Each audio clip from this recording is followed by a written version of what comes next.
Campus Player, written by Jennifer Sucevic, narrated by Jennifer Blom and Michael Gallagher.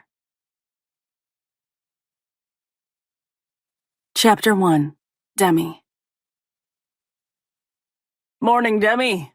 Gary, one of the stadium custodians, calls out with an easy smile and waves as he saunters toward me. Up and at 'em bright and early this morning, I see. My heart jackhammers beneath my ribcage from the 20-minute run as I flash him a grin. Always. You have a good one. I'll see you tomorrow. Since I've already moved past him, I holler over my shoulder. Same place, same time. Even with the killers pumping through my earbuds, I almost hear the deep chuckle that slides from his lips. Our morning greetings are a ritual 3 years in the making. I've been running through the wide corridor that leads to the stadium football field since I stepped foot on campus freshman year. This will be something I miss when I graduate in the spring. 5 days a week, I'm up at 6, logging in a 4-mile run before returning home, jumping in the shower, and heading off to class. At this time of the day, the stadium is still relatively quiet, with only a few people wandering the hallways. There's something both serene and eerie about it. I've been here on game days, when there are 30,000 fans packed shoulder to shoulder rooting on the Western Wildcats football team. 3/4 of the stadium filled with black and orange is an amazing sight to behold. Football is a religion at Western. Unfortunately, the same can't be said for the women's soccer team. We're lucky if there are a couple of hundred spectators in the stands. I've come to terms with it. Sort of. I keep my gaze trained on the light at the end of the tunnel and push myself faster. As soon as I burst out of the darkness, bright sunlight pours down on me, stroking over the bare skin of my arms and shoulders. It's late August, and summer is still in full swing. A whistle cuts through the silence of the stadium, and my gaze slices to the field. Nick Richards has been head coach of the Wildcats for the last decade. He also happens to be my father. 2 days a week, the guys are up at 6 in the morning for yoga. Dad is a big believer in flexibility. Even though I'm winded, a smirk lifts the corners of my lips. Watching 280-pound linebackers contort their bodies into downward-facing dog, the Warrior II pose, and the Cobra is enough to bring a chuckle to my lips. Some of the guys actually like it, but most grumble when they think Dad isn't paying attention. Little do they know that he sees and hears everything. My father catches sight of me and flashes a quick smile along with a wave in my direction. He has a black ball cap pulled low and aviators covering his eyes. There's a clipboard in one hand as he paces behind the instructor. When I point to the field, he shakes his head. He might make the guys do yoga, but he refuses to participate. Something about old dogs and new tricks. Every once in a while, I'll tell him that he needs to get out there and set a good example for the team. He usually shoots me a glare in return. Every Wednesday night, Dad and I get together. Our weekly dinners became a thing when I moved out of the house and into the dorms freshman year. He's busy coaching football, and my schedule is packed tight with school and soccer. Getting together once a week is the best way for us to stay connected. It doesn't matter if we're in the middle of our seasons. We always make time for each other, especially since Mom lives in sunny California. After 18 years of marriage, she got fed up with being a distant second to the Western University football program. She packed up her bags and walked out. I hate to say it, but Dad didn't notice her absence for a couple of days, which only proved her point. Now she's remarried, learning to surf, and is a vegan. I visit for a couple of weeks during the summer before soccer training camp starts up at the end of June. Even though it's only the two of us, our weekly dinners are set for 3 people. I tell myself to stare straight ahead and not glance in his direction. Don't do it. Don't you dare do it. Damn. My gaze reluctantly zeroes in on him like a heat-seeking missile. Long blonde hair, bright blue eyes, sun-kissed skin, and muscles for miles. And he's tall, somewhere around 6'3". I'm describing none other than Rowan Michaels, otherwise known as the bane of my existence. My dad discovered the talented quarterback the summer before we entered high school and took him under his wing, which has been aggravating. In the 7 years since, Rowan has become an irritatingly permanent fixture in my life. He's the brother I never wanted or asked for. He's the gift I wish I could give back. He's the son my father never had, but secretly longed for. On a campus with over 30,000 students, one would think that avoidance would be easy to accomplish. That hasn't turned out to be the case. Somehow, we ended up in the same major, exercise science. I get stuck in at least one class with the guy each semester. This time, it's statistics, which is a requirement. 3 times a week, I'm forced to see him. And then there are the weekly dinners at Dad's house. Every Wednesday, Rowan shows up without fail. It's so annoying. No, he's annoying. Our gazes collide, and electricity sizzles through my veins before I immediately snuff it out and pretend it never happened. I am not attracted to Rowan Michaels. I am not attracted to Rowan Michaels. I am not attracted to Rowan Michaels. Maybe if I repeat the mantra enough times, it'll be true. That's the hope I cling to. I've made it through the last 7 years trying to convince myself of this. I only have to get through our final year together, and then we'll go our separate ways, meet at graduate school or maybe to the Women's National Soccer League, and Rowan to the NFL. He's one of the most talented quarterbacks in the conference. Hell, probably the country. There is little doubt in my mind that he'll be a first-round draft pick come next spring. Trust me when I say that Rowan Michaels' fever is alive and well at Western University. His fan base is legendary. The guy is a major player, both on and off the field. Girls fall all over themselves to be with him.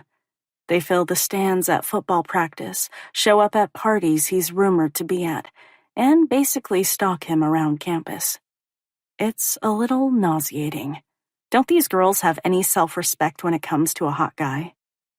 I wince at that unchecked thought. Fine, I'll begrudgingly admit it. He's good-looking. I shake my head, as if that will banish the insidious thoughts currently invading my brain. Enough about Rowan. It's time to focus on the reason I'm at the stadium at this ungodly hour. I rip my gaze from him as I hit the cement staircase. After half a flight, all thoughts of the blonde quarterback vanish from my mind. How could they not when my quads, glutes, and calves are on fire? Screaming for mercy as I force myself to the nosebleed section. By the time I finish, my legs are jello, and I still have a 2-mile run back to the apartment I share with my best friend, off campus. I give Dad a half-hearted wave before leaving. It's the most I can muster. His lips quirk at the corners as he shakes his head. He thinks I'm crazy.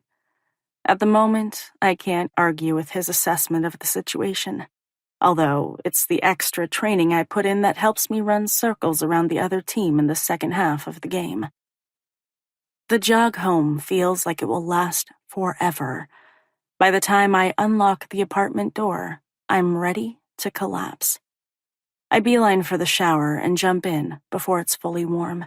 My skin prickles with goose flesh, but it feels so damn good. 20 minutes later, I'm dressed and ready to take on the day. My hair has been thrown up in a messy bun, and I'm making a protein smoothie that will fuel me for my morning classes. Just before taking off, I poke my head into Sydney's room. I know exactly how I'll find her, and that's buried beneath a small mountain of blankets. She doesn't disappoint. We met the summer before freshman year in training camp and have been besties ever since. She's the yin to my yang, the peanut butter to my jelly, the Thelma to my Louise. Where I'm more introverted and cautious, she's loud and boisterous. She's been known to leap without necessarily looking at what she's jumping into. Every so often, it gets us into trouble. Sydney and I have lived together since sophomore year. I gave up trying to cajole her ass out of bed for a 6 o'clock run after the first week of us cohabitating, when she nearly took my head off with an alarm clock. "It's that time again," I sing-song obnoxiously. "Rise and shine." There's a grunt, and then some shifting from under the blankets that tells me she's alive. When I chant her name repeatedly, each time escalating in volume, she growls, "Get the fuck out." "Aw," I mock. "That's so sweet. I love you too." Sydney snorts before a hand snakes out from beneath the blankets to give me a one-fingered salute. Then she grabs a pillow and tosses it in my general vicinity. It falls about 5 feet short of its mark. I stare at the dismal attempt. "If you're trying to cause bodily harm, you'll have to do better than that. Piss off." "All right then," I shrug. "See you after class." With that, I close the door behind me. My farewell is met with another indecipherable mouthful. If this weren't something we went through on the daily, I'd worry she was in the midst of a stroke. Sydney is definitely not a morning person. She's more of an early afternoon person. Another thing I've learned over the years: the action of waking up to a brand new day is a gradual process. She's like a bear rousing prematurely from hibernation. It's not a pretty sight. She's lucky I don't take her insults personally. I grab my backpack from the small table crammed into the breakfast nook area along with a coffee before heading out the door. The apartment I share with Sydney is located 3 blocks from campus, which is highly sought-out real estate. We're fortunate Dad is friends with the guy who manages the building. It's probably one of the only perks of having a father who is a head coach of a college football team. You'd think there would be more, but you'd be wrong. Honestly, being Nick Richards' daughter is more of a hindrance than anything else. People assume you receive special treatment on campus, from professors, or that you have an in with all the football players. Or worse. Much worse. After a bunch of ugly, not to mention untrue, rumors circulated freshman year, I've done my best to distance myself from the Wildcats football team. They're a great bunch of guys, but I don't need all the ugly gossip and speculation that comes along with being friends with them. As I reach Corbin Hall, the mathematics building for my stats class, my gaze is drawn to a clump of students standing around outside the 3-story red brick building. In the center of the crowd is Rowan. I don't have to see him physically to know that he's close. The muscles in my belly contract with awareness. It's like a sixth sense. One I wish would go away. He's the last person I want to be cognizant of. As I jog up the wide stone stairs to the entrance, my gaze fastens on him. A smirk twists the edges of his lips, and my eyes narrow before I drag them away and yank open the door to the building. Relief rushes through me as I step inside the air conditioning and disappear from sight. "Hey, Demi, wait up."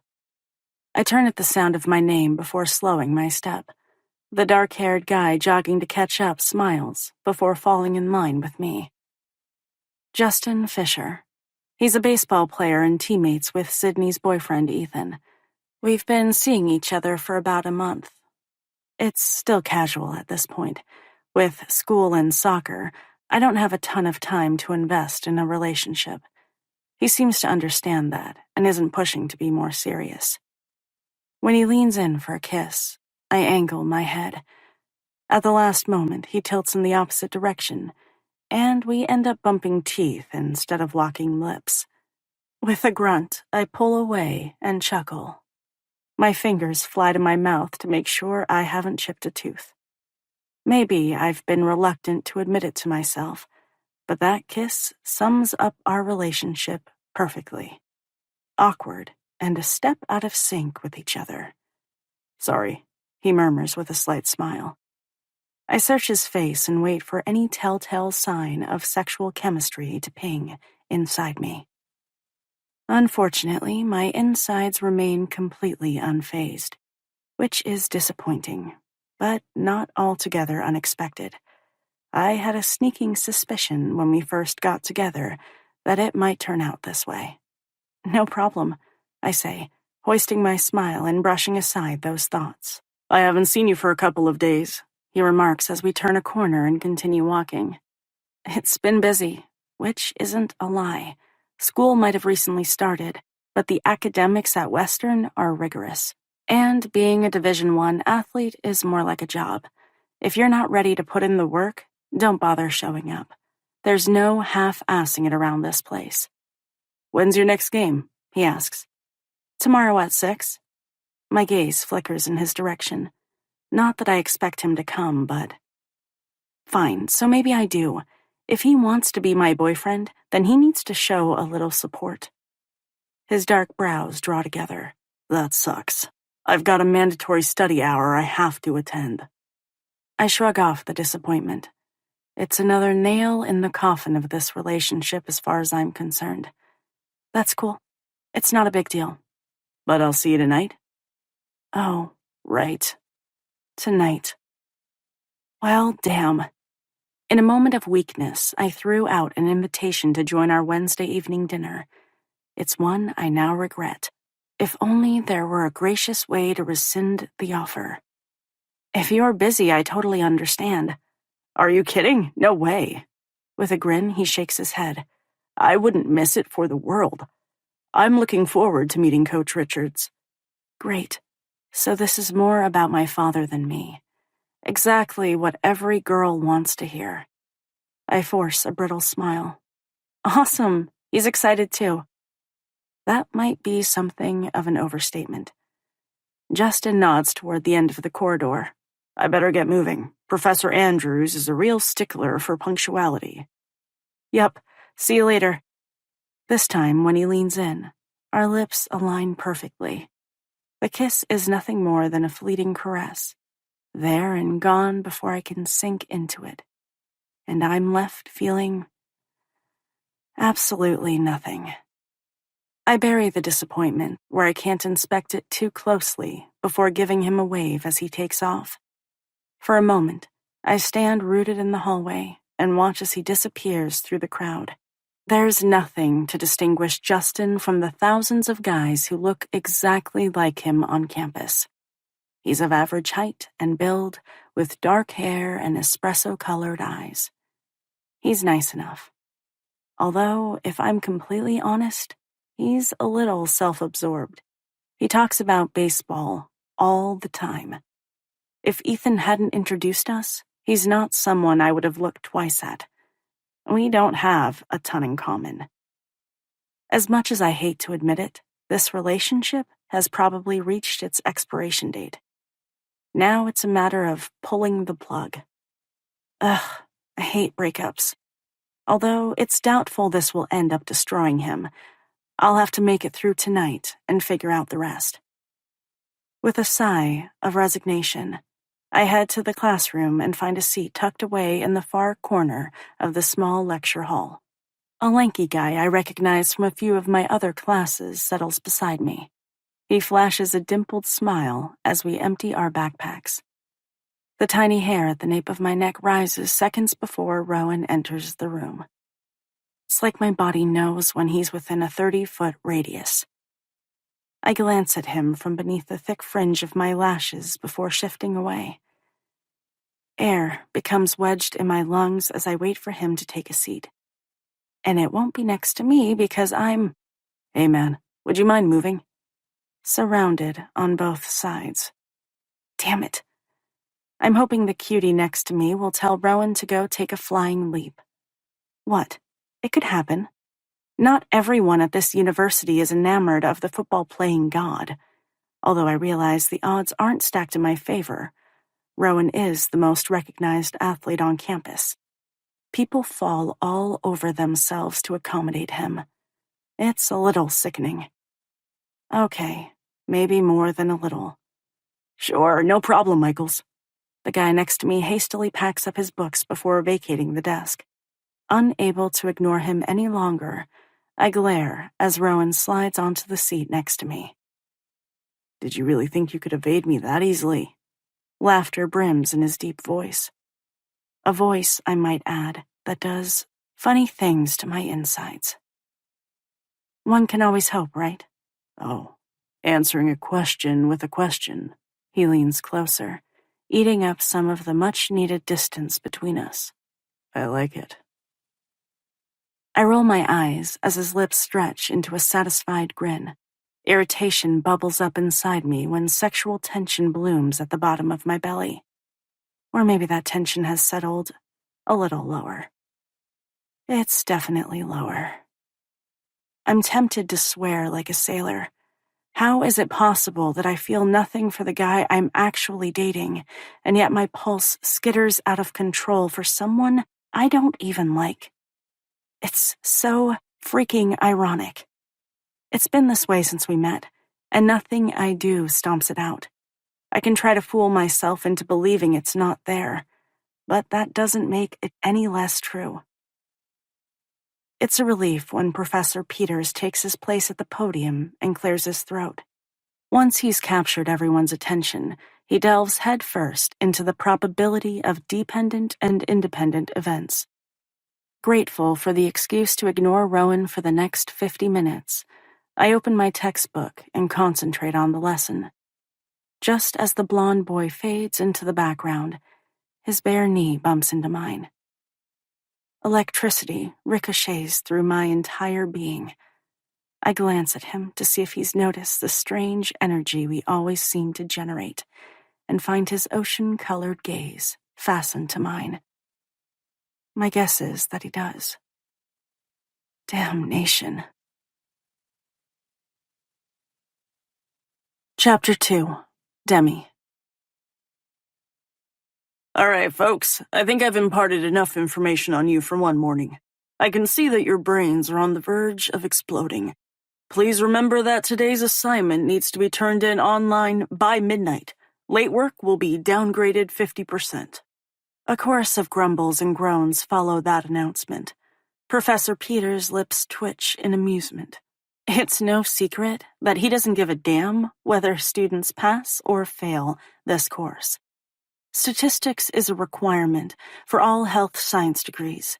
If you don't understand the material and refuse to seek out help, you're screwed and doomed to repeat it.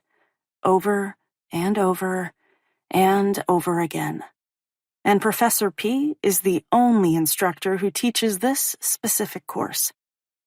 I've heard tales of students having to retake his class 3 or 4 times to eke out a passing grade. That would be seriously soul-sucking. Luckily, I've always been advanced in mathematics and took statistics in high school. So far, we're a couple of weeks in, and I haven't found this class to be a challenge. I've got an A.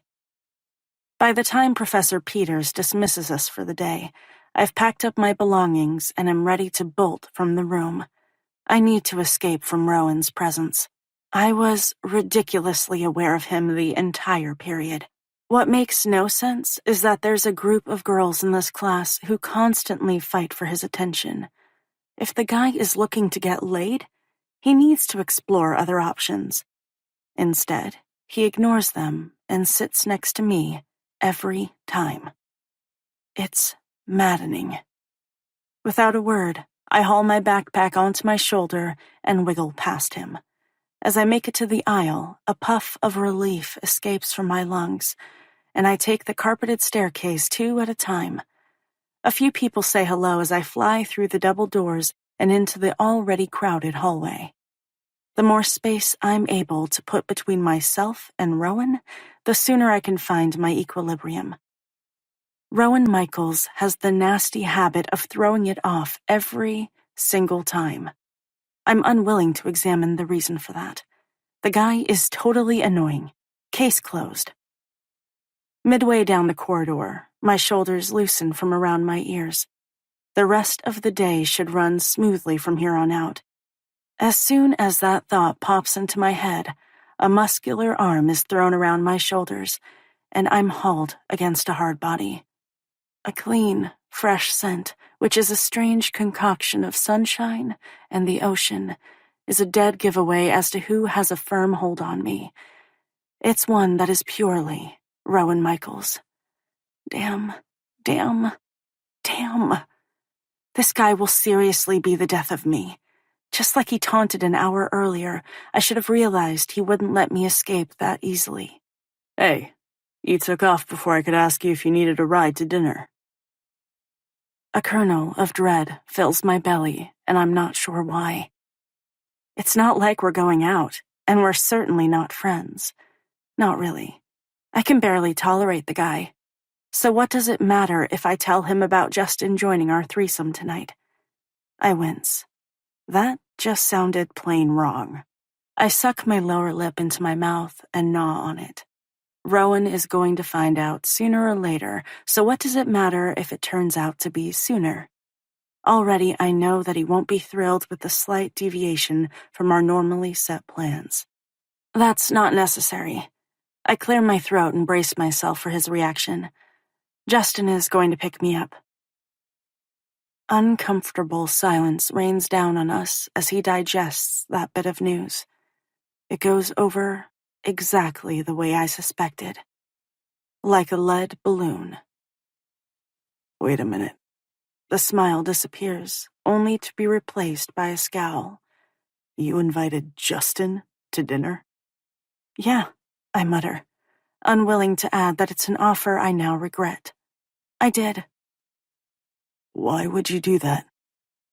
Good question. Clearly, it was an error in judgment on my part, but I won't be admitting that to Rowan. He hasn't met Dad yet. The thought of that occurring makes me queasy. My father has the tendency to go into overprotective mode, which is precisely why he isn't introduced to most of the guys I go out with. Now I'm having second thoughts. More like third and fourth thoughts. Unfortunately, the wheels have already been set in motion, and it's too late to cancel our plans. So, this thing between you two is pretty serious. He sounds decidedly unhappy about the predicament. I remain silent, reluctant to confess the truth. It's none of Rowan's business who I date, just like it's none of mine who he bangs. In the 3 years we've been at Western, not once have I heard of Rowan settling down with a girl. But I've heard a shit ton of gossip regarding his sexual conquests. Every Monday morning, there's a new set of salacious stories floating around campus. That thought makes me as nauseous as introducing Justin to Dad. Maybe a little more. Needing to distance myself from Rowan, I shrug in hopes of dislodging his arm. It doesn't work. If anything, he only tightens his hold. Most girls would be thrilled by his attention. They would be burrowing against the solid strength of his chest. Admittedly, I have to fight my own body's natural inclination to do exactly that. He turns his face until his warm breath can feather across the delicate shell of my ear. I have to steel myself against the shivers that attempt to skitter down my spine. You didn't answer the question. I guess so. That's a lie, but since he can't prove otherwise, I'm sticking to it like my life depends on it, more like my mental state. That didn't sound very convincing. His grip intensifies. Want to give it another shot? I swivel toward him, not realizing how close we are. It doesn't take much to get lost in the various shades of blue that dance in his irises. Rowan has gorgeous eyes. It's one of the first features that snagged my attention. They're so watchful, as if he sees everything going on around him, and there's no hiding. It's the directness of his examination that makes my insides tremble. I don't want him to catch a glimpse of the feelings I've buried deep within. I don't want him to realize how much he affects me, or how much willpower it takes to fight the magnetic pull I feel toward him. As we reach the glass doors that lead into the fresh air, Rowan pushes it open before we move down the short stone staircase. We don't make it more than 4 steps before he's swarmed by a handful of girls. As the crowd surges around him, I slip from beneath his arm and hightail it down the pathway that winds through campus. Demi. His deep voice resonates over the chatter of voices. Unable to stop myself, I glance back until our gazes collide. A surge of unwanted jealousy gnaws at my insides as Jersey chasers paw at him like he's a piece of fresh meat thrown into a den of starving lions. It's equal measures aggravating and disturbing that he's the only one able to make my pulse race in this manner. This campus has tens of thousands of people on it. There has to be at least one other guy who can provoke the same kind of reaction from me. I just need to find him. Then I can stop thinking about the blonde quarterback. I'll see you tonight. I gulp. Why does that sound more like a threat than anything else? Not bothering to answer, I force my gaze away before fleeing from the vicinity like the hounds of hell are nipping at my heels. It's only when I'm a block away that I'm able to once again find my equilibrium. The only way I'll make it through the rest of the day is to force all thoughts of Rowan from my head. Unfortunately, that's easier said than done. Chapter 3. Demi. A couple of hours later, I shove the key in the lock and push open the apartment door.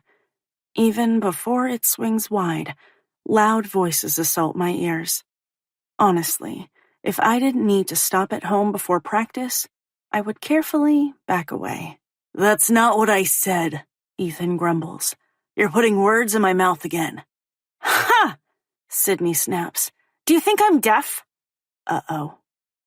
If Ethan has any sense, he'll proceed with extreme caution when answering that question. Kind of like a bomb tech handling explosives that could detonate at any second. Ugh. My guess is that Ethan and Sydney are at it again. They've only been dating for 4 months, and I've already lost track of how many times they've broken up and gotten back together again. I was over their drama after the first few times it happened. It's a vicious cycle that neither seem willing to pull the trigger on. Hell, I'd be more than happy to end it for them if they'd let me. They need to go their separate ways and never look in each other's direction again. Individually, they're both great people. I love them. As a couple, they are a total nightmare. You know what? Forget this, Ethan yells, not bothering to answer her question, which is probably the shrewdest move he could make. I'm out of here. Call me when you calm down, and we're able to have a civil conversation. I peek around the doorframe before reluctantly inching my way inside. I'm just in time to see Sydney rear back as if she's been slapped. Her fists settle on her hips. Excuse me? Are you implying I can't hold a civil conversation? From where I loiter in the tiny entryway, I'm able to see the sparks of anger that flash in her vibrant, grass-colored eyes. The last thing I want is to be pulled into another one of their arguments. Been there, done that way too many times to count. Ethan plows a hand through his short blonde hair before his shoulders slump. I'm gonna go. We'll talk later when we've both calmed down. Instead of waiting for a response, He stalks toward the door, passing me on the way out. I give him a tentative smile in greeting. Hey, Demi. He mumbles before closing the door behind him. Bye. By the time I raise my hand to wave, he's gone, already disappearing into the hallway. I turn toward my friend. Yes, we broke up, she snaps before I can ask. I'm sorry? It's more of a question at this point.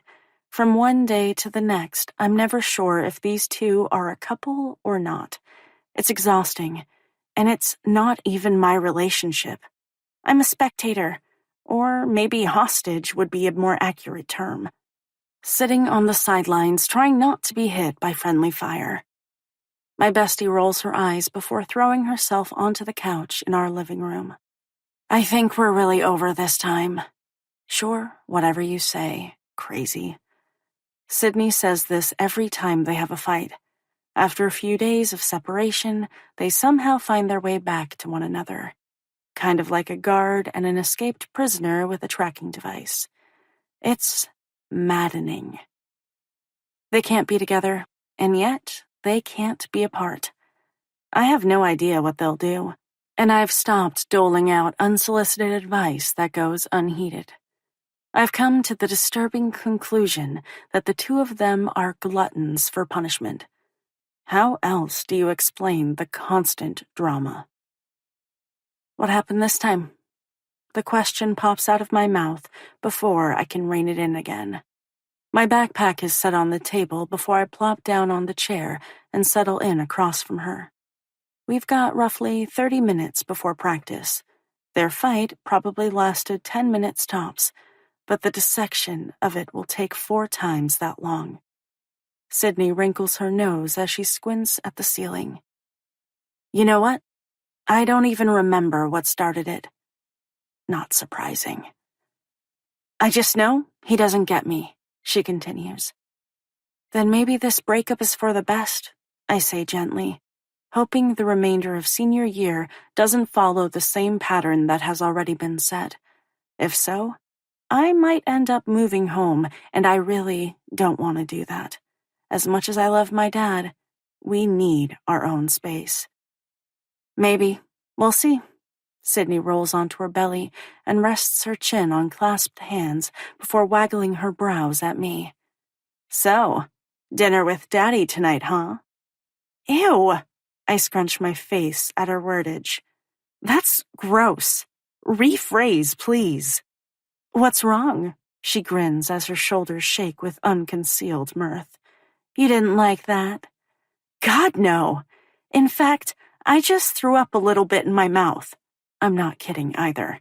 Every once in a while, Sydney likes to torment me by talking about how good-looking my father is. When that happens, I go into self-protective mode and tune out the conversation. I suspect she does it more to rile me up than anything else. At least, I hope that's the reason. I can't believe you're bringing Justin to dinner. It hasn't even been that long. I can't remember the last guy you brought home to meet Coach. She eyes me speculatively. You must really like him. I bite my lower lip and shake my head. Her brows skyrocket. Seriously? Yeah. I don't understand. She pauses for a beat. Why did you invite him to dinner if you're not into the guy? It's an excellent question. One I don't have an answer for. I give her the best response I've got, even if it doesn't make sense. In the moment, it felt right, but now, not so much. Well, that'll be uncomfortable. I can just imagine it. Coach, Rowan, Justin, and you, all sitting around the dinner table getting to know one another. Ugh, she's right. That sounds horrific. I slump on the chair, dreading the evening ahead before perking up enough to ask, Hey, want to come and help run interference? You'll get a hot meal out of it. Hell no. I've had your dad's cooking enough times to know that it's not worth the price of admission, she says with a laugh. Sorry, you're on your own with that one. Bitch, I mutter. Her shoulders shake with undisguised amusement as she steers us back to the original topic. What happened to change your mind about Justin? I thought everything was going well. I shrug, unwilling to tell her the one guy who makes my heart beat into overdrive isn't necessarily the one I'm going out with. There is nothing about Justin that makes me want to know him on a deeper level, and that's a problem. Oh, come on, there must be something. My gaze shifts to the picture window that overlooks the tree-filled courtyard. I thought it might take some time to feel a spark, but so far, it hasn't happened. And after a month, I've lost hope that it will. You know better than that. Sparks are instantaneous. They're either there or they aren't. Still sprawled on her belly, Sydney swings her bare legs back and forth. Reluctantly, I acknowledge she's spot on with her assessment. Even the memory of Rowan throwing his arm around my shoulders and hauling me close is enough to make my pulse skitter out of control. Not wanting to dwell on it, I shove those thoughts away before they can infect my brain like a deadly virus. I've got enough to deal with tonight. The last thing I need is to invite more complications. And Rowan is nothing if not a complication. One I can't afford. Chapter 4. Demi. Justin parks his Honda Civic in front of the 2-story brick residence I spent my childhood in. After the divorce, Dad considered downsizing, since it was only the two of us. But I begged him not to. There's something comforting about the knowledge that you can go back to the house you grew up in. Even though my parents are no longer together and the divorce was hard on all of us, our home was a happy one, and I have a ton of fond memories. Plus, I love the rectangle-shaped pool in the backyard. It's always nice to pop over in the summer and take a dip after soccer practice. Justin reaches over and lays his fingers across mine. I wait for a little buzz of sensation, any indication that will sway me into giving him one last shot. Other than the slight clamminess from his perspiring hand, there's nothing. You ready to do this? Nope, not at all. Instead of admitting that I've made an epic mistake, I nod and hoist my smile. After he releases my hand and exits the vehicle, I swipe my palm across my thigh before giving myself a quick pep talk and doing the same. As we meet on the sidewalk, I smooth down the navy-colored shorts I've paired with a cap-sleeved white floral wrap top. Butterflies wing their way to life within the confines of my belly. The nervousness crashing around inside me is ridiculous. This isn't the first boy I've brought home and introduced to my father, although, admittedly, it's been a while. Most of the guys I've gone out with get irritated when I'm not available to hang out at their whim. If they are athletes, then their schedule is as jam-packed as mine, and the relationship ends up fizzling out on its own. Sometimes it feels like a lose-lose situation. You look seriously hot, Justin says, interrupting the whirl of my thoughts. Thanks. I glance at my outfit. What I'm wearing isn't dressy. It's just not my usual athletic shorts paired with a t-shirt. He gives me a wink and a grin before clasping my hand again. I wince as his damp palm comes in contact with my skin and resist the urge to tug it away. Hand in hand, we walk up the brick path to the front door. I rap my knuckles against the wood before pushing it open and stepping inside the entryway. As I glance around, my gaze lands on Dad and Rowan. They're sitting on the couch, heads bent together, as Dad draws out plays on the whiteboard. I almost roll my eyes. There is never a time when these two aren't talking football. Dad glances up. Hey, honey.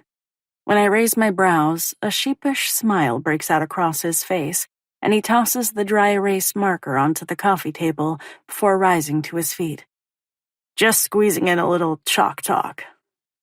And this would be Exhibit A as to why Mom walked out 5 years ago and never looked back. As much as I love my father, I can't blame her for wanting to be with a man who was capable of leaving his work at the office, or in my dad's case, on the football field. My father's gaze slides from mine to the guy at my side before he steps forward and extends a hand to shake. Nice to meet you, Justin. Demi's told me a lot about you. Actually, I've been very tight-lipped about our relationship. In all honesty, there hasn't been much to say, and after tonight, there will be even less. From the corner of my eye, Rowan rises to his feet before making his way over to us. It's a pleasure to meet you as well, sir. Thanks for inviting me to dinner. We're happy to have you. Dad lays a hand on Rowan's shoulder as if he's the proud papa. I'm sure you already know who this guy is. You would have to live under a rock not to realize who Rowan is. And even then, if you had access to the internet, you'd probably still recognize him. At Western, he's treated like a celebrity with all the perks that come with his fame. There are huge posters of him plastered everywhere on campus. You can't go anywhere without seeing his handsome face. I mean, ugly mug. Of course. Justin extends a hand to Rowan. Good to see you, man. The blonde football player gives him a chin lift in acknowledgement. I can't help but compare the two as they stand next to one another. Even though Justin is 4 or 5 inches taller than I am, he's still a handful of inches shorter than Rowan. And where Rowan has thick, chiseled muscles, Justin is leaner, almost boyish. Wait a minute, what the hell am I doing? The moment I realize that I'm comparing them, I shove those disturbing thoughts from my brain. There's no reason to do that. And I don't even want to acknowledge that Justin has come up sadly lacking in the evaluation. This evening can't be over with quickly enough. Dinner should be ready in about 20 minutes, Dad says, surprising me when he throws an arm around Justin's shoulders.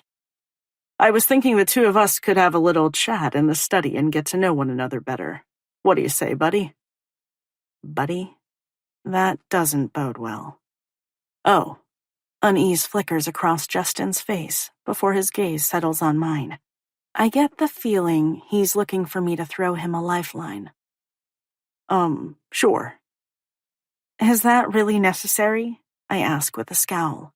Of course it is, sweetie. I want to make sure Justin has the right intentions as far as my little girl is concerned. How is it possible this situation went from bad to worse in 2 seconds flat? Dad, I groan. If I'd known you were going to give Justin the 3rd degree, I wouldn't have brought him to dinner. I guess you'll know better next time. He chuckles before slapping Justin on the back. The dark-haired baseball player stumbles forward before quickly righting himself. Calm down, I'm kidding. I have no intention of hurting the boy. There's a pause. Yet.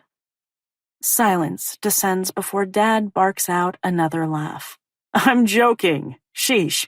Everyone is so serious. There's no reason for concern. The smile drops off his face as he narrows his eyes at the baseball player. There's no reason to be concerned, is there, Justin?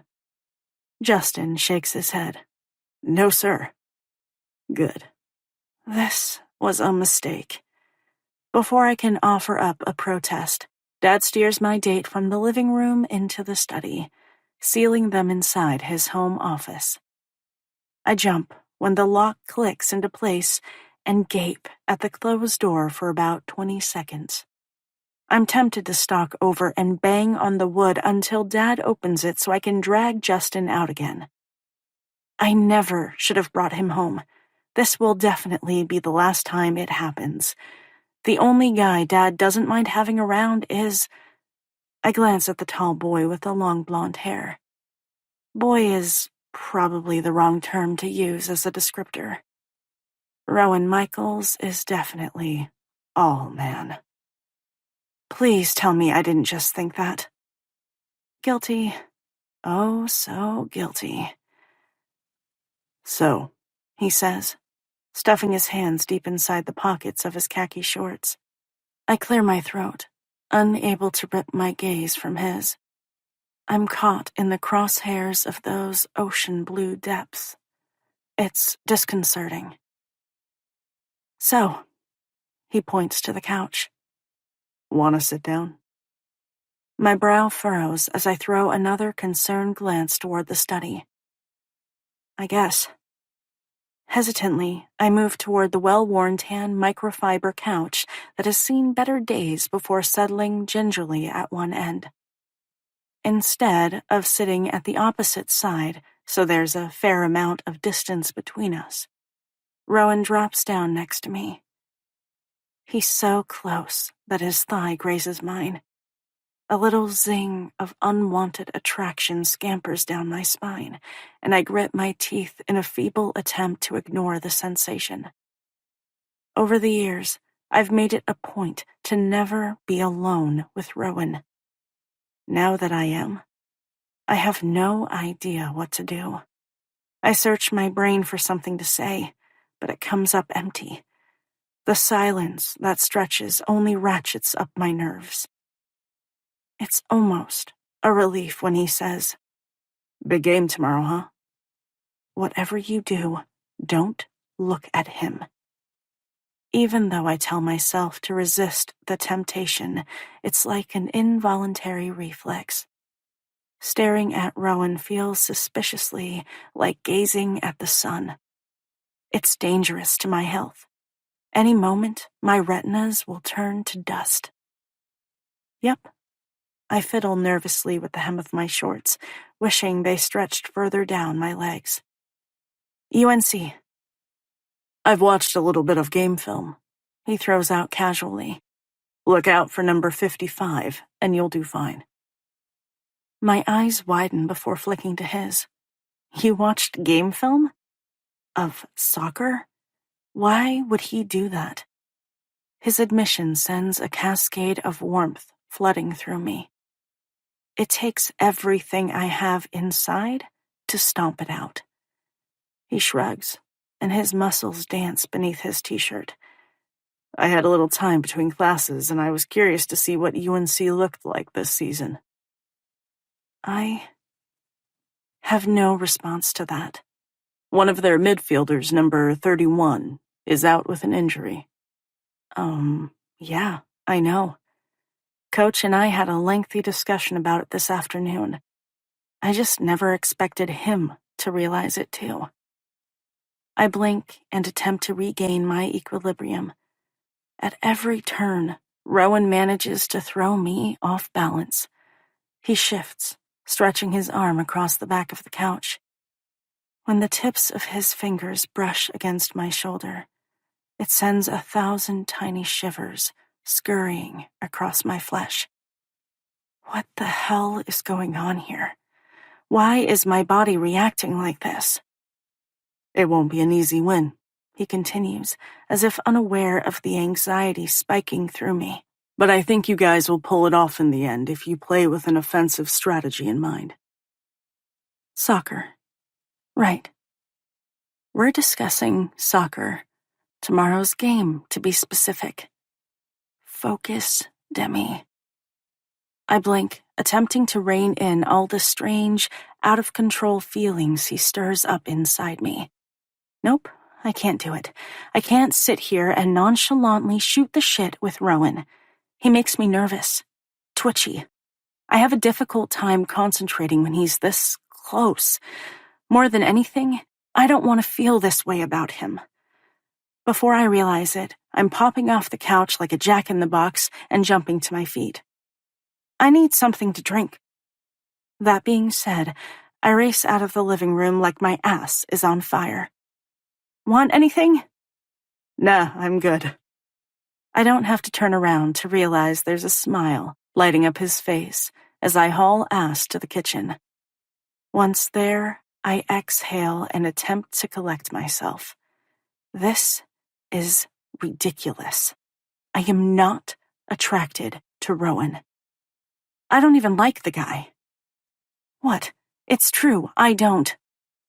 My nerves are jangled because Dad has sequestered Justin in the study, and I can only imagine the kind of grilling that is taking place. I rub my temples and suppress the groan fighting to break free. I really hope he hasn't opened the safe and brought out his rifle in an attempt to scare Justin. He did that once before. Other than my father, no one else found it the least bit amusing. It takes a few minutes to lock down all of the emotions rushing around inside me. If Dad isn't out of the office in approximately 3 minutes, I'm storming the room and busting Justin out. With a firm game plan in mind, everything inside me settles as I yank open the refrigerator door and grab a bottle of water before slamming it shut again. I spin around, only to find Rowan standing a foot away. A squeak of surprise escapes from me. He's so close that one step would have me bumping into the wide expanse of his chest. The plastic water bottle gets bumbled, falling to the hardwood at my feet before rolling away. Rowan doesn't release my gaze as he drops to the floor. I'm held spellbound as he reaches out and grabs the bottle before straightening to his full height. Only then does he hold it out for me to take. When I remain frozen in place, he smiles. I changed my mind about that drink. The deep scrape of his voice jostles me from my paralysis, and I reach out, nipping the plastic from him before stumbling in retreat. It's only a step before my back hits the stainless steel door. Electricity crackles in the air as he moves closer, invading my personal space until his warm exhalation is able to feather across my lips. I flatten against the fridge as my heart pumps painfully. His gaze holds mine captive as he yanks open one of the doors. His forearm brushes against me as he reaches inside and grabs a water. His chest is so close that I feel the suffocating heat wafting off him. Once the bottle is wrapped in his fingers, he closes the door, but doesn't back away. He continues to crowd me. When my tongue darts out to moisten my lips, his attention drops to the movement. The black of his pupils dilate, and a punch of arousal hits me. For a sliver of a moment, I wonder if he'll close the distance and kiss me. Only now am I willing to acknowledge how much I want to feel the soft pressure of his lips coasting over mine. Maybe I've always wanted it. This isn't something I've ever allowed myself to admit. Not even privately. Especially privately. Everything in me becomes whipcord tight as I wait for what will happen next. It's the opening of the study door that shatters the tension-filled silence that has fallen over us and knocks me out of the thick, Rowan-induced haze. Holy crap. The air escapes from my lungs in a rush as I duck beneath his arm and flee to the safety of the living room where Dad waits with Justin. My gaze arrows to the dark-haired boy and I feel nothing. It's disappointing, but not surprising. It only solidifies my decision to pull the plug on this relationship sooner rather than later. From the corner of my eye, I notice the smirk on Rowan's face. It's like the bastard knows exactly what I'm thinking and couldn't agree more. My shoulders collapse. There's only one thing I know for certain, and that's tonight will be a long-ass night. Chapter 5. Demi. Can you stop by the office when you get a chance? I glance at the text from Dad before pocketing my cell phone as I head for my last class for the afternoon and onto the cement walkway that winds through campus. It's 3 o'clock and I need to go home, grab something to eat, and get my butt to the field. Lucky for Dad, I pass by the stadium on my way home. Less than 10 minutes later, I'm strolling down the corridor. One left and then a right turn brings me to the guys' locker room where Dad's office is located. The moment I pull open the door, boisterous male voices greet my ears. That might deter some girls from stepping inside, but not me. A quick scan of the interior solidifies my suspicion that the team has just finished up practice. There are guys in various states of undress. Some already have underwear on, while others have small white towels draped around their waists. I catch sight of a few naked ass cheeks before jerking my gaze straight ahead. Hey, Demi! A few guys call out, unconcerned with their nudity. That just goes to show you the difference between males and females. Most girls I know wouldn't willingly parade around in front of the opposite sex. I throw up my hand in a quick wave, not bothering to glance in their direction. I've been in the locker room dozens of times. It's not really a big deal. I've known these guys since freshman year, so most of the players see me as one of the boys, coach's daughter. As I move past another set of lockers, that telltale tingle of awareness scampers down my spine. There's only one person capable of instilling that kind of sensation in me. I don't have to glance over to confirm my suspicions, although that doesn't stop my eyes from snapping in his direction. What I find is the blonde quarterback lounging in front of his locker with a small towel wrapped across lean hips. His attention fastens on me, and I feel the connection straight down to my toes, almost as if it's a physical caress. Before I can stop myself, my gaze dips to his bare chest. Damn! Why does he have to be so gorgeous?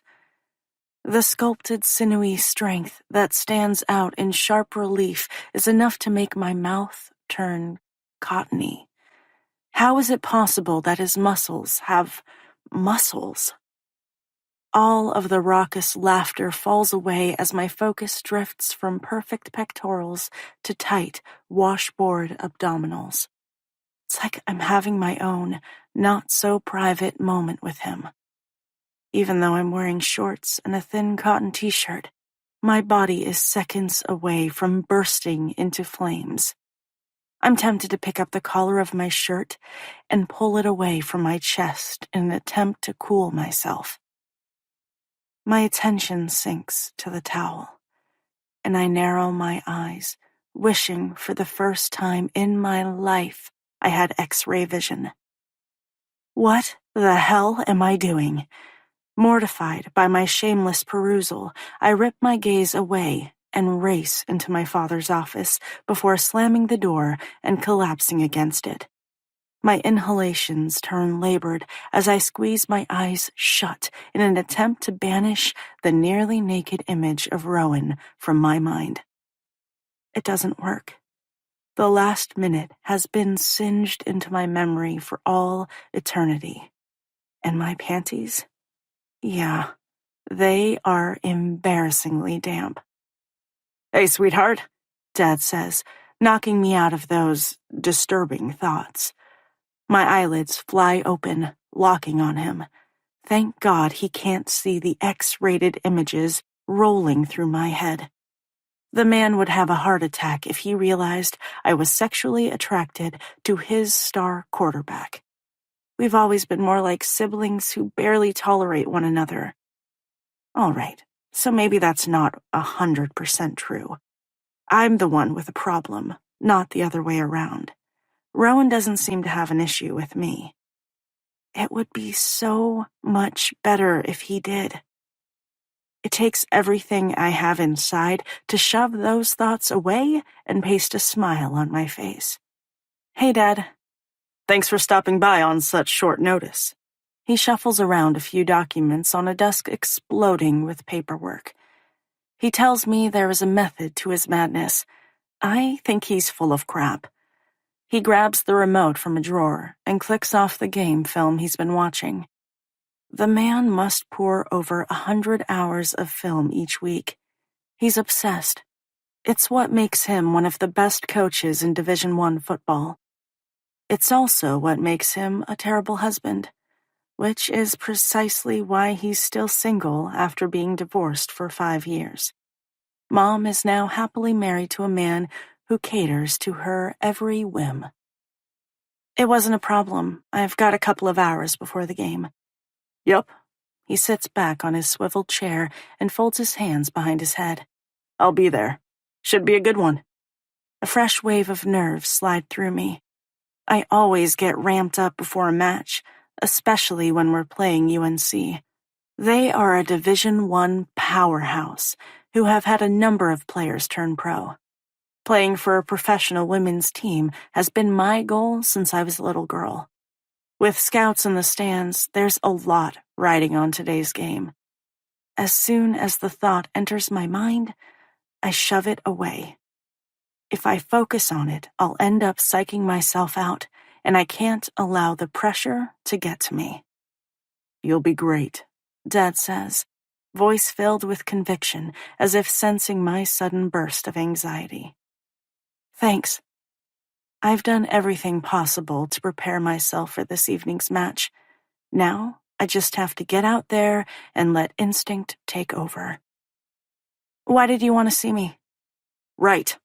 He drops his arms and sits forward, closing the distance between us as he sifts through a small mountain of paper before opening up a manila folder and glancing at the top sheet. I know you've got a lot going on this semester, but would you have time to work with one of the players? For which class? In the 3 years I've been at Western, I've tutored half a dozen guys. I'm a 4-point student. Academics have always come easy to me. Statistics. A prickle of unease flares to life in the pit of my belly as I push away from the door and slide onto the chair parked in front of his desk before dropping my backpack to the linoleum-tiled floor. Before I can respond, he quickly adds, It would only be a couple hours a week for about a month or so. Just enough time to make sure he is over the hump. And you're so good at math. Dad wouldn't ask unless it was absolutely necessary. While I don't have a ton of extra time, carving out a few hours a week shouldn't be a hassle. Sure, I can probably work something out. Great. A relieved smile breaks out across his face. You know what it's like trying to find someone who is actually interested in tutoring rather than talking football. It's not the talking football that turns out to be the problem. It's the girls who are interested in hooking up with a football player and then trying to turn it into a bona fide relationship. It's an occupational hazard that comes with being an athlete at a school obsessed with everything football. And that certainly won't help with eligibility requirements. I grab my backpack from the floor and rise to my feet, ready to take off. Hey, he says, I really enjoyed meeting Jackson last night. I narrow my eyes and wonder if the name slip is purposeful. It's Justin. Right, he points a finger at me. Justin. Anyway, I really enjoyed meeting him. Seemed like a nice guy. You should bring him around more often. Really? My forehead furrows. This isn't what I was expecting to hear from him. Normally, when I introduce Dad to a potential boyfriend, he nitpicks, finding something not to like about the guy. I'm not going to lie, I'm a little thrown off by his easygoing demeanor. With a grin, he lounges back in his chair again. Yep, I really enjoyed our chat in the study. You did. With a frown, I drop my chin and search his face for any indication that he's messing with me. Sure. Innocence enters his dark eyes. Why wouldn't I? Something feels off about this conversation. I don't know. Normally, you don't like the guys I introduce you to, which is precisely why I don't do it unless I'm certain they'll be around long term. Most of the time, it's not worth the hassle. Last night's dinner went well enough. On the surface, everyone got along fine. It was the undercurrents that almost suffocated me. Specifically with Rowan. Even though I refused to make eye contact after what transpired in the kitchen, I could feel his gaze crawling over me the entire evening. It was a relief when 8 o'clock rolled around and we got the hell out of there. Will Jasper be at the game tonight? Justin, I correct automatically, blinking out of those thoughts and shifting my weight. I don't think so.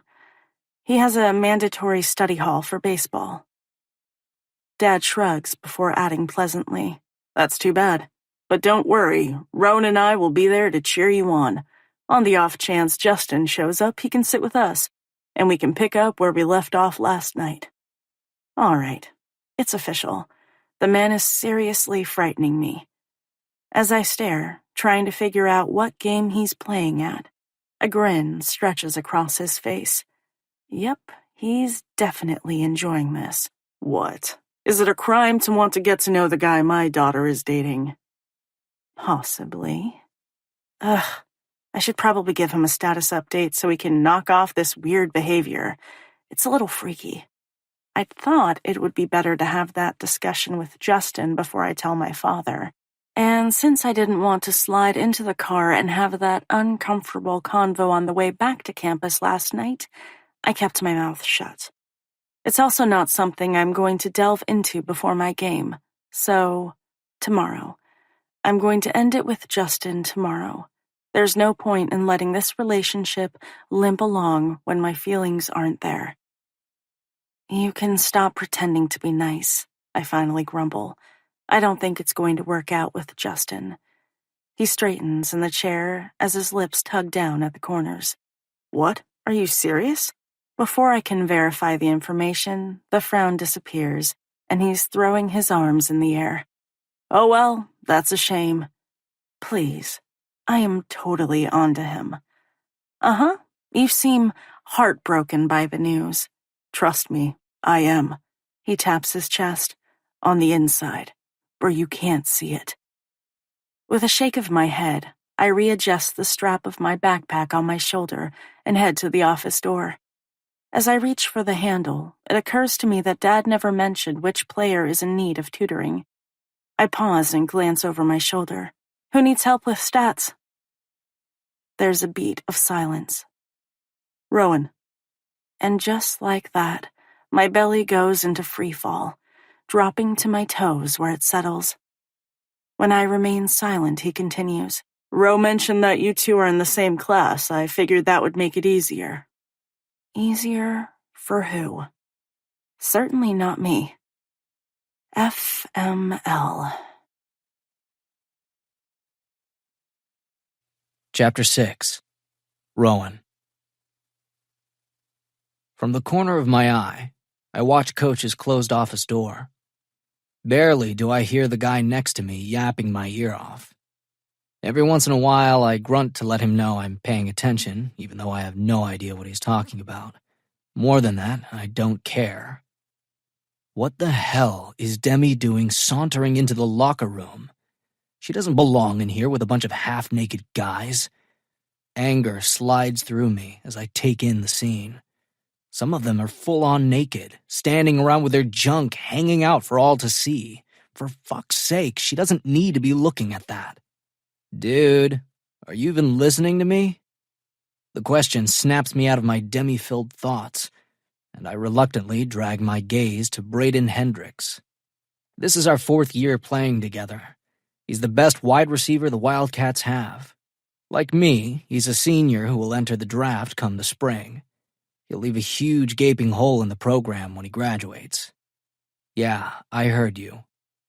He crosses his arms against his chest and jerks a brow. Really? What did I say? Busted. I drag a hand through my hair in annoyance and jerk my shoulders. Dunno. He flicks a glance toward Coach's office. Does your distractibility have anything to do with a certain dark-haired soccer player? Fuck.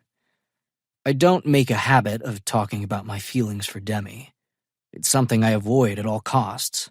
Although, I shouldn't be too surprised that Bray has figured me out. He's an astute dude. It's what makes him so damn good at his position. Well, there's two ways I can tackle this situation. I can man up and come clean, or... Nope. Deny, deny, deny.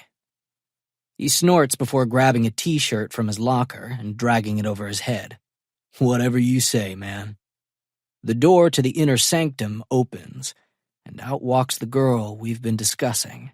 Speak of the devil, he murmurs, smile simmering in his voice. If it were possible to force my attention away from her, I'd shoot him a death stare. Hey, Demi, Braden yells in order to be heard over the raucous noise inside the locker room. When she glances in his direction, he adds, Good luck with your game tonight. Her expression softens as she smiles. Thanks. When I remain silent, Braden clears his throat. Is there anything you want to say, Rowan? A shit-eating grin spreads across his face. Barely is he able to suppress the laughter attempting to break loose. Her gaze skitters to mine, and I feel the intensity of her dark depths like a punch to the gut. Getting sacked by a defensive tackle doesn't addle my brain nearly as much as being in her presence. It's as if everything around us falls away before she rips her gaze from mine and hastens her pace, silently disappearing from sight. Wow, that was super smooth, Casanova. Your rep as a player has clearly been well earned. Shut the fuck up, I grunt before scowling. You might have a thing for her, but she definitely wants nothing to do with you. Tell me something I don't know. You have to admit it's an ironic situation. My glower doesn't stop him from continuing to share his thoughts. You can have any girl you want on campus with the exception of that one. He spears a finger at the spot where Demi last stood. Again, tell me something I don't know. Plus, I can't imagine Coach would be cool with you sniffing anywhere around her. Precisely the reason I haven't made a move in her direction. Damn, but that girl is fine, a freshman yells, interrupting our one-sided conversation. Yeah, I'd sure love to get my hands on that. Another bonehead chimes in from the other side of the wide space. When the hell did she grow up so nice? Aaron McKinley shouts. Unable to listen to another word, I snap, Shut the fuck up! Silence descends. That's Coach's daughter you're talking about. Aaron grins before holding up his hands in a gesture of surrender. What? I'm just stating the obvious. He glances around as if expecting the others to chime in and agree with him. Most are smart enough to keep their traps shut.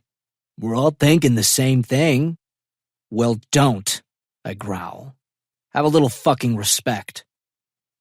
I'm about to lay into a couple of younger guys when Coach opens the door to his office and hollers, Michaels, see me before you leave. With one last glare around the room, I grab a t-shirt from inside my locker and yank it on. The blood rushes through my veins and pounds in my ears. I don't like these guys looking in Demi's direction, much less talking about her. The whole thing pisses me off. They better not let me hear them spouting off like that again, or I'll be cracking some skulls together. I don't care if we're on the same team or not. Uh-oh. Looks like someone caught wind of the little crush you got going on. Braden snickers like the asswipe he is. I certainly hope not. Coach wouldn't be pleased about my interest in his daughter. Instead of responding to the taunt, I give him the finger. Braden flashes me a grin before hauling the athletic shorts up his thighs and snapping the elastic band around his waist. A knot of tension settles in the pit of my gut as I make the walk to the office.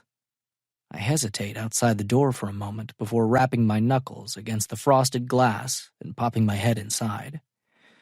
Hey, Coach, you wanted to see me? Air gets trapped in my lungs as the older man glances up from the shit pile of paperwork on his metal desk. He waves me in, pointing to the chair on the opposite side of him. Yeah, have a seat. This will only take a moment. Well, fuck. Maybe Braden was right, and Coach has finally figured me out. Since the very beginning, I've done my best to cover up my feelings when the three of us are together. I can't imagine what Demi's father would do if he discovered my dirty little secret. Probably boot my ass right off the team. He would stop inviting me over for Wednesday night dinners and letting me hang around like I'm part of the family. I don't think I could stand that. It's not only about my need to be close to Demi, but because of Nick Richards. The man is like a father figure to me, more so than the sperm donor who spawned me. Yeah, Coach? I slide tentatively onto the chair. He glances up after studying the manila folder in his hand. Your statistics grade is slipping. I spoke with Professor Peters this afternoon, and you're clinging to a C-. My shoulders loosen in relief. I should have realized that was the issue. Stats is a massive pain in my ass. I have no problem wrapping my head around most of my classes. That one, for whatever reason, evades me. All Professor P has to do is lecture about quantitative data, inferential statistics, and parameters, and I go a little lightheaded. It's like he's talking in a foreign tongue. If I could avoid the damn class altogether, I would gladly do so. Unfortunately, it's a requirement for my major. Some guys in my position might skip it and not bother to finish out their degree, but I've come this far. I'm sure as shit not going to let a statistics class stand in the way of being the first in my family to graduate from college. I'll need something solid to fall back on if the NFL doesn't work out long term. I'm sure that Demi's presence in the same section doesn't help matters either. I have a difficult time concentrating on Professor Peters and his monotone lectures when she's seated next to me, especially when the scent of her floral shampoo teases my senses. It's all I can do to stop myself from scooting closer and inhaling a giant lungful of her. If I weren't so masochistic, I'd sit my ass elsewhere. But that isn't going to happen. I've seen the way some of the other guys eye her up in class like she's a juicy steak they want to sink their teeth into. Sitting next to her every class period is my way of staking my claim. Maybe she doesn't realize what I'm doing, but yeah, that's exactly what I'm doing. I'll be damned if some other dude hits on her right in front of my face. I can't imagine Demi would be overly thrilled if she realized my intentions. From what I can tell, I rub her the wrong way. It's been like that ever since I met her the summer before freshman year of high school. I've never seen any girl go to such great lengths to avoid coming in contact with me. It would be funny if it weren't so damn sad. She's friendly enough with most of the other guys on the team, but with me, she's always careful to maintain a distance. Like I'm a leper fresh from the colony. I can't get most of the girls on this campus to leave me alone, and yet, like Braden said, she won't give me the time of day. As much as I hate talking about stats, I'd rather discuss that than the hard-on I sport anytime his daughter is near. I drag a hand through my damp hair and shove it out of my eyes before shifting on the chair. Even thinking about her is enough to give me wood. Yeah, I need to put a little more time into that class. The last quiz didn't go so well. That's an understatement. Homework is the only thing saving my ass right now, and it's not by much. Coach shakes his head and points to my hair. You got a real mop going on there, Michaels. Maybe you should consider cutting it. A smile tugs at the corners of his lips. I got a razor around here somewhere. I'd be more than happy to buzz it off right now. All you have to do is say the word. The familiar conversation settles something inside me, and I smile. Nah, if I cut the hair, I'll lose all my power. You really want to be responsible for that? He snorts and pulls off his ball cap, plowing his fingers through his thinning strands. Must be what happened to me. He clears his throat and shuffles the papers in front of him. If you can't get this grade up, you won't have to worry about your power. You'll spend part of the season riding the bench. He raises a brow. I can't imagine you want that to happen. Nope. The thought is enough to have my blood curdling in my veins. With the upcoming draft, all eyes will be on me this season. I need to be stacking up those passing yards and lead the conference in touchdowns, which will help me win a Heisman. Good. Let's nip this in the bud before it gets any further out of hand. I tilt my head. How are we going to do that? With a grin, he stabs a finger at me from across the desk. I'm glad you asked. Uh-oh, that doesn't sound good. I found a tutor for you. Great.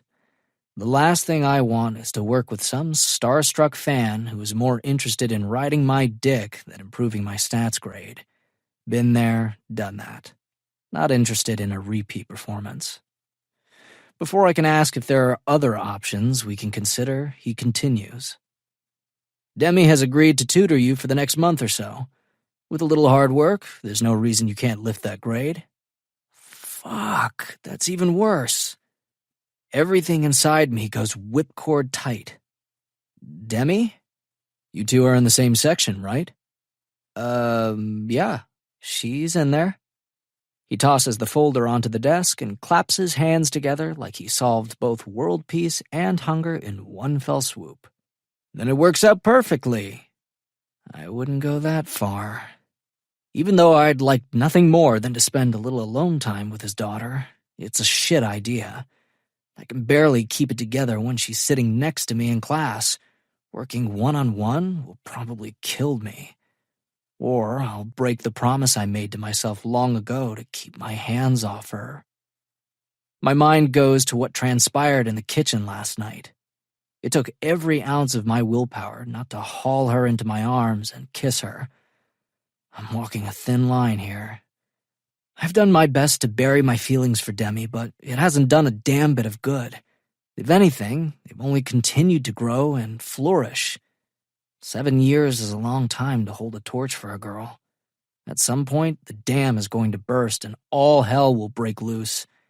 That's not something I want to happen. You can set up a schedule directly with her, he says, interrupting the whirl of my thoughts. Well, hell. Maybe I should suggest working with Professor Peters.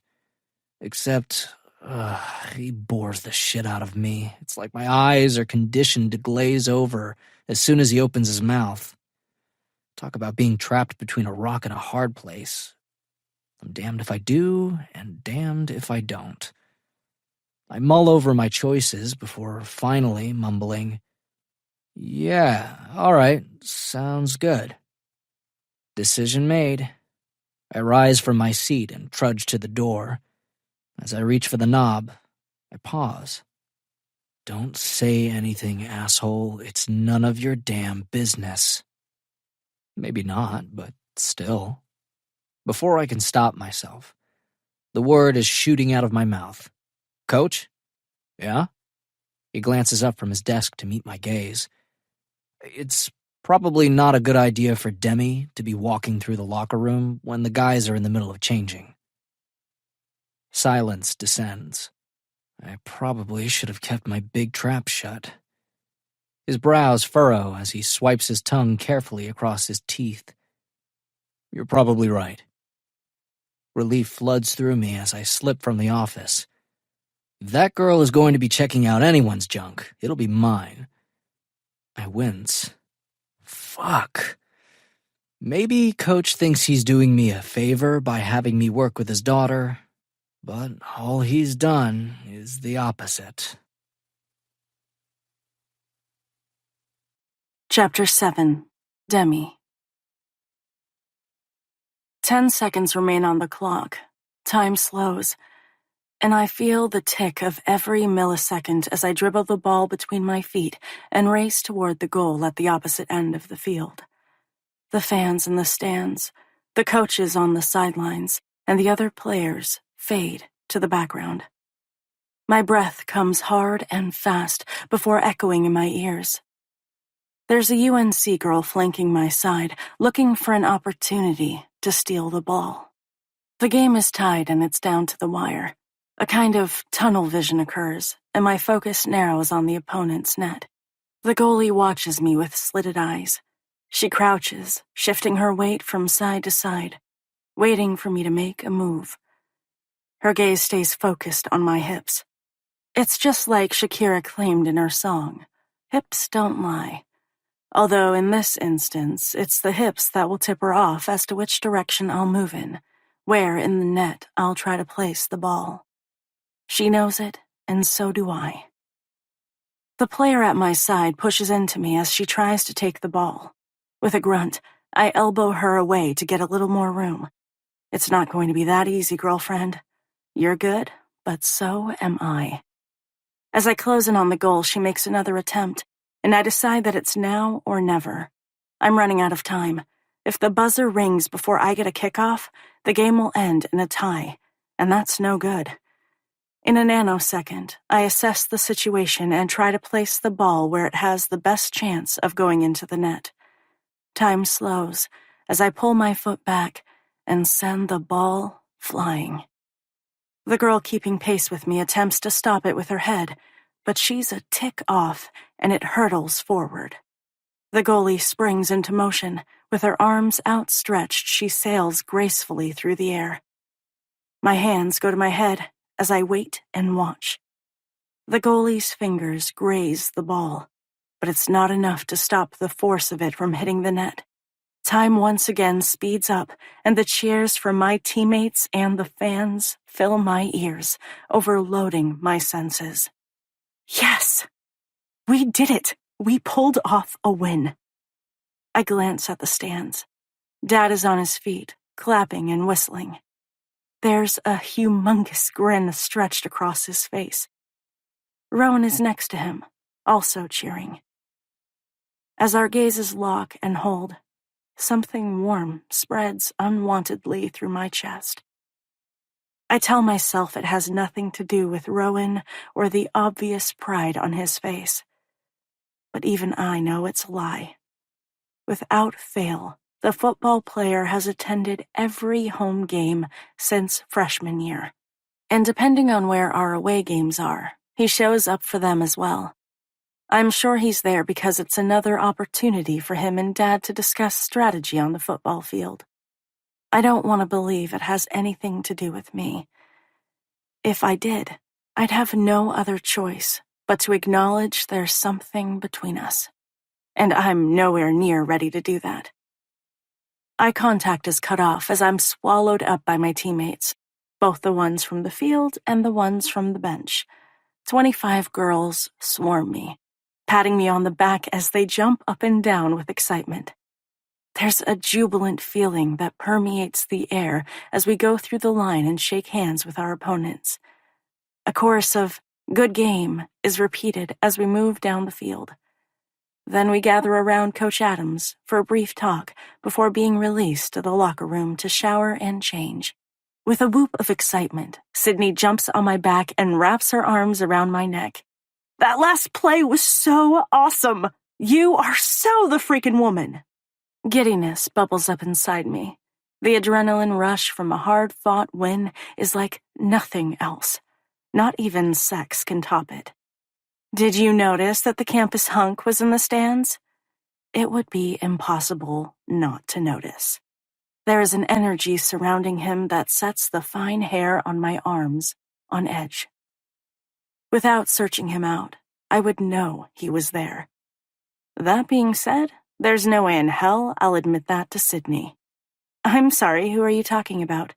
"Please, girl," she snickers, not fooled in the slightest by my nonchalant attitude. "Nice try." I snort as the edges of my lips curl upward. She cranes her head. "I guess Justin put the final nail in his coffin by not showing, huh?" The nail was already there. It's better this way. I don't want to feel bad about breaking things off. I scour the stands one last time to make sure he didn't show up late and notice that Ethan is sitting with a couple of other baseball guys. So much for study hours. It only reinforces my decision to cut him loose and move on. "You didn't tell me that you worked everything out with Ethan." That's because I didn't. All of her previous excitement drains away. And yet he still showed up. See? Now that's a guy who is interested. One who takes the time out of his own busy schedule to support his girl. Sydney shrugs before glancing over her shoulder. "Yeah," her voice softens. "He did."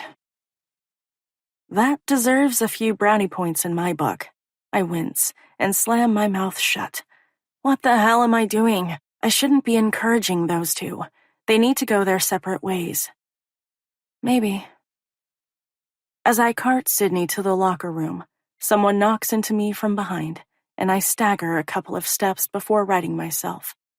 With my roommate clinging to my back like a baby rhesus monkey that could have ended disastrously. I stare at the leggy, auburn-haired girl as she strides past us. Her lips curl with scorn. Annika. The junior soccer player has turned out to be a real pain in the ass. I'm unsure what happened for her to direct so much hate my way. When Annika came in as a freshman, I took her under my wing and mentored her. We got to know each other pretty well and spent a lot of time together. We're both forwards, and for a while, we worked really well together. We were an unstoppable duo. Until we weren't. I blinked, and suddenly everything was a competition both on and off the field. It's gotten to the point of uncomfortableness. I've tried ignoring her, hoping she would grow up and realize we're on the same team. But my silence has had the opposite effect and emboldened her. Oops, sorry. The smirk tells me that she's not the least bit remorseful, and her bumping into me wasn't an accident. Watch where you're going, Sydney snaps. As captain, I try to lead by example. That tactic hasn't worked with Annika. She's mistaken my silence for weakness. I'm not delusional enough to think that all 26 girls on this team will mesh. But we need to work together for the greater good. I've attempted to put the best interest of this team above my own personal feelings for any one individual. A couple of younger players flank Annika. I've noticed she's become the piped piper for the freshman and sophomore girls. It's like she's carefully gathering forces for a coup. Any day, they'll come for me, and I'll be beheaded. Didn't I tell you from day one that girl would be a problem? Sydney mutters. It's warily that I watch both her and her minions strut their stuff to the locker room. Even though it pains me to do so, I have to begrudgingly give Sydney credit where it's due. She was spot on in her assessment. My bestie took an instant dislike to Annika and kept trying to tell me that the younger girl was playing me like a fiddle. I thought Sydney was paranoid, maybe a little jealous, and refused to listen. Yep, you did. One of these days, you're going to have to knock her down to size. A sigh escapes from my lips with the realization that she's not wrong. As much as I'm dreading a confrontation with the other girl, it's been brewing for a while, and I can't let it go much longer. Teams that are fractured from within don't bring home championships. And this is my senior year. Maybe the last one I have to play soccer. So coming in second or losing in the playoffs isn't an option. We either get our shit together or we don't bother at all. End of story. Chapter 8, Demi. Sydney throws open the front door to the house and yells over her shoulder, "Now this is what I'm talking about." There's a massive off-campus party in full swing on Spring Street. It's only one of many happening tonight. There are 6 players who live at this residence, including Rowan. This particular group of guys are well known for their out-of-control victory celebrations.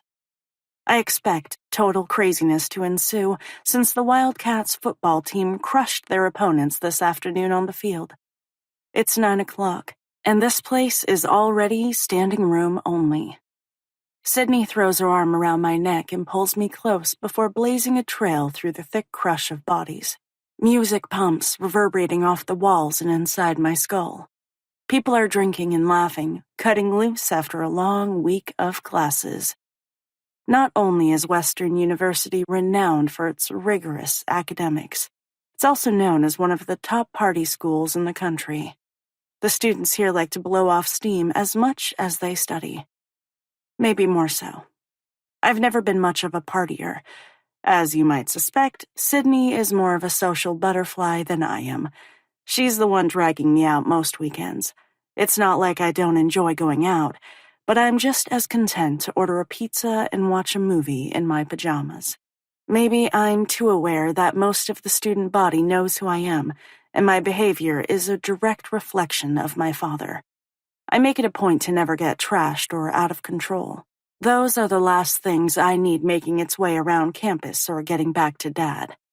Most of these kids don't have to worry about their parents finding out about what they're up to.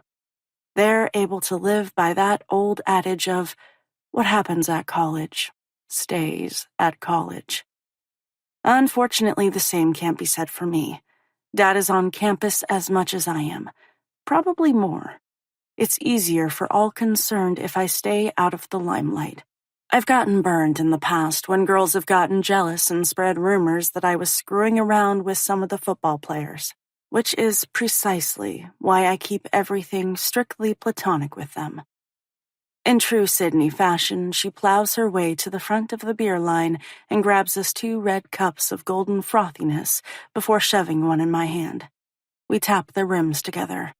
Salut, she says, before rather impressively downing the entire container in one thirsty gulp. I raise my brows and take a dainty sip. What? She swipes the back of her hand across her lips. It's been one long-ass week. Even though Ethan made a point of showing up at the game, Sydney still isn't talking to him. We'll have to see how this one plays out, although I have my suspicions as to what will transpire. These two are like Kourtney Kardashian and Scott Disick. They can't be together, and yet they can't be without one another. I'll be right back. I'm going to grab another one, she says. As she turns away, I shout, Hey, I don't want to carry you home tonight. You're like dead weight when you pass out. She flashes a grin before returning in record speed. I needed that first one to take the edge off. Mission accomplished. The edge has clearly been taken off. When a song that has been playing all summer long comes on, Sydney whoops and throws her hand in the air before moving her body to the rhythm. Several guys in the vicinity take notice, unable to resist joining her. I follow suit and let the beat flow through me. One song bleeds into another, and we dance in the tiny bit of space we've managed to carve out for ourselves. When a pair of male hands wrap around Sydney's waist and spin her away, I peek around to view the culprit. Her shoulders tighten, and all the lightheartedness she had managed to find in the music drains away, leaving a pissed-off Sydney in its place. I should have known. Ethan. Can we talk? His voice is barely audible over the chatter of people and music pumping around us. Emotion flickers over Sydney's face before she shrugs. Is there really anything for us to talk about? It feels like we've reached the point in the evening where I should make myself scarce. I'm not looking to referee this conversation. Sorrow fills his eyes as his face falls. I'm sorry, Sid. I was a jackass. I care about you, and I'm not ready for this to be over. She takes a tentative step toward him before tucking a stray lock of hair behind her ear. I don't know. Maybe we're better off as friends. All we do is fight when we're together. The girl makes a valid point. He should really listen to her. Yeah, I know, but I still want to make this work. There's a pause. Don't you? Don't we owe it to ourselves to give this one last shot? When she remains silent, he closes the distance between them before cupping her cheeks with his hands. Then he leans in and plants a kiss on her lips. If I know Sydney, and I do, she'll react one of 2 ways. 1, she'll scratch his eyes out, or 2, she'll melt beneath his hands, and they'll start sucking face. When her mouth opens under the pressure of his, I know exactly how the rest of this night will go, and that's with the 2 of them playing an intense game of tonsil hockey while I stand around feeling like an awkward third wheel. Sydney tosses her empty cup over her shoulder before twining her arms around his shoulders. From somewhere behind her comes a disgruntled, "Hey." I take another sip of my now lukewarm drink and wince. Icy cold beer goes down a lot easier than room temperature hops and barley. Yuck. As I step away to give them a bit of much-needed privacy, even though they're making out in the middle of a crowded party, Ethan pulls away and stares at me with a dazed expression. Justin is around here somewhere. Great. Exactly the person I wanted to contend with. This night has officially gone down the tubes. Justin and I haven't spoken since he dropped me off Wednesday night. There's been a text or two, but otherwise, we've both been busy. I jerk my thumb over my shoulder and point to nowhere in particular. I guess that would be my cue to leave. Ethan flashes me a lopsided grin before his lips return to Sydney's. With one last look at the pair, I shake my head and take off. It's even more jam-packed than when we arrived an hour ago. People are crammed into the first floor of this house like sardines. As I move into the dining room, I notice a couple of guys from the football team. They wave me over, and since I have nothing better to do, I join their small group, relieved to find a few friendly faces in the crowd. Nothing says loser more than standing around by yourself in the middle of a rager. Congrats on the win, I shout to Braden Kendricks before he pulls me in for a quick hug. I've known him since freshman year. He's like a big brother to me. Even though he's hot as hell, I've never felt anything more than friendship for him. He glances around before his gaze returns to mine. What, no roommate? I was under the impression you two were surgically attached at the hip. She's currently attached to someone else's hip at the moment, I joke. The smile disappears, only to be replaced with a frown. She's still with that guy? I shrug, surprised he's been following the whole Sydney-Ethan romantic roller coaster, which is kind of interesting. For the moment, check back tomorrow, we could have a different answer. With his brows beetled together, his gaze coasts over the throng, almost as if he's searching for her. Even though that seems doubtful, I can't resist teasing. I'm sensing a bit of interest on your part. He lifts a bottle of beer to his lips and takes a long swig. The girl is seriously hot, but she's way too much work. I snort and shake my head. Here's the thing about Braden. He doesn't chase girls. They chase him. With his dark hair and eyes, the guy is a real heartbreaker. He's funny, has a great personality, and is intelligent. Not to mention muscular. In other words, he's catnip for the females on campus. He's been voted campus heartthrob 3 years running, and I have no doubt he'll receive the distinction for his 4th and final year, a Western University first. Before I can investigate the situation further, a leggy blonde with humongous breasts squeezes her way between us before pressing her double Ds against him. He grins, his attention homing in on the groupie. I've watched this scene play out too many times not to know how it'll end. He'll flash his signature panty-dropping smile, and she'll sigh, fall onto her back, and spread her legs wide. Someone hand me a barf bag before I'm sick. For a flicker of a moment, I'd actually thought he might be interested in Sydney. I glance at him again. The blonde is now clinging to him like a barnacle, and he's certainly not fighting her off. I can all but guarantee that girl will be taking a ride on the Braden Express this evening. I'm knocked out of those thoughts when one of the younger guys comes up behind me and grinds. Mitch Harrison is a sophomore.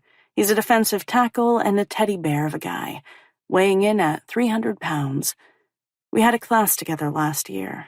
As far as dudes go, he's pretty harmless. I'm about to bust out a move when a muscular arm slides between our bodies and hauls me away. Air gets trapped in my throat as I'm pressed against a hard chest. I don't need to glance at the person holding me to realize who it is. My skin is abuzz with recognition. There's only one guy capable of producing that kind of sensation within me. Rowan. As if to solidify my suspicions, he growls, "Knock it off, Harrison." He pulls me so close that I'm able to feel every hard line of his body. Another punch of awareness hits me before settling in my core. Leave her alone. The deep rumble of his voice ties my insides up into a series of complicated little knots. As much as I want to pretend I'm stone cold inside and feel nothing where Rowan is concerned, I can't. The attraction is too explosive to ignore. What the hell is wrong with me? Why can't I control my body's reaction to him? It's frustrating to want someone you know you can't have, someone who isn't good for you. And yet, that knowledge does nothing to stop the surge of hormones from flooding through me, lighting me up from the inside out. Since day one, when we were 14 years old, I've been all too aware of Rowan Michaels. He's ridiculously good-looking. I can acknowledge that. At least, privately, to myself. And from the attention he garners, I'm certainly not the only one who thinks so. Up to this point, I've been successful in pushing all thoughts of him to the back of my brain, where I can ignore them. That doesn't seem to be the case anymore, and I don't understand why. Something indelible has changed, but I'm not sure what it is. It's like we've reached a tipping point. What I need right now is for our relationship to go back to the way it's always been. Is that even possible? For some reason, I don't think so. And that, my friends, is a huge freaking problem. One I have no idea how to solve. With no other choice but to confront the situation, I spin around in his arms before pressing my palms against his chest. What is it about him that makes my pulse race? I've never been attracted to guys with hair that nearly brushes their shoulders. I've always gone for clean-cut boys. And yet my fingers itch to tangle in the thick length. And when he wears one of those hairband thingies at practice, a shiver slides through me just thinking about it. The intensity of his gaze burns into mine, and it takes a moment to find my voice. You're kind of a buzzkill. I exhale as everything spinning gradually resettles inside me. The last thing I want or need is for him to realize how easily he's able to knock me off kilter. Rowan quirks a brow. Is that so? Yes. We were dancing. It wasn't a big deal. He doesn't move, and yet somehow manages to loom closer, obscuring everything in my line of sight, except for him. The raucous party fades as I'm trapped in the blueness of his eyes. They remind me so much of the ocean, of waves crashing against the shoreline. It takes everything I have inside not to glance away and reveal how much he unnerves me. Even when my knees turn to jelly and I'm in imminent danger of sliding to the floor, I hold myself upright. It's doubtful Coach would approve of his players grinding up on his daughter. He's right. Dad wouldn't care for it at all. But that doesn't stop me from firing back with, "Do you think he would approve of you holding me like this?" His hands burn into my bare skin, making me wonder if I'll be sporting marks for days. His lips thin as his eyes darken. Probably not. When his arms reluctantly fall to his sides, I take a hasty step back, needing distance to regain my bearings. I don't fool myself into believing it's anything less than full-on retreat. I need to distance myself from Rowan before something happens. There's an explosive energy brewing in the air. It feels as if one strike of a match could blow us all to hell. I can't take the chance of our relationship shifting any more than it already has.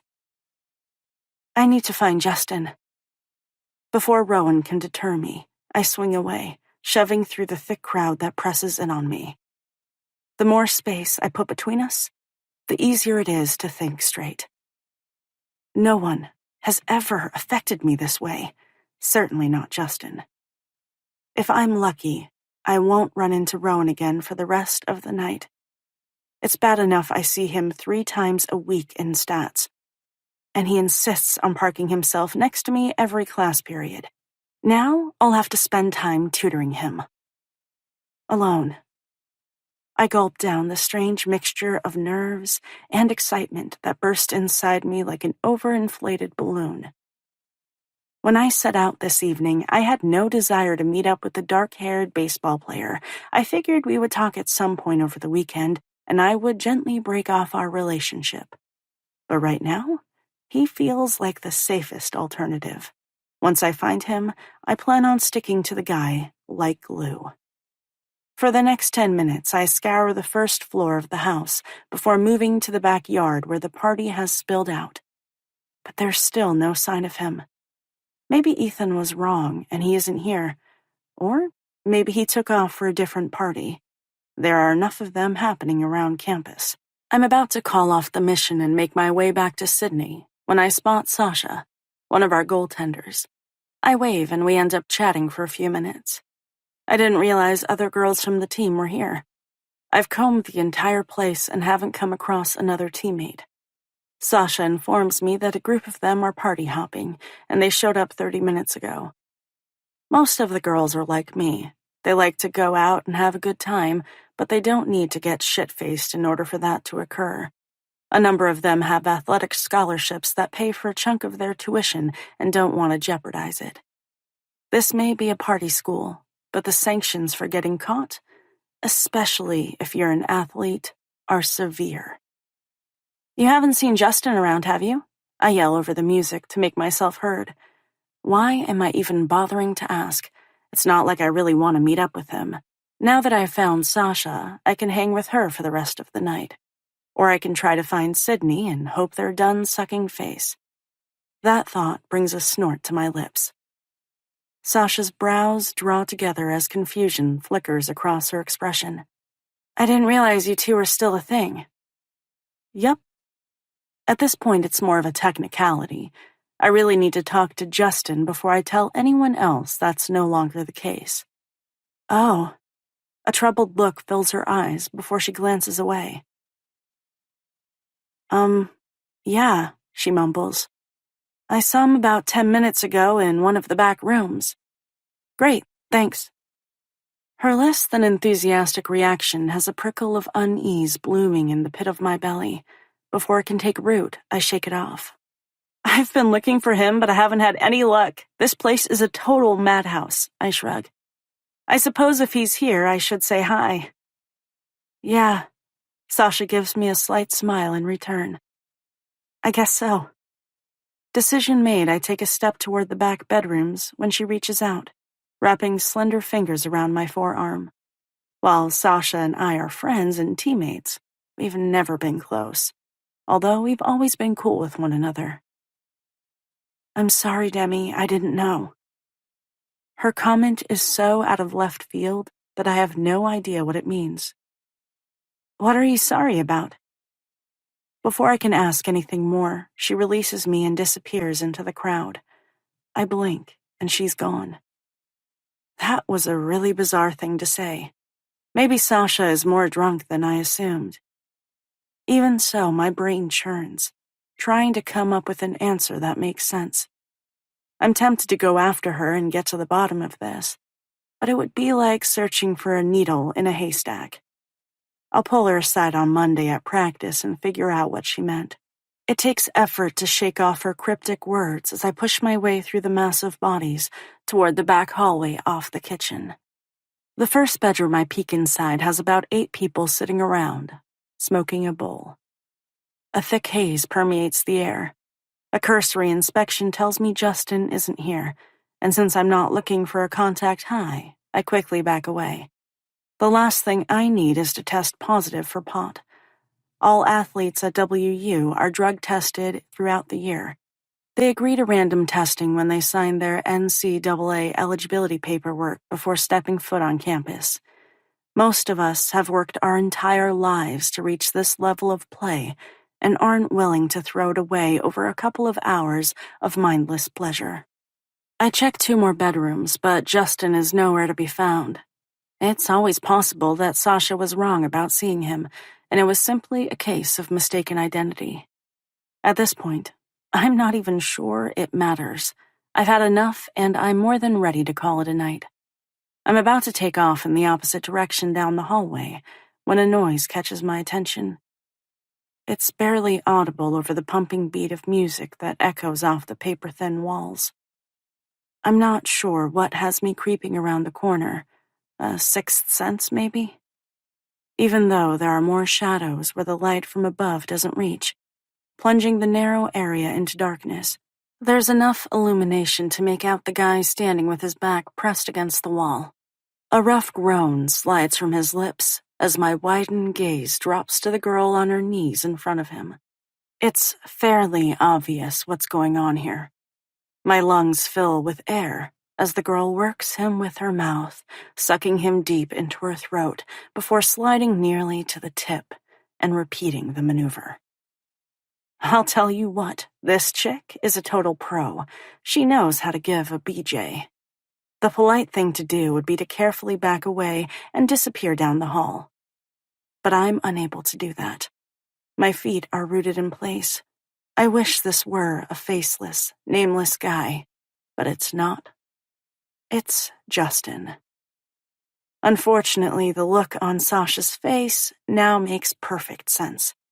She knew he was fooling around with someone else. The growl that escapes from my boyfriend is enough to have me blinking back to the present. His eyes are squeezed tight, and there's a slight gape to his parted lips. His fingers are tangled in thick hair. Auburn-colored hair, if I'm not mistaken. Annika. Why am I not surprised? Although this is an all-time low, even for her. As if realizing she has an audience, Annika cracks open her eyes and locks them on me. Instead of flaring with surprise, embarrassment, or even guilt, a victorious light fills them, as if this is what she wanted all along, for me to find them together. It might be dark and shadowy in the cramped hallway, but the look she sends me is blatant, much like the shove on the field after the game on Thursday. This was intentional. I'm sure if her mouth wasn't stuffed full of Justin's dick, she would be grinning ear to ear. What a bitch. She really has no shame. I've never met a girl like her, and to be clear, I've dealt with my fair share of bitchy mean girls throughout the years, but this one takes the cake.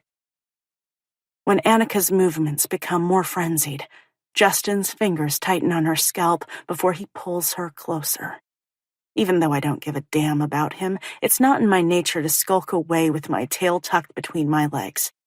I want the dark-haired boy to know that he's been caught with his pants around his ankles.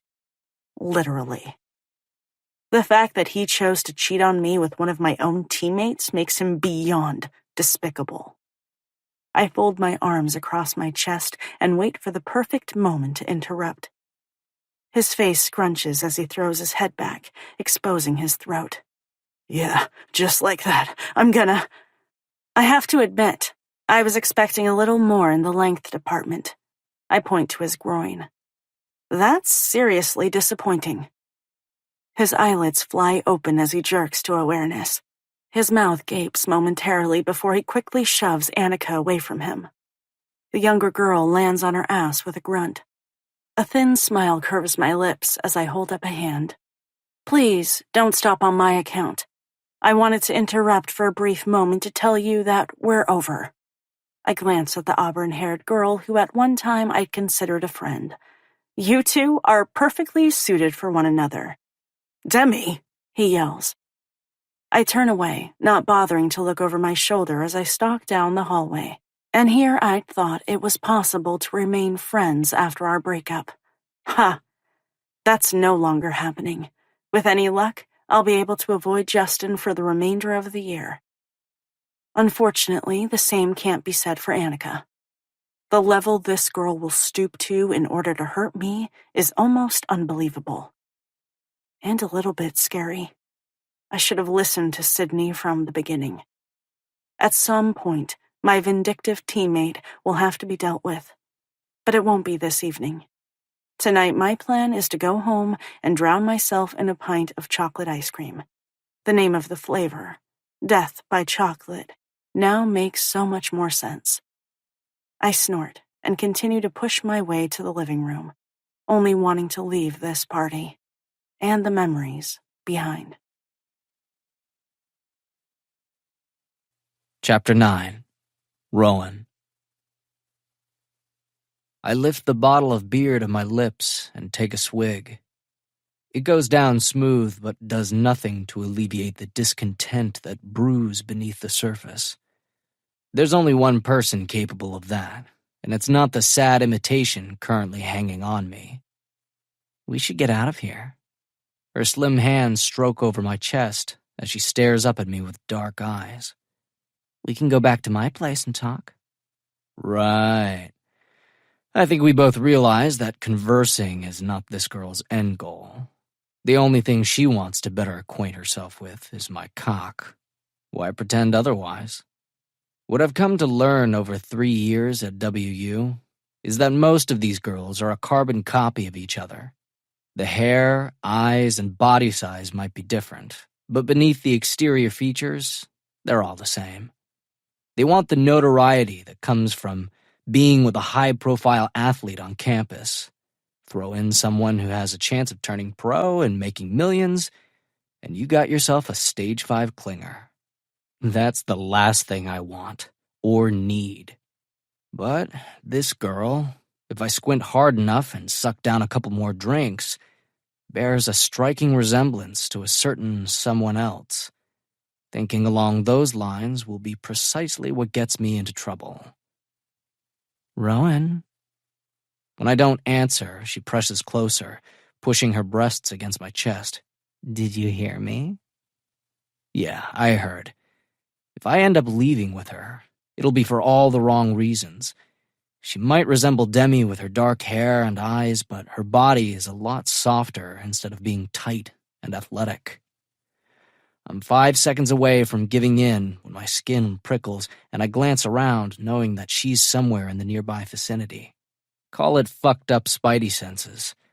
I scan the thick crowd until my gaze homes in on her dark head.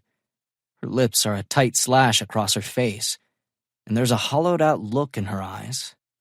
Even from this distance, I realize something is wrong. Without thinking, I yell, Demi! Even though the music is obnoxiously loud, and I'm unsure if my voice carries, her gaze slices to mine, as if she knew I was standing there the entire time. It only reconfirms that I'm not the only one who feels the strange gravitational pull. Whether she wants to admit it or not, there's a bond that connects us to one another. For a fleeting moment, our gazes lock and hold. Pain flares in her eyes before it's blinked away. She drags her gaze from mine before pushing steadily through the mass of bodies toward the front door. I don't realize I'm on the move until the girl previously wrapped around me calls out, Hey, where are you going? Barely do I stop to throw the words over my shoulder. Sorry, a friend needs me. Although that statement is highly debatable. It's unlikely that my friend wants any assistance from the likes of me. I thought we were leaving, she whines, unwilling to throw in the towel just yet. Maybe another time. Or more like never. My size and notoriety on campus make shoving my way through the crowd unnecessary. If you're not looking to get mowed over, move your ass out of the way. Within 30 seconds, I've cut a direct path to Demi. I wrap my fingers around her bicep, effectively halting her escape. Hey! I spin her around until she has no choice but to meet my searching gaze. What's going on? Nothing. She shakes her head, but the fib is there, lurking in her dark depths. Why are you lying? I drag her closer. Tell me what happened. I'm just tired. Demi jerks her arm, attempting to break free from the hold I have on her. I want to go home. I study her tightened features for the truth. Why don't I believe you? A crack of anger flashes across her face. I don't care what you believe.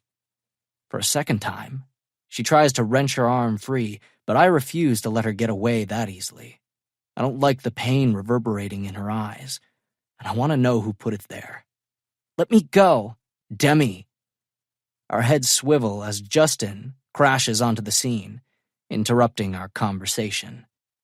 Any struggle Demi had been putting up ceases as every muscle in her body goes rigid. I'm sorry, he blurts, gaze focused solely on her. It shouldn't come as any surprise that I'm not much of a Justin fan. Even before they got together, I never had much for the guy. He always struck me as a conceited tool, and I've become even less enamored since they've been seeing each other. He's nowhere near good enough for her. I was hoping Coach would put the kibosh on their relationship the other night, but that didn't happen. My eyes narrow as I pull Demi closer. What exactly are you apologizing for? Justin tears his gaze from her long enough to shoot me a glare. Heat flags his cheeks. That's none of your damn business. He waggles a finger between himself and the girl pressed against me. This is between the two of us. He shifts from one foot to the other before dropping his voice. Please, Demi, can we go somewhere and talk in private? A gurgle of disbelief bubbles up from her throat. You didn't seem too interested in privacy a couple of minutes ago. What the hell does that mean? Justin grits his teeth as the flush staining his cheeks creeps further down his neck. Would you hear me out? When she presses herself against me, I realize that whatever she's upset about has everything to do with him. That's all the incentive I need to snake my arm around her shoulders and tuck her carefully against my body. Justin plows a hand through his hair as frustration flashes across his face. His voice drops, taking on a pleading note. I made a mistake, all right? Don't make such a big deal out of it. Demi's brows skyrocket across her forehead. Are you being serious? Before he can answer, she says, Clearly you don't understand that sticking your dick in another chick's mouth is a huge deal. And for that girl to be one of my teammates makes the situation even more unforgivable. You cheated on her? Why the hell would Justin do that? Doesn't he realize how fucking special this girl is? Any guy lucky enough to have Demi should be worshipping the very ground she walks on. I knew this guy was a douche, but somehow he's managed to jackhammer to an all-new low. A potent mixture of fury and irritation swirl through Justin's eyes as his gaze swings to me. Fuck off, Michaels, he growls. This doesn't involve you. Why don't you take a hike? Ha! He's legitimately insane if he thinks for one damn moment I'm going to walk away and leave Demi alone with him. All he's done is hurt her, and it will be over my dead carcass that he inflicts any more damage. I'm not going anywhere, so get used to it. This isn't the first time you've done this, is it? Demi cuts in, drawing Justin's attention to her. What? His voice falters as surprise flickers in his eyes. She levels a hard look at him and repeats, This isn't the first time you've cheated on me. When a bead of perspiration breaks out across his brow and his gaze falters, I realize Demi is right. He's been hooking up with the other girls the entire time they've been together. God damn it! It takes everything I have inside not to punch that stupid motherfucker in the pie hole. Well? There's a pause before she snaps. I'm waiting for an answer. When it becomes apparent that Demi won't drop the subject, he clears his throat. Maybe I've gotten a few BJs here and there, but that's it. I wanted to take things slow with you. She scrunches her face and straightens to her full height like someone rammed a 2x4 up her ass. Wait a minute. Are you really trying to... One hand slaps her chest. Blame me for this? He blinks a few times before muttering, No, I'm saying that we weren't totally serious, and I didn't want to rush you. I thought you would appreciate me being respectful. So, I was supposed to appreciate you getting blowjobs from other girls? She doesn't wait for him to respond. You know what I would have appreciated even more? If you would have kept your dick in your pants. That's not what I meant. You're taking everything out of context and twisting it up to make me the bad guy in the scenario. Newsflash, asshole, you are the bad guy. As for taking everything out of, she uses her fingers to make air quotes, context, I don't think so. You never asked if I wanted to take things slow. You just assumed. Why would any girl want the guy she's seeing to hook up with other people behind her back? She shakes her head as another realization dawns. Even after we got serious, you would have continued to screw around on me. When he opens his mouth to argue, she raises a hand. I'm done with this conversation, and more importantly, I'm done with you. What? His voice rises, and several people in the nearby vicinity turn in his direction. Wait!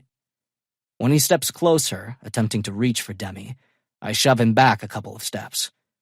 It takes everything I have inside not to get more physical. Demi already told you that she's not interested. Take the hint, buddy, and leave her alone. Give me a damn break, Michaels, Justin snarls. Like you're not getting your dick wet every damn night of the week. He jerks his arms to encompass the party. You've probably nailed every ass in the place. Shut the fuck up and stay out of my business. Revulsion flashes across Demi's face as she shoves out of my arms. Maybe the two of you should become friends. It seems like you have a lot in common. With that last parting shot, she pushes her way through the crowd. Once Demi is out of earshot, Justin growls, The only thing we have in common is that we both want to get in her pants. He smirks. Although, I'm sure all you'd have to do is talk to Coach Richards. He'd probably hand his daughter right over. I've heard that's one of the perks to being a baller around here. The fuck he said? Rage clouds my better judgment. I yank my arm back and slam it into the asshole's face before anything else can come out of his stupid pie hole. With any luck, that'll shut him up. He squeals like a little pig as his hands fly to his nose. You had the one girl worth having on campus, and you fucked it up because you couldn't keep your pecker in your pants. I step closer, getting in his face. You and I are nothing alike. When Justin fails to respond, I swing away, striding after the only girl I've ever cared about. The very same one who wants nothing to do with me. Chapter 10. Demi. I'm still fuming as I stride down the sidewalk. It seems unimaginable that Justin would attempt to pin the blame for his cheating on me. On me. As if I had anything to do with him whipping out his dick and stuffing it in someone else's mouth. Nope, don't think so. The temperature might have dipped into the low 70s, but it does nothing to cool my temper. It's as if the conversation is playing on a constant loop in my head, and I can't make it stop.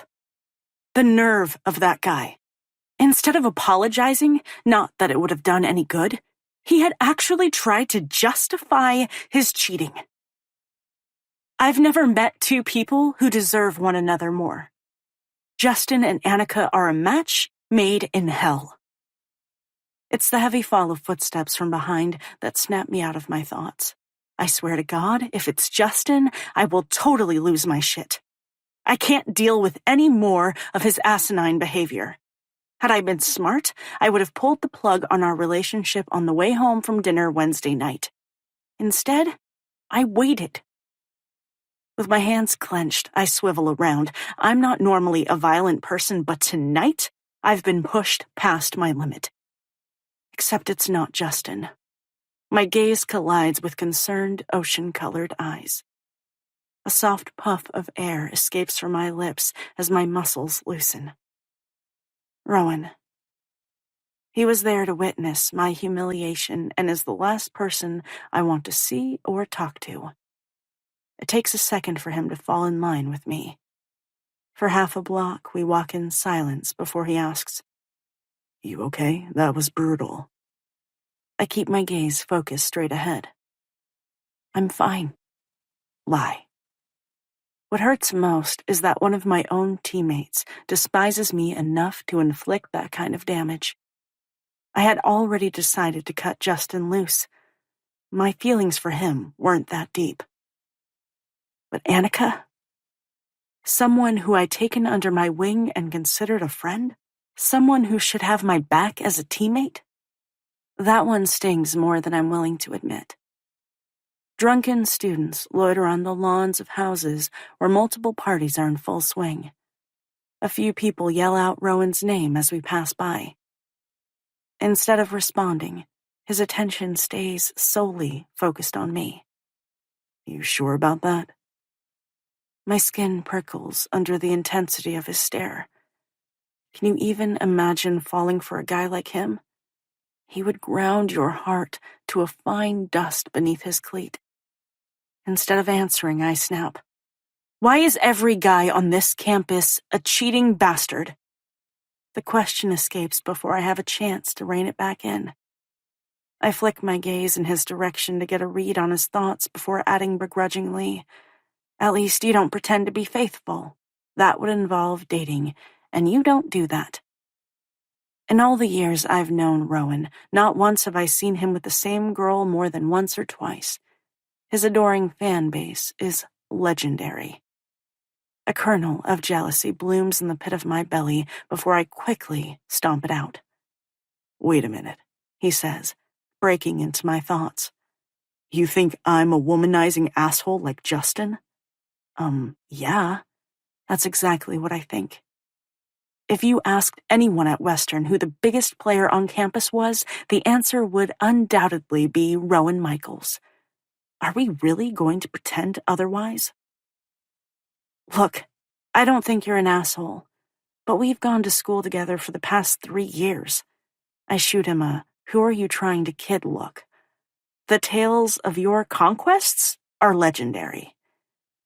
Maybe you shouldn't put so much stock in the gossip you hear around campus, Demi.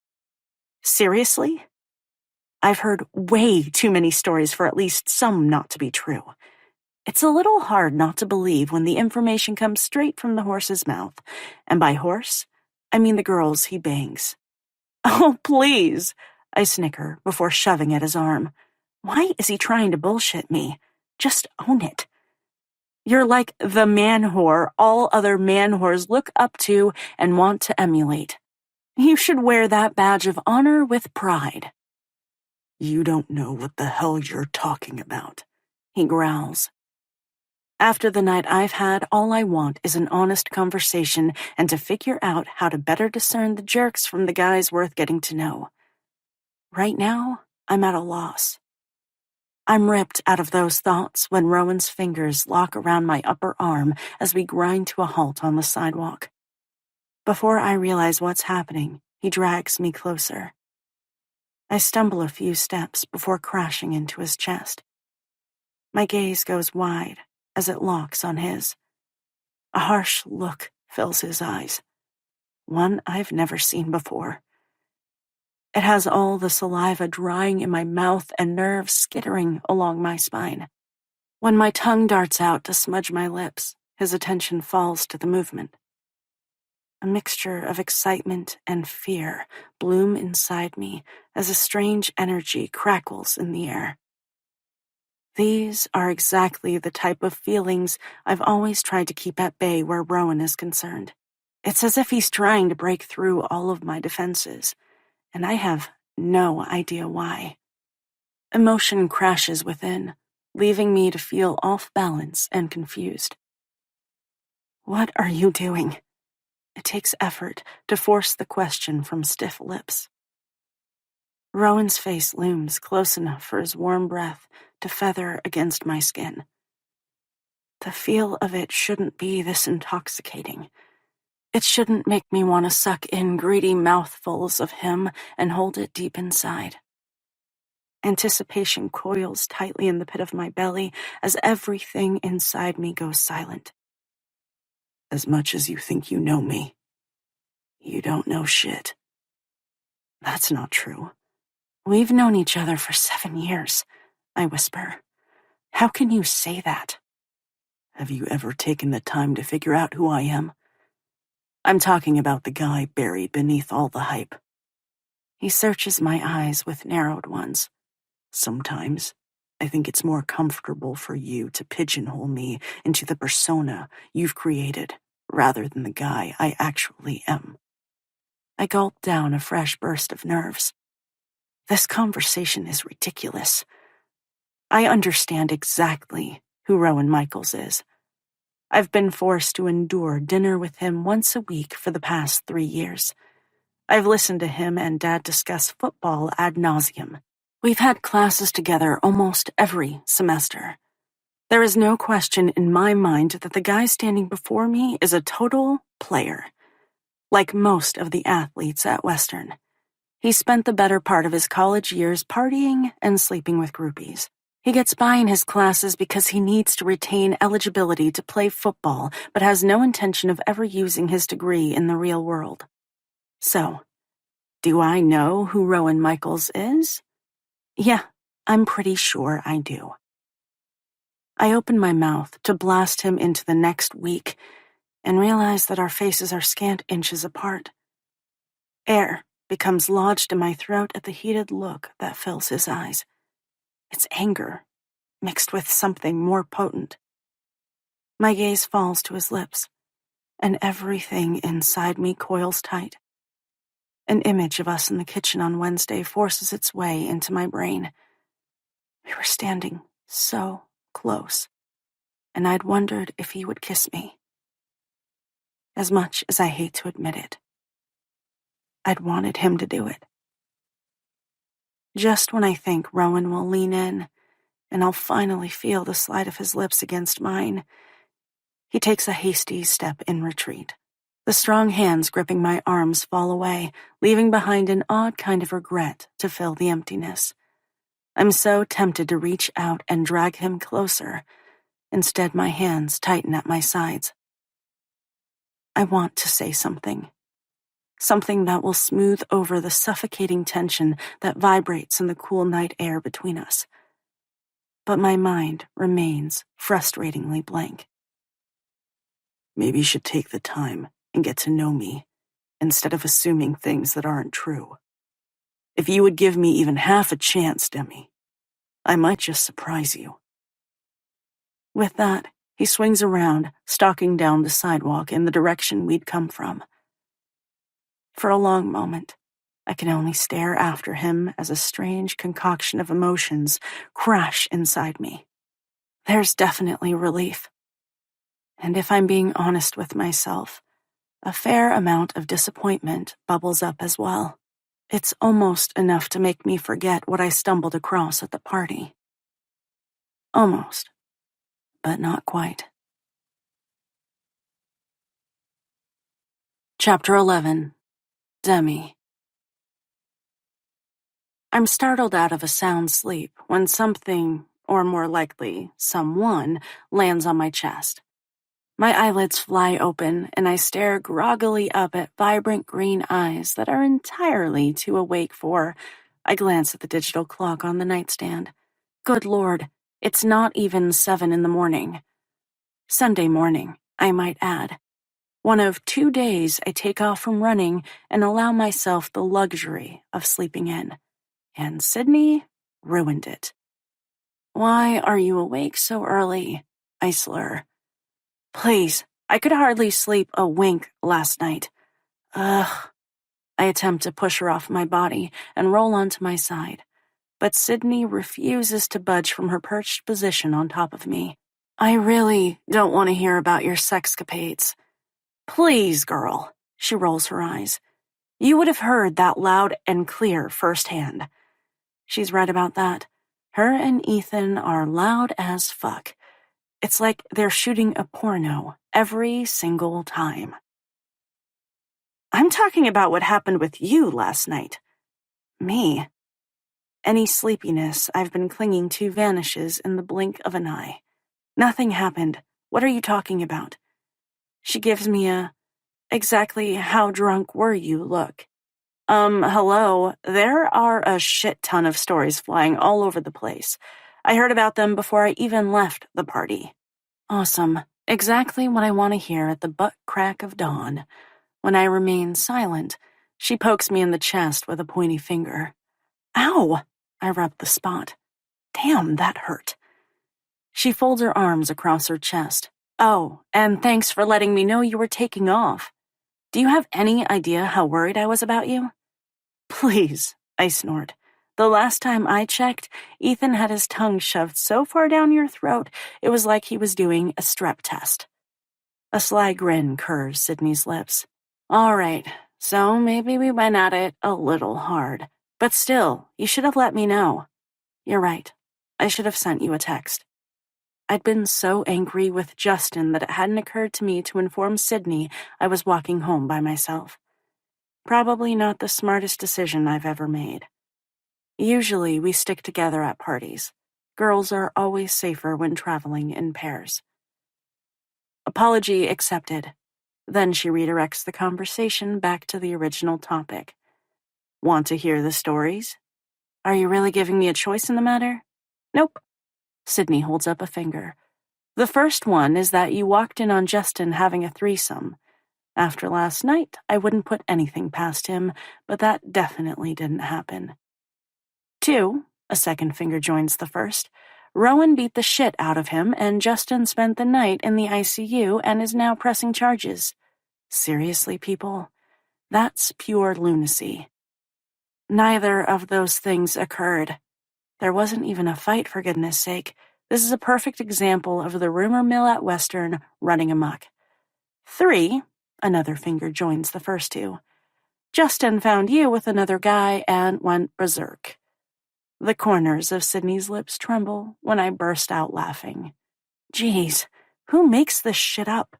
Trust me, there's more, but those are the ones I thought could have a shred of truth to them. It's all a bunch of bullshit. Her shoulders fall. That's disappointing. Really? I quirk a brow. You were hoping Justin got beat up or one of us was caught up in a cheating scandal. Maybe. She shrugs unapologetically. You have to admit it's getting kind of lame around here. We need something to spice things up. There's no point in holding back what transpired last night. Then you'll be delighted to hear that I walked in on Justin getting a blowy. Her eyes widen. From a guy? No, not a dude. It was none other than our very own Annika Weber. No way. Yep. The whole sordid mess leaves a bad taste in my mouth, although not nearly as bad of a taste as Annika had in her mouth last night. God only knows where his you-know-what has been. Sydney collapses onto the mattress next to me before rolling onto her back. What a dirty little bitch. My thoughts exactly. There's a pause. Honestly, I don't give a crap about Justin or what he does. We weren't going anywhere as a couple, but if he felt the same way, he should have been straight with me instead of hooking up behind my back. More like right in front of my face. It's Annika's behavior that bothers me the most. I swivel my head to meet her gaze. You know what I mean? Yeah, that's some super shady shit right there. Tell me about it. An image of Annika on her knees forces its way into my head. You should have seen the way she looked at me, Sid. It was like she was thrilled that I'd stumbled upon them as if it had been her intent all along. She didn't even bother to stop blowing him. Kept right on going until he pushed her away. A shudder of disgust works its way through my body. Seriously? Sydney's brows rise, as if even she's shocked, which is saying something. She doesn't bat an eyelash over much. Yep, my voice softens. I don't understand what her problem is. My brain trips over the past 2 years. When Annika had come in as a freshman, she'd been so sweet and nice, eager to soak up everything she could learn on the soccer field. She had shadowed my every move around campus. She was like the little sister I'd never had but always wanted. Fast forward 2 years, and I could have never imagined our relationship would be so contentious. I've done nothing to her. Certainly nothing to incite this kind of single-minded hatred. I'm at a loss as to how to change the path we're careening down. A contemplative expression settles over Sydney's face as she chews her lower lip. Do you want my honest opinion? Of course. I steel myself for what will come next. Sydney isn't the kind of girl who pulls punches. Ask her for the truth, and she'll give you the unvarnished version. Her unflinching honesty is one of the things I love about her. I think Annika has been eaten alive by the green-eyed monster. She wants your position on the team. When I remain silent, she continues. If that girl could skin you alive and wear you as a coat, she would. I scrunch my nose at the vivid image she paints. That's fairly disturbing. You know what? She doesn't bother waiting for a response. Her behavior has been pretty disturbing. Sydney's right about that. The situation with Annika has spun out of control. I'd hoped that if I gave it enough time and didn't give her the reaction she was looking for, the girl would get bored and move on. But that has yet to happen. If anything, her behavior has only become more spiteful and ruthless. Dem, she says, cutting into my thoughts. You can't let this slide anymore. Some of the younger girls already seek her out for advice and look up to her as a leader.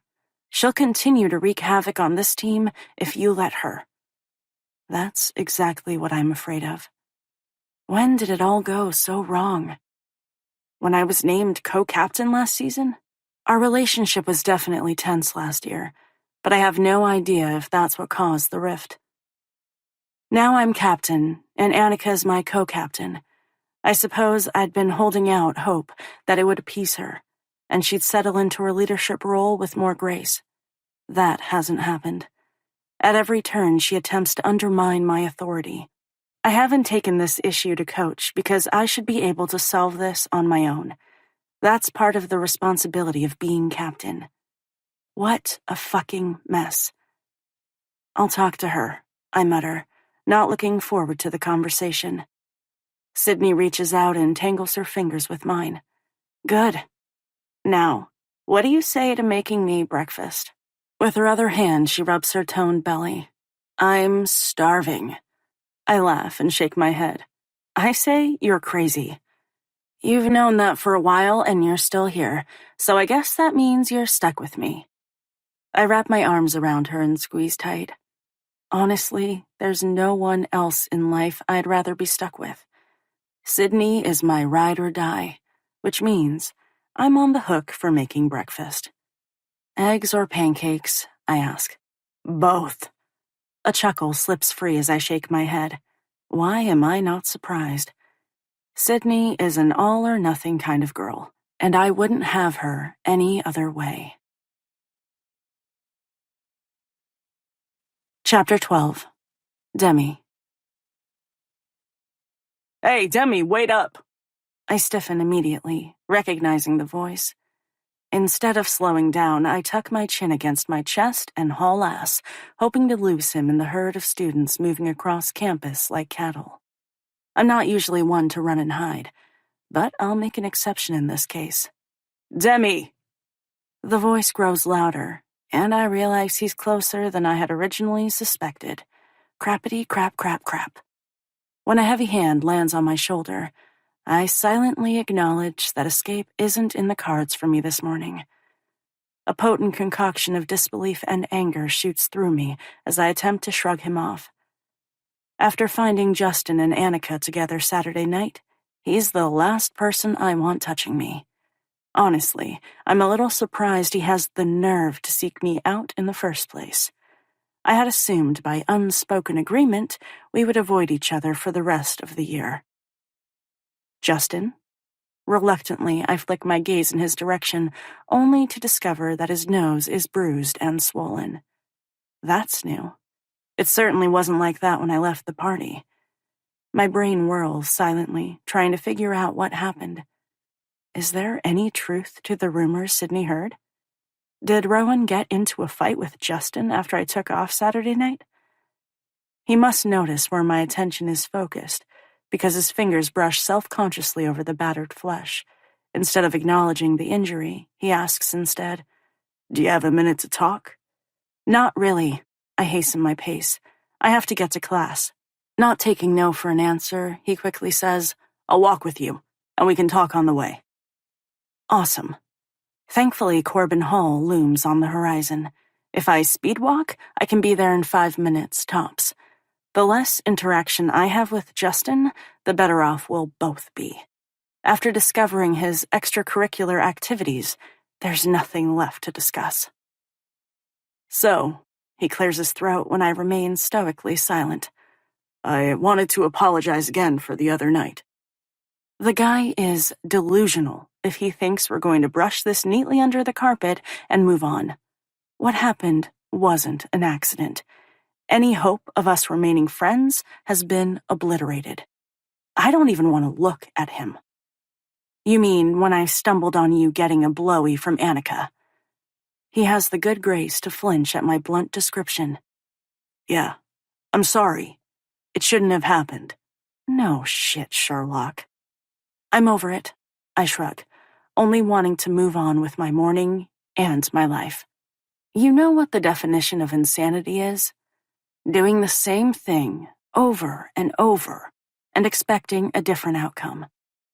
The lesson I've learned from this experience is to steer clear of the athletes on campus. Maybe it's unfair to paint them all with the same broad brush stroke, but I've been burned too many times in the past. The guys around here have too many options available. Every men's team at Western has their own set of jersey chasers, cleat sniffers, or puck bunnies. I'm over the womanizing jocks. I've dated a couple different athletes throughout the years. Luke, a hockey goalie, Logan, a soccer midfielder, Ashton, a breaststroker, and Justin, a baseball pitcher. And they've all turned out to be players.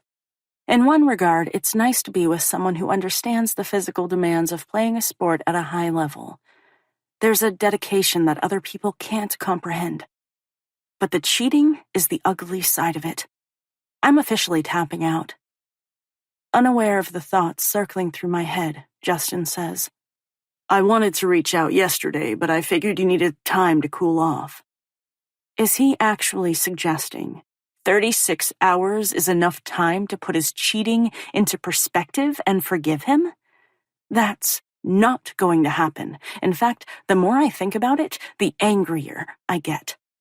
When I remain silent, lips pressed into a thin line, he continues. "I was hoping we could move past my..." There's a pause. "Lapse in judgment and work this out." He's joking, right? "I'm sorry?" My gaze jerks from the math building to Justin, who remains tenaciously at my side. There's no way I heard him correctly. "I want to move forward with our relationship. We were really good together." He gives me a hopeful smile. "Instead of letting my indiscretion tear us apart, let's work to overcome it. We'll be a stronger couple in the long run." Holy crap, the guy is serious. Well, color me stunned. I didn't think it was possible for Justin to shock me any more than he already has. But I was mistaken. This conversation has totally thrown me for a loop. Why would we do that? My brows beetle together as confusion spirals through me. It's not like we were seeing each other for that long. I wave a hand in his direction. In fact, you're the one who said we weren't serious, and you obviously didn't like me enough to remain faithful. So, why bother? Why not move on? You're right, I did say that. I thought I was being considerate by getting my needs taken care of elsewhere. A snort of disbelief escapes from me. I just can't with this guy. I like you, Demi. A lot. And I'm human. Is he really playing the human card? I made a mistake, he continues. Can't you find it in your heart to forgive me? No, I really can't.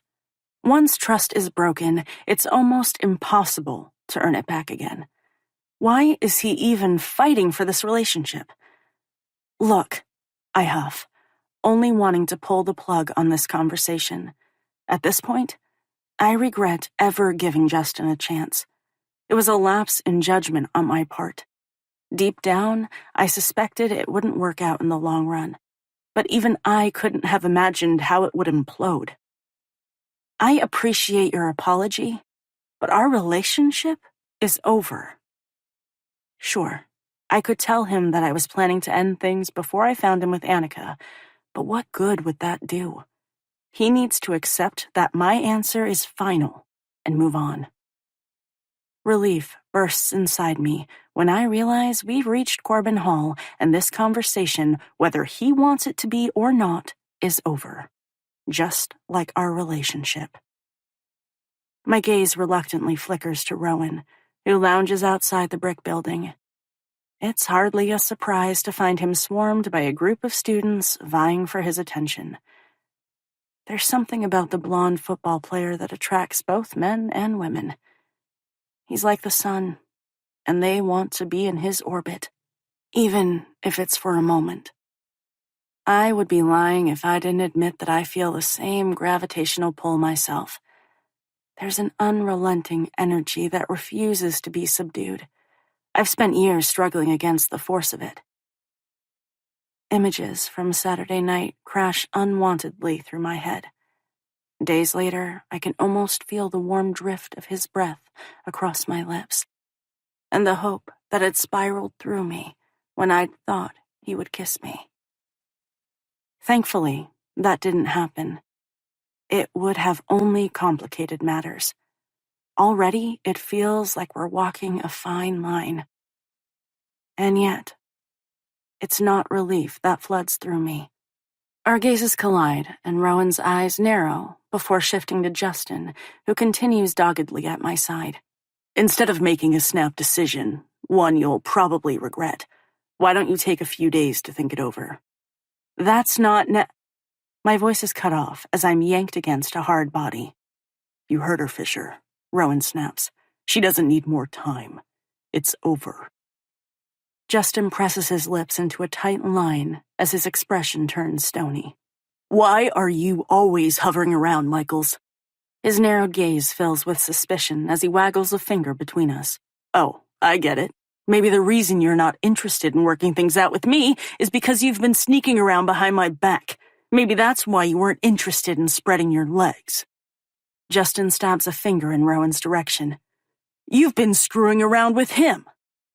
My jaw drops at his sudden turnabout, and I rear back as if I've been slapped. I didn't think it was possible to feel more hurt by his behavior. Do you really believe that? My chest constricts, and I'm barely able to force out the question. An ugly glint sparks to life in his eyes as he jerks his shoulders. His voice grows louder, booming over the crowd, attracting more unwanted attention. Who are you trying to kid? Everyone knows you've been making your way through the football roster for years. Even though Justin doesn't mean a damn thing to me, hurt and humiliation flood through me. Those rumors have always floated around campus. Every once in a while, they rear their ugly head. It's the reason I don't date football players. As I glance self-consciously at the people gathered around us, a dull heat creeps into my cheeks. You know that's not true. It takes effort to keep my voice from trembling. I straighten to my full height, refusing to give Justin the satisfaction of seeing how much damage he's inflicting. Fuck him. And fuck all these people who think they know me or the truth. Justin's voice escalates, as if he sees the writing on the wall and wants to alter the demise of our relationship. Rowan's hands fall from my shoulders as he takes a step in Justin's direction. Keep running your mouth, Fisher, and I'll give you a shiner to go along with your busted nose. I grab hold of Rowan's arm to keep him from advancing any further. The two of them getting into a fight will only draw more unwelcome attention to the situation, and I don't want Rowan suffering any consequences on my behalf. I'm more than capable of handling my own problems, and Justin has turned out to be one hell of a problem.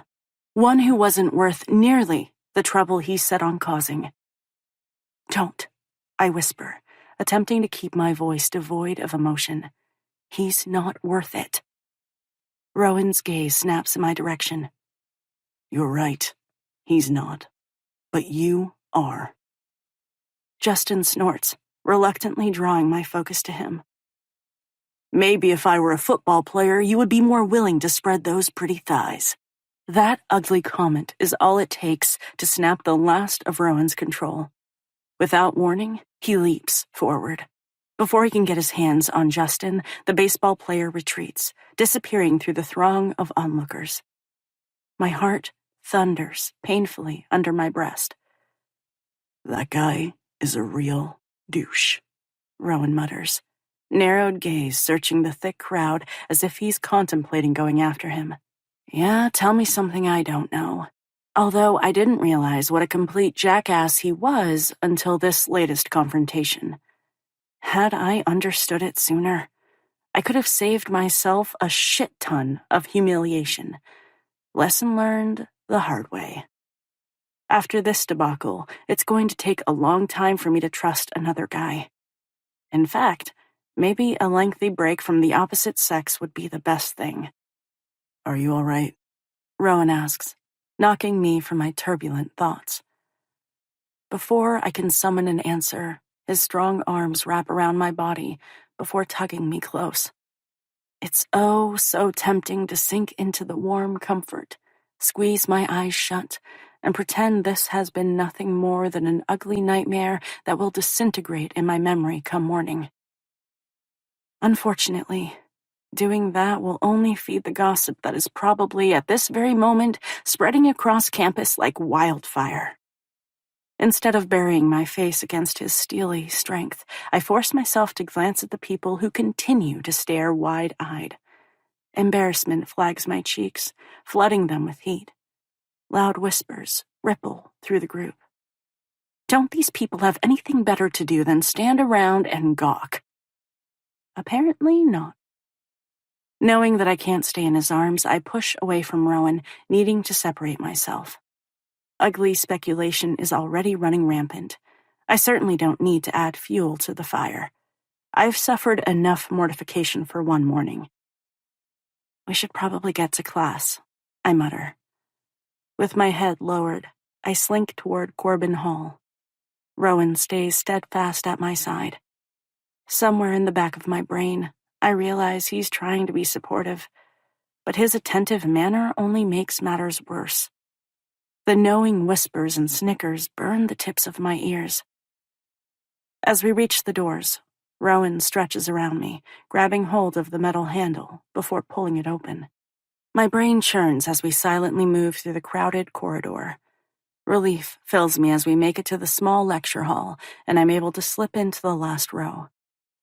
At least I won't have to feel a dozen pair of eyes drilling into the back of my head for the next 50 minutes. With any luck, this will blow over in a day or so. A huff escapes from my lips as I slump onto a chair.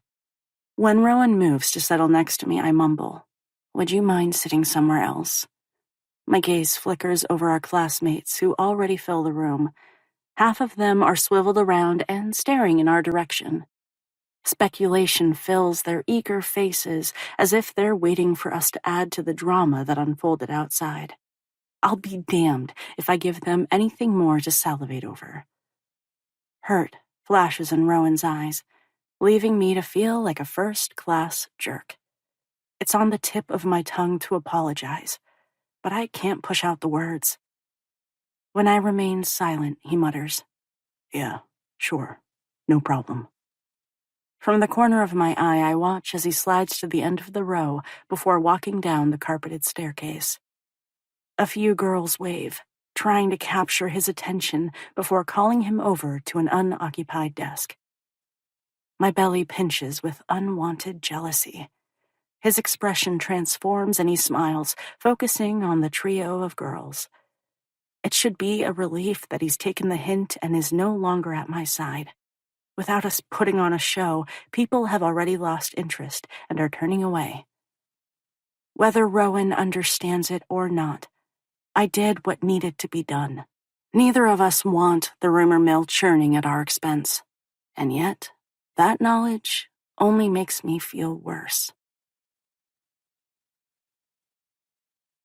Chapter 13. Demi. This has turned out to be one hell of a shitty day. Someone needs to explain how Justin is the one who cheated, and yet he's managed to turn everything around and make me the bad guy in this fucked up scenario. Instead of his name being on everyone's lips, it's mine. The sidelong glances I've been getting from people I don't even know is ridiculous. At first I told myself it was nothing more than my imagination, but it's become clear throughout the morning that isn't the case. I keep hearing my name paired with Rowan and the team. Apparently, I've been a busy girl and screwed every single one of them. Lord knows how I have time for so much sex with both school and soccer. Unsure what to do, I escape to the only place capable of making me feel better. I lay on my back in the middle of the stadium field and stare up at the bright blue canvas of sky stretched out overhead. Normally, I would grab something to eat between my second and third class, but there was no way I was walking into the Union without reinforcements. My fingers stroke absently over the turf as I try to settle all of the rioting emotion inside me. I've never been one to let petty bullshit bother me, but what's happening right now stings. I foolishly allowed the person into my life who set all of this into motion. Instead of being apologetic and taking responsibility for his bad behavior, Justin would rather make me out to be the villain in this scenario. Every once in a while, the football rumors will rear their ugly head. When they do, I'm always worried that Dad will catch wind of them. He's never come out and said I couldn't date any of the guys on the team. It's more of an unspoken rule. If I were to get together with one of his players, it would only complicate matters. Not only between me and my dad, but him and the guys. So I've always done what's best for everyone and steered clear. And yet, here we are, again. A heavy sigh escapes from my lips. Is it really that bad? Rowan's deep voice knocks me from my thoughts. I blink against the harsh sunlight, shielding my eyes as he drops down beside me. An uncomfortable silence settles over us, one I'm unsure how to break. I'm embarrassed by my earlier behavior. I know he was only trying to help. Why are you here? Practice is never scheduled for this time of day. His voice softens. Because I know you're upset about what that jackass said, and I wanted to make sure you were all right. The concern filling his voice only makes me feel worse. Rowan is being so damn nice, and I don't deserve it after the way I treated him. The guilt nearly swallows me whole, and I force myself to say, sorry for asking you to move in stats. I shouldn't have done that. Rowan stretches out beside me. His head is only a few inches from mine. The tips of our fingers touch but don't entwine. And yet, I'm acutely aware of them. Of him. All it would take is a slight movement, and we would be holding hands. The temptation that crashes over me only serves to confuse me more. If I'm being completely honest with myself, I'm ridiculously aware of Rowan on every level. I'm hyper-aware of the way his chest rises and falls with each deep inhalation. No one has ever made me feel like this, and I'm uncertain what to do with it. It wasn't a big deal. His voice drops, becoming rough and low. I understand why you did it. And yet, the hurt that had flashed across his face tells a different story. I shouldn't have. You were only trying to help. The rumors have circulated before, and I'm sure they'll make the rounds again before I graduate. I've enjoyed going to school here and playing soccer, but the gossip is one thing I won't miss. Justin is an asshole for turning everything around on you. True story. Yep, he is. For the upteenth time, regret flickers through me. I wish I'd realized it sooner. Don't say I didn't try to warn you. I rotate my head until our gazes can lock. A small smile simmers on his face. Please, you've never liked any of the guys I've dated. Can I help it if you have terrible taste in men? Oh, really? My brows shoot up across my forehead. I'm about to argue when I slam my mouth shut. He's right. I have shitty taste in men, which is exactly why none of my previous relationships have worked out. Fine. If there comes a time when I'm ready to date, I'll let you pick out the next victim. You couldn't possibly do any worse than me. I'll hold you to it, he shoots back, although you might be surprised by who I choose.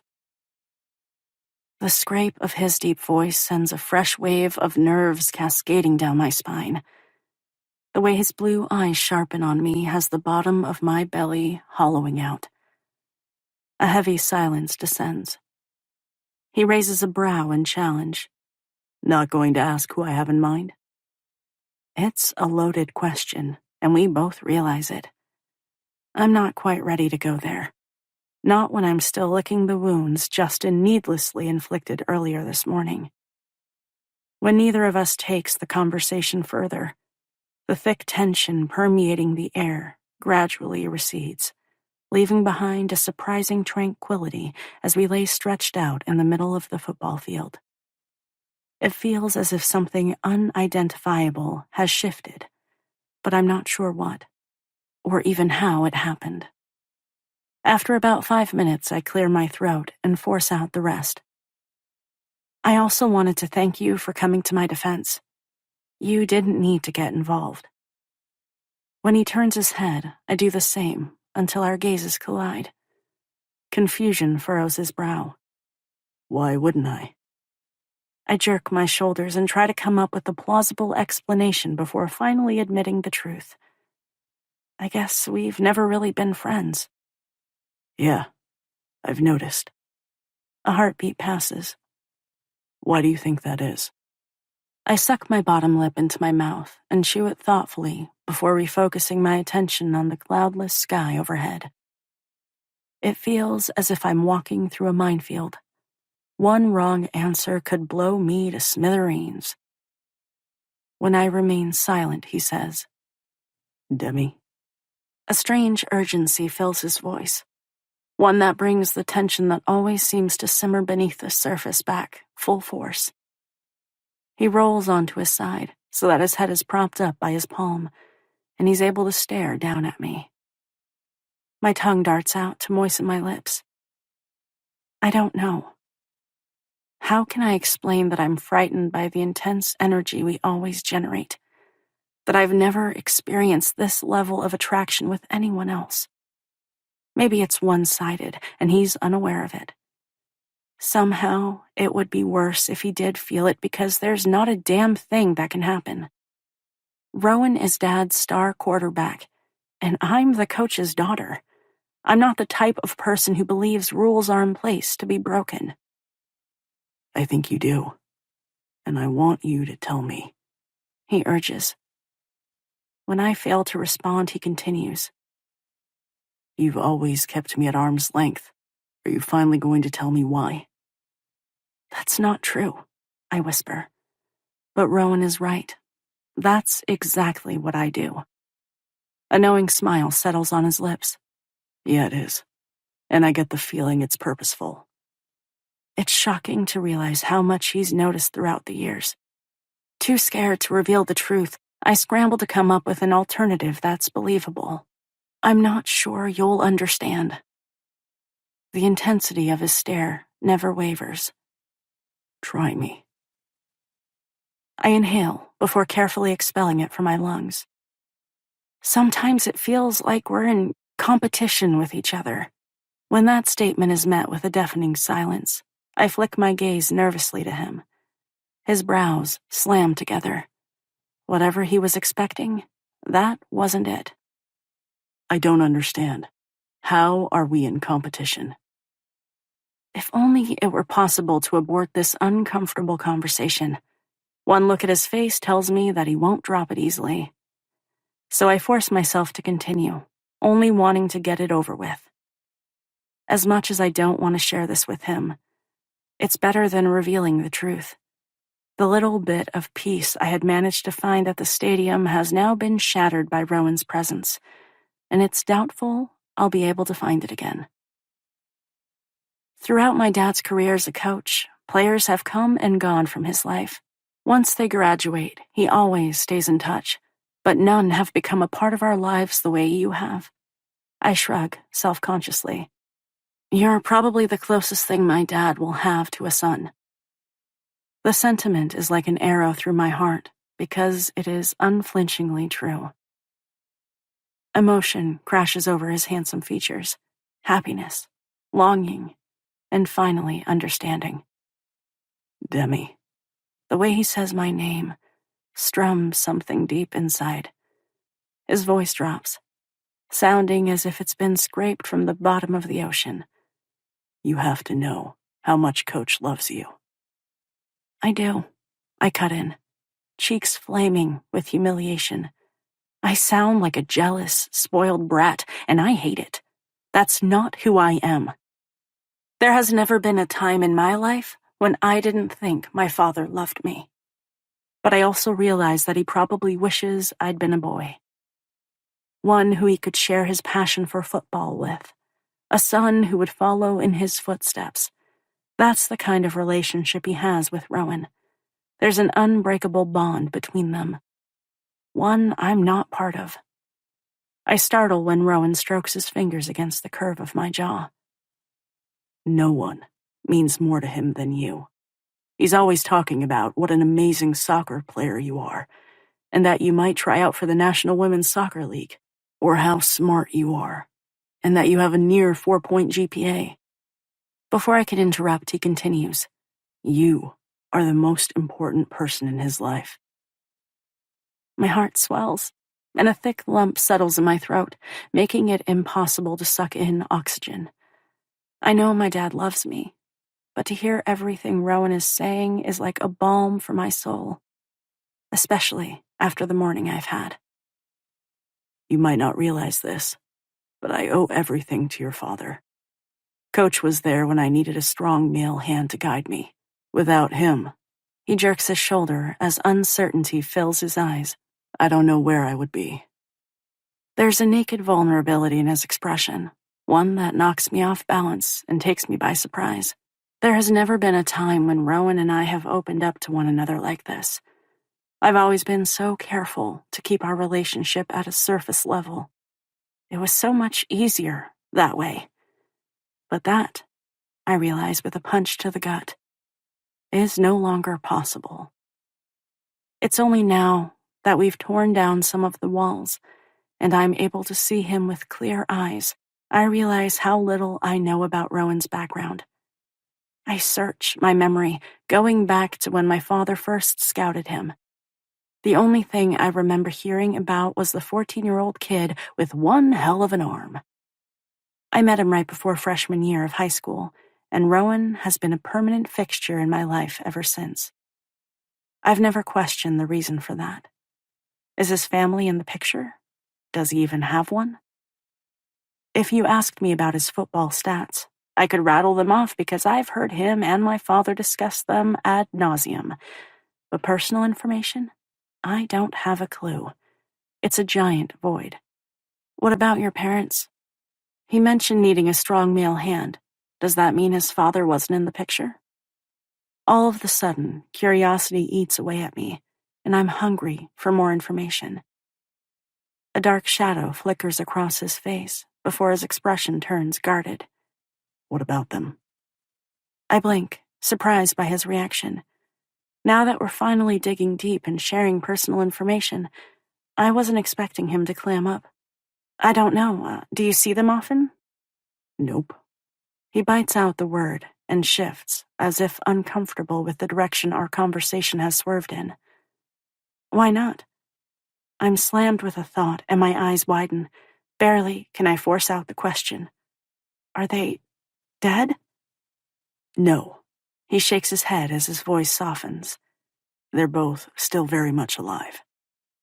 From his expression, I can't tell if that's a good thing or not. But you don't have much contact with them? What I really want is for Rowan to open up on his own and explain to me why my father is a surrogate to him when it's obvious he has his own family. Instead, he says, It's a complicated situation. "Oh." What has become clear from our brief conversation is that Rowan isn't comfortable when it comes to discussing his past. I suppose I should respect that. It only proves that Rowan and I aren't friends. If we were, opening up wouldn't be so difficult. And maybe that's for the best. The two of us becoming all buddy-buddy, or more, would only complicate matters, and that's the last thing I need. Another silence descends, and I allow my eyelids to drift closed. The heat of the sun strokes over my cheeks. There's something soothing about the warmth. It's like getting a straight shot of vitamin D. I'm startled out of my drowsy state when he sighs quietly.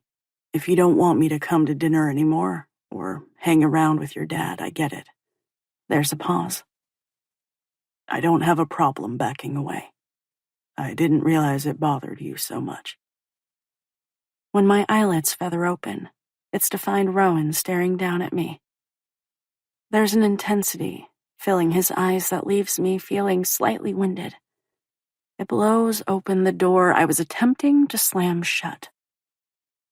I don't want to cause a problem between you two, he adds when I remain silent. The possibility of him withdrawing from our lives, from my life, is enough to send a sliver of fear scampering down my spine. That's not what I want. He searches my gaze carefully, as if it's possible to sift through my thoughts and discover the truth for himself. Are you sure? Yes.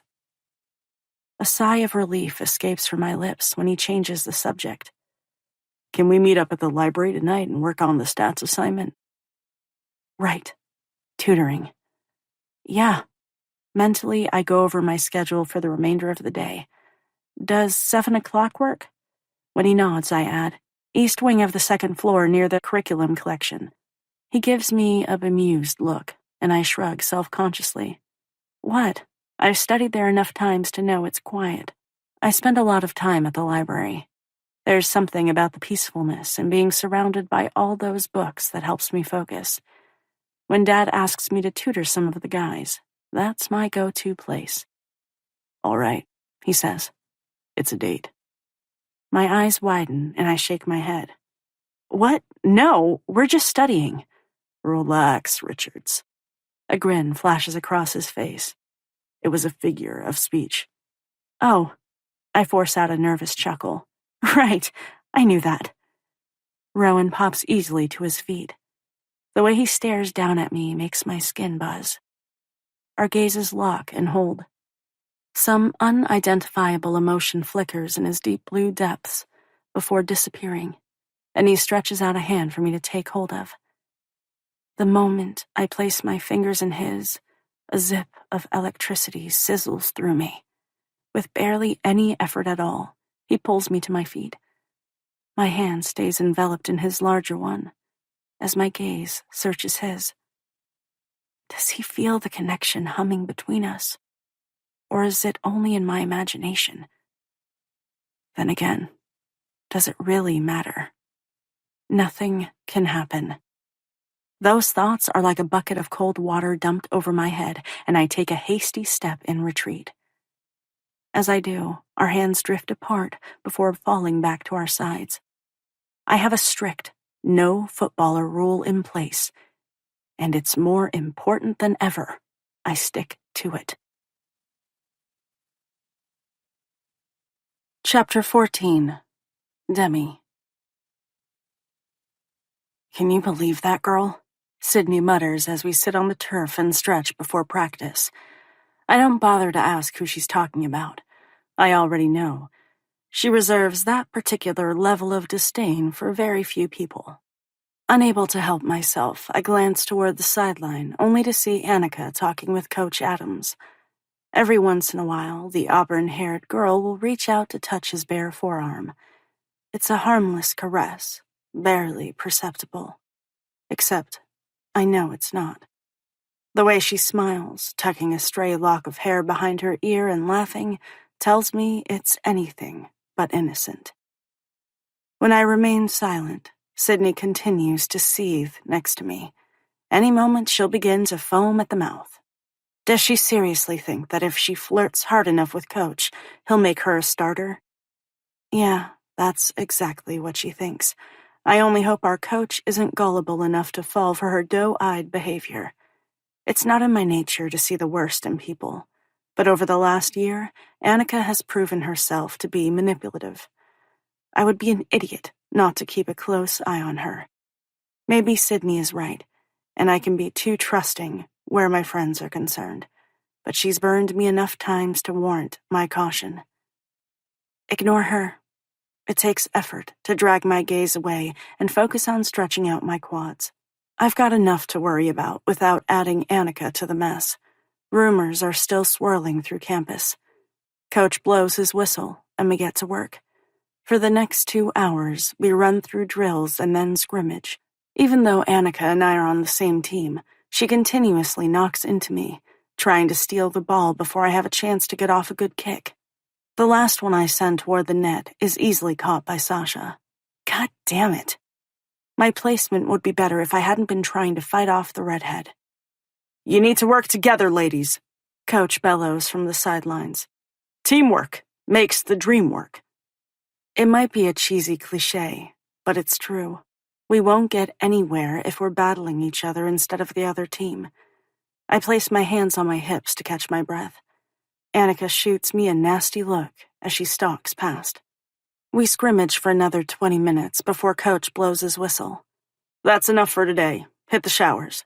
A few of the younger girls gather around Annika as we walk to the locker room. I've had enough of her antics. Instead of being one team, there are factions. We have Team Annika and Team Demi. This behavior is so immature. If Annika and I can't come together and find a way to coexist, I'm not sure we'll make it to the playoffs, let alone championship. As much as I hate the idea of a confrontation, there's no longer a way around it. I'll meet you in the locker room, I tell Sydney. When she raises her brows, I add, there's something I need to take care of. It's about damn time. Are you sure you don't want me to stay? I can be the muscle. She makes a show of cracking her knuckles. Your intimidation factor. I snort at the image she makes. Sydney can definitely be daunting. As much as I appreciate the offer, I shake my head. No, it would be better if Annika and I had a private combo. All right, she mutters, as if unsure that's a wise choice. Before Sydney is able to talk me out of my decision, I seek the other girl out on the field and raise my voice. Annika. My auburn-haired teammate turns and glares. The icy look is full of hatred. A shiver of unease scuttles down my spine.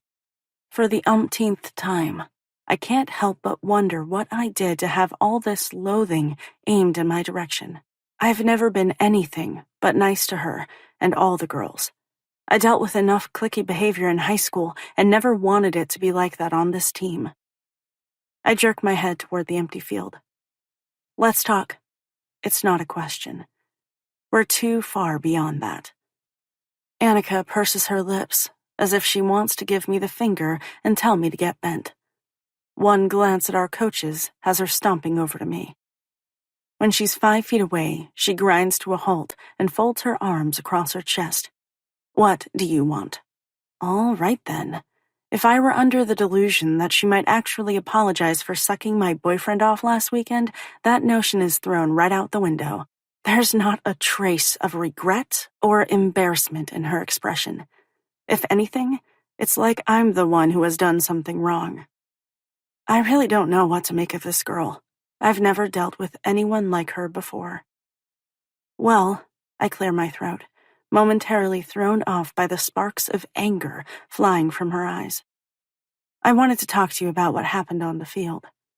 She shifts her weight as boredom settles over her expression. Okay, what happened?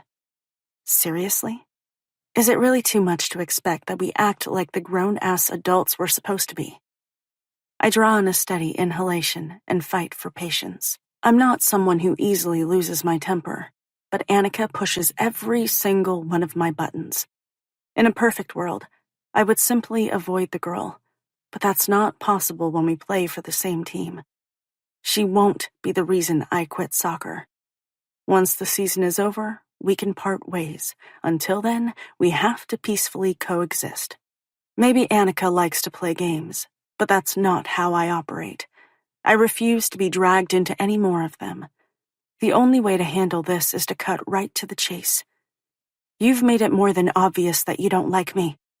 Before she can cut me off, I continue. And that's fine. We don't have to be best friends or even like each other. But we do need to play together. I think we both want the same thing, and that's to win as many games as possible this season and take home a championship. I pause, allowing the sentiment to sink in. Is it possible for us to put aside our differences and work together as a team from here on out?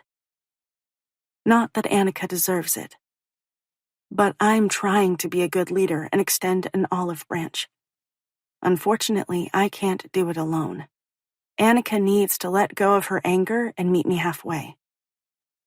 Thick tension crackles in the air as a myriad of expressions flicker across her face. I have no idea if anything I've said has resonated with her. A tiny burst of hope rises in me as she takes a step forward, closing some of the distance that separates us. Instead of giving me a tentative smile, the edges of her lips sink into an ugly scowl as her eyes narrow. Any hope I'd been harboring bursts like an overinflated balloon. I don't need to hear her response to realize my words have fallen on deaf ears. I should have known that sorting out our issues wouldn't be that easy. Nothing with this girl is simple. By the furious expression twisting her normally pretty features, it becomes clear that I underestimated how deep her loathing goes. I would be lying if I didn't admit I'm a little taken aback by the hatred. My muscles stiffen as she takes another quick step in my direction until we're practically standing toe-to-toe. I'm tempted to retreat, but refuse to give her the satisfaction of thinking she can intimidate me. You're right, I don't like you. I've never liked you. A nasty smile flits across her face. Guess what? Most of the girls on the team don't. You think you're so damn special, but the truth of the matter is that you're not nearly as good as you think you are. If you had any brains whatsoever, you would do us all a favor and quit. What the fuck? My mouth drops open as my heart riots painfully beneath my ribcage. Her behavior on Saturday night pales in comparison to the vitriol pouring from her mouth. My mind blanks. When I remain silent, a victorious light fills her eyes. The fact that you're a captain and a starter is the biggest joke of all. Her upper lip curls maliciously. You strut around like you're some big shit when you're really nothing. It's pathetic. Know what the funniest thing is? Before I can answer, she continues. Everyone seems to know it, but you. Air gets clogged in my throat. It's as if I'm being suffocated from the inside out. Ever since I started playing soccer when I was 4 years old, I've poured my heart and soul into the game. I wasn't one of those kids who tried a bunch of different sports before finally settling on one. It's always been my first love. I've played on a handful of different travel teams and then for my high school. When I was applying to college, I had several offers from Division I schools. I chose Western because the academics were top-notch and the women's team consistently ranked in the top 2 programs in their division. I didn't come in as a starter freshman year. I earned my position through hard work and dedication. How dare she insinuate otherwise? It takes a few moments before I'm able to find my voice. Excuse me? Who the hell do you think you are? Oh, I know exactly who I am. I also know I'm more talented than you. She shoves a hand against my shoulder, knocking me back a step. The only reason you're anything on this team is because of your daddy. She smirks. Not only does everyone know it, but they also resent the hell out of it. Heat slams into my cheeks. My father has nothing to do with my position or being captain.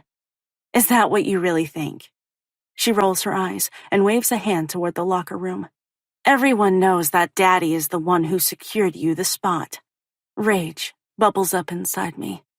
I take a step forward, unwilling to back down or be intimidated by this girl who is nothing more than a loudmouth bully. I've spent 3 years earning my position on this team.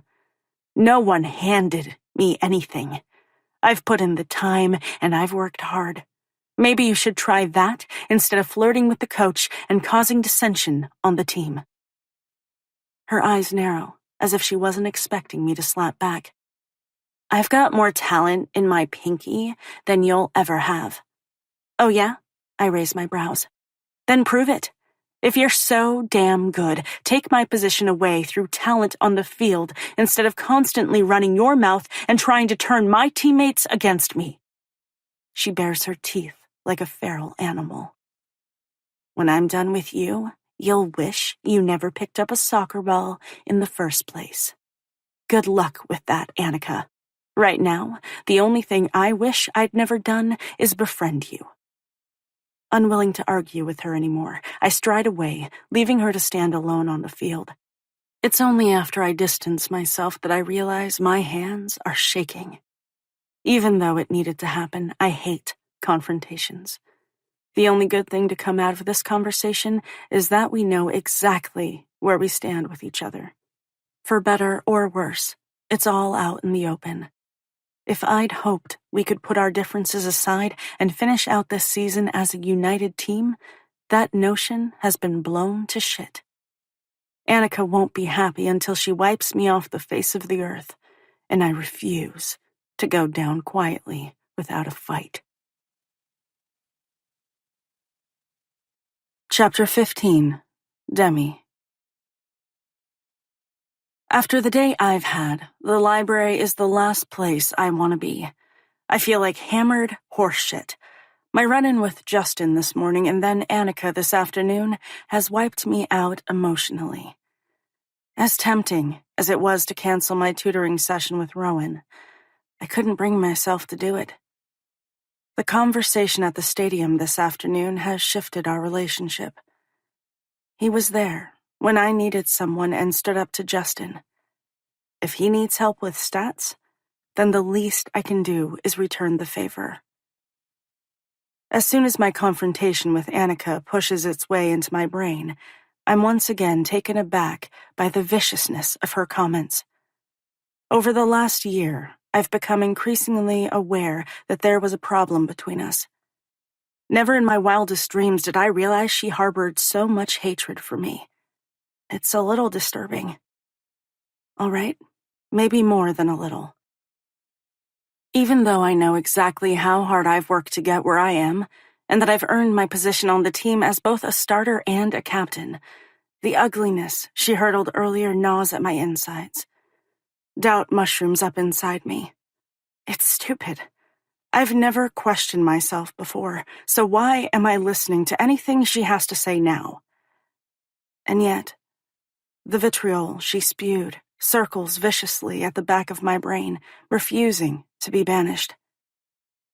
Hey. The deep voice has me blinking out of my thoughts as Rowan slides onto the chair situated next to me. For the first time in my life, it's a relief to see him. His presence forces me out of my own head, and right now, I need that more than ever. Hi. I hoist my smile and attempt to shove everything to the outer recesses of my brain. Rowan settles on the chair and pulls out his book and notebook from his backpack before carefully searching my eyes. His brow furrows. It's as if he's able to pick through all of the private thoughts I'm trying to shove deep down inside. He doesn't know me that well. He shouldn't be able to read me so easily. Are you all right? His unexpected concern throws me off kilter. Yeah. Rather than tell him the truth, I say, I'm fine. A hard glint enters his eyes, and the easygoing expression he had been wearing vanishes. You didn't have another run-in with Justin, did you? No. What then? His jaw tightens as stubbornness settles over his features. It's obvious something happened. Even though some of the barriers standing between us have been chipped away, that doesn't necessarily mean I want to spill my guts.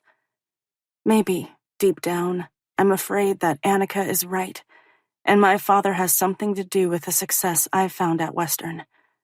Not once have I ever considered the possibility.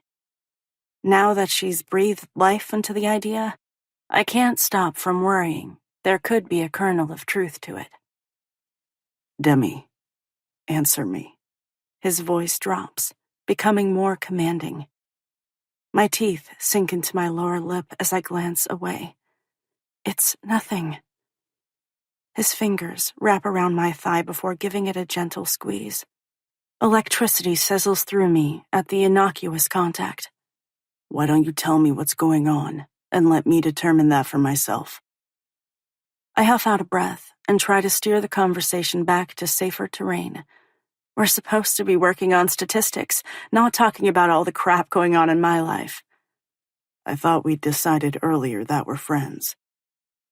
A second ticks by as I consider the prospect. Is that what we are now? Friends?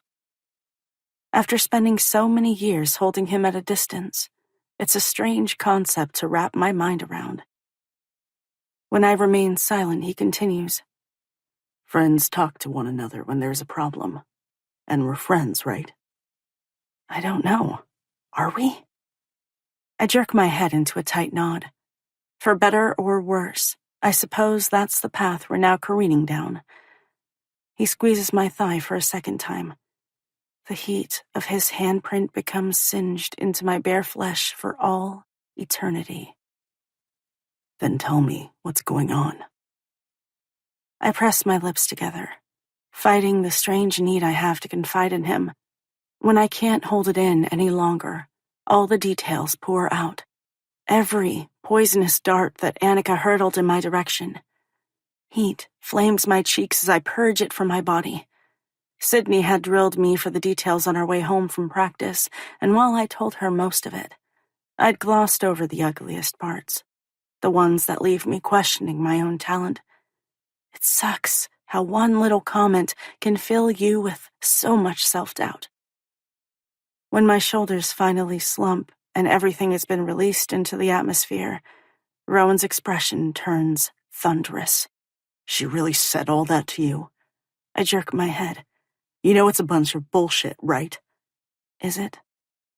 Dad is the highest paid coach in the conference. Every 2 years, the university renews his contract. It's important they keep him happy. The football team brings in a lot of money for Western, money that allows professors to continue with their research. Over the years, Dad has fielded offers from several top-notch programs throughout the country. He's always been happy here, so he's never given them any serious consideration. But what if I'm part of the equation? What if Dad hasn't considered leaving because deals were made under the table on my behalf? My heart stutters at the possibility. As much as I am loath to admit it, Annika has done the one thing I never thought possible. She's shaken my confidence. If I found out that Dad had something to do with me being a starter or a captain, I would be beyond humiliated. I wouldn't deserve to play the game at this level and would be forced to quit. It would take away all of my achievements. When I remain silent, Rowan closes the distance between us. Demi. I snap back to the conversation. Yeah, I do. But? He raises his brows, clearly picking up on the uncertainty weaving its way through my voice. I hate that I've let her fuck with my head. As an athlete, the worst thing you can do is allow an opponent to get to you. Even though we're on the same team, we're adversaries. 99% of me doesn't believe it. But there's that tiny 1% that can't let it go. That wonders if my father is part of the reason I'm on the team or was made a captain. My heart lurches as I give voice to the thoughts racing through my head.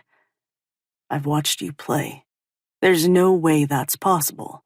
Everything you've achieved is because of your hard work and commitment to the sport. It has nothing to do with Coach.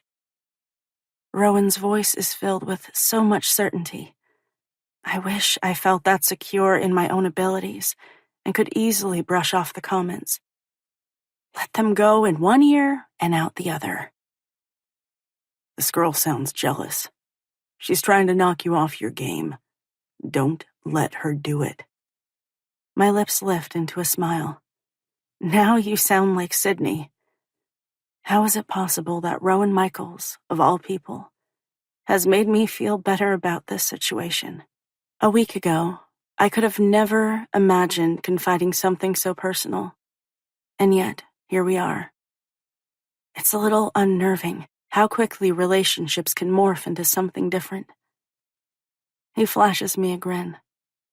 Sydney is a smart girl. Maybe you should listen to her. She seems to know what she's talking about.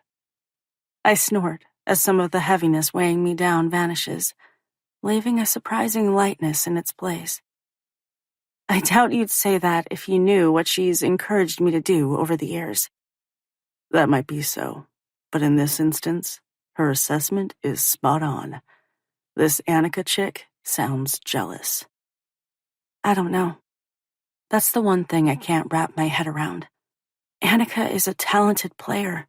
There's no reason for jealousy. If she spent more time focusing on soccer and stopped trying to create drama where there is none, she could be better than I am. When the younger girl came in as a freshman, I was blown away by her raw talent. I figured at some point she would surpass me in skill. Instead of being threatened, I befriended her and tried to help her grow as a player. If she's fallen short on her own expectations, that's on her. Well, I do. Hopefully now that you've pulled her aside, she'll lay off. As much as I want to believe that Annika will let go of her animosity and let bygones be bygones, I don't think that'll be the case. This seems more like a battle to the death. Much like earlier this afternoon when we were stretched out on the football field. A strange calmness falls over me. Hashing out this problem with Rowan has helped me to feel more settled. Nothing has been solved, but all the noise in my head is more of a whisper. How is it possible that in the course of one day, I've had 2 conversations with Rowan that have had more depth than any we've had in the 7 years we've known each other?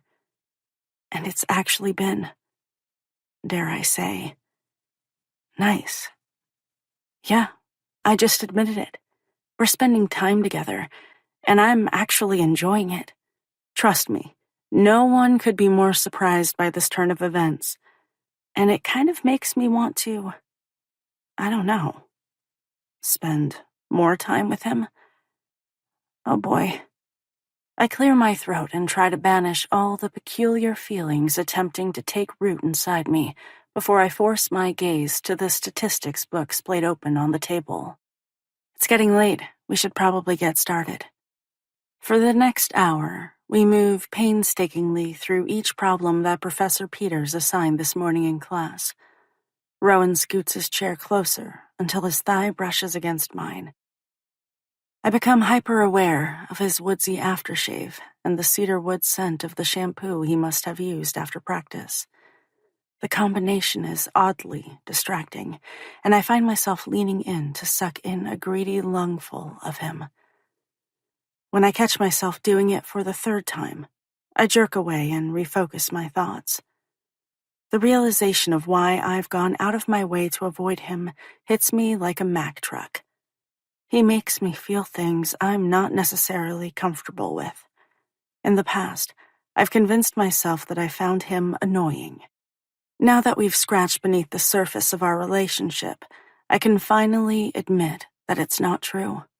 It was all a smokescreen, a way to keep myself separated from him. What I've come to understand is that I actually like Rowan. More than I thought possible. More than I want to.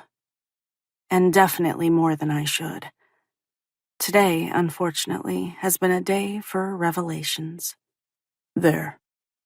Unaware of the disturbing thoughts crashing around inside my head, Rowan slides the notebook toward me to check his work. I blink and focus on the problem that swims before my eyes. It takes far more effort than necessary to work through the steps. Yup, I say, slightly rattled by the emotions flooding through me. You got it. When the edges of his lips quirk, something dangerous pings at the bottom of my belly. His eyes darken, and my breath gets trapped at the back of my throat, making it impossible to breathe. He draws closer until I'm able to decipher all the stunning flecks that make up the ocean-like color. Saturday night slams into my consciousness, and I recall what it felt like to be pressed against the steely strength of his body. How I'd wanted him to kiss me, and the disappointment that had flooded through me when he backed away. The library, with its rows of shelves and desks that line the perimeter, fade to the background until it's only the two of us. He's all I see, all I'm aware of. My head turns fuzzy from lack of oxygen. It's a strange sensation, but one that's not entirely unpleasant. Almost like being drunk. Everything in me becomes whipcord tight. Time stretches as the distance between us is eaten up. He's so close that I can feel his warm breath as it drifts across my lips. This is it. He's going to kiss me. And you know what? I'm going to let him. After all the crap today, I need it. I need to feel the firm pressure of his mouth coasting over mine, dragging me under so I no longer have to think. As my eyelids feather shut, a chirpy chorus of voices knock me from the strange paralysis that has taken hold. Hi, Rowan. I lurch back so fast that I almost give myself whiplash. His gaze reluctantly shifts from me to the two girls who have sidled up beside our table. A smile curves his lips, but the intensity isn't the same as the one that had been aimed in my direction. Hey, what's up? I release a steady puff of air and try to get a grip. My heart is thumping like it'll explode from my chest. I can't believe that almost happened. What the hell had I been thinking? The brunette slinks closer, all the while flashing him a wide grin. Those pearly whites are nearly blinding in their intensity. She has the look of a hungry shark. Mandy and I were heading over to the party at the Sigma Kappa house. She invades his personal space before fluttering a hand over his shoulder. You should come with us. She shoots her friend a sly look. It'll be so much fun. I know exactly what that look means. Apparently the three of them know each other well. Intimately so. Since it's doubtful an invitation will be extended my way, I take this as my cue to get the hell out of Dodge. It only goes to show what kind of day I had if Rowan Michaels was able to burrow beneath my skin so easily. I've spent the last 7 years keeping the handsome football player at a distance. If I've learned anything today, it's that I'm going to have to work a little harder to resurrect the walls that have been knocked down, especially when he's every inch of the player I suspected. I don't need someone like that in my life. That sounds fun, but before he can get the rest out, I shoot to my feet. I'm going to take off. Wait. With my eyes averted, I shake my head. I've still got my own work to finish up. I need to get moving. Oh. His voice drops, disappointment coloring the deep timbre. Even though I tell myself not to do it, my gaze flickers in his direction. I'll see you in class on Wednesday. Yeah, sure. Before I can get trapped in the blueness of his eyes, I shove my materials into my bag and hightail it to the staircase. It's a relief when I push through the glass doors on the ground floor and the cool night breeze wafts over my heated cheeks. All I know is that what occurred in the library can't happen again. I've put Rowan in a little box marked, "Do not touch," and that's exactly where he needs to stay. Chapter 16. Demi. There are so many parties happening tonight, and girl, I need it. I plan to cut way loose. I glance at Sydney as she barges into my room and flops onto my bed. A frown settles on her face as her gaze drops to the canvas bag I'm filling with clothes. What are you doing? Dad is out of town for the weekend, so I thought I'd head home and chill out. What? She jerks upright from her prone position. You're leaving? Yeah, I sigh. It's been a tough week. Instead of the rumors dying down after a couple of days, they're flying all over school. When I'm on campus, people point and whisper. It makes me feel like a bug under a microscope. None of the stories I've heard are accurate. Some are plain outlandish. It's like the headlines of my life have been ripped straight from the storyline of Gossip Girl. I need to get out of here for a while. If I'm lucky, someone else's life will implode this weekend, and when I return to Western on Monday, everything will magically be back to normal. Dinner on Wednesday with Dad and Rowan was awkward. I spent most of the time worrying that my father had not only caught wind of the rumors, but might actually believe them. If he had, he never mentioned them. The rest of the time I spent avoiding Rowan, which is difficult to do when there are only 3 people in attendance.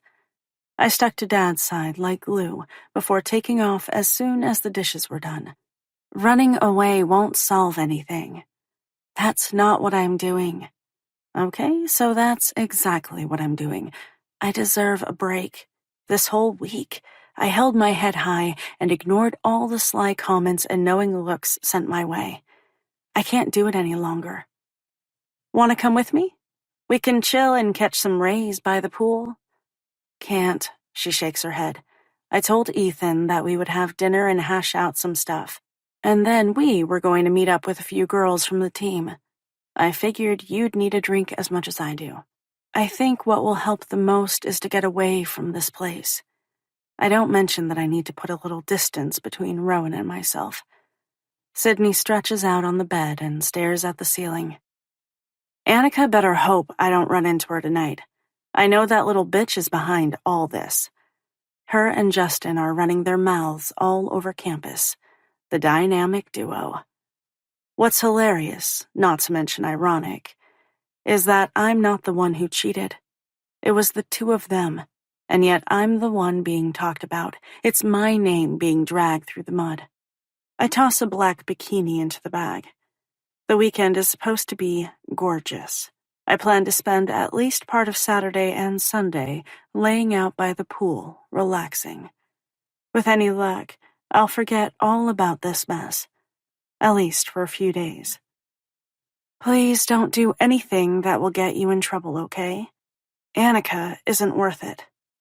Sydney waves a hand. Please, you know me better than that. My gaze slices to her. Yeah, that's why I'm saying it. She snorts. I'll try to control myself to the best of my ability. And don't drink too much. I won't be around to talk you off the ledge.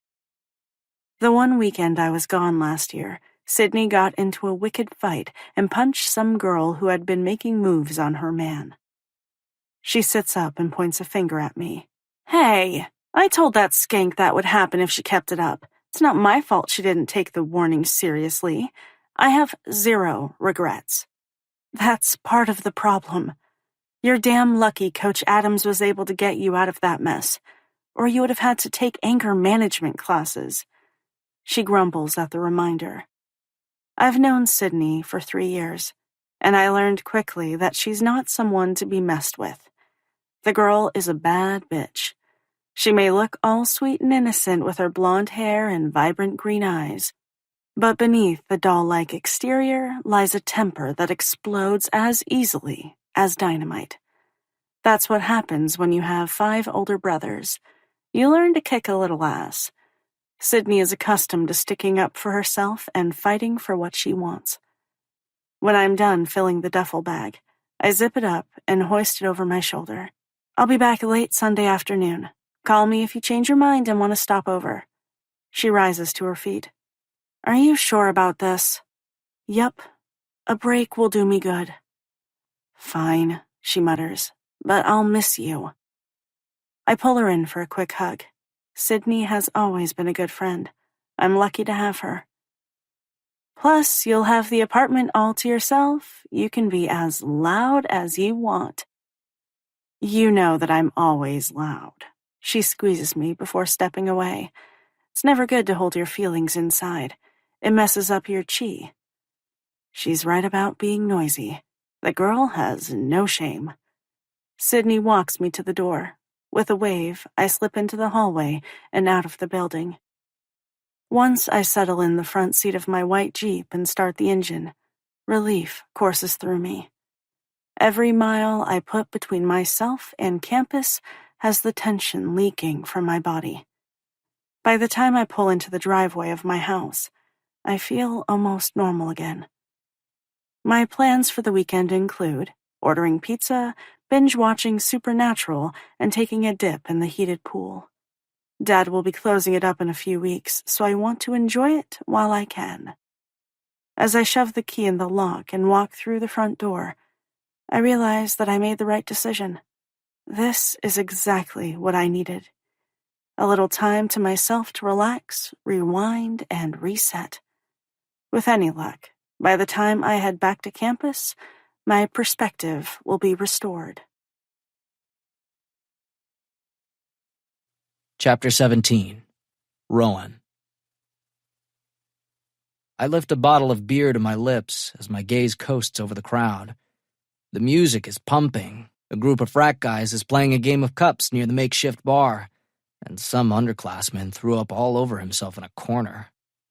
In other words, it's another weekend here at WU. Under normal circumstances, my ass wouldn't be out on a Friday night. I would have eaten a carb-loaded dinner to give me energy and hit the sheets early. But it's a bye week, so there isn't a game scheduled. I spot a few teammates. It's only 9 o'clock, and a couple of the younger guys are already shit-faced. It's not a good look. Coach would have their asses if he realized they were out partying it up, bye week or not. During the season, I'll have a beer or two, but no more than that. Getting tanked lost its appeal a long time ago. Maybe when I first stepped foot on campus, I went a little crazy and enjoyed the freedom, but it didn't last long. I have too much riding on the line to throw it away on partying. I've spent years working toward my dreams of turning pro. Now that I'm so close to making it a reality, there's no way in hell I'm going to jeopardize it. There's one particular face I've been looking for. So far, she's remained elusive. This week has given Demi a swift kick in the ass. I wouldn't blame her for sitting this one out. Although, for obvious reasons, I'm hoping that's not the case. As I continue to search from where I've taken up sentinel, slender arms snake their way around me from behind. A moment later, breasts are squashed against my back. "Hey, Rowan," comes a silky voice against my ear. "I was hoping to run into you tonight." Great. Harper Davenport. Just who I didn't want to see.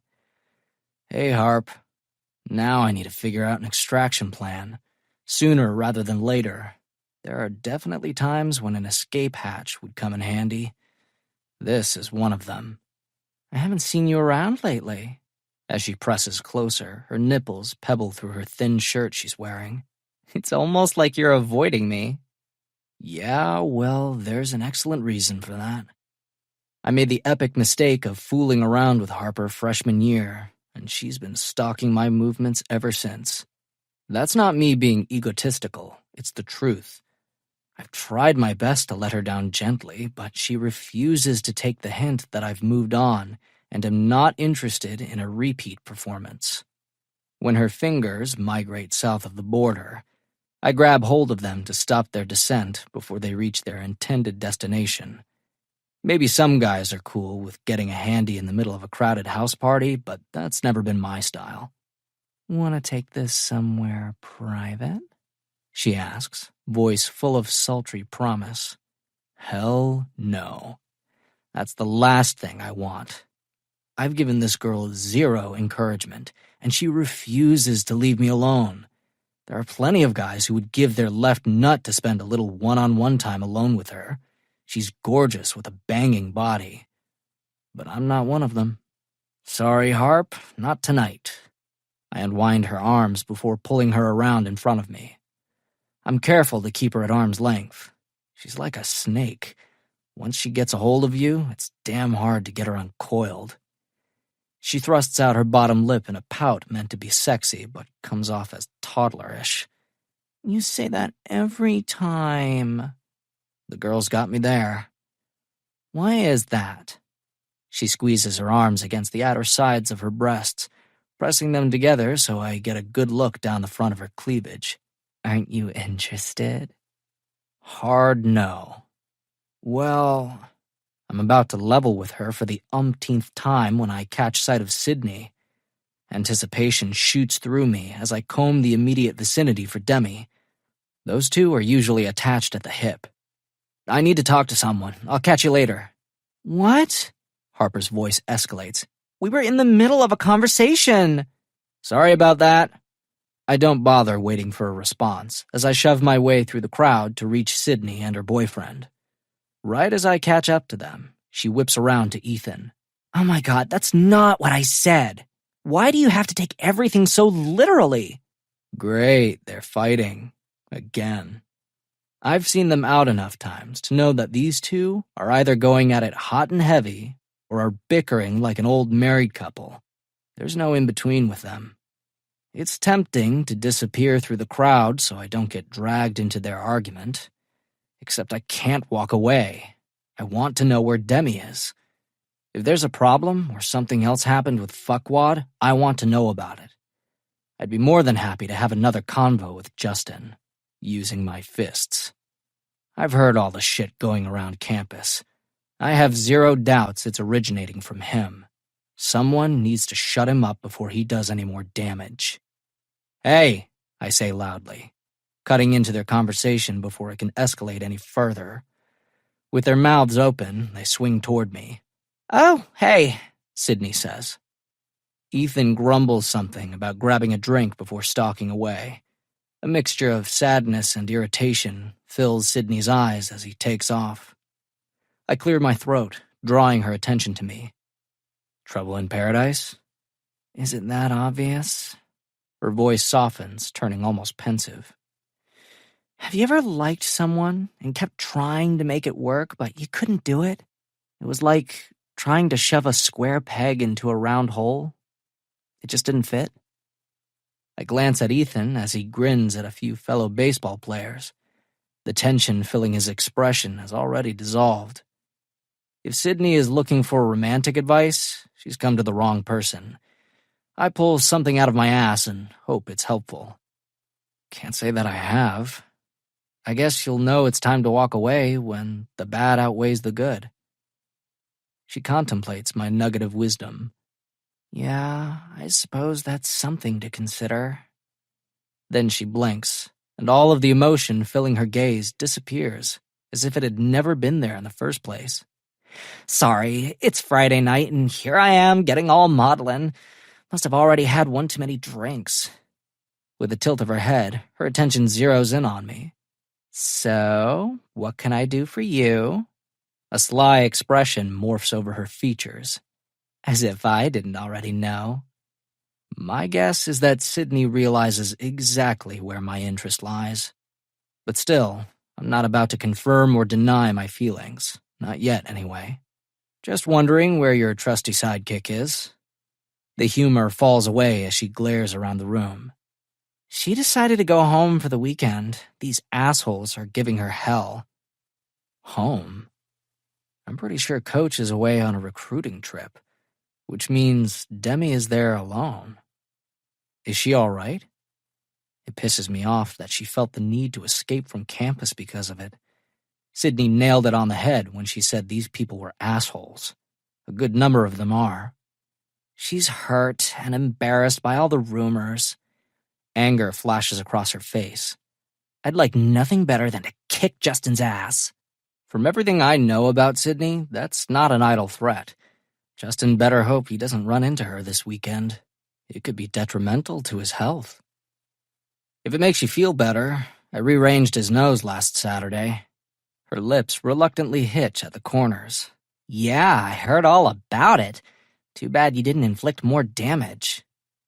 Before I can ask any further questions, her eyes narrow as she gives me a shrewd look. Exactly what are your intentions with my girl? Just being a concerned friend. Even though it's probably too late, I glance away and try to play it cool. Is that such a crime? Friends? She steps closer before driving a finger into my chest. Yeah, I don't think so. There's a pause. I think you like her. I roll my eyes and try to make light of her suspicions. What? Are we in middle school now? You want to know if I like her or like her? Oh, sweetheart. A knowing look settles across her face as she pats my cheek none too gently. Don't be ridiculous. I think you like her. I was just curious if you had enough balls to admit it. Sydney's got enough on her plate with Ethan. She doesn't need to worry about me. Maybe you should... Well, look who it is. Just the girl I was hoping to see. My voice trails off as Braden sidles up beside us. He's got eyes for one person, and it isn't me. Sydney straightens to her full height, which is still 9 or 10 inches shorter than Bray. The teasing expression vanishes from her face. Whatever information-gathering mission she had been on is now forgotten. My gaze flickers to my teammate as I assess the situation. His attention is solely focused on the blonde. Interesting. Great, she snaps. Just who I was hoping not to run into. His smile stretches into a full-on grin, as if her less-than-enthusiastic greeting is exactly what he was hoping for. He makes a show of glancing around. What, no boyfriend tonight? Her cheeks pinken. Not that it's any of your business, but he's here. You run him off already? She gnashes her teeth before baring them like a rabid animal. He went to grab a drink. He'll be back any minute. What's it to you? Braden shrugs before closing the distance between them. If you were my girl, I sure as shit wouldn't leave you to your own devices. Fortunately, I'm not your girl, she fires back. Never say never. Are you totally delusional? Her eyes flare wide. There is no way in hell that I would ever be, she uses air quotes, your girl. My surprised gaze flickers from one to the other as the tension ratchets up between them. It's almost enough to choke on. What the hell is going on here? As interested as I am to see how this interaction plays out, now seems like the perfect time to slip away undetected. I suspect a bomb could go off and neither of them would notice. Not bothering to say goodbye, I take off through the crowd, pushing my way toward the front door. I'm not sure what Braden is up to. I've known the guy since training camp of freshman year. Sydney isn't his usual type of girl. He's used to jersey chasers and cleat sniffers who hang all over him and stroke his ego. Sydney is the complete opposite of that. She'll chew him up and spit him out if he's not careful. Chapter 18. Demi. The doorbell chimes and I pause the movie before jumping off the couch and grabbing the money from the credenza by the front door. Looks like the pizza has arrived. Thank God. I'm starving. Dad doesn't keep a lot of snacks stocked in the pantry, which is exactly why I ordered a large pepperoni with extra cheese. There should be enough left over to get me through the weekend. Most of the time, I try to eat healthy, but after the week I've had, that's been thrown out the window. Tonight, I'm going to eat my feelings, one slice at a time. Thank you very much, Justin and Annika. My belly rumbles in anticipation as I yank open the front door, ready to hand over the money in exchange for some ooey gooey deliciousness. Hands down, one hell of a pizza is my favorite restaurant. It's New York style with huge, floppy pieces. The more I think about it, the more my mouth waters.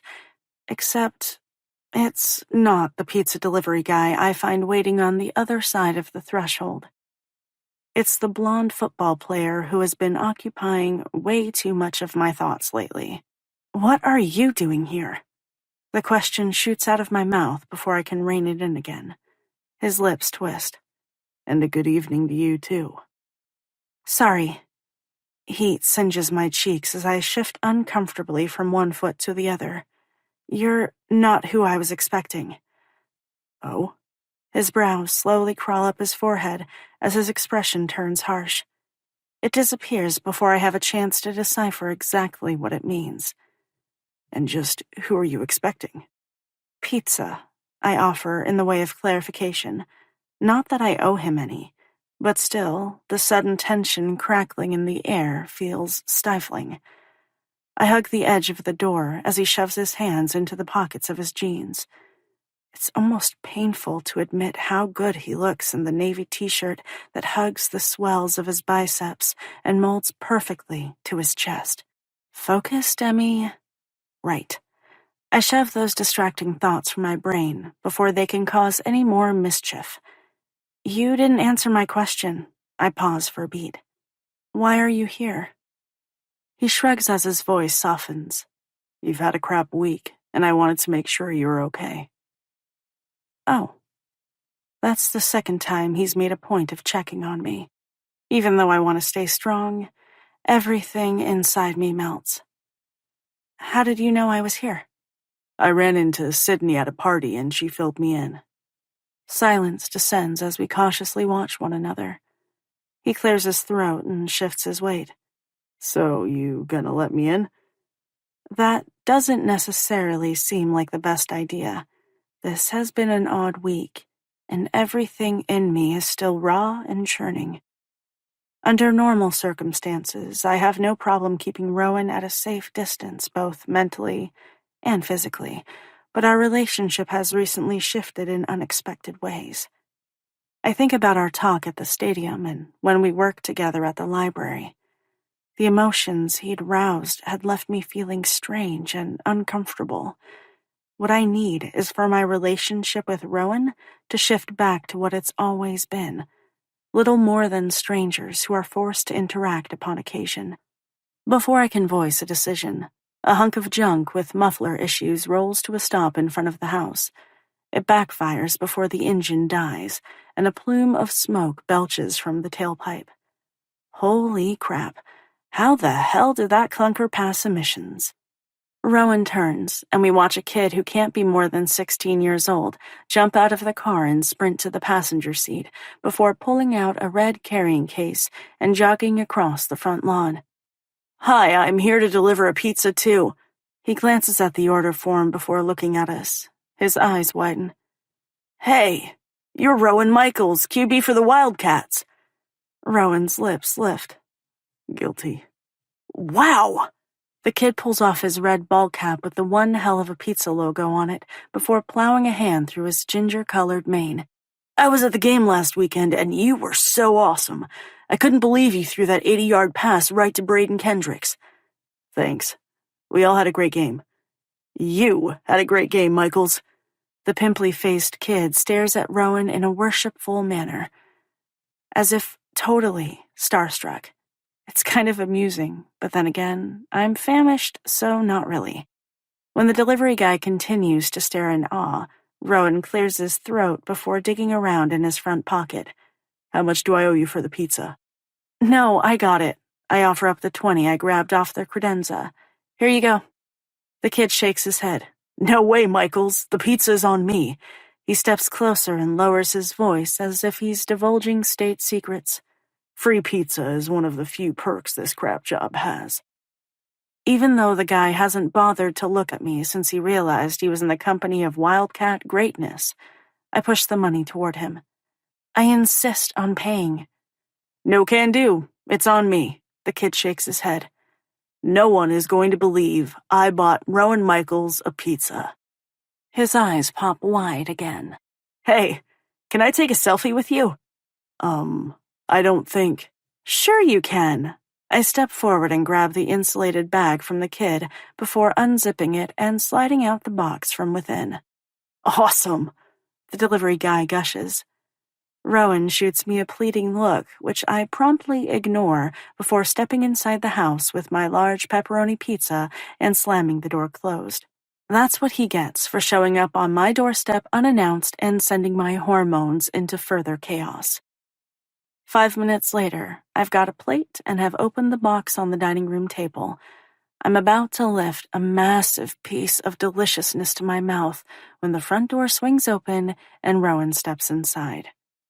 He glances around until his narrowed gaze lands on me before jerking a thumb over his shoulder. Thanks for leaving me out there. I barely escaped with my life intact. When I say nothing in response, he continues. Do you know that he wanted to take me to the restaurant so I could meet the gang? I can almost imagine the kid pleading with Rowan to come back with him. My shoulders shake with silent laughter. It's not funny, he grunts with a scowl. It kind of is. Actually, there's no kind of about it. It's funny. There hasn't been much to laugh about this week, and that definitely does the trick. He spears a finger at the open box. I hope you appreciate that pizza. I feel dirty right now. Kind of like I prostituted myself. I tried to pay, I say with a shrug. He wouldn't accept it. The least you could do is offer me a slice. I wave my hand toward the kitchen. Be my guest. You know where the plates are. Rowan probably knows the setup of this house as well as I do. He's certainly been here enough times. He takes one step toward the kitchen before grinding to a halt. With more interest, his gaze slides over the length of me. It's a physical caress I feel straight down to my bones. Only then do I become aware of my fashion choices for the evening. Since I wasn't expecting company, I'm wearing tiny pajama shorts and an oversized Wildcats jersey, minus a bra. Did I mention that Rowan's name is stamped across the back? Huh. The frown he had been wearing morphs into a smirk. Nice shirt. A bolt of heat hits my cheeks. I could kick myself for giving in to the urge when I came across the jersey stuffed in my dresser drawer. Don't read anything into it. Dad gave it to me a while ago. He mentioned something about there being a lot of extras they needed to get rid of. Is that so? With a grin, he strokes his fingers over the sexy 5 o'clock shadow that lines his jaw. For a moment, I get caught up in the movement. Usually the campus bookstore can't keep my jersey stocked on the shelves. I shrug, feeling very much like a groupie with a Rowan Michaels crush. This guy already has a massive ego. The last thing I want to be accused of is stroking it. Looks good on you. His voice drops, strumming something deep inside as heat fills his eyes. There is no way I'm touching that comment with a 10-foot pole.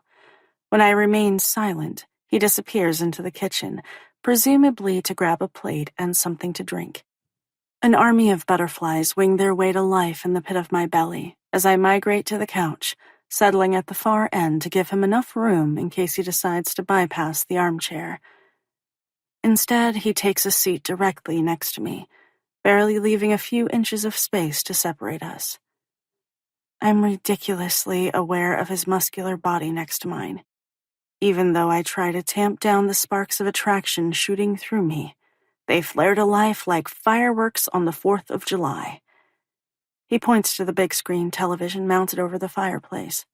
What are we watching? We? When did this situation turn into a we? A psychological thriller that came out last summer? I clear my throat and stare at the frozen screen. You, don't have to stay. My gaze flicks to his. I'm fine. I just needed to get away from campus for a bit. I don't mind hanging out. He shrugs as his gaze collides with mine. Plus, I could use a breather. It would be kind of nice to chill for the evening. I gnaw my lower lip with indecision. The two of us spending more time alone together sounds like a disaster waiting to happen. All of my usual defenses have been beaten down, which has left me feeling unusually vulnerable where Rowan is concerned. When I remain silent, his voice drops. No one knows I'm here, if that's what you're worried about. Those butterflies now feel more like an uncontrollable horde trying to fight their way out by any means necessary. Is that my concern?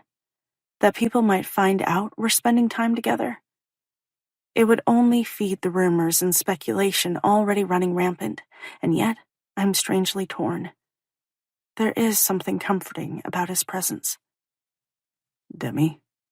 The scrape of his voice jostles me from the internal struggle being waged within. It's fine. Are you sure? Carefully, he searches my face. If you want me to take off, I will. Even though I'm confused, I shake my head. All we're going to do is eat pizza and watch a movie. What could possibly go wrong? It's probably best not to answer that question. In no time at all, we polish off the pizza. Apparently, Rowan is as hungry as I am. While he runs the plates to the kitchen, I restart the movie. It takes about 15 minutes to lose myself in the plot and forget about the handsome football player sitting next to me.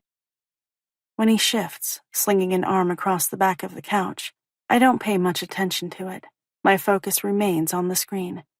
My muscles coil when the violins of the musical score grow more pronounced. I shutter my eyes before peeking through the cracks between my fingers.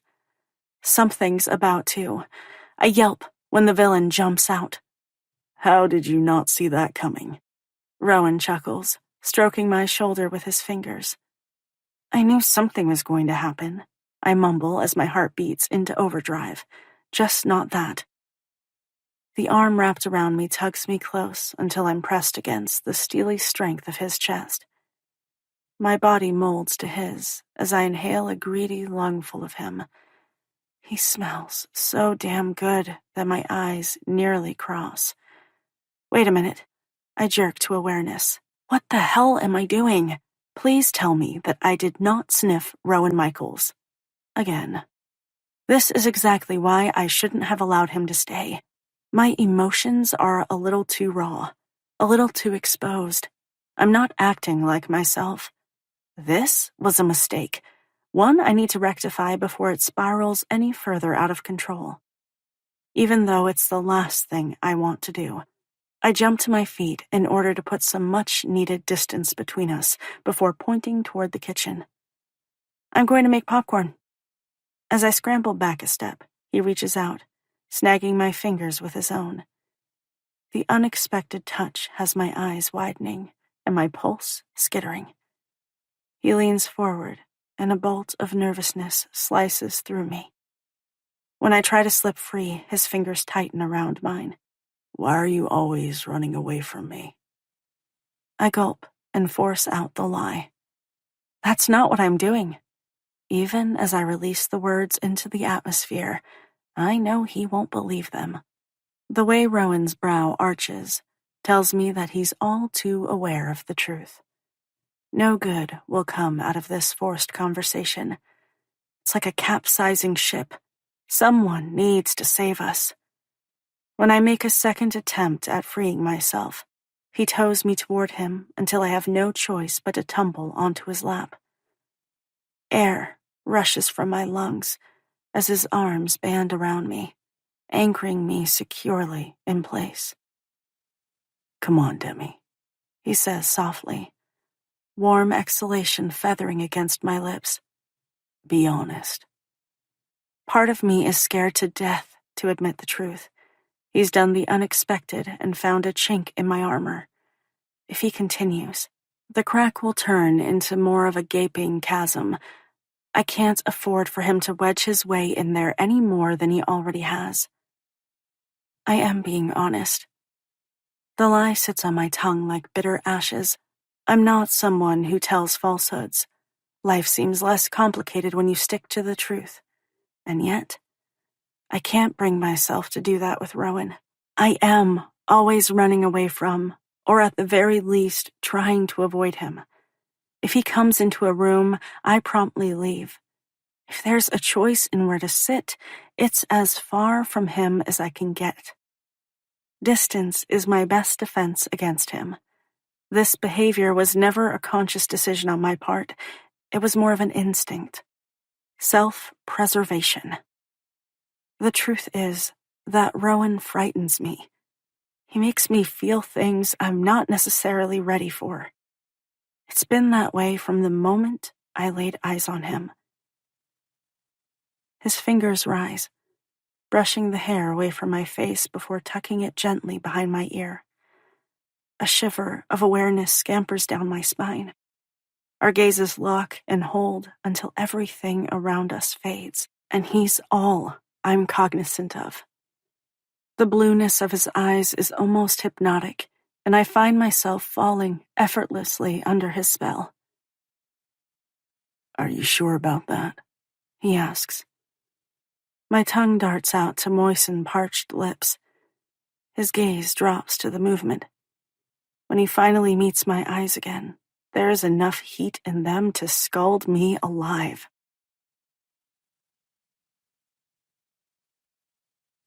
You're always holding me at a distance. What are you so afraid of? I have to gulp down the nerves bubbling up in my throat, threatening to choke the life out of me. He's right. I am afraid. I've always assumed that if I held the mask firmly in place, he would never figure out my secret. But he sees right through me. Tell me, Demi. The world around us falls away. Tell me what you're so afraid of. You. The admittance is a relief. It's been there, simmering beneath the surface for years. I never realized until now how much effort it took to keep it buried deep inside where it couldn't see the light of day. His lips quirk as if he doesn't believe me. You can't possibly be afraid of me. You're the most fearless person I know.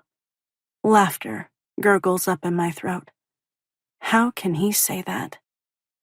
Maybe that's how it appears on the outside, but that's not how I feel deep inside. I've always been scared of making a mistake and fucking up, of embarrassing my father or taking a chance and giving my heart to someone who will crush it. When it comes down to it, I'm a puddle of insecurities. It might not be how I project myself to the world, but it's still the way I feel. Maybe I'm just better at faking it than other people. He strokes his fingers through my hair, and it's so tempting to close my eyes and lean into him. When he touches me like this, all the noise buzzing around in my brain goes strangely silent. It's an addictive sensation. Rowan? The husky way his name escapes from my lips sounds nothing like me. His gaze flicks to mine. Yeah. What's happening here?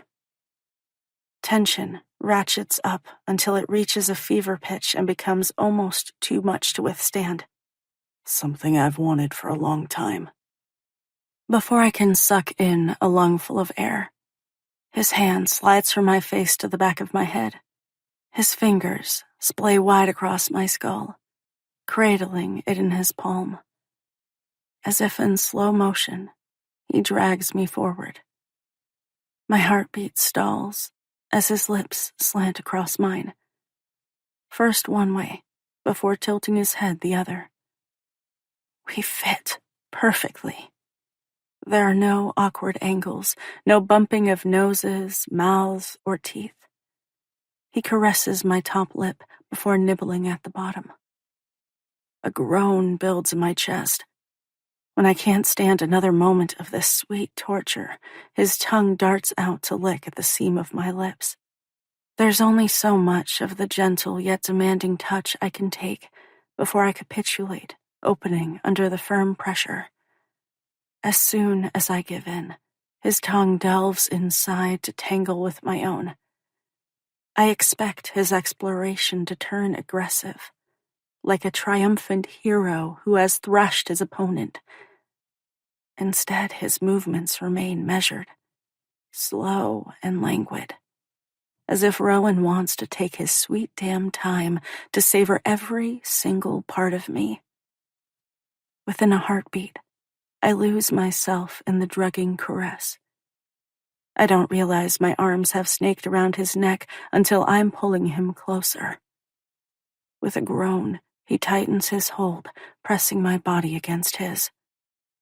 You taste so damn good, he mutters, before dragging me to the bottom of the ocean, where rational thought becomes impossible. The only thing I'm aware of is the way his mouth coasts over mine. Everything about Rowan's touch is masterful and sexy. I totally get why the girls on campus clamor for his attention. If he screws anything like he kisses, that thought is like a bucket of frigid water dumped over my libido. What the hell am I doing? Rowan is even more of a man-whore than Justin. Barely have I extracted myself from one shitty situation only to fling myself head first into another. No, I'm smarter than this. Correction, I'm usually smarter than this. Even though breaking physical contact is the last thing I want, my palms settle against the steely strength of his chest before pushing until our lips part and there is enough distance between us for logic to once again rush in. By this point, we're both winded, like we've run a marathon. I have no idea how much time I've spent wrapped up in his arms. It could be hours or mere minutes. And I would be lying through my teeth if I didn't admit that everything inside me is screaming to feel the soft slide of his lips over mine again. Never have I been kissed quite so thoroughly. And I want more of it. I want to keep reality at bay for a little longer and forget all the reasons this is a terrible idea that will come back to haunt me in the not-so-distant future. But I can't do that, no matter how tempted I am. Why did you stop? He asks, eyes still hazy. He licks his lips, looking as if he's a second away from delving back in and giving us what we both want. This is wrong, I force myself to say. It shouldn't be happening. His brow furrows. Why not? Because I can't be with another guy like Justin. The sexual fog clouding his expression evaporates. His eyes widen in shock before disgust flashes in them. Is that what you really think? The chill of winter whips through his voice, turning it hard and unforgiving. That I'm no better than Justin? He doesn't give me a chance to respond before biting out. You should know better than that. A heavy wave of guilt crashes over me. Deep down, I do realize it. But still, the guy has spent 3 years cultivating a certain reputation, and I've been burned too many times to take another chance. Why would I know that? We've never been friends, not really. It's the reason why I've been able to hold him at a distance with such ease and pretend we're nothing more than strangers. Hurt flickers across his features. Even though doubt creeps in at the edges, I straighten my shoulders. There's too much evidence for there not to be a shred of truth to it. The rumors that have swept through campus, the girls who have bragged about their sexual exploits with him, I've seen groupies hang on him with my own eyes. Not just one, but 2 or 3 at a time. He hasn't exactly pushed them away. In fact, like most athletes on campus, he seems to accept the attention as if it's his due. We've known each other since we were 14 years old.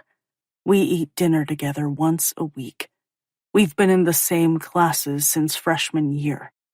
I attend all of your home games. How can you not know me better than that?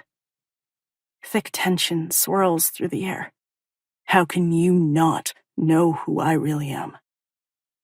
For reasons I don't quite understand, I'm loath to see him in a different light.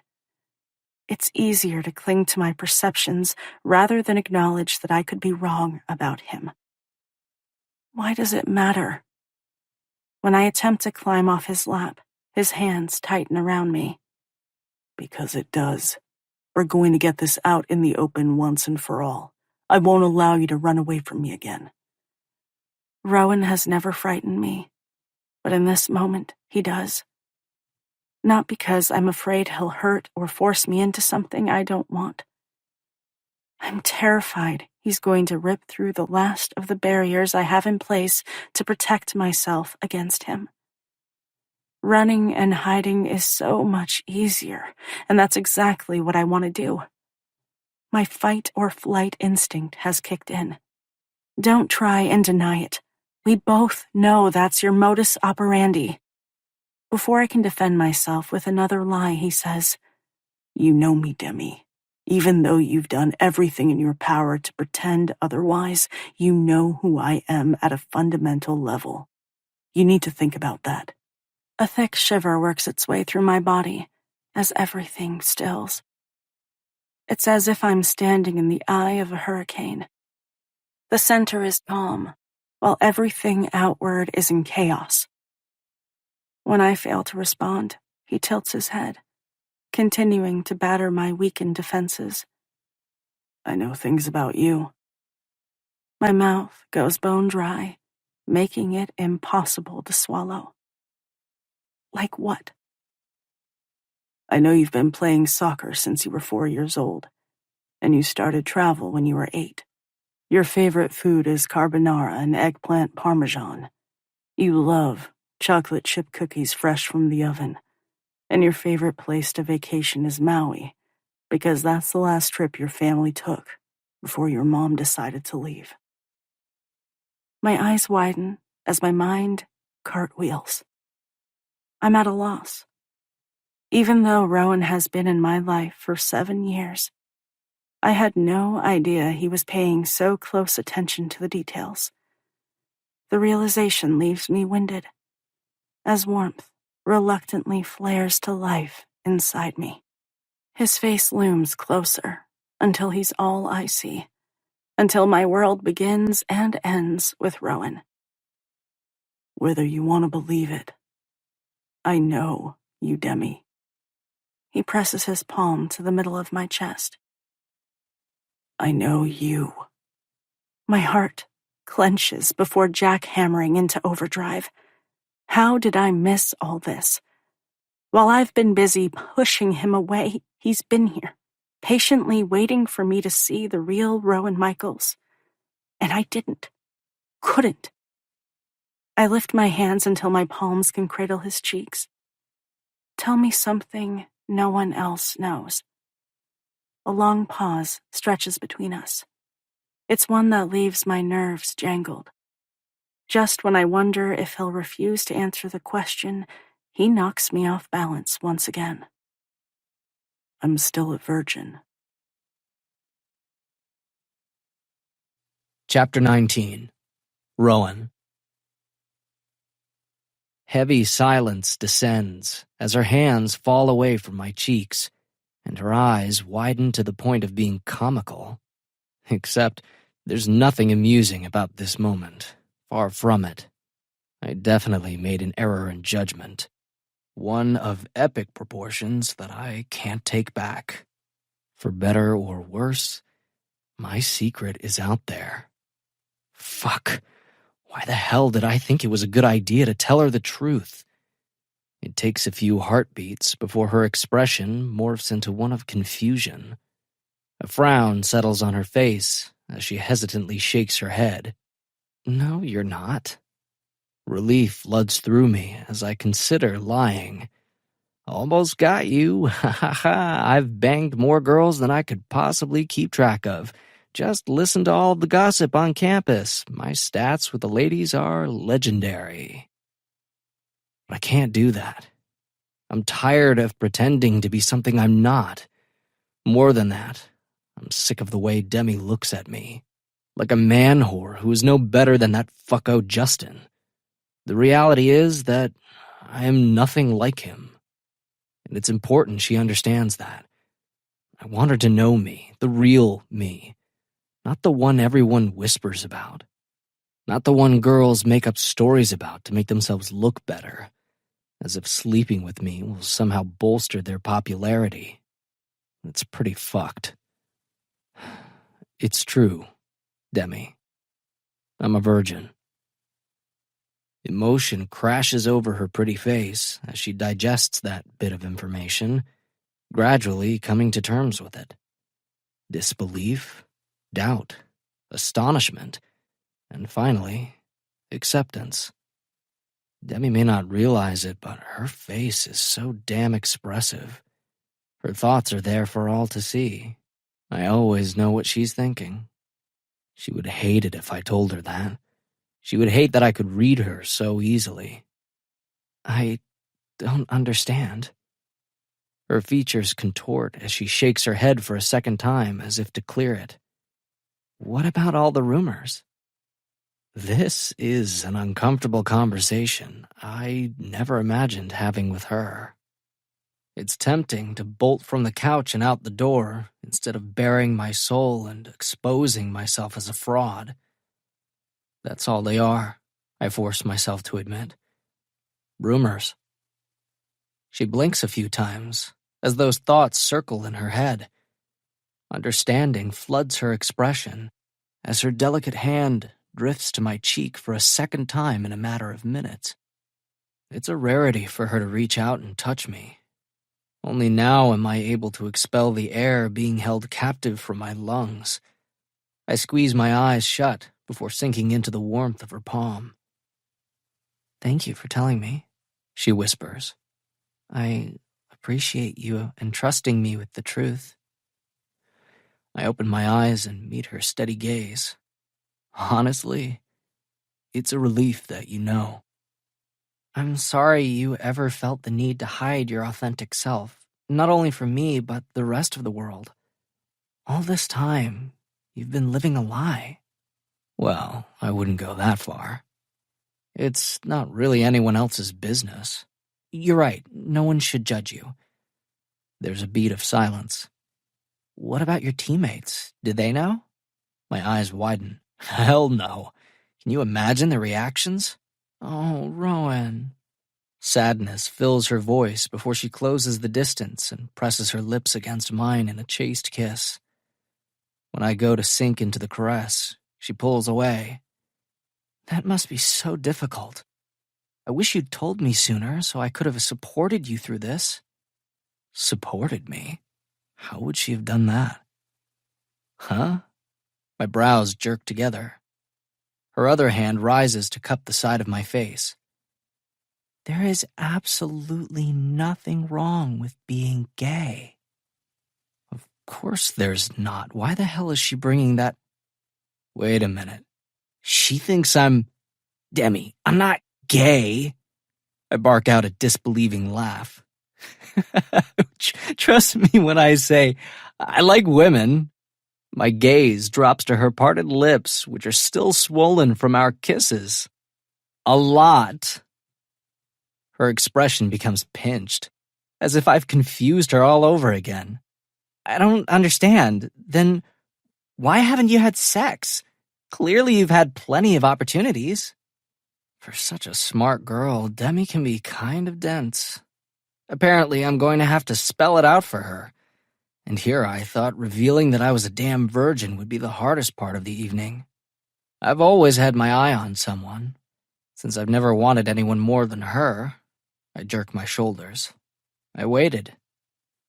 Even as the words tumble out of my mouth, they sound absurd and far-fetched. No one on campus could get laid easier than me, and yet I've chosen to remain celibate. What red-blooded college-aged guy does that?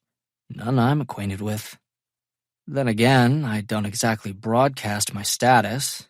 Demi is the only person who knows I'm a virgin. It's always been a well-kept secret. Not one I'm ashamed of, but still. Our gazes cling as the tension simmering in the air ratchets up a couple hundred notches. Demi becomes perfectly still as she sits perched on my lap. My hands fasten around her waist to keep her in place. Now that I've made the big reveal, I'm half afraid it'll be too much for her to take in, and she'll bolt. When I can't stand another moment of the suffocating silence that blankets us, I blurt, "Aren't you going to ask who the girl is?" She shakes her head, and all of the hope rising inside me bursts like an overinflated balloon before crashing back to Earth with a painful thud. Not only have I made it obvious that I have feelings for her, I told her I'm a virgin. Fuck me. This isn't good. Especially since it's pretty damn obvious by her refusal to ask who the girl is that she's not interested. And that's cool. If I've learned anything over the years, it's that you can't force feelings that aren't there to begin with. You know what? Regretting my overshare, I clear my throat. It's late. I should probably take off. I want to go home and lick my wounds in private. After this debacle, it's doubtful I'll ever put myself out there again. Who the hell needs this shit? So yeah, I'm more than ready to flee the scene of the crime. And the way she continues to gape at me like I've grown a horn on my forehead isn't helping matters either. It only makes me feel like a humongous dumbass for choosing to disclose the truth. Seriously, what the hell had I been thinking? For once in my life, I allowed the wrong head to make the decisions. When I can't stand the oppressiveness for another moment, I tighten my grip on her hips, and I lift Demi from my lap before carefully setting her down next to me. Then I pop to my feet, ready to fly through the front door like a bat out of hell. I need distance from the pain and humiliation pumping through me. As I take a hasty step toward freedom, her voice halts me in my tracks. "Why don't you stay here for the night?" Surprised by the offer, I flick my gaze over my shoulder. "It's late," she clears her throat. "I'll sleep in Dad's room, and you can take mine." No way, it's a shit idea. The best course of action is to return home and drink enough to forget this incident ever transpired. Blackout drunk is the new plan for the evening. All right, I'll stay. God damn it. I'd really like to kick my own ass right now. Chapter 20. Demi.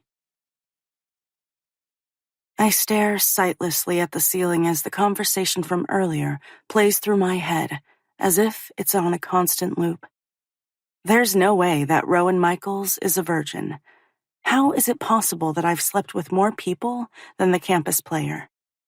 And to be clear, I've had sex with a whopping 5 guys. 5. That's it. No matter how many times I squeeze my eyes closed and try to turn off my thoughts, they refuse to be banished. They circle through my head like hungry sharks. Aren't you going to ask me who the girl is? Instead of having the balls to hear the truth, I'd shaken my head, too frightened to take the conversation any further. Deep down, I had known what it would be. Once everything was out in the open, there would be no going back. We would only be able to move forward, and I'm unsure how to do that. In the hour since I left Rowan at the threshold of my childhood room, I've come to realize that I need to hear him say the name. I need to hear him say my name. Before I can reconsider the wisdom of my actions, I throw off the comforter and pad into the darkened hallway before arriving at my bedroom. I stumble to a halt when I find the door slightly ajar. I pause tentatively, laying a hand on the wood as my heart riots painfully under my breast. If I push the door open and step inside, everything will change. I'll be forced to acknowledge that my feelings for Rowan have always been smoldering beneath the surface, waiting for the chance to break free. Am I ready for that?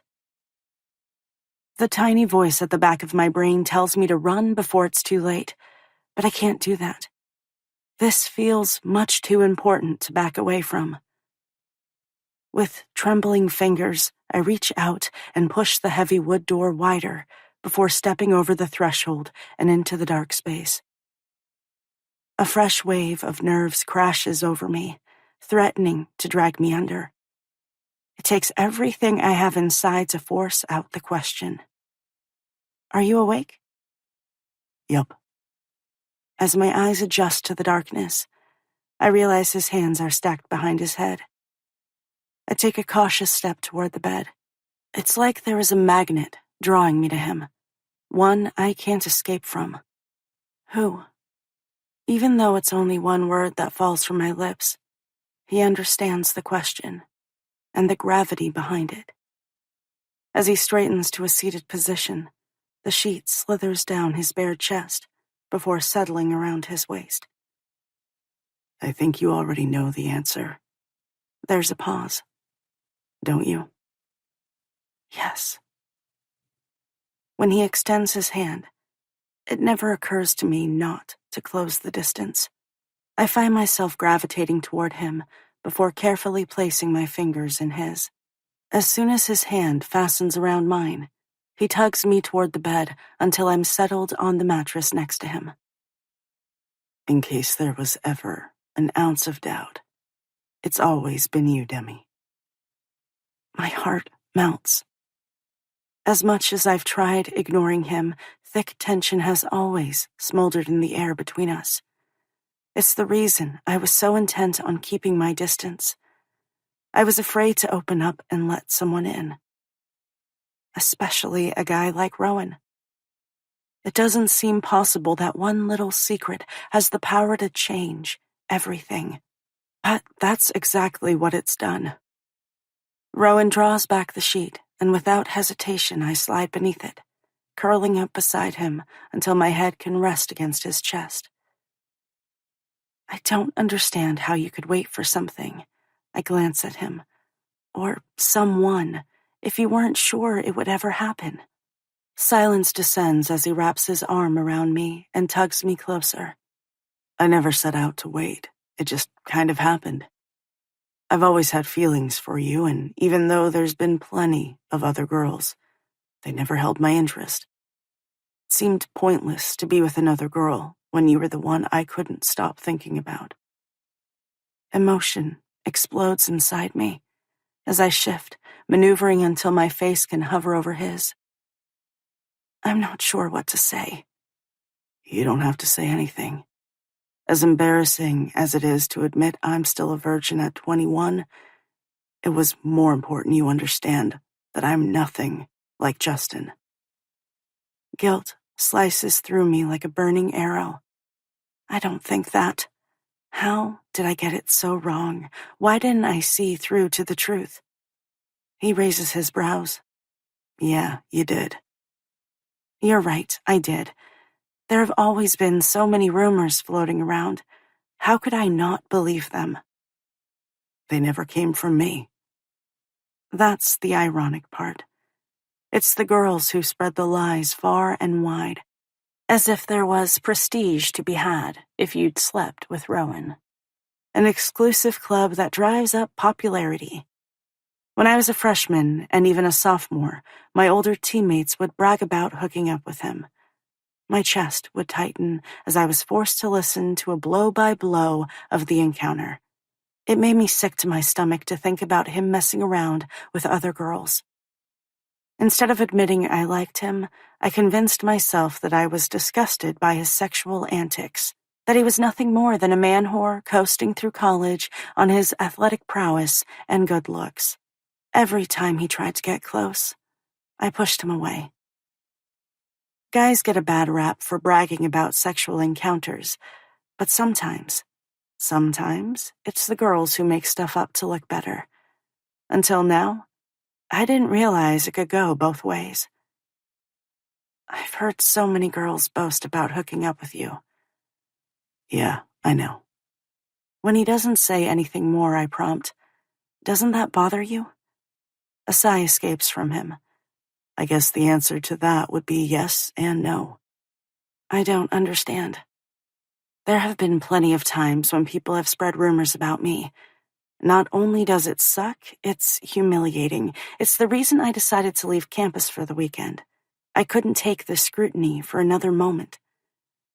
It's not like I wanted people to talk about me. But if girls were bragging that we'd hooked up, then no one was speculating as to the reason I wasn't sleeping around like most of the guys on the team. Wow, I never considered that. Look at your reaction. He pauses for a heartbeat. The moment I told you that I was a virgin, you immediately thought I was gay. Heat slams into my cheeks. He's right. That's exactly what I'd thought. I couldn't understand why a perfectly healthy and attractive male wouldn't want to sleep with as many girls as he could, especially when they were throwing themselves at him left and right.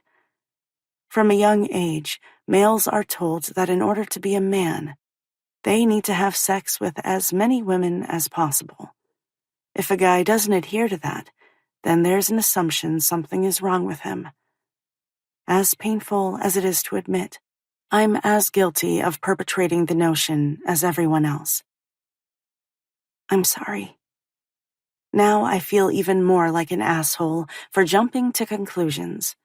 No wonder Rowan didn't bother to correct the gossip. I shouldn't have assumed that. He brushes a kiss against the crown of my head. You don't have anything to apologize for. In our society, that's the way people are conditioned to think. There must be something wrong with a guy if he decides to wait, no matter what the reason might be. He adds with a touch of humor, I'm probably the only virgin on campus. His comment lightens the mood. Nah, there might be a freshman or two. Thanks, he says with a snort. I feel much better now. Maybe we can start a club or support group. I twist in his arms until my mouth can drift over his. As soon as it does, his lips part, and my tongue slips inside. He pulls me close and rearranges my body until I'm stretched out on top of him and able to feel all of his hard lines pressed against me. It's all too easy to lose myself in him. The way his mouth sweeps over me, the velvety softness of his tongue as it tangles with mine, the feather-light touch of his fingers as they dance along the sides of my breasts before skimming down my sides. Almost reluctantly, he pulls away. You feel so damn good. When I swoop in for more, he gently pulls away until his gaze can fasten on mine. You realize that I'm not looking for a quick fuck, right? How could I not? But what does that necessarily mean? That we can't have sex? Like, right now? Because I'm more turned on than I have been in a long time. Maybe ever.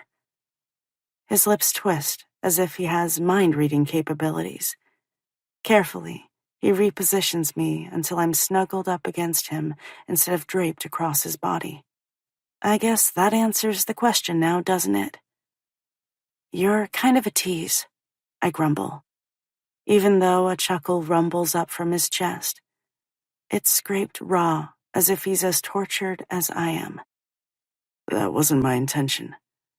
Doesn't matter. At this very moment, hormones are raging through my body, singeing me from the inside out. He drops a kiss against the top of my head as his arms tighten around me. Go to sleep, Demi. A snort escapes. Like that's going to happen anytime soon. I don't think so.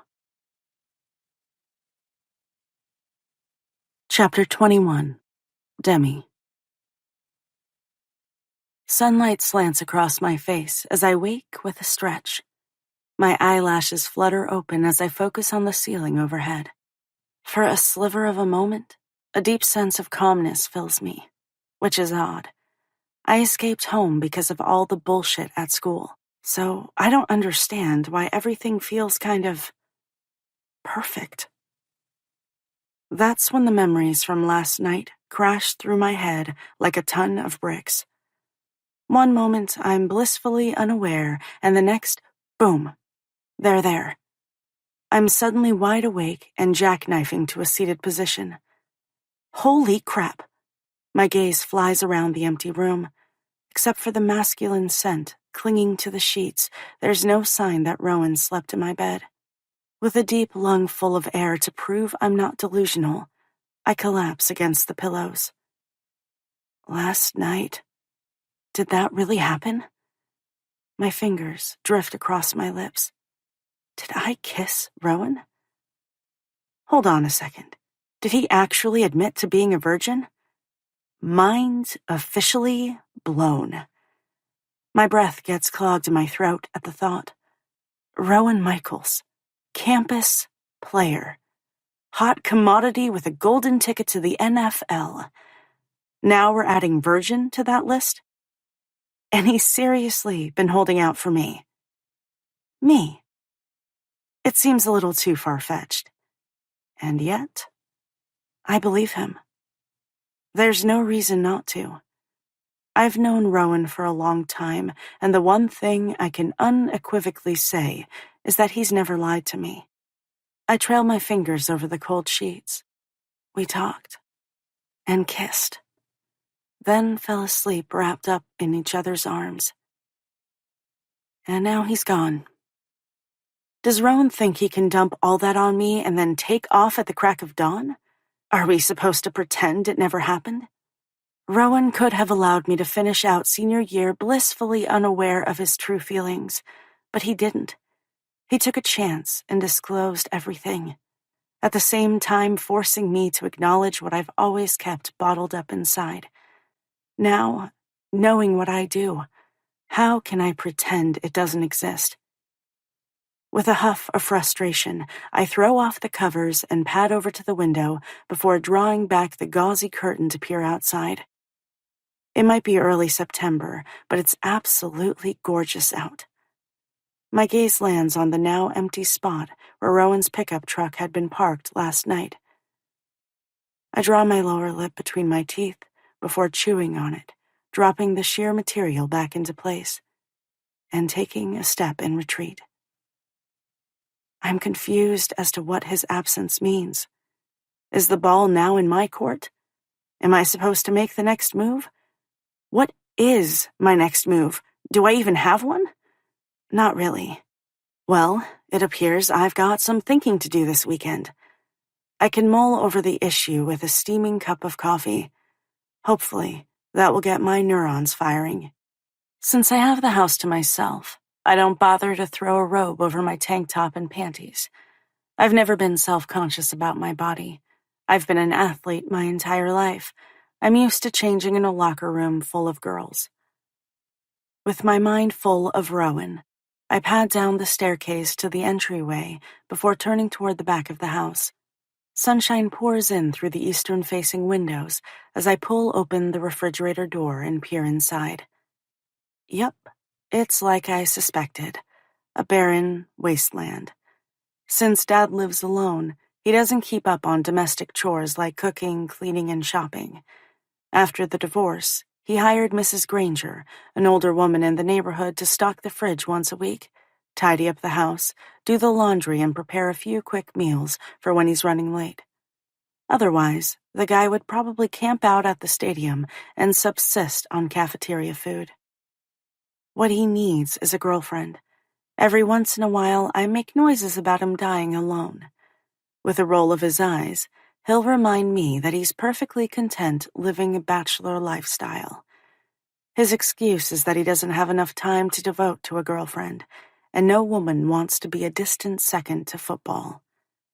He's not wrong about that, but maybe if the right woman came along, it would change his mind and his priorities. What? It could happen, although I won't be holding my breath. It takes seconds to scour the entire contents of the fridge. There's not even a single slice of pizza to be found because Rowan and I polished it off last night. Had I known he would be making an unannounced appearance, I would have ordered 2 larges. My plan had been to nibble on it throughout the weekend. Guess that idea has been shot to hell. As I slam the fridge closed, the front door opens, which is odd. There's no way Dad is home. He shouldn't return until late Sunday evening, and if, by chance, his plans changed, he would have called or texted to let me know. My muscles tense as I cautiously move to the middle of the room, giving me clear sightlines to the entryway. A puff of air escapes from my lungs when I find Rowan. As our gazes lock and hold, something pings unwantedly at the bottom of my belly. For so many years, I ignored the physical attraction, doing my best to convince myself it didn't exist. His confession last night makes that impossible. The floodgates have been opened, and there's no chance of resurrecting them again. Only now do I realize how disappointed I was to find him missing this morning. His lips quirk into a lopsided smile as he holds up a paper bag with a familiar logo stamped across the front. I ran out for bagels and coffee. Fresh bagels are my absolute favorite. Before his admission last night, I would have assumed it was nothing more than a coincidence. Now I know differently. It only proves that Rowan has always been there, hovering at the edges, paying attention to the details. It's such an insignificant gesture, and yet it means so much. No other guy has ever bothered to run out and grab breakfast in the morning. My heart lurches, and it takes effort to clear away the emotion struggling to take root deep inside. I'm not ready for that yet. Instead, I clear my throat and lift my lips into a smile. I thought you took off. Nope. Warmth blooms inside me as I drag a hand through my disheveled hair. Unsure what to do or say, I shift my weight and point toward the patio. He makes me feel emotions I'm not entirely comfortable with. Want to eat outside? Sure. His easy response makes the tension vibrating in the air dissipate. Needing a moment to collect my scattered thoughts, I turn away, grabbing napkins and plates before carrying them out through the slider to the stamped cement patio that surrounds the pool. We settle at the iron table beneath an oversized navy-colored umbrella. Rowan sets an extra-large travel container of coffee in front of me before opening the bag. As soon as he does, I catch a whiff of fresh bagels. Yum. In silence, we arrange our breakfast on our plates. A burst of nerves explodes in my belly, and my gaze skitters across the backyard. Rowan's confession last night has changed everything. Nerves hum beneath my skin as I focus on slathering cream cheese onto my bagel. When he clears his throat, I nearly jump out of my chair. What are your plans for the day? My brain blanks. Plans. Oh, right. I have a couple of assignments to finish up. I glance at him. Otherwise, chill out. There's a brief pause before he asks, Mind if I hang with you? A thrill shoots through me, and it takes effort to tamp down my excitement at the notion of spending more time together. Not at all. The edges of his lips curl before he reaches out and snags my fingers, pulling me to my feet and onto his lap. His arms wrap around me, anchoring me securely in place. Barely am I able to find my bearings before his mouth slants over mine. My brain clicks off as my arms wind around his neck. Much like last night, it's a slow exploration of lips, teeth, and tongues. Most of the guys I've been with are in a hurry to reach the finish line, which is apparently in my pants. This couldn't be more different. As his wide palms stroke over my back, his fingers leave an explosion of delicate shivers in their wake. When I whimper, he swallows down the sound as if starving for it. You're so fucking sexy. He growls, the low vibration rumbling in his chest. Before I realize what's happening, Rowan rises to his feet. His arms are locked around me, securing me in place as he turns and sets me down on the chair he had been occupying. I blink as his fingers go to the hem of his navy t-shirt, yanking it up his body and over his head before tossing it to the concrete. Holy cow. From a distance, I've seen Rowan without a shirt dozens of times. Just last night, I caught a glimpse of his chest, but this is different. It's broad daylight, up close and personal. With the bright light beaming down on him, he looks very much like a Greek god, which is corny as hell, but nonetheless true. We're talking sun-kissed flesh and ripped muscles. At this point, I'm pretty sure I'm drooling. When my eyes finally meander to his, a knowing light fills them. Like what you see? It takes everything I have inside to swallow past the thick lump that has settled in the middle of my throat. What's not to like? No, I'm serious. What's not to like? The man is utterly gorgeous. He should be advertising expensive underwear on a billboard somewhere. This is exactly why girls come out of the woodwork and offer up phony stories about him. His fingers drop to the button of his jeans, where they hesitate long enough to send my heart pounding into overdrive before a metal snap breaks the silence of the morning. Only then do I become aware of the air trapped in my lungs and have to make a conscious effort to force it out again. With a ridiculous amount of leisure, he lowers the metal teeth of his fly. Rowan Michaels is giving me my very own private striptease. Do you have any idea what most girls on campus would give to be in my position? We're talking firstborn sons. The denim material is shoved down muscular thighs before it puddles around his ankles, and he's standing in nothing more than a pair of form-fitting black boxer briefs. My mouth turns cottony as a knowing smirk curls around the edges of his lips. And you know what? I couldn't give a crap. He deserves every ounce of ego where his body is concerned. It's a thing of beauty. I get a few moments to eat him up with my eyes before he stalks toward me.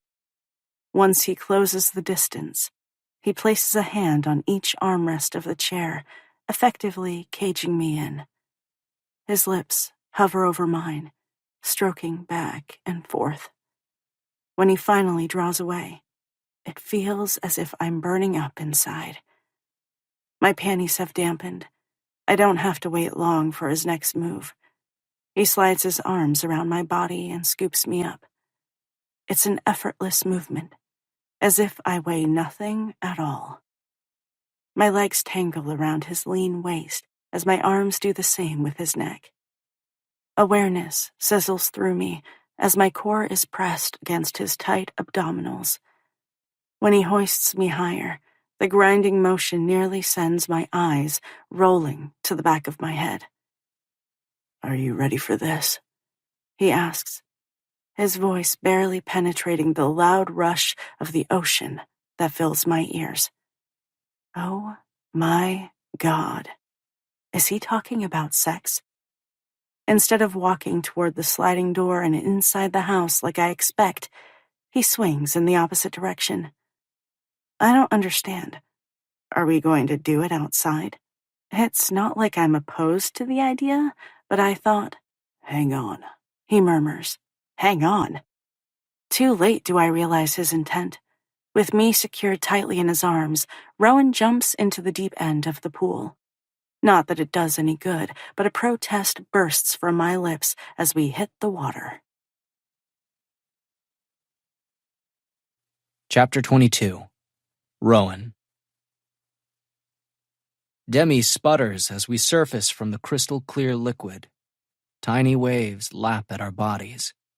Eyes wide with shock, she stares at me with a slack-jawed expression. My shoulders shake with silent laughter. Mentally, I prepare myself for the ass-chewing I'm about to receive. It takes a moment for the edges of her lips to tremble and laughter to bubble up from deep within her throat. Just when I think all is forgiven, she slaps her palm against the water, splashing me in the face. I can't believe you did that!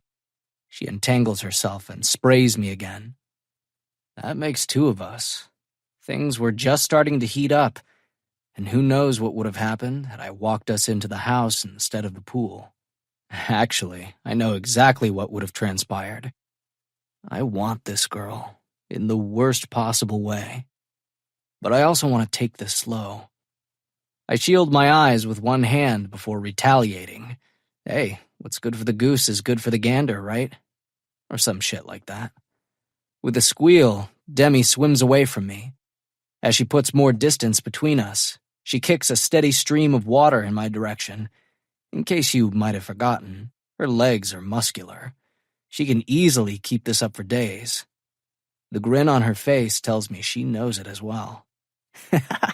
Now you're in trouble, I bellow, rising up from the water like the Loch Ness Monster and leaping at her with outstretched arms. She yelps and tries to twist away. The operative word in that sentence being tries. I get my hands on her for a moment before her slippery flesh slides through my fingers, and she sprays water in my eyes. For the next 15 minutes, we splash around and play. I've swum in Coach's pool dozens of times. He usually invites the team over for a barbecue during the season, and Demi is always there to help out. Do I necessarily like the guys ogling her in a bikini? Hell no. Is there anything I could do about it? Other than crack the back of a few skulls when they stared a little too long? Nope, not a damn thing. It was both heaven and hell. When our breathing turns labored, I'd finally say, "All right, I give. You win." Demi snickers. She's an endless bound of energy. It's one of her strengths on the soccer field. Even in the final minutes of the game, she's still going strong, running circles around the other team. It's all the extra conditioning she puts in. I've never met anyone more single-minded and dedicated to the sport they play. And that, my friends, is sexy as hell. She tilts her head and beams. You sure about that? Yup. When she rises from the water, the tank top gets plastered to her lean upper body, molding to her breasts like a second skin. Her nipples tighten into hard little buds that poke through the thin fabric. The dusky color is clear as day through the pale pink material. My mouth dries as I stare. Pulling my gaze away is impossible. I've been rendered powerless. I'm totally at her mercy. Does this girl have any idea how damn sexy she is? Or how much I want her? How much I've always wanted her? She can't possibly know. I've spent so many years holding all these feelings deep inside. It's both scary and a relief to finally release them. Her body stills. Like a prey animal scenting a predator, she doesn't move a single muscle. Instead, Demi stands under bright shafts of sunlight and allows me to look my fill. Time stretches and lengthens along my nerves. With a deliberateness that leaves my heart stuttering, her fingers drop to the hem of her shirt before carefully dragging it up her body and over her head. With her gaze locked on mine, she tosses the sopping wet material to the edge of the pool. It lands against the concrete with a thunk. Holy shit. If I didn't realize it before, I certainly do now. Demi Richards is utter perfection. Her breasts are high and tight with a slight roundness to them. The nipples are pink and tiny. All I want to do is wrap my lips around one and suck it into my mouth. Do you have any idea how long I've dreamed about doing exactly that? Since the day I met her when I was 14 years old. As if in slow motion, Demi raises her arms before running her fingers through her long, dark hair, sluicing the clear drops of water that run in rivulets down her naked skin. With her arms stretched high, her breasts stand at attention, and my cock stiffens painfully in my boxers. I'm so fucking turned on right now. Don't you want to touch me? Her voice drops to a husky whisper that strums the need buried deep inside. Is she serious? I want nothing more than that. It takes effort to rein in the beast trying to break free beneath the surface of my skin, but I can't allow that to happen. I can't allow him to claw his way out and lose control. I won't scare Demi with the desire bottled up inside me. With my need tightly harnessed, I close the distance that separates us. When I'm no more than a foot away, I reach out and wrap my fingers around one puckered bud before tweaking it gently with my fingertips. Her head falls back, exposing the narrow column of her throat as a guttural-sounding moan slides from her mouth. Excitement rushes through my veins as my other hand rises, needing to play with the other perky little nipple. Pinching and tweaking, elongating each one. She arches her back as if offering herself up to me. I palm the soft weight of each breast, needing to learn the feel of her. My hands slide from her chest, around her ribcage, until I'm able to drag her close enough to suck one delectable nipple into my mouth. The deeper I draw her in, the louder her moans become. With a soft pop, I release her. My tongue dances around the areola before lapping at the hard little tip. Demi squirms in my arms as her hands drift along my biceps, over my shoulders, before tunneling through my hair and dragging me to her. That feels so good, she murmurs. Damn right it does. I could spend an endless amount of time adoring her sweet little titties with my mouth. Before I realize it, my leg is wedged between her thighs, and she's riding me, grinding her panty-covered pussy against me. If I'm not careful, I'll go off like a shot. I need to get a hold of myself, and the only way I can do that is to put a little distance between us. Fuck. It's the last thing I want right now. I lift my head and take in the sight. Demi looks so damn wanton in my arms, with her chest bared under the bright sunlight. A dazed expression fills her eyes, as her long, wet hair clings to her shoulders and back. Her lips are parted so sweetly. She's like a fucking goddess come to life. I couldn't want her any more than I already do. Several heartbeats pass before the sexual haze clouding her eyes clears. Why did you stop? Does she have any idea what that question does to me? How it forces my control to the breaking point? If I had my way, I'd take her like a fucking animal. I want to bury my cock so deep inside her that I have no idea where she begins and I end. But I can't do that. Demi means too much to me. She always has. My fingers tunnel through her hair until I'm able to cup the sides of her head. I wait until her gaze fastens onto mine and I have her complete attention. When I have you, it won't be a quick fuck in some damn pool. It'll be long and slow and perfect. Her dark eyes turn smoky with need. Yeah, it's gonna be exactly like that. It's important that Demi understands what she's getting herself into. It can't be an impulsive decision that means nothing, an itch that needs to be scratched. You have to know that once I have you, you'll be mine, and I won't let you go anytime soon. I pause for a beat, allowing everything I've said to sink in. Carefully, I search her eyes. Do you understand? She jerks her head. The tightly coiled tension sitting in the pit of my gut gradually dissipates. Good. I want to take my time with this. With you. She releases a steady breath as her shoulders loosen.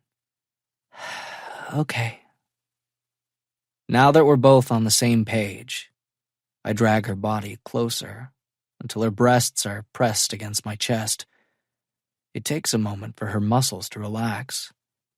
With a deliberateness that belies the harsh need running rampant through me, I trail my fingers up and down the length of her spine. And for the first time in my life, I realize what contentment feels like. It's both strange and unexpected. foreign in nature.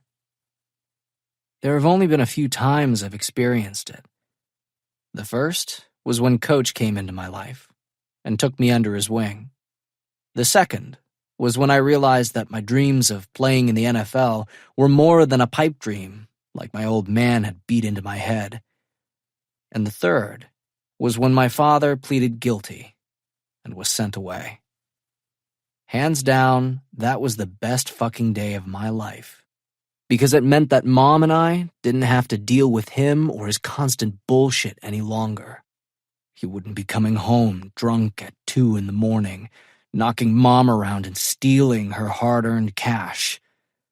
Other than booze, I have no idea what he spent her rent and food money on, but I have my suspicions. Rowan? It's a relief when Demi's husky voice pulls me out of those unpleasant thoughts. Yeah? My past is ugly and dark. I don't want it to ever touch Demi. She's everything that is light and happy. Maybe that's why I've always been so attracted to her. She's the opposite of everything I grew up with. She's like the vibrant store window I had my face smashed against as a kid, always looking in from the outside. Not quite good enough, always dirty and hungry and left wanting. A groan slides from me when her teeth sink into her lower lip. I'm so fucking tempted to nip the plump flesh and suck the fullness into my mouth. With her topless in my arms, I want to rewind our conversation and tell her that I have no intention of taking this relationship at a leisurely pace. I want fast. I want to delve in head first and take it all. I'm like a kid in a candy store who intends to gorge himself on all the sweetness laid out before him. Were you serious last night? She whispers. Those thoughts buzz around in my brain, making it difficult to focus. When she remains silent, I force my gaze to hers and realize there's a deep flush staining her cheeks. Some of the sexual haze clouding my better judgment evaporates. Serious about what? Her gaze darts away. Don't do that, I growl. No longer will I allow her to hide from me or what's unfolding between us. Her wide gaze snaps to mine before she blurts, Were you serious when you said that you've liked me for years? My hands tighten around the sides of her head. Don't you understand? A second or two tick by. Where you're concerned, I'm as serious as a fucking heart attack. She gulps. And I'm the reason you've held off on sex? I draw her closer, resting my forehead against hers. Since the moment you came into my life, you've been my reason for everything. Not once do I break eye contact. Does that freak you out? She remains silent for a long stretch of time, and I panic. Fuck, I probably shouldn't have dumped all that on her last night. It was too much, too soon. Unfortunately, there's no way to backpedal. For some stupid reason, I decided it was a good idea to be honest and totally strip myself bare. When she shakes her head, the tension filling my muscles evaporates. The last thing I want to do is scare you, I mutter, feeling self-conscious. I'm not scared. She presses her lips together before admitting, I like that you waited because you wanted to be with me. It only makes me want you more. Heat fills her eyes, and it is so damn sexy. A groan rumbles up from deep in my throat as my cock stiffens. All I want to do is sink deep inside her. You have... Her tongue darts out to moisten her lips. Done stuff, right? Yeah, I'm not a total noob, I mutter. Like what? Her eyes light with undisguised interest. Tell me. Heat floods my cheeks as I shrug, embarrassment swamping me, threatening to drag me under. This is a humiliating conversation to have with the one girl I've always fantasized about. I don't want Demi to think I'm not man enough to please her because I haven't screwed a ton of girls. Or, in my case, any. With my hands cupping the sides of her skull and our foreheads touching, she tilts her head until her mouth can slide over mine. As soon as her tongue brushes across the seam of my lips, I open until they can tangle. I'm about to lose myself in the caress when she pulls away. Her breath comes out in short, sharp pants that drift across my lips. It's almost drugging. There's no reason we can't have an open conversation about this, right? The sexual haze surrounding me disintegrates. Yeah, I guess. Like I want her to realize just how inexperienced I am? I've already put that out there. Is there any reason to rub it in? Don't be embarrassed. It's much too late for that. Somewhere deep inside, I'm dying. Slowly. I want to be upfront about everything. Quickly, she adds, you can ask me questions too. With our bodies fused together, she pulls away until there's a bit of distance between our chests. Mentally, I steel myself for the oncoming humiliation. If this is what it will take to make this girl mine, then I'll do it. All right, fire away. And that's exactly how it feels, like I'm standing in front of a firing squad with no chance of escaping unscathed. She's either going to find my inexperience a turn-on or not.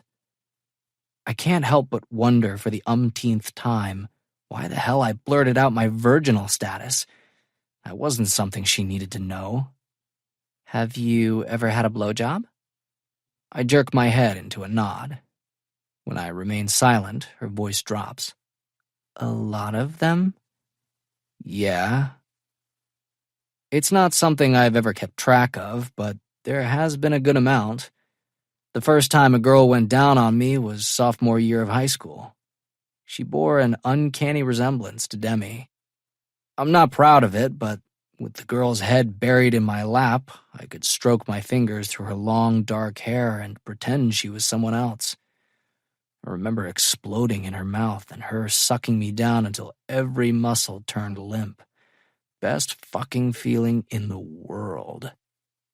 Maybe I wasn't out boning every girl I could get my hands on, but when I needed a release, that did the trick. Carefully, I pick through the thoughts that flicker across her face. Does that change the way you feel about me? She shakes her head. Of course not. Time to turn the tables.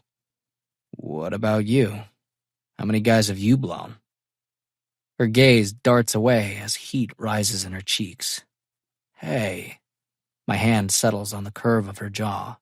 It goes both ways, remember? There's no reason to be embarrassed. We can be honest with each other. A couple. When I raise a brow, wanting specifics, she adds, 3. Her shoulders jerk. Oral sex seems so much more intimate than actual sex? Yeah. The question shoots from my mouth before I can stop it. How many guys have gone down on you? I want to know everything about this girl, all the nitty-gritty details. None. Really? My brows shoot up. From my limited experience, girls seem to enjoy it a lot. Hell, some like it more than sex. I'm a little surprised, but then again, I like that she hasn't done it with anyone else. It's something new we can explore together. A blush hits her cheeks as she shakes her head. I've slept with 5 guys, and the relationships never lasted more than 3 or 4 months. Most of my boyfriends were more interested in getting off rather than making sure it was good for me.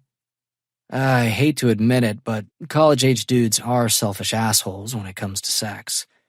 There's a reason they say young, dumb, and full of cum. Because most of them are. Have you, her voice drops, gone down on a girl before?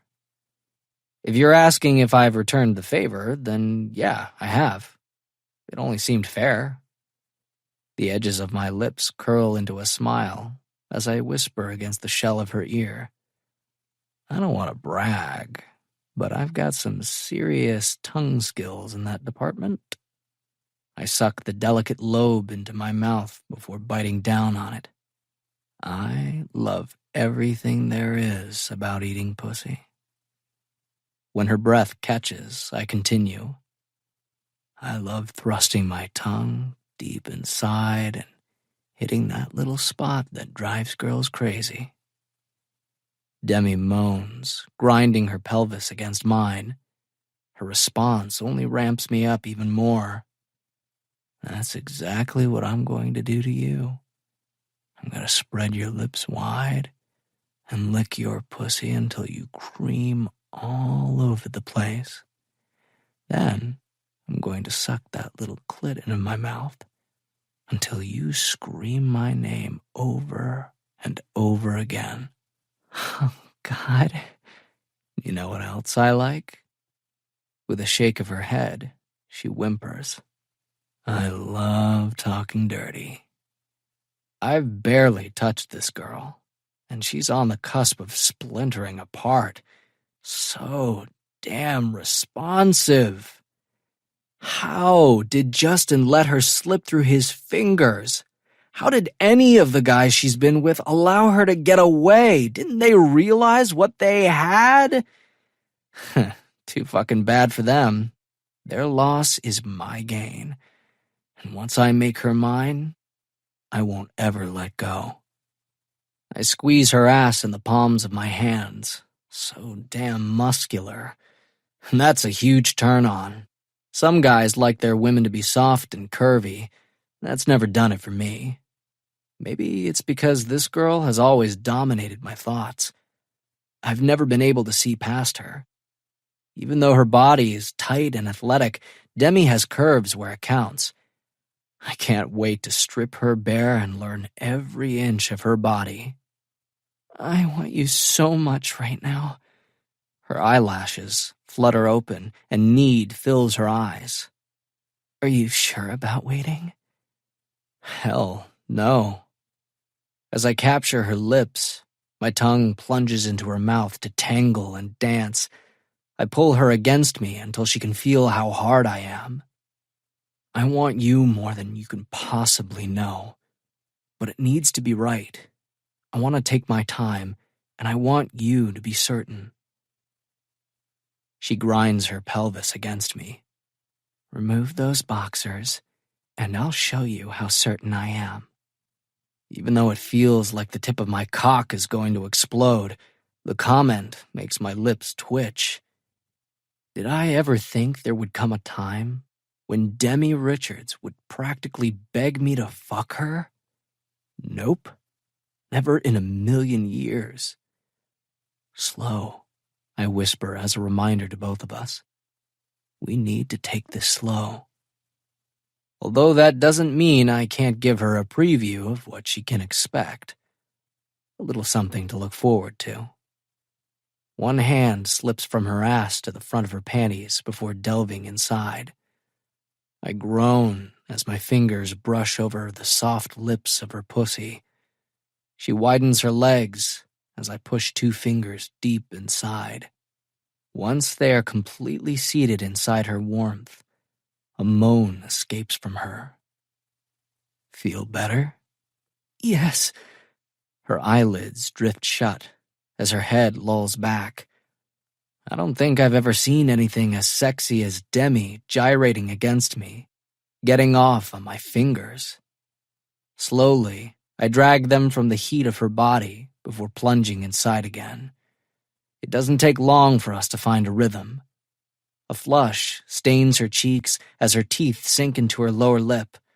She's so fucking beautiful. When a furrow creases her brow, I know she's hovering at the precipice. I pump my hand, giving her everything she needs to find her release. Her body tightens as her movements become frenzied. As she opens her mouth to scream, I seal my lips over hers and swallow down her pleasure. I continue thrusting my fingers inside her until her muscles turn lax. Only then does satisfaction fill me as I slip free from her body. If I have my way, that will be the first of many orgasms I give this girl. Chapter 23, Demi. We spend the rest of Saturday morning working on a statistics assignment and kicking around a ball in the backyard.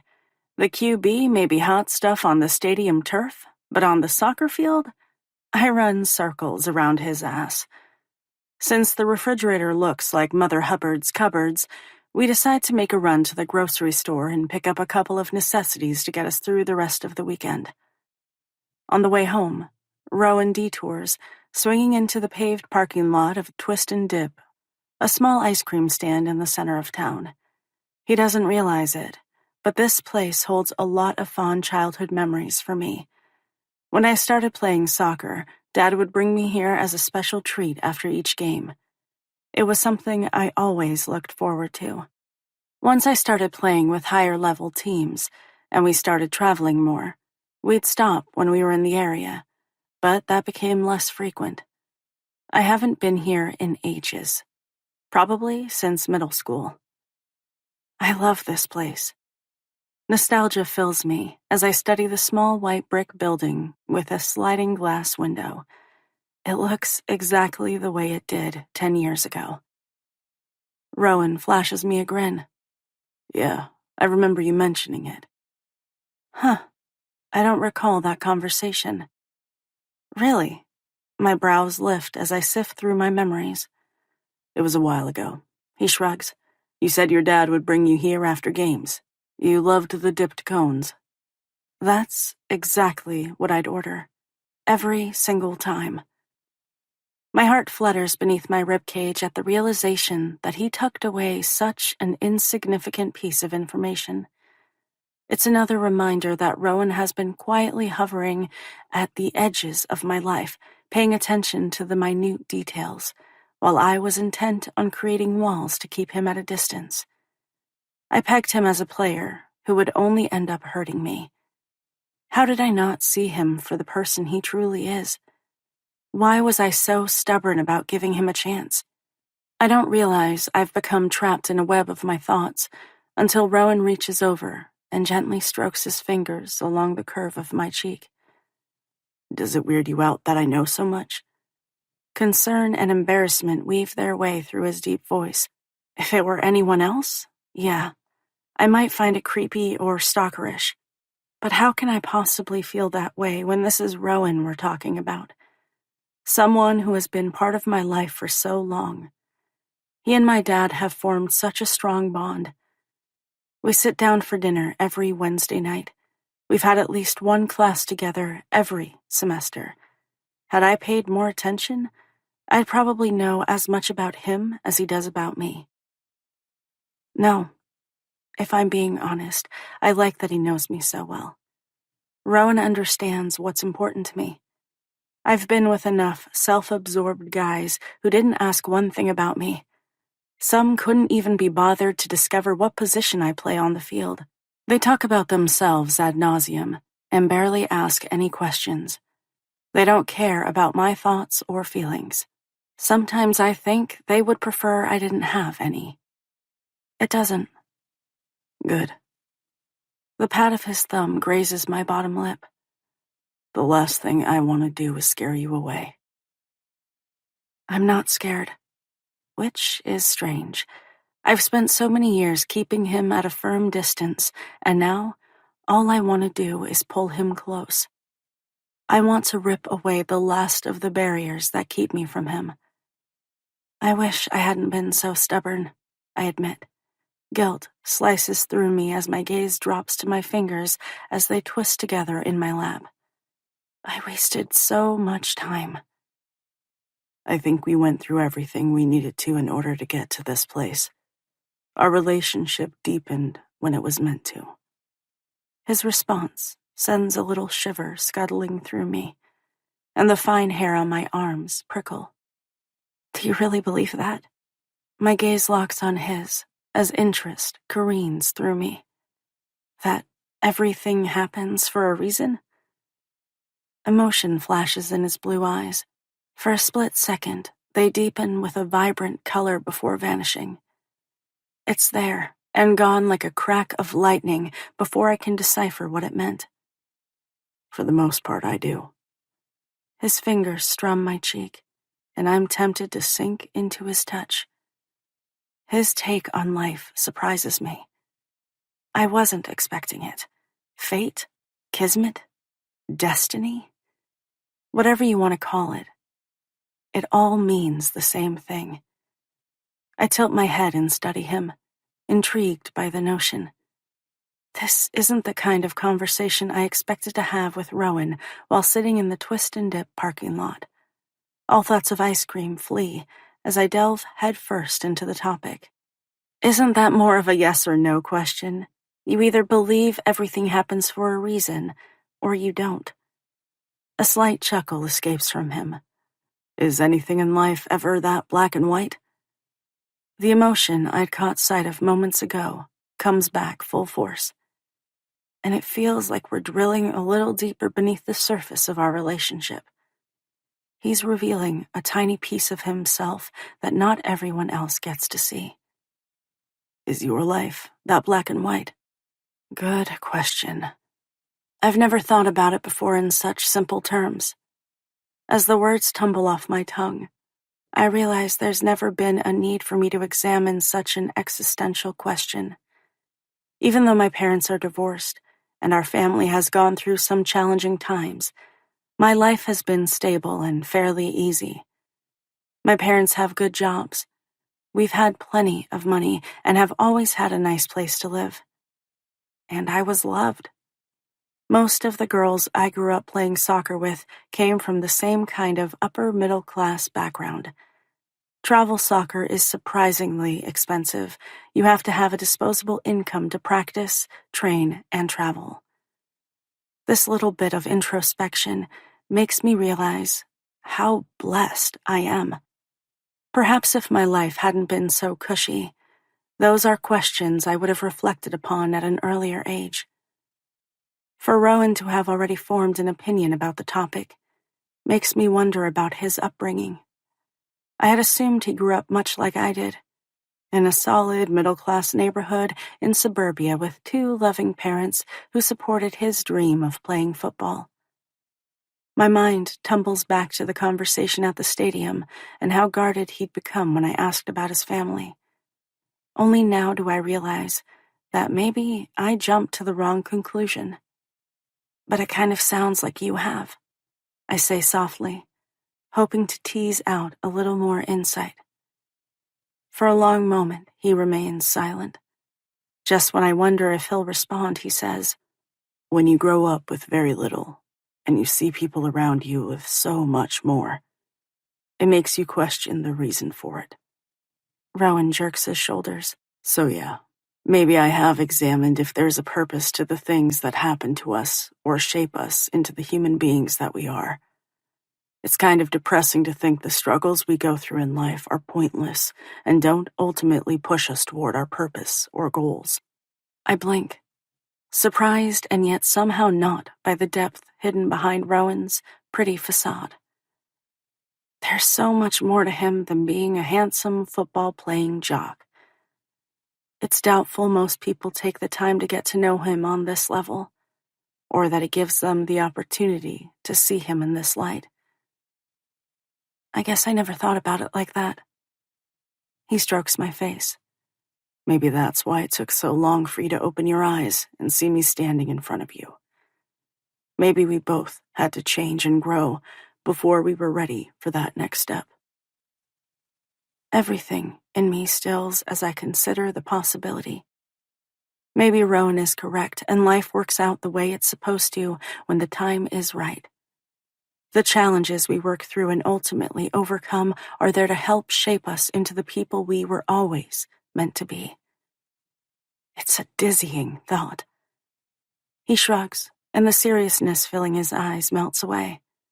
You ready for that ice cream? When I nod, he closes the distance and brushes his lips across mine. Good. Then we can go back to your place and have a little rematch. FYI, this time, I won't go so easy on you." Laughter bubbles up in my throat, banishing our previous discussion and lightening the atmosphere. Oh, please, we both know I kicked your ass fair and square. But hey, it would be my pleasure to crush you all over again. He raises a brow. "You always this cocky?"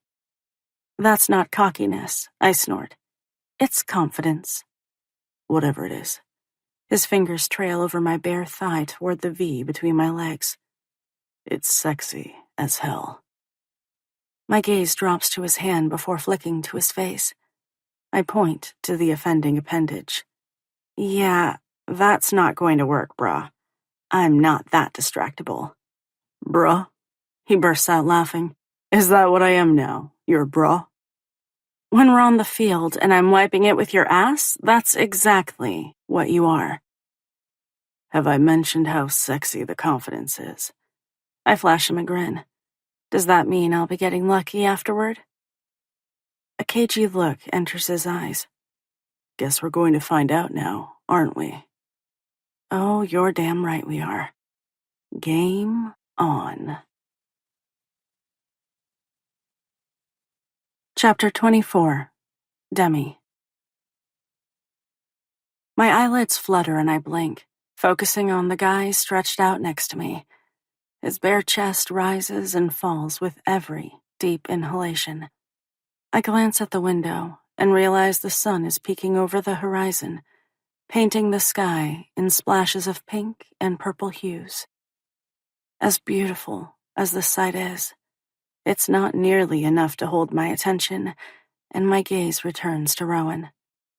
His blonde hair is spread out across the pillow. His skin's sun-kissed hue glows against the snowy white sheets, giving him a deep, dark color. I almost shake my head. A week ago, I could never have fathomed waking up in bed next to him, or that he had wanted me this entire time, enough to remain a virgin. Even now, it all seems far-fetched.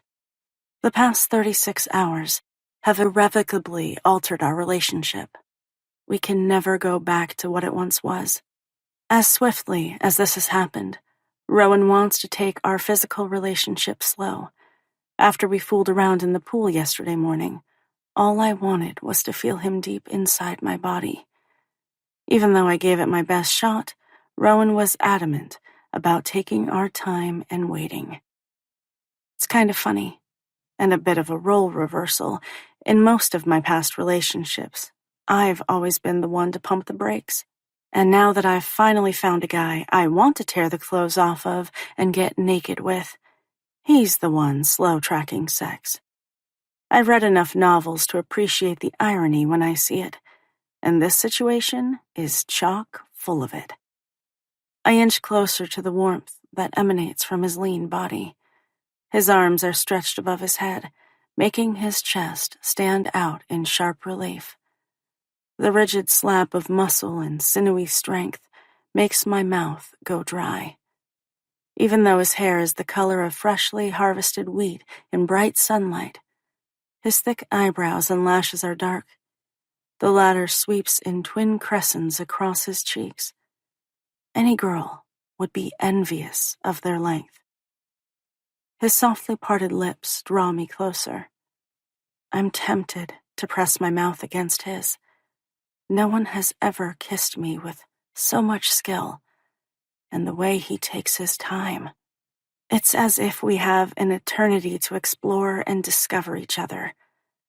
A horde of butterflies erupts in my belly as I study him in fascination.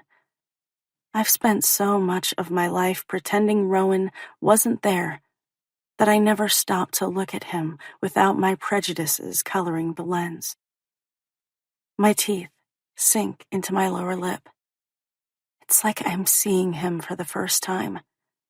I'm totally bowled over by the man I find in front of me. And make no mistake, Rowan Michaels is all man. Deliciously so. There's something about him that captivates me and draws me like a bee to honey. Maybe this is why I went to such great lengths to avoid him in the first place. Deep down, I knew this was the one guy who could wreck me, and I wasn't ready. His admission Friday night has peeled away every protective layer of my resistance. I now find myself strangely powerless where he's concerned. It's as frightening as it is freeing, almost as if I've shed all of the constraints that have kept me firmly in check all these years. I can only liken it to jumping out of an airplane and not knowing if your parachute will open before you smack into the ground. Here's hoping my parachute opens. My gaze scours the chiseled lines of his face. He's all hard angles with sharp cheekbones, pouty lips, and a strong chin. For a second time in a handful of minutes, his good looks hit me like a sly sucker punch to the gut. What I've learned in the past 36 hours is that Rowan is so much more than a hot, football-playing jock. There's a hidden depth I never imagined existed. I'm having a difficult time reconciling the guy I thought I knew with the one he actually is. Ever since I stepped foot on campus freshman year, I've been inundated with the whispered rumors of his sexual conquests. Stories swirl through the hallowed corridors and lurk around every corner. Pictures of him surrounded by busty sorority girls flood Insta after every weekend. Over the years, I've heard dozens of girls brag about hooking up with him, and they were all a bunch of lies. It blows my mind that these chicks would fib about having sex with Rowan. For 3 years, I steered clear because of those lies. It turned my stomach to hear about his sexual exploits, like he was somehow incapable of keeping his dick in his pants. Only now do I realize that I've never heard him talk about a girl or even flirt with one. They were the ones always running their mouths. He has a reputation as a man whore, and the guy has never had sex before. How messed up is that? I almost snort, but bite back the sound at the last minute, not wanting to wake him. I'm enjoying my silent perusal with the light that streams through the windows and across the bed. My room faces the eastern sky and gets a ton of sunshine in the morning. I used to hate it and would drag a pillow over my face so I could sleep. At the moment, though, I'm loving it. My gaze travels from the planes and angles of his face before sliding to the powerful lines of his chest. Even in repose, his musculature is a sight to behold. Rowan works hard to look the way he does. This is not simply a case of good genetics. This kind of muscle tone and hard, sinewy strength takes years of rigorous weightlifting to achieve. As a fellow athlete, I can totally appreciate the dedication. To sculpt your body into a machine takes single-minded focus and determination.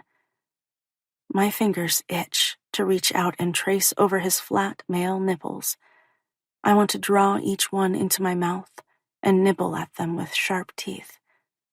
The need to drive him as crazy as he makes me thrums through my blood. Is that even possible? For the umpteenth time, I'm bowled over by the thought of Rowan holding out for me. That knowledge only stokes the hunger that demands I explore every firm inch of him. My gaze slides to his lower abdomen, where the sheet lays crumpled. There are so many tantalizing muscles on display. Rowan Michaels is more sculpture than actual man. A light trail of hair arrows from his lower abdominals before disappearing beneath the thick cotton sheet. My gaze drops to the tented material. It looks like someone is sporting a little morning wood, although by all appearances, there's nothing little about it. My teeth sink into my lower lip as I tentatively reach out and tug the sheet down his body until the waistband of his boxers comes into view. Gradually, the cover slithers further until his boner is revealed. Sharp shafts of need explode in my lower belly before settling deep in my core. Unable to resist the impulse, I reach out and stroke my fingers over the thick curve. Even beneath the cotton material, heat radiates off him as if he's burning up with a fever.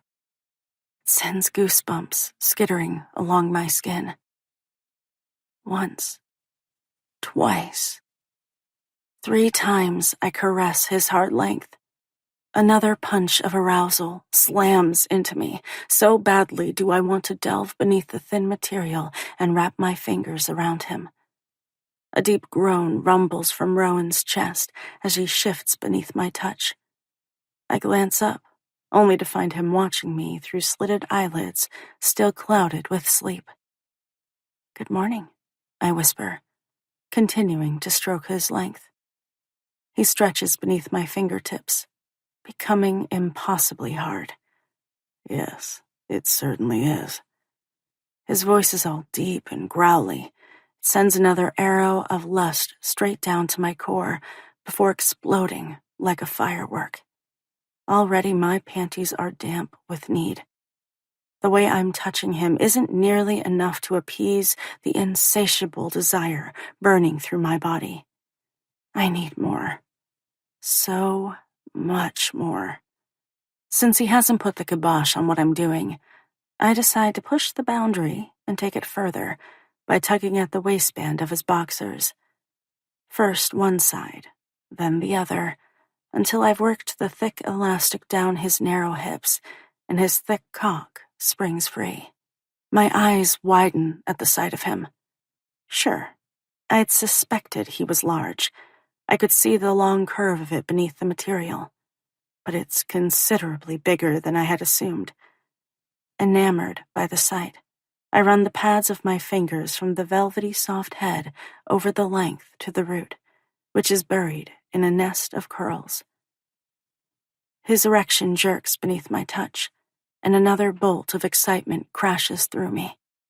I flick my gaze to his and smirk. Impressive.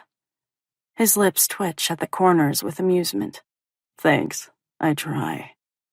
My focus returns to the part of him that holds my attention spellbound. Oh, there's no trying involved.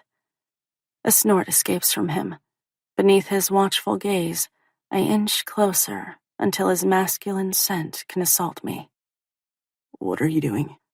Urgency leaps into his voice, as if he's only now become aware of my intentions.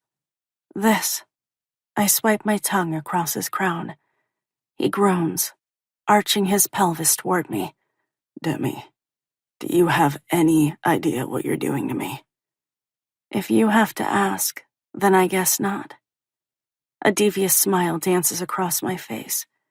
It feels so damn good to have him at my mercy.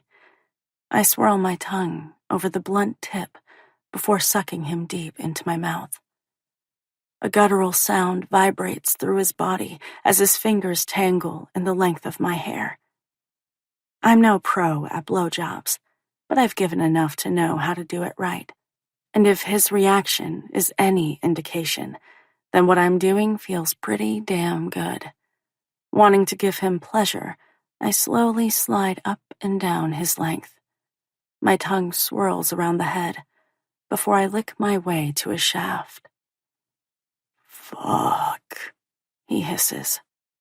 The sounds he makes only spur me on. His teeth sink into his lower lip as his eyelids fall shut. Pleasure flashes across his face as I draw him into my mouth until he is able to nudge the back of my throat. When his body tightens, I release him, licking and nibbling at his firm flesh before repeating the process all over again, relentlessly pushing him toward the edge. It only takes a couple of minutes before his back is arching and his muscles coil tight. His fingers pull at me. Demi, I'm gonna... My suction becomes more voracious. I've only let one other guy come in my mouth. It's not something I normally enjoy, but I want to experience this closeness with him. More than anything, I want to be the one who snaps his control. Oh, fuck. His hips arch off the mattress as he ejaculates. The saltiness gets swallowed down in thirsty gulps. I don't stop milking his cock until every last drop has disappeared and he softens in my mouth. When I finally release him, I nuzzle the velvety tip with my lips. This is the first blowjob I've ever enjoyed. There's something incredibly intimate about using your mouth to pleasure someone else. There's an exchange of power I never really thought about. Like everything else with Rowan, this too feels different. A good kind of different. An addictive kind of different. The best kind of different. Chapter 25. Rowan. Holy fuck. My mind spins out of control. I'm barely able to focus on one thought. That felt amazing. No, better than amazing. Fan-fucking-tastic. I've had girls blow me before, but it was never anything more than a release. This experience couldn't be more different. It was somehow deeper, more meaningful, and that has everything to do with the girl I'm sharing this moment with. The one I've spent years pining for, the one I never thought I'd actually have. Fuck, would you listen to me? I don't care if I sound like a lovesick pussy. As my mind clears, my gaze stays pinned to her. Looking away isn't an option. It never was. Fuck, but she's beautiful. I mean, really beautiful. All that messy dark hair falling over her shoulders and cascading down her back. It's spread across my thigh as she stares up at me. Her mouth is so damn close to my cock that every soft inhalation stirs my arousal. As our eyes lock and hold, all I can think about is returning the favor. I want to press my face against her heat and taste every gorgeous inch. I want to learn every dip and curve of her body. My new mission in life is to discover what gives her pleasure and drives her over the edge. What will make her scream and see stars? Does she like having her lips stroked, her clit sucked, her pussy spread wide? I have no idea, but I'm going to damn well find out. I want to wreck this girl for all other guys, like she's ruined me. Fuck, baby. I gasp when I'm finally able to get a handle on myself. She grins, her chin resting against my thigh, as her tongue darts out to swipe over my softened cock like it's a lollipop. If she keeps that up, it'll be stiffening again in no time. This girl turns me on like no other. Before she can get any more ideas in that pretty little head of hers, I slide my hands beneath her arms and drag her up my body until she's draped over me. My lips slant across hers before plunging inside. The fact that she tastes like me is such a turn-on. I sink into the caress, licking at the inside of her mouth. I could spend days exploring her, our tongues twisted together, teeth scraping. But the need to discover other parts pounds through me like that of a steady drumbeat. I need to taste her. With one smooth movement, I flip us over until she's flat on her back. Then, I drag her arms above her head and pin her wrists near the headboard. The delicate pulse in her throat flutters like the wings of a hummingbird as she watches me with wide eyes. Oh, baby, you have no idea what kind of hungry beast you've unleashed inside me. But you're about to find out. I lower my face to hers before nipping at that plump lower lip. And now, I get to discover what you taste like. My fingers loosen around her wrists before grabbing the hem of her tank top and dragging it up her torso. The material is pulled over her head and tossed to the floor. Excitement rushes through me as I move to the side and stare down at her. A topless Demi is a glorious sight to behold. But a naked Demi? Yeah, I've waited too damn long for this moment. My fingers itch to rip the panties away so that she's completely bared to my sight. I don't want anything standing between us, not even a thin scrap of fabric. Instead of doing that, I will myself to slow my roll. As impatient as I am, I want to savor the moment. It's one I've waited years for. I take a couple of seconds to beat back the raging beast inside of me.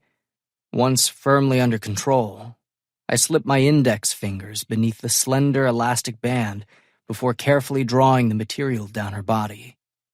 Anticipation bubbles up inside me. My whole life has been built around control. There was a time when I didn't have any. I was at the mercy of my father and his whims. It was complete chaos. I never knew from one day to the next if we would have the essentials. Money, food, a roof over our heads. None of it was assured. All that changed once he was locked up. Little by little, I took control back. It's not something I'll ever relinquish. One of the reasons I've worked out and gotten big is so that no one could ever waltz in and take advantage of my mom and me again. I wanted to go to college and play football for a Division I school, and I made sure it happened. The first time I saw Demi, I wanted her. It might have taken years, but I made that happen as well. I could have been getting laid since I was a sophomore in high school. Instead, I exercised that same control, knowing it was all about the long game. You don't think it takes willpower to turn down every girl who has offered to spread her legs? It takes a monstrous amount. Especially when they're crawling buck naked into bed with you, rubbing their hot little pussies against you. It would have been all too easy to bury myself in their tight heat and fuck some of my need for Demi out of me. But I couldn't do it. I couldn't sleep with one girl, all the while fantasizing that I was screwing another. It was bad enough I did it when they were blowing me. When Demi whimpers, I blink back to the present and the girl I've always wanted. Did I ever think I'd actually see her like this, ready and willing, crying out for my touch? I shake those thoughts away and focus on the girl writhing beneath me. Damn, but she's sexy. Way more than I dared to imagine. My tongue darts out to moisten my parched lips as her mound is revealed. The top of her slit comes into view. Holy fuck, she's completely bare. Unable to resist the gorgeous sight, I lean down and press a kiss against the delicate folds. She moans, arching against my mouth, as if offering herself up to taste. I continue to peel the material down her hips and thighs before untangling them from around her legs and tossing the little scrap of cotton over my shoulder. Then, I settle between her parted thighs, taking in what has been unveiled. Damn, Demi. Barely am I cognizant of the husky words sliding from my lips as I look my fill. It's like staring at the sun. It's almost blinding in its intensity, and yet I can't rip my eyes away. I'm afraid if I do, she'll shimmer and disappear like a mirage. I've fantasized about this moment for so long, imagining what she looked like beneath her clothes, but nothing could prepare me for the reality of the situation. Her long, dark hair is draped across the pillowcase, and her sun-kissed flesh is a sharp contrast to the pale sheets. Her breasts are slightly rounded, topped with pink-tipped nipples that beg to be sucked between my lips.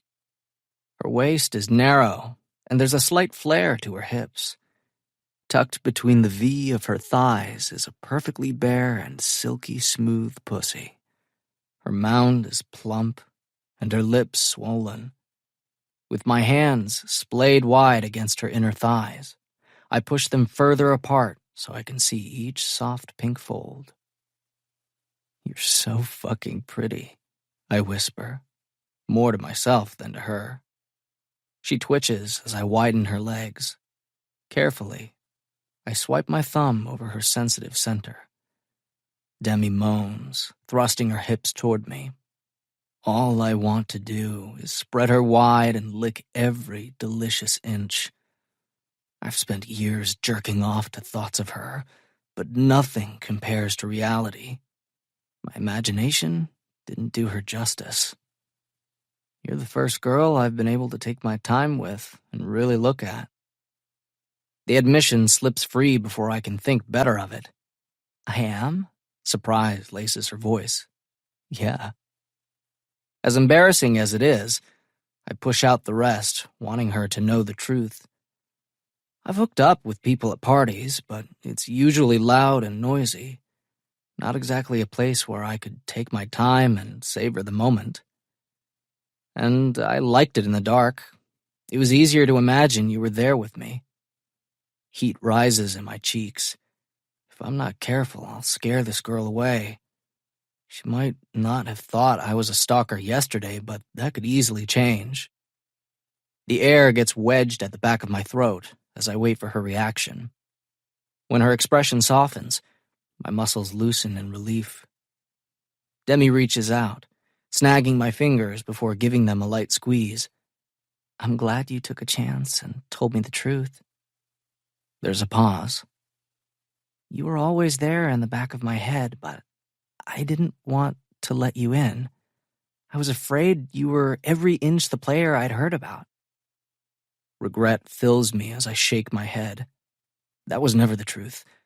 I'm sorry you thought otherwise. Keeping you at a distance felt like the safest option. I've always been aware of the rumors. Maybe I should have put a stop to them a long time ago, but how could I do that? It was a double-edged sword. Out myself or keep it under wraps and save face. Pushing those thoughts away, I swipe my thumb over her core.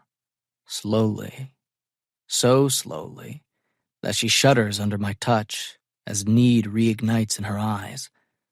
My voice drops, becoming rough. Do you still feel the need to keep your distance? Her tongue peeks out to moisten her lips as she shakes her head. No. Good. I'm done holding back and pretending she isn't the reason I draw breath every damn day. Now that I've had a taste of her, there's no going back. Demi is mine, whether she realizes it or not. My hand slips free from hers, so I can place my thumbs on the side of each pouty lower lip before gently pulling them apart until her pretty little clit is exposed. She gasps as I bury my face against the top of her slit. A whimper escapes as I run the flat of my tongue over her. Once, twice, 3 times. Her fingers tunnel through my hair as if to lock me in place. Doesn't this girl realize that's not necessary? There's no way in hell I'll willingly leave. Whatever she wants, I'll give her. The moment I swipe my tongue over her, sweetness explodes in my mouth. Fuck, she tastes so damn good. I'm not sure I'll ever get enough. Need throbs through my veins as my tongue dips between her silken folds. I thrust in and out a few times before lapping at her with the flat of my tongue. My hands drift from her inner thighs to her waist as she writhes beneath me. The more I torture her, the creamier she becomes. I'm so greedy to learn every part of her. My mouth glides upward until I can nibble at her clit. The moment I suck the tiny bundle of nerves into my mouth, her hips jerk, and her back arches off the mattress. When her muscles become impossibly tight and her breathing picks up speed, I realize that she's close to coming. Instead of backing off and trying to draw out the pleasure, I circle my tongue around her until she screams out her orgasm. My name on her lips is the best fucking sound in the world. One I plan on hearing more of. It's only after her body turns limp that I lift my head. A dazed expression fills Demi's face as she stares sightlessly at the ceiling. Pride expands in my chest at the realization that I was able to make her feel so good. I press one last kiss against her glistening lips before crawling up her sprawled body. As I reach her face, her gaze snaps to mine, and she blinks as if awakening from a long dream. I smack a kiss against her softly parted mouth. Feel good? Yeah. The sound she emits is more of a satisfied sigh than anything else. I smirk. She sounds totally out of it. Better than good? Way better than good, she admits. That's exactly what I wanted to hear. A smile curves her lips. With my arms wrapped around her, I roll onto my back, taking her with me until she's sprawled across my bare chest. A puff of air escapes from her before she settles against me as if she's been there 1,000 times before. Silence blankets us. But it's not one that's uncomfortable. Even though this is new and it happened quickly, it's been a long time in the making. I strum my fingers over the delicate line of her spine, never expecting the weekend to turn out like this when I stopped to check on her. Had I hoped for it? Sure, but I never actually expected something to happen. And now that it has, I don't want anything to ruin it. And I sure as hell don't want her having second thoughts. That's the reason I'm trying to hold off on sex. I want her to be 100% certain about getting involved with me. Are you okay? As much as I want to believe she's fully on board, I need her to verify it. I need to know that she doesn't regret the intimacy we've shared. Demi lifts her head to meet my gaze. Yeah? I sift my fingers through the heavy fall of her hair, pushing it away from her face. I want to see every flicker of emotion as it crosses her expressive features. I want to know every thought that enters her head. Another silence falls over us before she asks, "What happens now?" The question is a 200-pound weight sitting in the middle of my chest, making it impossible to suck in mouthfuls of air. At some point, before the weekend ended, the future, if we have one, needed to be discussed. I know what I want, but this is new for Demi. I need to play it cool and not overwhelm her by coming on too strong. That's up to you. She remains silent for a lengthy stretch. It doesn't take long for the stillness to become agonizing. I'm not sure. My heart stutters. Once, then again. I want to explore this, she whispers. But there's a reason I don't date football players. For the first time this weekend, uncertainty churns in her eyes, and I'd bet my life that bastard Justin has wiggled his way into her thoughts. My hands drift to her cheeks. I need to touch her. That's what grounds me. Slow. I need to take this slow with her. We can do whatever you want. Instead of answering, she nibbles at her lip and glances away. I can almost see the thoughts as they crash through her head, the push and pull, the tug-of-war taking place inside her as we speak. I'm not sure how my dad would feel about this. It's always been an unwritten rule that I stay away from his players. Coach. He's definitely an obstacle that will need to be dealt with in the near future. As much as I don't want to get on his bad side, Demi is well worth the risk. The feelings I have for her aren't going to change anytime soon. I don't want people talking about me. Doubt and sadness flicker in her dark eyes, giving them a hollowed-out appearance. As much as I can't blame her, I hate that she's focused on the bullshit that occurred this week. I don't give a damn what anyone says, I growl. Let the fuckers talk. All that matters is you. Some of the confusion dissipates from her expression as her gaze softens. I know it's stupid and I shouldn't care, but I do. It's happened so many times now. Her brow furrows as she glances away. And Justin, fuck that guy. I should have beat the piss out of him instead of popping him in the nose. Maybe then he wouldn't have run his mouth all over campus like a little bitch. She's waffling. I see it written clearly in her eyes. Demi is scared of the blowback she'll receive when people find out we're together. At some point, her father will discover the truth, and she's afraid of what his reaction will be. My chest constricts. If you want to keep this on the down low for the time being, then that's what we'll do. The words sound wooden and taste like ash on my tongue. Okay? More than anything, I want her to tell me that she doesn't give a crap about the gossip or her father. Her muscles loosen in relief. You really don't mind? Fuck yeah, I mind, but if that's what she wants, then that's what we'll do. It sucks. I want to yell from the rooftops that Demi is mine. I don't want other guys looking at her without the knowledge that there will be repercussions. And I want the jersey chasers to stop throwing themselves at me. I'm a taken man. There's only one woman I want. Unfortunately, it looks like I'll have to wait a little longer for her to claim me the way I need her to. Yeah, I lie. It's fine. Now that the future has been settled, she relaxes, stretching her lithe body until she's able to brush her lips against mine. Thank you. Even though the situation is far from perfect, a sigh of contentment fills me. Demi might not realize it yet, but there's not much I wouldn't do to make her happy or keep her safe. Chapter 26. Demi.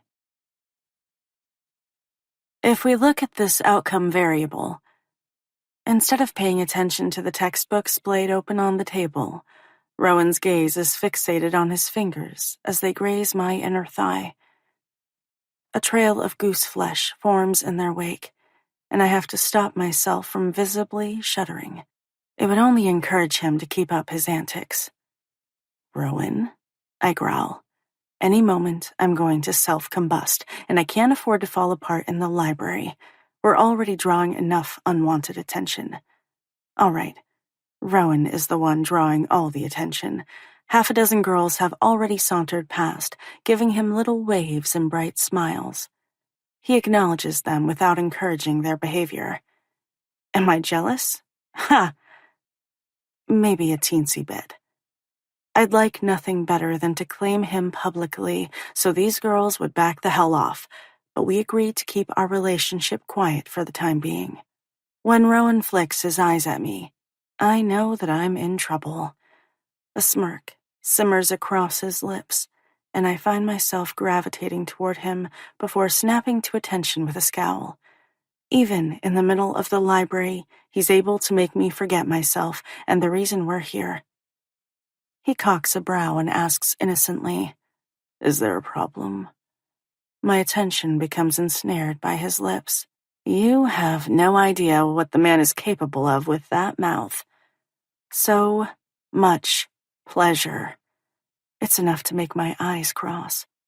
He wasn't kidding when he said he loves to play south of the border. I'll be completely honest, it's not something I ever thought I'd enjoy. Of course, I've heard girls talk about it, but come on, it seems so intimate to let someone touch you like that. And now, I can't get enough of it. I can't get enough of Rowan. Want to hear something crazy? I've all but begged him to sleep with me, and he refuses. He keeps telling me that we need to wait. He wants me to be sure. I am sure, damn it. I want him. Now. All right. Maybe not this second. Oh, who am I kidding? If he gave me even the slightest indication he was ready, I'd pack these books up so fast his head would spin. Geez, I'm worse than a guy. I totally have sex on the brain. It takes effort to clear away those unruly thoughts and focus on the task at hand. What were we working on again? I'm like a walking hormone. You need to focus so we can get through this, I grumble, ignoring his question. We've been at it for almost an hour and only have a couple more problems to plow through. Then we can get out of here. Maybe go back to my place. If Sydney isn't home, I can try to. Trust me. His voice drops so low that it strums something deep inside me. I'm focused.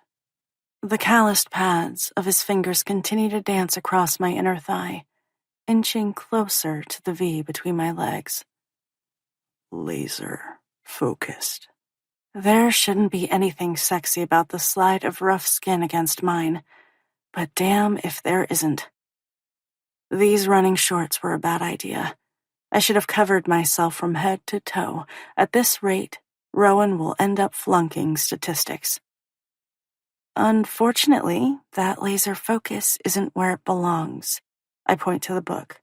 On stats. Nope.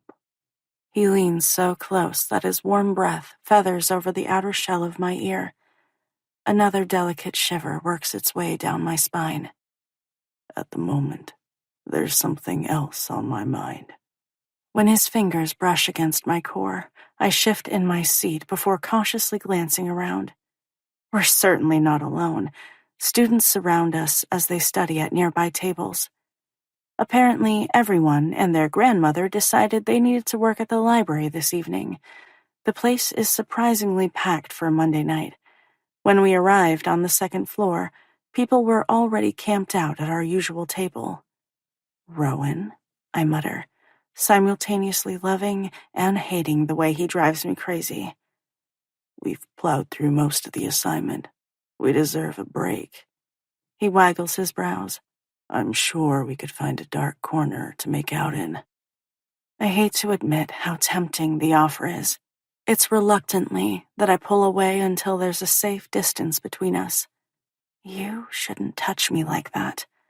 I clear my throat and attempt to stomp out the arousal that has flared to life between my legs. There are too many people watching us. Does it really matter? He toys with my fingers under the table, where they're partially hidden. My teeth sink into my lower lip. We've been sneaking around for a week, stealing time together when no one is looking. Sydney remains blissfully unaware of our relationship, which means that Rowan and I can only spend time together at my place when she's at class or with Ethan. Luckily, they're on again this week, so it's worked out perfectly. We can't go to the house Rowan rents off campus because he lives with a bunch of football players. It's only been within the last couple of days that the rumors Justin spread around campus have started to die down. The last thing I want is to resurrect them again, especially when the gossip would be true. I need a little more time. Guilt slices through me as I drop my voice to a whisper. That's all. Emotion flares to life in Rowan's eyes, and for a moment, I steel myself for an argument. I can't blame him for wanting our relationship out in the open. It's not like I'm embarrassed to be with him. It's more the fact that I'm the head coach's daughter, and these rumors about me screwing the football team always seem to pop up at the most inopportune times. I don't want people to think that. Rowan doesn't get to fuck me as some kind of bonus for being the star player. Even the thought makes me sick to my stomach. Fine.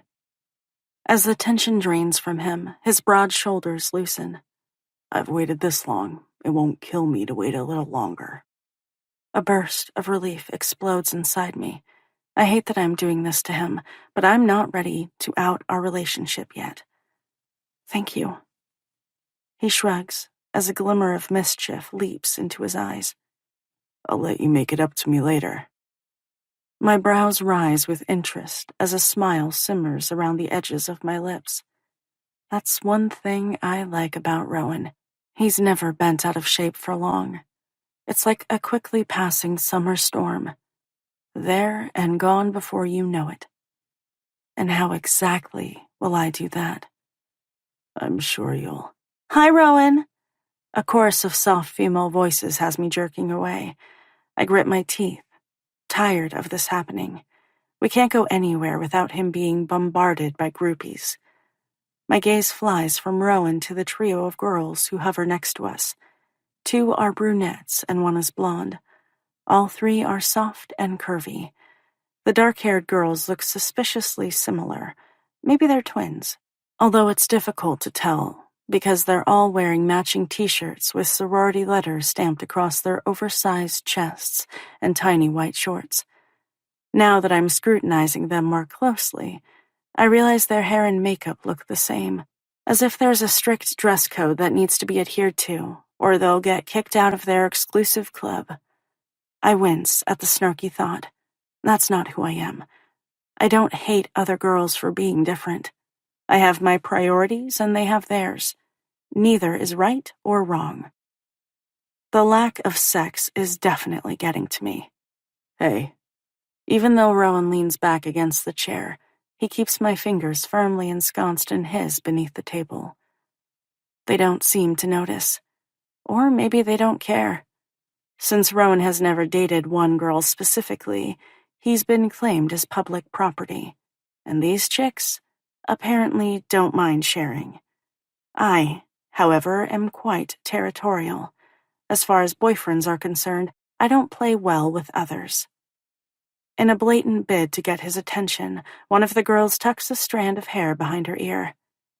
"We missed you Saturday night at the house." She inches closer to him. "I thought you were going to stop by." Her voice drops, becoming low and sultry. "It's been a while since we partied together." My brows rise. Partied together? I get the feeling she means something else entirely. "Yeah, sorry." Rowan clears his throat. "I was busy." This is the downside to dating athletes. They're usually a hot commodity on campus and have a shit ton of options available to them. When I attempt to pull my hand from his, he squeezes my fingers, refusing to relinquish them. "Do you girls know Demi?" I'm treated to a chorus of unenthusiastic greetings before their attention returns to Rowan. In approximately 3 seconds flat, I'm sized up and found lacking. Quite honestly, these are precisely the type of girls I imagined Rowan spending time with. I look nothing like them. They probably consider it sacrilegious to leave their sorority house without being fully made up with every hair in place. Hell, they probably have glam squads. I, on the other hand, consider myself ahead of the game if I've thrown my hair up into a ponytail or messy bun. Bonus points if my top matches my bottoms, which is why I wear a lot of jeans. What doesn't go with denim? My thoughts exactly. "Maybe we'll see you tomorrow." Sigma Tau is having another bash. Blondie trails her fingers over his bicep. "It's supposed to be epic." Oh, right. These girls. They're still here, cooing at Rowan. And there's not a damn thing I can do about it because I told him that I want to keep everything on the down low. I can't stake a claim just because I'm feeling strangely insecure. The air catches at the back of my throat as I'm struck with the realization. That's exactly what this ugly emotion coursing through me is. Jealousy. It takes everything I have inside to bite back the moan of displeasure. I've never liked anyone enough to feel this strongly. Not even when I found Annika with Justin's dick stuffed in her mouth did I feel one iota of possessiveness. Honestly, I didn't care. Probably not," Rowan says, knocking me out of those disturbing thoughts. One of the brunettes thrusts out her lower lip into a pout, making her look like a child on the verge of a tantrum. If she's going for sexy, she's completely missed the mark. But then again, maybe this is the kind of behavior guys find attractive. How would I know? It's not like I've ever tried to be alluring. I'm not into acting coy, fluttering my lashes or sticking my chest out in a bid for attention. That kind of behavior is ridiculous and, quite frankly, beneath me. "That's too bad. Parties are always more fun when you're there," one of the twins says. I almost roll my eyes. These girls need to move it along. As if sensing my annoyance, Rowan clears his throat and points to the textbook on the table. Sorry, ladies. I hate to cut this short, but we still have a lot of work to plow through. Instead of taking the hint, one of the girls peers down at the book. Oh, is that statistics? Her eyes light up as she bounces on the tips of her toes. I could help with that. There's no reason for you to pay a tutor. Yeah, the other two girls chime in with excitement. We'll all help. Oh, Lord. Why do I get the feeling it would be like the blind leading the blind? Rowan quickly shakes his head. No, Demi's a great tutor, but thanks. Are you sure? One wheedles. Yup, 100% sure. All right, if you change your mind, let us know. Will do. Rowan presses his lips together and waits for them to leave. It takes another 5 minutes before the trio vacates the area, and even then, they settle at a neighboring table and continue to shoot seductive looks at Rowan. He squeezes my fingers, drawing my attention to him. You ready to get out of here? Yeah. Rowan glances at the girls who perk up and wave before his gaze slides back to mine. You know I have zero interest in them, right? That's the thing. Why wouldn't he be drawn to them?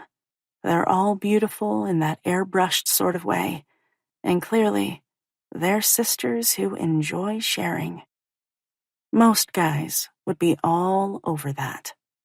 Literally. Demi. His voice deepens, and I blink the errant thoughts away. You know you're the only girl I want, right? It's always been you, and that won't change anytime soon. All of the jealousy eating me up from the inside out dissolves. When it comes down to it, I do know that. Rowan has been nothing if not straightforward and totally honest with me. Unflinchingly so. I nod, feeling like a jackass. I'm the one who wants to keep this relationship under wraps. All you have to do is say the word, and this won't be a secret any longer. As if reading my thoughts, he jerks his head toward his admirers. They'll be the first ones I tell. A slight smile tugs at the corners of my lips. Soon, I promise. Fine, he shrugs. Whenever you're ready.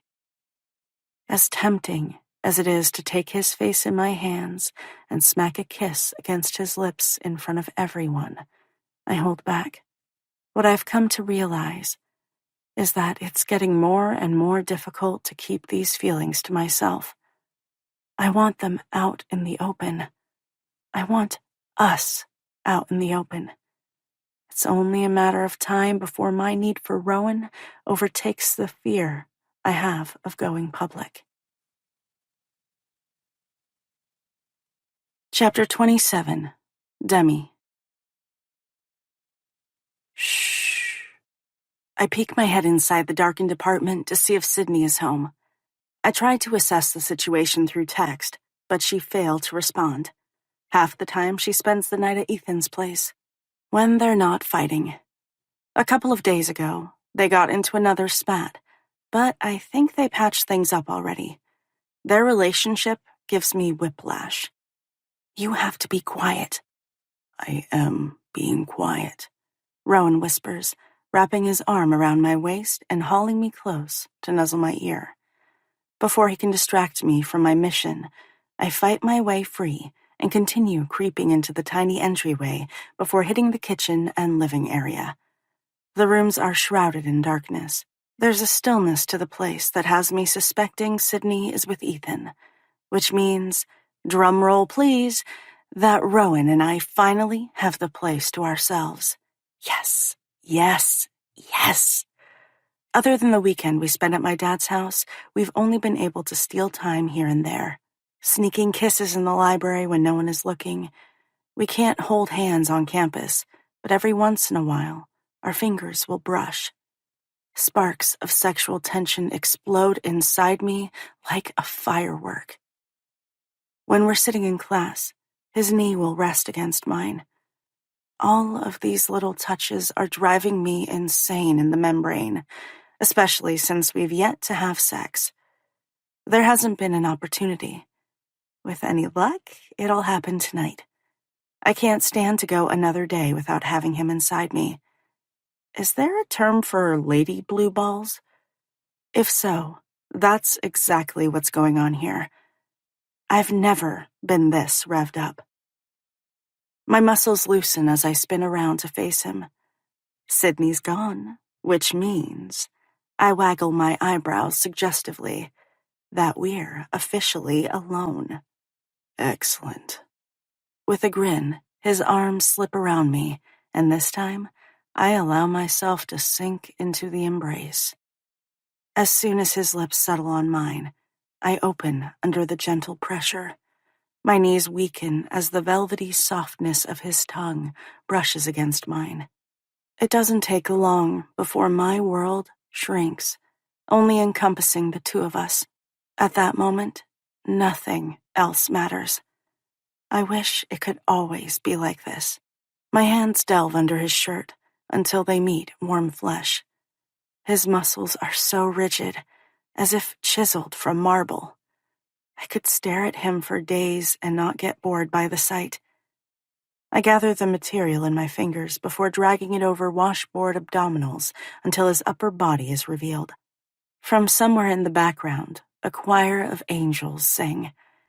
Even they can appreciate a well-sculpted chest. I pull the fabric over his head before dropping it to the carpeted floor. Are you really that impatient? He asks, a smile simmering in his voice. You have no idea. All I want is to get this guy naked. Even the thought is enough to have my panties flooding with heat. Can't say that's not sexy as hell. You just wait, buddy, and I'll show you sexy as hell. Surprise floods through me that I would even say such a thing. Seriously, who is this girl? I've never been this horny in my life, and I've certainly never been this vocal about it either. It's kind of a revelation. I like the sound of that. His voice turns gruff, as if he's as turned on as I am. It strums something deep inside, only making me want him more. My palms rest against the delicious musculature of his chest as I gently push him backward into the hallway. Oh, he raises a brow as he teases. Are we going somewhere? Yup. I give him my best leer. To my room, so I can have my wicked way with you. It only takes a few steps to get him exactly where I want him. As we reach the threshold of the space, the handle of Sydney's door jangles, breaking the silence of the apartment. My eyes widen as I realize we're not as alone as I'd assumed. I quickly shove Rowan into my bedroom and slam the door shut. My heart races as a groggy-looking Sydney steps into the darkened hallway and blinks at me. She has the look of an animal on the verge of waking from a long hibernation. Hey, she drags a hand through her disheveled blonde hair. What time is it? I glance at my phone. About 8? Really? She rubs her eyes. I was studying and then decided to take a short nap. That was 2 hours ago. Guess I was more tired than I realized. Oh, sorry about waking you. I figured you weren't home. She shrugs before stifling a yawn. It's fine. I have a paper to finish up. It's probably good that it happened. She gives me a slight smile before shifting her weight and glancing around the apartment with curiosity. Is someone else here? I could have sworn I heard voices. Nope. Well, hell, I really hate lying. Although that doesn't stop me from sliding myself from my jeans back pocket and waving it around like evidence. I was talking on the phone. Huh. Her brows draw together in confusion. That's so weird. I thought I heard a male voice. It was my father. There's a pause as my mind whirls, and I add with a bit of a nervous chuckle. You know how loud he is.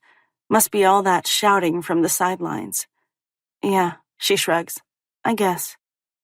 The air gets clogged in my throat. I can't tell if she's buying my story or not. It would probably be for the best if I changed the subject rather than dig my hole any deeper. I figured you would be with Ethan. Her lips sink into a frown. We're on another break. Oh, I've lost count of how many breaks they've taken in the 4+ months they've been together. But it's a lot. Too many. She rolls her eyes before crossing her arms over her chest and leaning against the doorframe. Yeah, I know. Something has to change. I can't keep doing this anymore. I hate to say it, but I've heard this song and dance from Sydney before. Inevitably, she'll get back together with Ethan, and the ugly cycle will begin all over again. She never does anything to break the pattern. When I remain silent, she straightens and switches gears. I'm starving. I slept right through dinner. Did you eat already? Not yet. I point to the kitchen and improvise. I was about to make a PB&J. She scrunches her nose. What are you, like 5? Let's go out and grab something. Oh. Ignoring the jab at my favorite sandwich, I glance at my closed bedroom door. There's no way I can tell Sydney that Rowan is standing on the other side. I mean, I could, but I'm not ready to do that yet. Please, she steeples her hands in front of her. I need you to talk me out of this relationship. That's not possible. Please, please, please. I need your wisdom now more than ever. My shoulders collapse. Fine. Sydney has always been there when I've needed her. How can I not do the same? A big smile lights up her face. Yay! I miss spending time with you. It feels like you've been so busy this past week, and I don't even know what you've been up to. Remorse pricks at my conscience.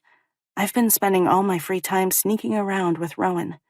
Honestly, I didn't think Sydney would notice my absence. Let me change and we can go. Before I can respond, she swings away, closing the bedroom door behind her. There's a beat of silence before mine is cracked open and Rowan peers out. Is the coast clear? Yeah. Disappointment floods through me. I was really looking forward to spending a little one-on-one time with him. As if reading my thoughts, his lips twitch. Guess we'll have to take a rain check. It looks that way, I say with a pout. I'm going to self-combust if I don't get laid soon. He points to the wadded-up shirt on the living room floor. I'm gonna need that before I take off. I like you better without it on, I tell him. You mean like this? With a grin, he flexes his biceps, and I go a little weak in the knees. I could stare at him for hours. Unfortunately, now's not the time to get caught up in his body. I scramble to grab the shirt from the floor and toss it to him. He tugs it over his head and covers his chest. Then he smacks a kiss against my lips. Call me later? As soon as I get back. It's a date. And then he's gone, disappearing almost soundlessly through the apartment door. As if on cue, Sydney strolls out of her room with her purse in hand.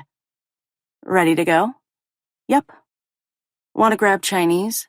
I could really go for chicken fried rice. My belly rumbles in agreement. I guess if I can't satiate one appetite, I can at least satisfy the other. That sounds good. As we leave the apartment, she throws an arm around my shoulders and tugs me close. I guess if it doesn't work out with Ethan, we can be single and ready to mingle together. I hoist my smile. Yeah, except I'm not as single as she thinks I am. And sooner, rather than later, I need to come clean about that. Chapter 28. Demi. Annika knocks into me as I jog to the other side of the field. When I throw a glance over my shoulder, she narrows her eyes and glares. I roll mine and dismiss her like the pesky fruit fly she is. That girl needs to get over herself and move on. I refuse to engage in this petty behavior and divide our team any further than it is. Clearly, Annika has other ideas. She's like a rat terrier constantly nipping at my heels. If she's not careful, she's going to get a swift kick in the ass. When she doesn't get the expected rise out of me, she swings away. Her cronies flank her as they head off in the opposite direction. Maybe you should tell Coach what's going on. Sydney grumbles before pursing her lips and shooting the auburn-haired girl a death glare. He's aware of the situation and wants us to act like the adults we're supposed to be and handle it on our own. She plants her fists on her hips. Punch her in the face. Boom. Then it's handled. A chuckle gurgles up in my throat.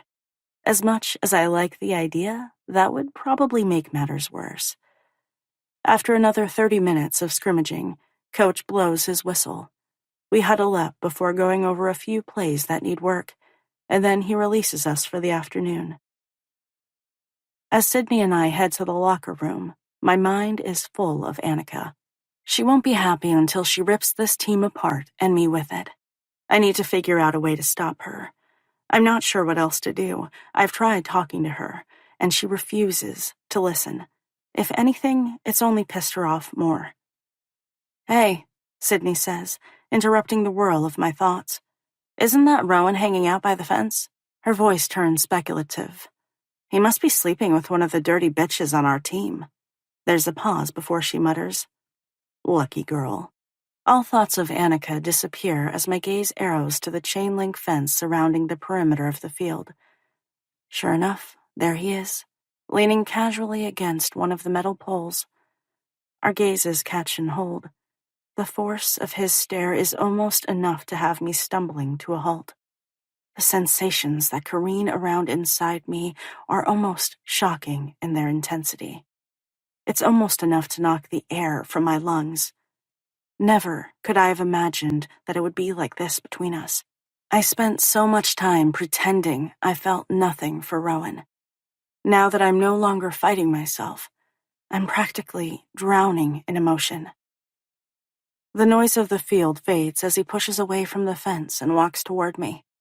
As corny as it sounds, it's as if there's an invisible string pulling us toward one another.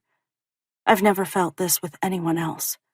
Until now, I didn't believe something like this even existed. A smile curves the edges of my lips. As much as I want to play it cool, that's no longer a possibility. The sight of him makes me feel like a goofy teenager, like there are red and pink hearts dancing over my head. Someone needs to smack me before this can spiral any further out of control. Sydney continues to chatter away, but I have no idea what she's saying. Her voice is like the insistent drone of bees in my ears. Rowan is the only person I'm able to focus on. An answering smile lifts his lips, and my heart spasms. He looks so damn good in a maroon-colored t-shirt that hugs every delicious inch of his chest and biceps. His jeans sit low on his waist and mold to his muscular thighs. A punch of arousal hits me in the gut before settling in my core. Why am I holding all this in and pretending we're not together? I've been so insistent that we keep this on the down low and sneak around like we're doing something wrong when nothing could be further from the truth. I'm not ashamed to be seen with him. Why do I care what a bunch of gossips have to say? It takes less than 30 seconds to close the distance between us. When he's about 5 feet away, Rowan's footsteps slow.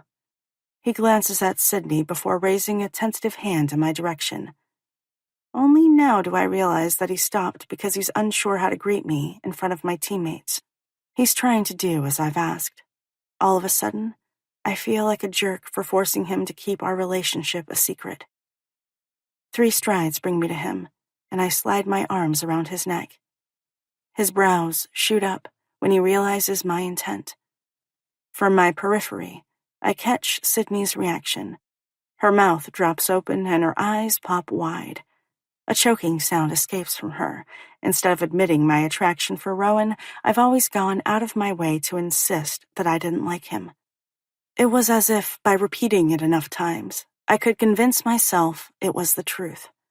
Clearly, that plan backfired. Sydney has never been able to understand my intense disdain for the quarterback. Little does she realize that I was lying to both of us. As soon as his lips collide with mine, I open under the firm pressure. His tongue sweeps inside my mouth and tangles with my own. His arms band around me, pulling me close. I've never been one for PDA, but at the moment, I don't give a damn who sees us together. Oh my freaking God. You're the dirty bitch, Sydney screeches at a decibel that hurts my ears. I think I'm losing my ever-loving mind. My lips tremble at the corners as I pull away enough to meet his gaze. Well, the cat is definitely out of the bag, he murmurs with a grin. There's no going back now.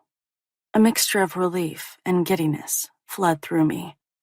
It'll spread across campus like wildfire. He pauses, carefully searching my eyes for remorse. Are you ready for that? Yeah, let them talk, I don't care. I have no idea when that changed, and I started feeling differently. All I know is that the shift has everything to do with Rowan. Instead of pushing me into a relationship I wasn't ready for, he waited patiently and gave me the time I needed to get there on my own. And now that I have, I couldn't be happier. His mouth lingers over mine. Good. Let them run their mouths. It's all a bunch of white noise. Yes, that's exactly what it is. Looks like it's Rowan's turn to take a ride on the coach's daughter. Annika's obnoxious voice is like a bucket of cold water dumped over my head. And yet, it's still not enough to douse the joy blooming to life inside me. Listen here, you little bit, Sydney growls, taking a menacing step toward our auburn-haired teammate. I break apart from Rowan in time to grab the back of my friend's practice jersey and stop her from doing any damage. Ignore her, Sid. She's not worth it. Annika smirks, as if this is yet another battle she's won. I'm really tired of this girl's antics. I refuse to let her ruin this for me. Actually, my best friend says with a glower, it would be entirely worth it. She scowls at Annika until the other girl and her buddies move it along. Only then does the rage filling her green eyes dissipate before they bounce speculatively from me to Rowan and then back again. Is this really happening? She shakes her head as if she must be dreaming. Someone needs to pinch me. Before I can respond, she throws her arms wide. How could you keep a juicy morsel like this from me? She pauses long enough to draw in a sharp breath before firing off another question. Exactly how long has this been going on for? Rowan tilts his head as if giving the question serious consideration. 2 weeks. What? Her brows skyrocket into her hairline, and I can almost see the wheels spinning in her head. Wait a minute. Last Thursday when I found you in the hallway and thought you were talking to someone? She straightens to her full height and drills a painful finger into my chest. I knew it!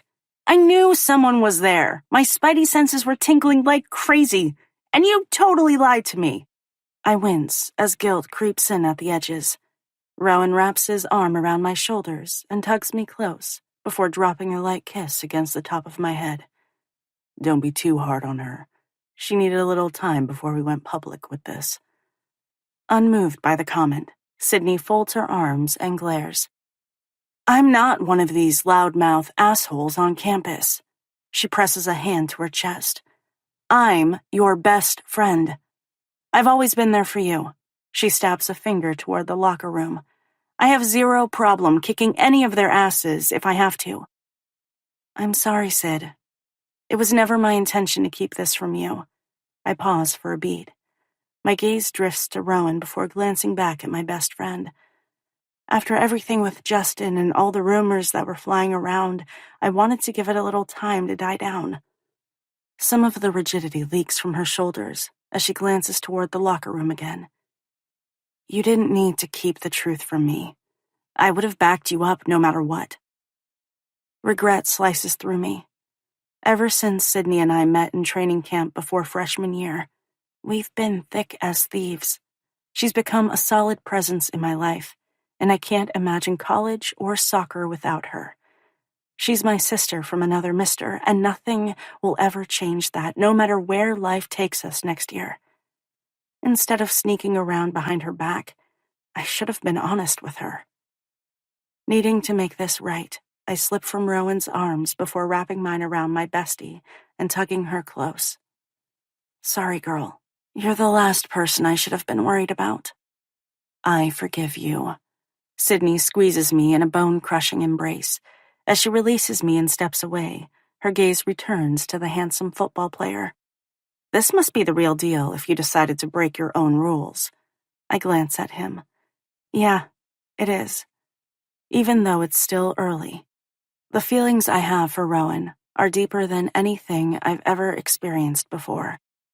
Maybe that's because he's been a steady presence in my life for so many years. With her arm wrapped around my waist, Sydney's gaze narrows at him before her expression turns threatening.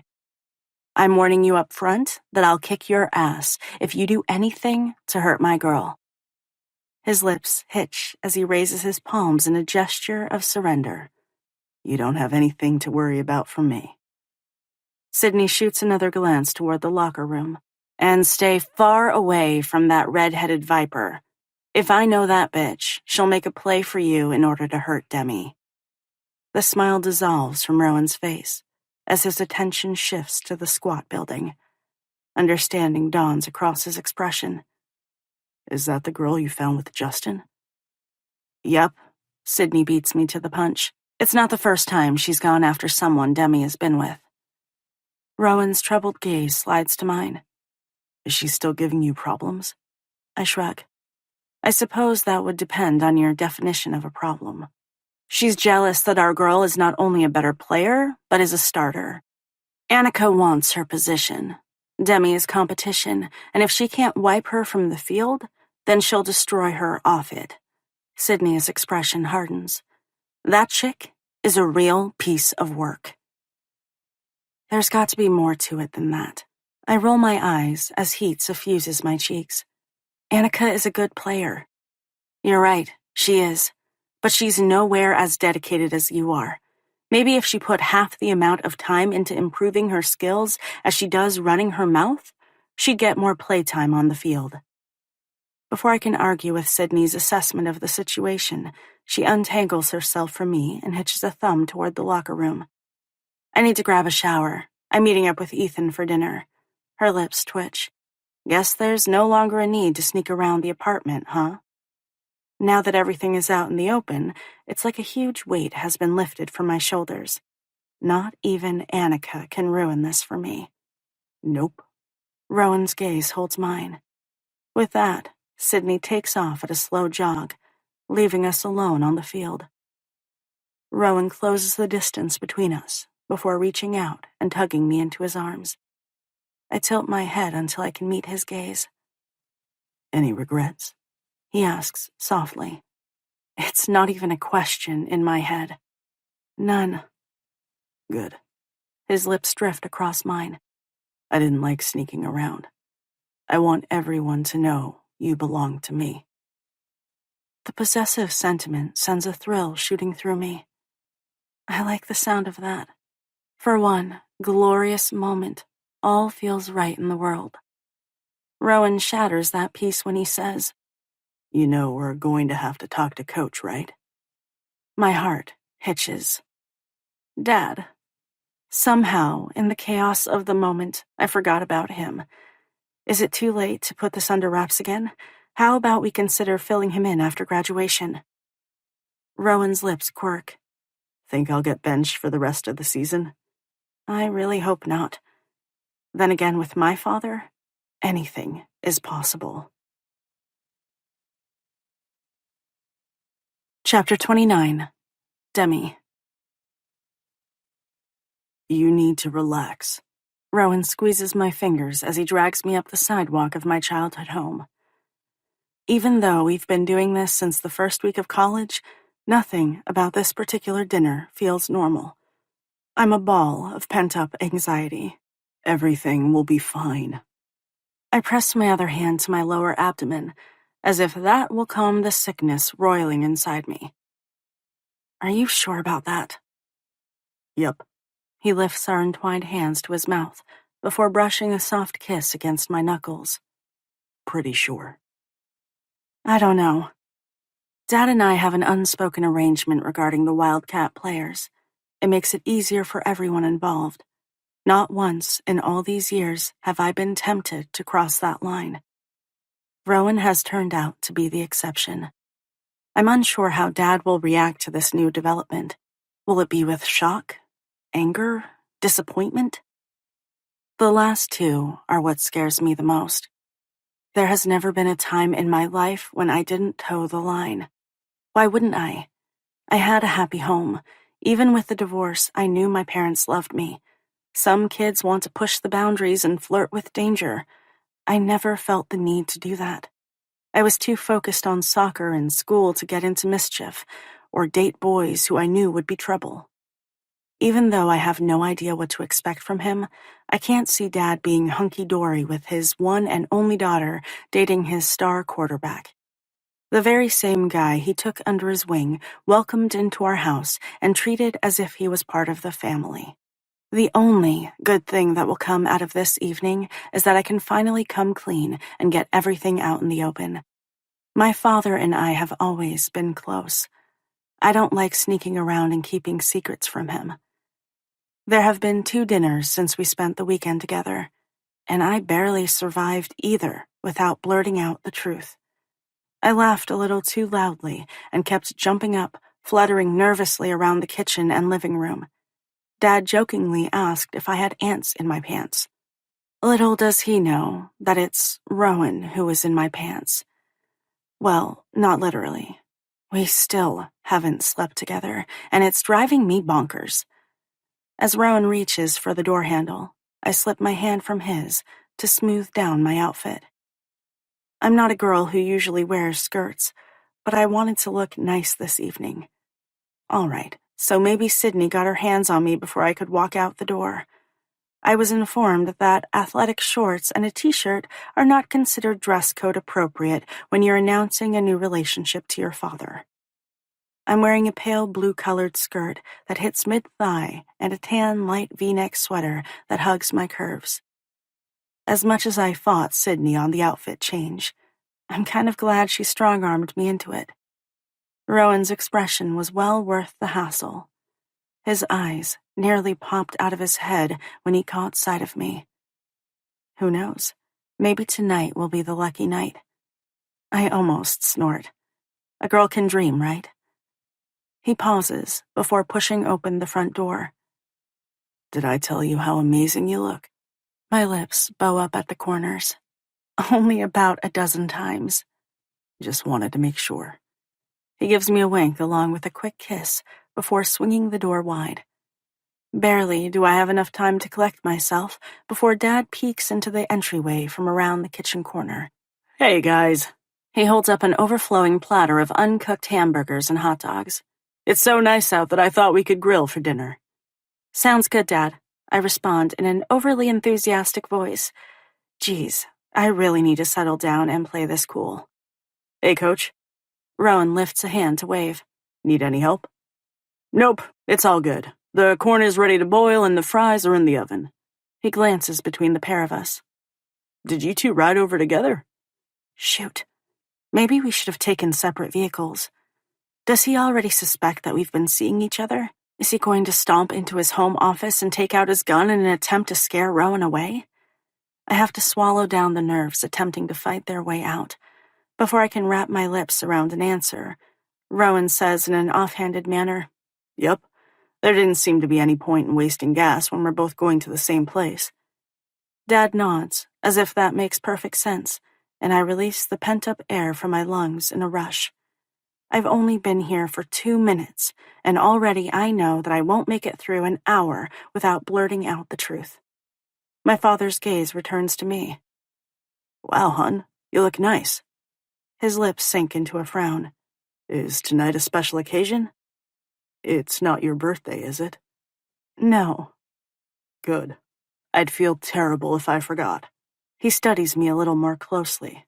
Well, you certainly look beautiful. Rowan is a lucky guy. My muscles tense and my eyes widen. What do you mean? Damn Sydney and her meddling ways. I knew I should have stuck with athletic shorts and a t-shirt. He points to my outfit. Just that Rowan is fortunate to be escorting such a beautiful girl this evening. Rowan's lips tremble at the corners. That's exactly what I told her, Coach. I don't think you've worn a skirt in years. Silently, he racks his brain. Maybe for high school graduation? I force out a laugh. Oh, come on, that can't be true. Although now that I'm thinking about it, it probably is. It was Sydney's idea, I grumble. You can blame her for this. Dad gives me a questioning look. Why would I do that? I like it. You should wear them more often. Right, Ro? Yup. Barely contained laughter simmers in his deep voice. She looks great. Unaware of the stress practically choking the life out of me, Dad waves a hand. Let's get this meat on the grill so we can eat. I'm starving. With that, he heads out the slider door and onto the patio. You really need to chill out, Rowan whispers in my ear when we're alone. Yeah, that's not going to happen. Not until the air is cleared. If you're not ready, we don't have to do this tonight. There's no hurry. As tempting as the offer is, I shake my head. Even though there's nothing in his expression or voice to give away his true feelings, I know he would be hurt if I chickened out and didn't fill my father in. I don't want Rowan to think I'm embarrassed to be with him. I'm nervous, I admit. I'm not sure how Dad will react. I've never dated one of his players before. In the end, everything will be fine. He shrugs as if unconcerned with how the evening will turn out. And if it's not, then we'll deal with it. There's no reason to get worked up before we know how everything will play out. It's a waste of energy. Under normal circumstances, I would wholeheartedly agree with the statement. But these aren't exactly normal circumstances now, are they? I release another steady exhalation and try to settle my jangled nerves. When I don't budge from the entryway, Rowan's hand settles on my lower back before giving me a little nudge toward the kitchen. It feels very much like I'm walking to my death. 30 minutes later, the hamburgers and hot dogs are ready, and the three of us are sitting at the patio table outside. The oversized umbrella is up, shading us from the evening sun that peeks over the tree line. I grab a hamburger and load it with the works. Rowan and Dad strategize nonstop about the upcoming game. If Rowan weren't an all-but surefire draft pick, I think Dad would love to bring him on as an assistant coach. It's kind of funny. In the past, their banter and closeness annoyed me. Their relationship is easy. Maybe I was even a little jealous of it. Dad and Rowan can talk about football until the cows come home. Then they can talk about it some more. Sure, I love the sport. I grew up with a football in my hands before it was swapped out for a soccer ball. That being said, there's only so much I can talk about it before my eyes glaze over. Is something wrong? Dad cuts into my thoughts when he points to my untouched plate. You've barely eaten a bite. Oh, I suck my lower lip between my teeth and shrug. It's on the tip of my tongue to blurt out the truth, but the words refuse to budge. I guess I'm not very hungry. With a frown, he studies me more closely. Are you feeling okay? Burgers are one of your favorites. I shake my head, feeling like the world's biggest chicken for wimping out. I ate a big lunch. Huh. He takes a bite of his burger before chewing and swallowing it. I pick up my water and guzzle down half the glass. My throat is parched. If I'm lucky, it'll wash away all of the anxiety eating me alive, and I'll find the nerve to tell him what's really going on. So, Dad says conversationally, you've been here for more than an hour. When were you two planning on spilling the beans about your relationship? The water goes down the wrong pipe, and I sputter before spitting it all over my plate. Tears fill my eyes as I have a coughing fit. Dad reaches over and gives my back a few good whacks, which doesn't help alleviate the situation. A full 60 seconds tick by before I'm able to catch my breath. What did you say? I wheeze. You heard me. Dad sits back and folds his arms across his chest. He's wearing a black polo with a Wildcats emblem in the left upper corner. A matching black ball cap sits low over his eyes. When were you gonna tell me that you two are seeing each other? My wide gaze skitters to Rowan before I clear my throat. We were going to tell you tonight. Dad's gaze bounces between the two of us. I have no idea what he's thinking. My father has spent years on the sidelines perfecting his poker face, and right now, it's all but killing me. Coach. Dad turns his attention to Rowan, and I brace myself for all hell to break loose. You made a move on my daughter? Oh, shit. The younger man inhales before forcing it out and straightening his shoulders. I did, sir. Well, I didn't think that would ever happen.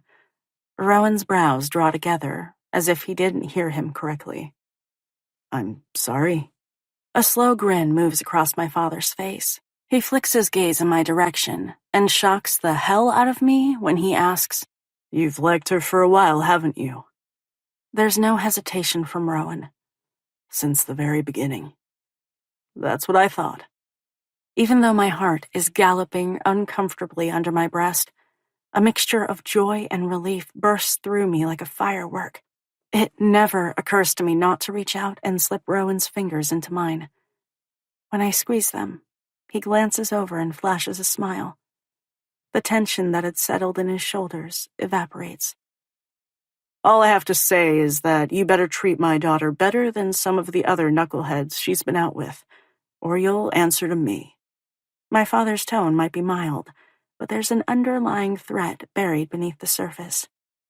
Rowan's lips twitch as mine do the same. You don't have anything to worry about in that regard. Yeah. Dad takes a pull from his bottle of beer. I don't think so either, but I have to issue the warning nevertheless. Fair enough, Rowan says. How did you find out? It's only been a few days since we went public, and we've tried to be so careful. I figured we had some time before we needed to tell him. My father grins before sitting back and readjusting the ball cap on his head. Haven't you learned over the years that not much gets past me? I roll my eyes to show him exactly what I think about that statement. Give me a break. I could have easily snuck around when I was a teenager, and I didn't. He's always been so preoccupied with football or at the field with the guys. Hell, Mom was gone for a couple of days before he finally noticed and asked where she was. And that was only because he ran out of clean clothes to wear. If he had more of a wardrobe, it might have taken longer. I'm serious. Now that my father knows and is apparently okay with our relationship, my appetite comes back full force, and I pick up a fry to nibble on. How did you figure it out? A cagey look enters his eyes as a grin simmers around the corners of his lips. Did you forget about the doorbell camera out front? My mouth drops open as my eyes widen. Well, shit. Guess I did. He nods, accurately gauging the dismay on my face. I knew Rowan was here the entire weekend I was recruiting. He pauses before clearing his throat. I assume, of course, you two slept in separate bedrooms? And just like that, awkwardness descends. When neither of us jump in to tackle that particular question, Dad hastily throws up his hands. You know what? Never mind. I don't want to know. Like, ever. He shoots to his feet and grabs our plates before hauling ass to the kitchen as if he can't get away from us fast enough. Once he disappears through the sliding door, I glance at Rowan and shake my head. I'm pretty sure my face is moments away from going up in flames. He knew Rowan spent the weekend. Oh, the horror of it all. Rowan rotates his hand until he can envelop my fingers before giving them a gentle squeeze. Overall, the conversation went better than expected. You realize, I point out in case he missed it, that my father thinks we're knocking boots. His shoulders shake as he laughs. Kind of ironic since we haven't, huh? Yeah, I grumble. Ironic. He shrugs. If you'd like, I'd be more than happy to set him straight. No, thank you. I'm not sure which is worse. Letting my dad think we've already done the deed, or telling him the truth. Can't say I ever thought that would be a decision that needed to be made. Chapter 30. Rowan. I push open the front door to the house I share off campus with 5 players from the football team. As soon as I step inside, laughter and good-natured ribbing greet my ears. There are about a dozen or so people crammed into the living room. A few of the guys are playing Madden on the Xbox. Girls are draped over them, staking out their prospects for the evening.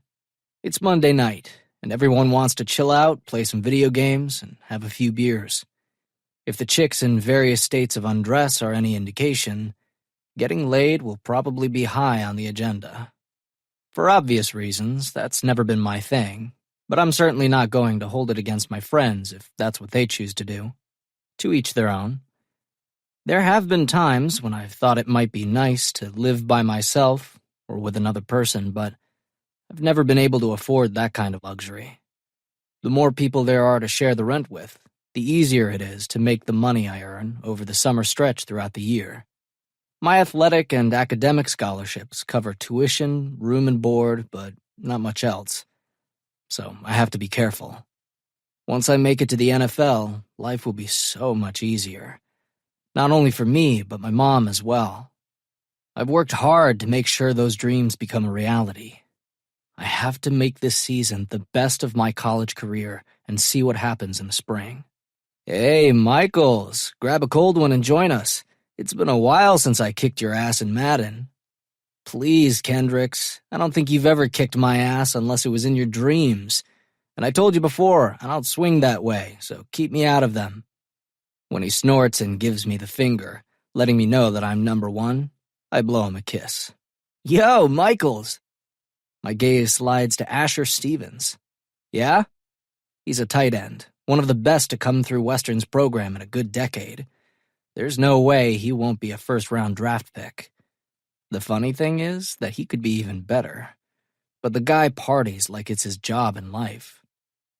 We finished practice a little less than an hour ago, and already he looks 3 sheets to the wind. Nothing unusual there. This is a guy who likes to burn the candle at both ends. I keep waiting for him to crash and burn, but he continues to surprise me by breaking records on the field and staying academically compliant. The girl straddling his lap is wearing a thong, and nothing else. Upon closer inspection, I realize she's not the only one who has already shed her clothing. Looks like shit is about to get wild around here, which only makes me wish for the umpteenth time that I had my own place. When I agreed to live with these guys, I'd figured most would be over all the drinking, partying, and fucking. Turns out that's not the case. Hell, some are more into it now than ever before. Kind of like it's their final hurrah. Every damn night, even in the middle of our season. If I thought for one moment that it affected our level of play or the outcome of games, I'd put the kibosh on it. But we're doing pretty well. If that changes, I'll be the first one on their asses. The letter came for you in the mail. He points to the dilapidated table in the dining room. It's over there. A letter? Weird. Since I change addresses almost every year, most of my mail goes to my mom's apartment. Thanks. I turn away from the orgy that's about to break loose and head into the dining room to sift through a pile of mostly advertisements and junk before finding a plain white envelope with my name and address scrawled across the front of it. Even though there's no return address in the top left-hand corner, my muscles tense, recognizing the handwriting. Everything stills inside me as I stare at the correspondence in my hands. I don't realize they're shaking until my name blurs. It takes a concerted effort to still them.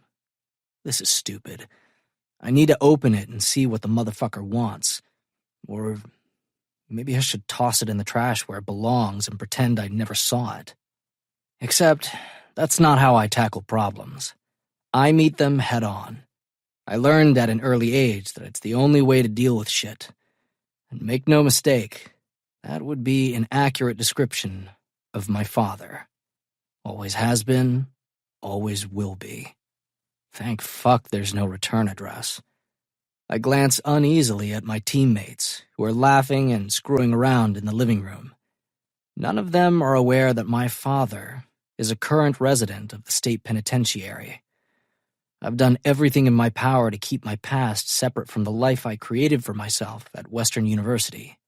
And if I have my way, that's how it'll stay when I turn pro. Fury surges through me as I stare blindly at the envelope. Doesn't this guy realize the best thing he can do is to leave me the hell alone? Apparently not. Every once in a while, he'll send a letter asking me to visit. I can't resist thinking that he has a lot of fucking nerve. Not once in the 10 years that he's been locked up have I ever bothered to respond. After reading it, I'll rip the letter to shreds and toss it in the garbage. It usually takes a couple of days for the unease that settles in the pit of my belly to dissipate, as I do my best to forget the man who spawned me until another unmarked letter arrives in the mail months later. Thankfully, they're far and few in between. Instead of tossing it directly into the garbage, I carefully open the envelope like it's a bomb seconds away from detonation and unfold the paper from inside. My heart jackhammers a painful staccato as I glance at the sparse lines that are painstakingly written. My father has never been a verbose man. Honestly, I'm not sure if he graduated from high school. He's been a petty thief for most of his life before he got wrapped up in someone else's bigger operation, and he paid the price for it. The first line knocks the breath from my lungs. It's as if I've been kicked in the chest by a horse. Wanted you to know that I've been released. What the ever-loving fuck? My head spins at this unexpected news. The prosecutor who put my father away said he would spend 20 years in prison. The guy murdered someone in cold blood. He belongs behind bars, locked up like the animal he is, where society is safe from him, where Mom is safe from him. I'd like to see you. Yeah, there's not a chance in hell of that happening. Unwilling to read the rest, I crumple the letter in my fist until it's a tightly wadded up ball. I'm tempted to hurtle it across the room, but fight back the impulse.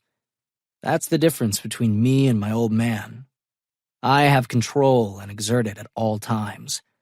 I never allow myself to be driven by impulse. If I do something rash, it's only because I've given it thought and decided it's worth the risk of consequences. Like hitting Justin. Totally worth it. Don't regret it for a second. And furthermore, I'd do it again. I nearly jump out of my skin when delicate hands slide their way around my ribcage.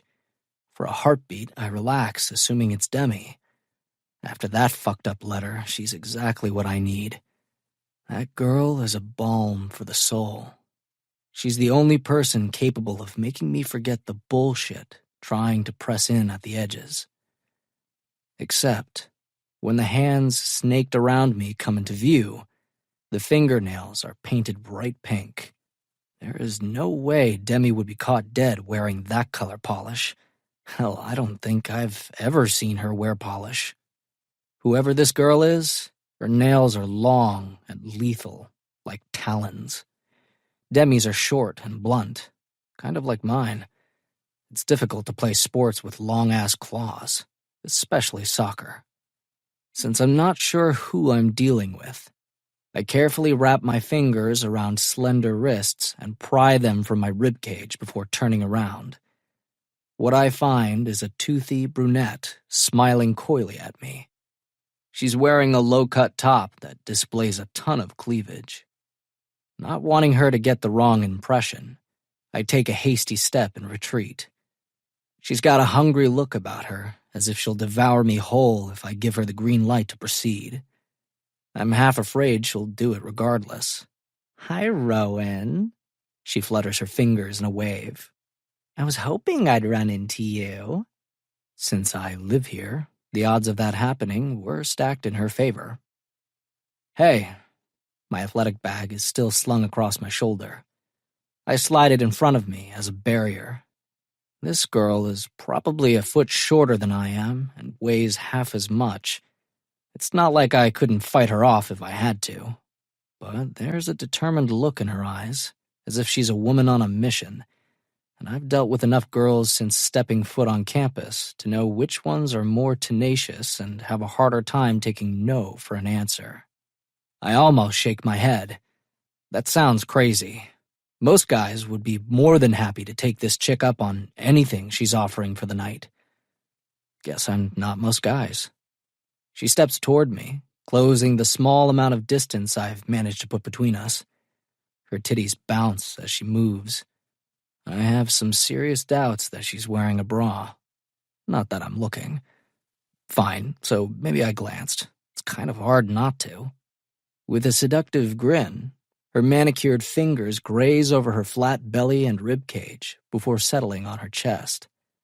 One pink-tipped finger swirls around her nipple until it hardens. She reaches up with her other hand, plucking at both breasts until the tips are poking out of the front of her t-shirt like headlights.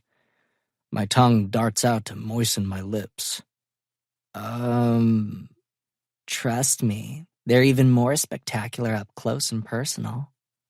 I clear my throat. I'm, not interested, but thanks. I take another step away before the situation can escalate. Her fingers go to the hem of her shirt. Maybe you should see them for yourself. No, I shake my head. That's not really... Or maybe you could pretend to have a little bit of self-respect and take the hint. He's already told you that he's not interested. Oh, fuck. Well, this isn't good. Even though I'm relieved to see Demi, the last thing I want is for her to jump to the wrong conclusion. She plasters a smile on her face before turning to the busty brunette, who has thankfully released the bottom of her shirt. The other girl frowns before flicking a long sheath of hair over her shoulder. Who are you? Demi's lips slide into a smile as she threads her arm around mine. I'm Rowan's girlfriend. The brunette's eyes widen. She blinks a few times, as if she must have heard incorrectly before throwing a frown in my direction. You have a girlfriend? Yep. I grin, thrilled that Demi has admitted the truth. I sure do. I smack a kiss on her cheek for good measure. You didn't mention it, she says with a pout. I'm sure he was... Demi's gaze drops to the other girl's breasts. Distracted. The brunette smiles as if given a compliment. Thank you. She reaches up and brushes her fingers over her breasts until her nips are once again standing at attention. They're amazing, aren't they? Demi's brow furrows as she openly stares at the other girl's boobs, as if seriously considering the question. I'm going to be totally honest here. I'm not sure what's going on. I'm a little uncomfortable. And turned on. This is so wrong. Yeah, they are, she finally admits. The other girl drops her voice as she sidles closer to her. Any chance you're interested in a threesome? Sorry, Demi shakes her head. I'm not into sharing. Yeah, she sighs, her gaze lingering on me as if undressing me with her eyes. I can understand why you'd feel that way. My name is Cassie. She winks. If you change your mind, come find me. I'll totally make it worth your while. With that proposal thrown out there, she saunters off toward the living room. It takes a moment to realize my eyebrows are somewhere in the vicinity of my hairline as I meet Demi's widened gaze. I don't even know what to say to that, she murmurs with a slight frown. Her reaction makes my lips twitch. It takes a lot to knock Demi off balance. Sorry. Genuine confusion laces her voice as she waves a hand toward the living room. How did you ever hang on to your virginity? I shrug. Guess the right girl never came along and propositioned me. Oh, really? Now it's her turn to hike a brow. I think we both know that's not true. A chuckle escapes from my lips. Well, she's got me there. The girl has been coming at me hard for 3 weeks, and I've been fending off her advances at every turn, kind of like a superhero. Apparently, remaining a virgin is my superpower. Just kidding. I've wanted her for years, and now that she's finally mine, It's important to take it slow. When I don't respond, she points to my hand. What's that? I glance at the crumpled paper and blink back to awareness as the past crashes down on me like a 20-story building. Nothing, just garbage. I clear my throat, wanting to steer the conversation in a different direction. You ready to study? Yep. We have a stats test tomorrow, and I need to go over the material one more time. I need to get that grade up, or the possibility of my ass getting benched is a very real one. I can't afford to let that happen, not with the upcoming draft. Every time I step onto the field, all eyes are on me. I grab her hand and tow her past the living room. Before we reach the first tread, a couple of guys call out greetings to her. Asher and Braden grin like Cheshire cats with bird feathers sticking out from between their teeth. Honestly, they're like a bunch of fucking children. When I glare, the smiles fall from their faces, and they look away. Once we reach the second floor, I shutter us in my room. The music and boisterous voices fade. Instead of mentioning the orgy that's about to go down, Demi glances around the undecorated space. There's a queen-sized bed that dominates the room, a tall dresser, and a matching desk that I picked up at the Salvation Army last year when I moved off campus. Both have seen better days, but they'll get me through the rest of this year, and that's what matters. She glances at the mattress. Well, I suppose this is one way to get you into bed. Maybe it would be better if we worked at the library. I'm not sure if you're going to be able to keep your hands to yourself.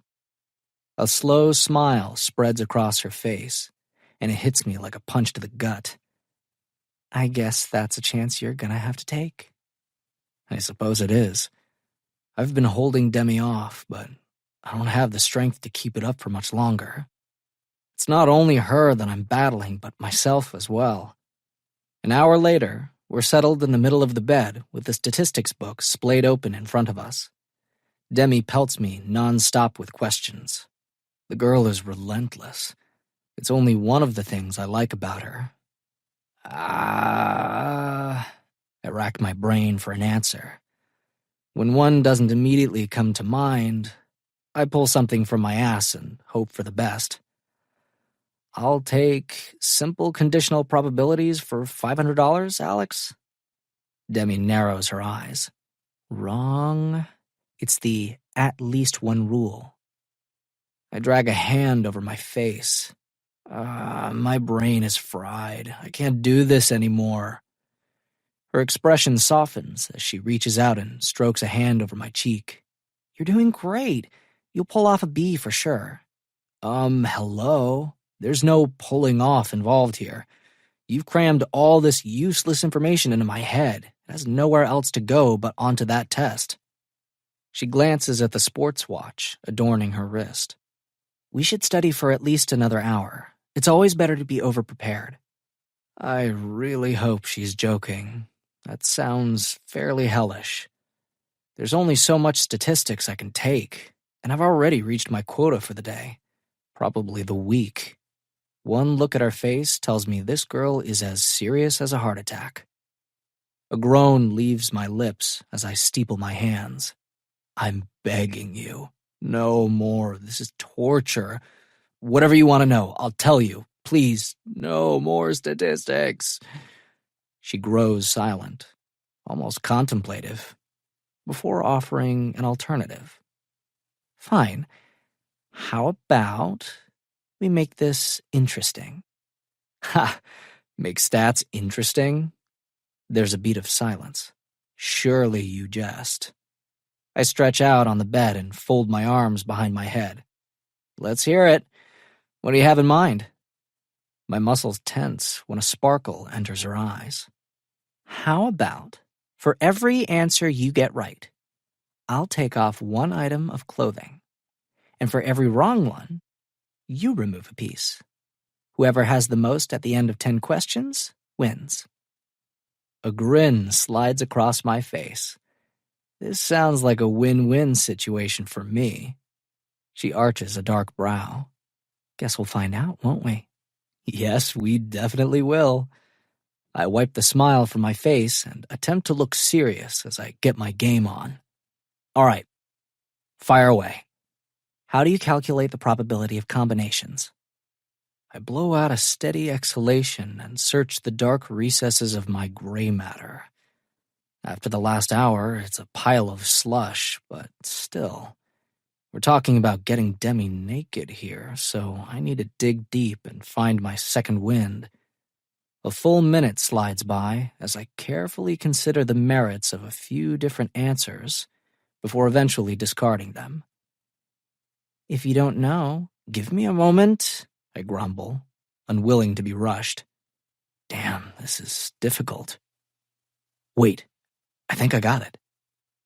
You need to consider the number of favorable outcomes over the number of total outcomes. Right?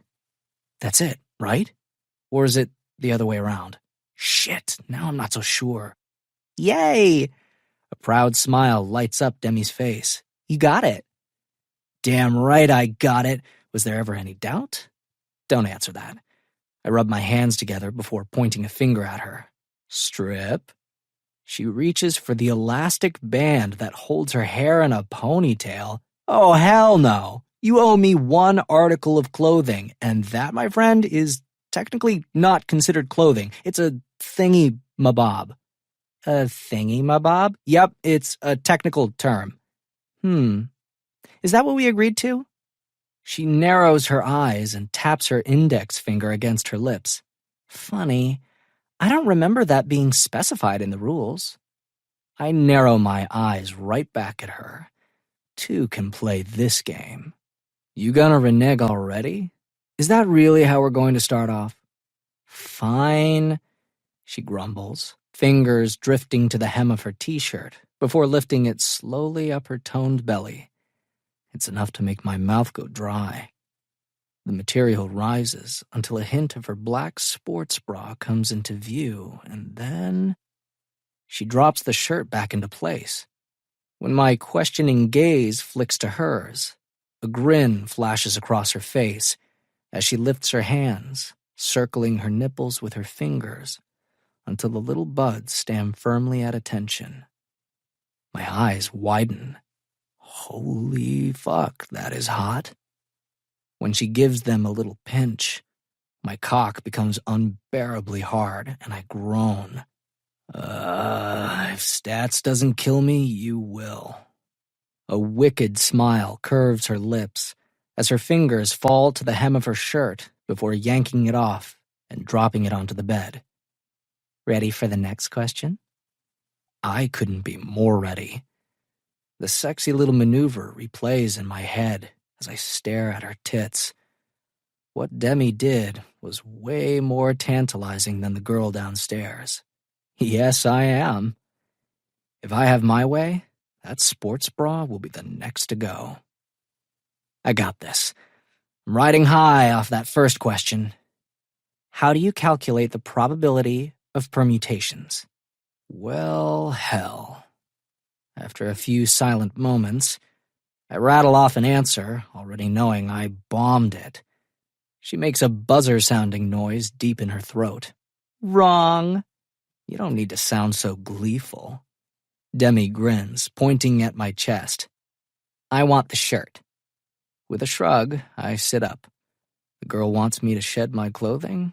I'm delighted to oblige. I grab the back of my t-shirt before dragging it up my body and over my head. Then I toss it onto hers. Apparently, that's going to be the loser pile. Right now, we're evenly tied. The way her gaze drifts over my body is almost like a physical caress. I've had girls eat me up with their eyes, but it's different with Demi. I flex my muscles, wanting to give her a little something to drool over. Then I lick my thumbs and forefingers before circling my nipples like she did. When I give them a good pinch, she bursts out laughing. I can't help but grin. Is there anything better than sexy times mixed in with laughter? Nope. All right, hit me with the next question. She rattles off another one, and I snap out the answer without having to overthink it. Instead of shedding her bra, She takes off her athletic shorts. Damn, but Demi has an amazing body. She's lean and muscular, and that is such a turn-on. We go through a couple more questions. I end up peeling off my shorts, which leaves me in nothing more than my boxer briefs, and she pulls off her socks. Things are starting to get interesting around here. Although, let's hope I get the next one correct, or I'll be studying statistics buck naked. Can't say I ever thought that would happen. What is a combination? Yes, I know this. I clear my throat as if what I have to say is of the utmost importance. A combination is an arrangement of objects where order does not matter. You got it. Awesome job. Already salivating, I point to the bra. Take it off. Instead of following the command, she says, "Should we end this and call it a draw?" No way in hell. Take it off. Stop trying to cheat your way out of our agreement. Fine. With that, Demi reaches around her back and unsnaps the clasp. As soon as the stretchy material loosens, the straps slide down her shoulders, revealing a glimpse of tantalizing flesh.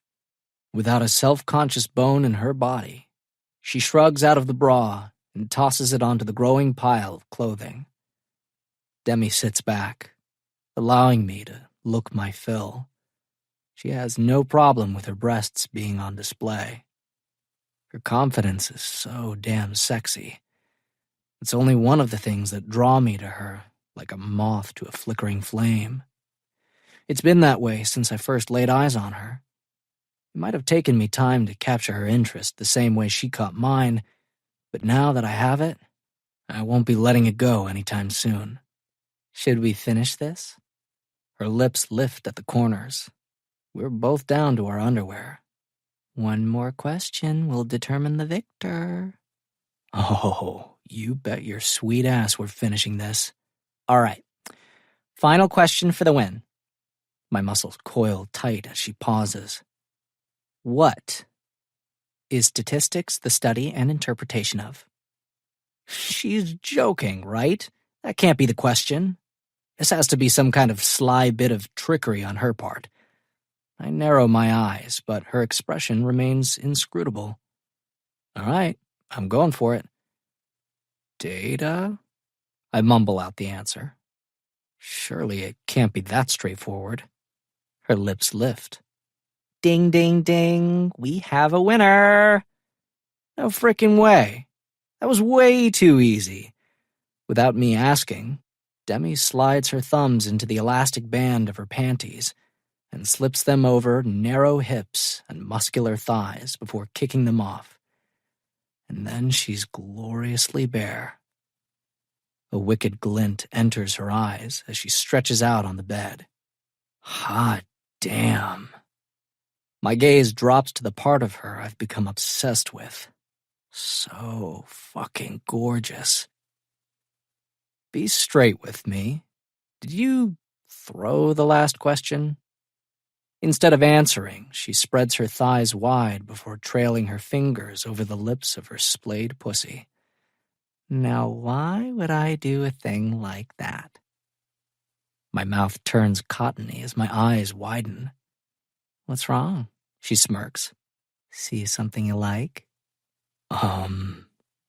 Yeah. Barely is the word able to escape. Then get over here and do something about it. She doesn't need to tell me twice. I tossed the statistics book off the bed. The heavy tome lands on the carpeted floor with a loud thud. Then I'm crawling across the mattress and squeezing my shoulders between her thighs.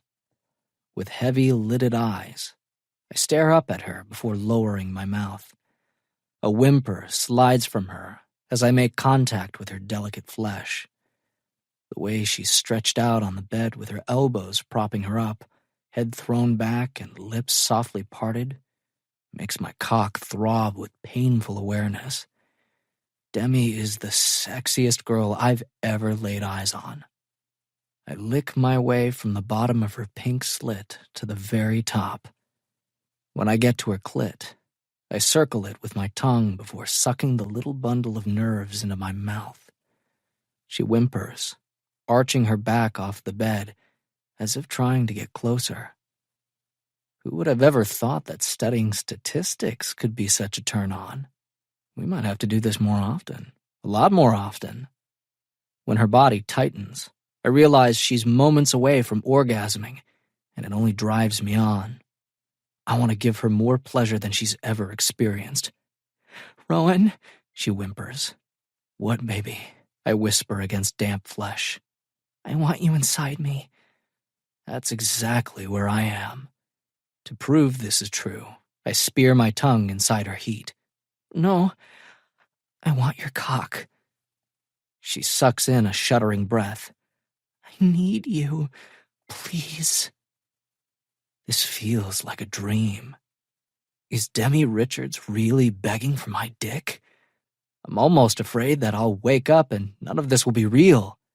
She'll still be keeping me at a firm distance, pretending I don't exist. Now that I've sampled her sweetness, there's no way I can go back to the way it's always been between us. I lift my head and stare into her dazed eyes. So much need swirls around inside them. Damn if I don't want to give her everything she desires. "Are you sure?" She nods. I chew my lower lip and contemplate the situation at hand. Here's my problem. I'm pretty worked up, if you know what I mean. If I attempt to get inside her in this condition, I'll come within 30 seconds, probably quicker than that. It was embarrassing enough to admit that I'm still a virgin at age 21. To blow my load after a few strokes would be the ultimate humiliation. Like, change my name, forget about football, and transfer to another college embarrassing. "Rowan?" I drag a hand through my hair and try to keep the tortured expression off my face. It's not like I planned for tonight to turn out like this. Hell, I thought we'd be knee-deep in stats. And that's the least sexy thing in the world. Or so I'd thought. Had I suspected this was the direction the evening would swerve in, I would have rubbed one out, or maybe 3 in preparation. Before I realize what's happening, Demi rolls up to a seated position. Her hands go to my cheeks, cradling them in her hands. My head is still between her spread thighs. "I want this. I want you." "Yeah," I gulp, trying to figure out how to best verbalize my problem. "I feel the same way. It's just..." As my voice trails off, realization dawns in her eyes. "Turn over." When I don't immediately comply, she drops her hands from my face and pushes at my shoulders. I scramble up before rolling onto my back. As soon as I hit the mattress, she's crawling up my body and pressing her lips against mine. Oh, so slowly, she moves down my chest, peppering kisses and soft nips over hard muscle, until she reaches the waistband of my boxers. She tugs the material down an inch before flicking her eyes at me and pressing a caress against the newly revealed flesh. I clear my throat as my erection throbs painfully. You realize that you're not helping matters, right?" Her expression turns seductive as she torments me with her mouth until I'm shifting beneath her, trying to hold it together. I'm hard as steel. There's an excellent possibility I won't make it inside her before I come like a geyser. You've heard of a 2-pump chump? I can only hope to make it twice. This isn't good. Actually, it's much too good, and that's the problem. Once my dick springs free from the stretchy fabric, I grip my teeth. The way she stares with focused determination only makes matters worse. She swipes her tongue over the head of my cock before licking at the damned thing like it's a lollipop. Sure, I've fantasized about her doing this 1,000,000 times, but at the moment, it will be my undoing. I'm like some prepubescent teenager ready to come all over the place at the drop of a hat. It's embarrassing as hell. If you keep that up much longer, I'm going to come, I ground out, voice scraped raw with need. She lifts her head enough to smirk. Yeah, that's kind of the point. When Demi sucks the crown of my dick into her mouth with tight suction, I know it's game over. There's no holding back. I bury my fingers in her hair as she moves up and down my rigid length. God damn, that feels amazing. I arch my hips and enjoy each wave of intense pleasure as it crashes over me, dragging me to the bottom of the ocean. I don't think anything has ever felt so damn good. It's only when I'm softening in her mouth that she releases me with an audible pop before crawling up my body and kissing my lips. When I open, her tongue slips inside to tangle with my own. Feel better? Fuck yeah, I practically slur. Her lips tremble against mine. Good. I aim to please. Mission accomplished. With one final kiss, she pulls away before sitting up and straddling me so that her pussy is spread wide against my abdominals. I thrust my hips until her naked body can slide against mine. My hands drift from her thighs over gently flared hips to her rib cage before wandering to her breasts and palming the soft weight. Her eyelids feather closed as she arches her back, pressing herself into my hands.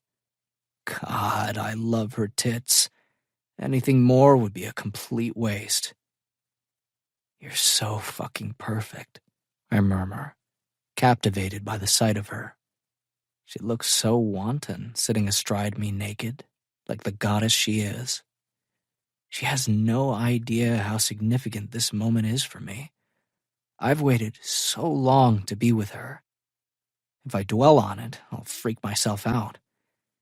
Even though I just came, my cock is already stiffening up. I groan as she flexes her hips, brushing against me. My dick slides through her silky folds until I'm once again clenching my teeth. Demi rearranges herself so that the head of my cock is poised at her entrance. It takes every ounce of my willpower not to thrust deep inside her and bury myself to the hilt. I need a condom. It's okay. She pauses, her movements stilling. I'm on the pill and haven't had sex in 6 months. My eyes nearly cross at the thought of being inside her tight heat without anything between us. Are you sure? Yeah.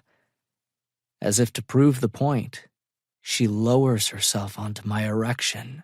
Holy fuck! God, that feels so good, she groans, her eyes closing as if to savor the feeling of us finally coming together. Yeah, I mutter, praise the Lord. Her lips twitch. Let's not talk about God at a time like this. You're the one who brought religion into it, I point out. Rowan, she opens her eyes only to narrow them before shooting me an exasperated look. Yep, got it. A hiss escapes from me as she slides down my length until fully seated. My gaze shifts to where we are now connected in the most intimate way possible. I can't envision anything more erotic. Sure, I've seen porn, who hasn't? And I've whacked off to the images, but nothing compares to the sight of Demi riding my dick. My hands fall from her pebbled nipples to her hips before wrapping around them, as if to anchor her to me. Maybe that's exactly what I'm trying to do. This is the best damn feeling in the world, and I want it to last forever. Although, I think we all know that's not going to happen. Unable to stand another moment of this stillness, I flex my hips, sliding from her tight heat before thrusting deep inside. As I do, a heavy wave of pleasure crashes over me. She tips her face toward the ceiling as a moan slides from her. Even though I came 10 minutes ago, I won't last much longer. The pleasure rushing through every fiber of my being is much too intense. It's almost unbearable. But I can't get off again without her orgasming first. Whatever I do, I need to keep it together.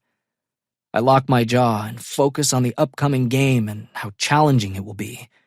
Mentally, I break down the film I've been watching and focus on weaknesses that can be exploited. I run through each play, thrusting my hips and driving inside her tight sheath. As much as I try to distract myself, I can't help but think about how perfectly we fit together, as if she was made for me. Every time I surge forward, Demi meets my upstroke. We're in perfect rhythm, which makes holding on to the last shred of my control almost impossible.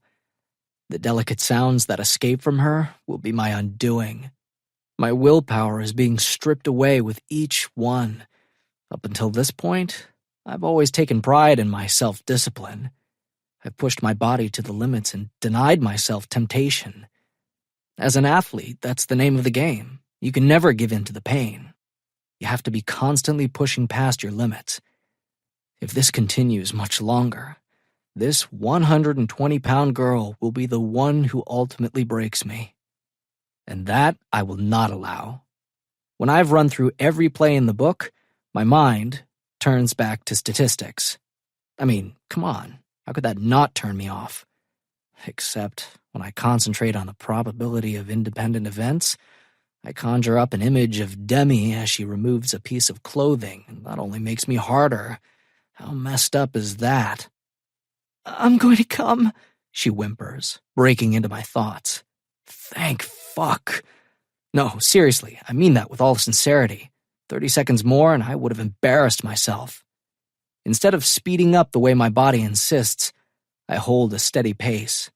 My balls tighten as her cries grow louder. There's a distinct possibility the tip of my cock is going to explode.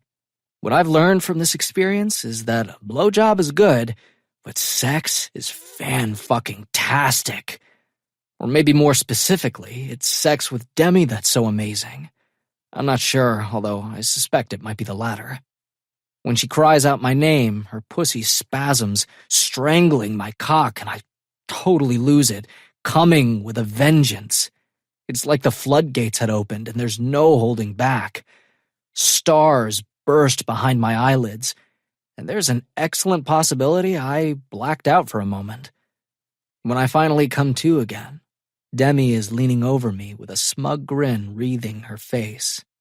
My fingers bite into her hips, wanting to keep her seated on my dick. "So," she asks, satisfaction dripping from her voice. "What did you think?" What did I think? What did I think? I think I could fuck this girl for the rest of my life. Damn, that's a scary thought. And yet, not really.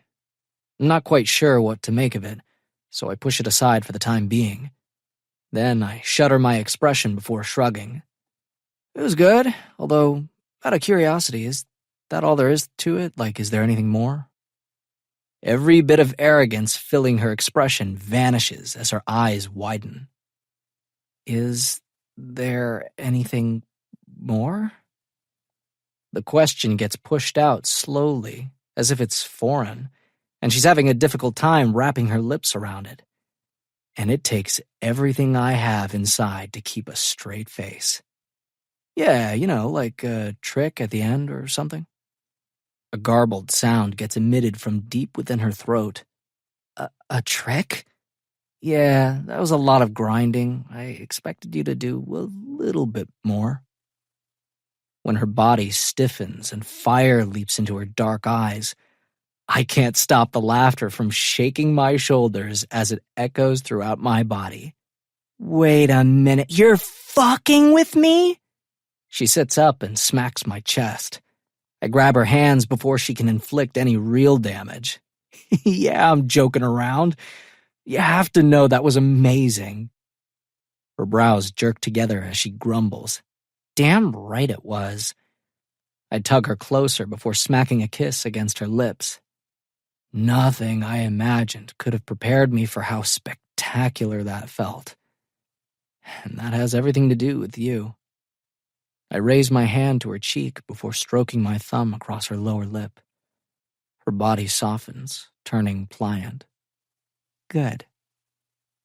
Quite honestly, I don't know how it could have been any better. With a sigh, she relaxes against my chest. Her steady inhalations fill the space between us. For the first time in my life, true contentment settles over me. It's as if the last puzzle piece has fallen into place. It's a strange feeling, one I could get used to if I'm not careful. Chapter 31. Rowan. As I hustle my way across campus to meet Demi for lunch, my phone breaks into the whirl of my thoughts. In case you're wondering, those thoughts have everything to do with the dark-haired soccer player. I'm in so fucking deep with that girl, I don't think I'll ever get out. At this point, I don't even want to. We've been public with our relationship for more than a week, and the talk around campus has finally died down. People are getting used to seeing us together. I'd wondered if the guys on the team would give me a hard time, but other than a few harmless comments, no one has said boo. Now, does that necessarily mean shit isn't being said behind my back? I'm sure it is. Those dudes gossip like a bunch of old ladies standing around in a church parking lot. At least they're smart enough to keep it out of earshot. They'd get their asses handed to them by yours truly if they didn't. Plus, most of these guys think of Demi as a little sister. They're protective of her and will shut down any bullshit they hear floating around campus. So, yeah, life is pretty damn good at the moment. I don't have any complaints. I slip the phone from my pocket and stare at the screen. Mom. Guilt slices through me. I've been so wrapped up in Demi that I haven't checked in to see how everything is going. Normally, we talk a couple of times a week. I should probably stop at home and see how she's doing. Maybe we can grab dinner. I hit the green button and put the phone to my ear. Hey, Mom, how's it going? There's a slight pause, and I frown, wondering if the connection is bad. Every once in a while, you'll hit a dead spot on campus. Hello, son. Thrown off by the deep male voice that bursts over the line, my footsteps falter before stuttering to a halt. What the fuck? I shake my head, clinging to the irrational hope that my brain is playing a trick on me. Hello? He says again before asking. You there? Instead of answering, I rasp. Why do you have Mom's phone?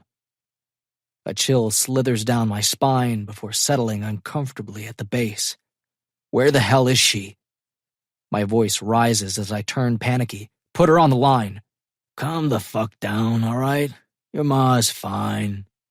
He chuckles before taking his mouth away from the phone. Say hi, babe. Your son is worried about you.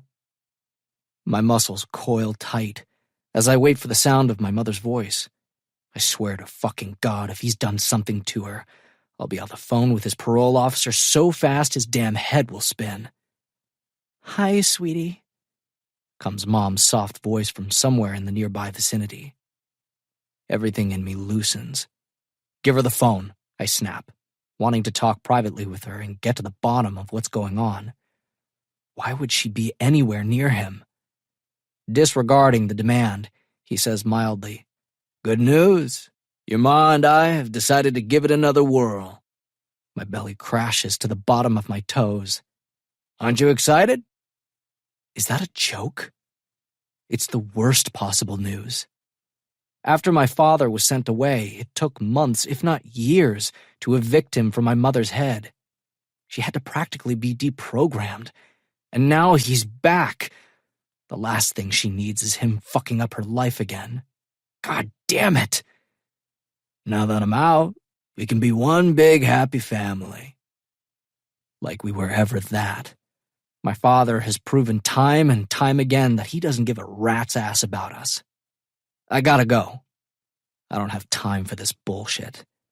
I don't want him in my life, and I sure as shit don't want him anywhere near Mom.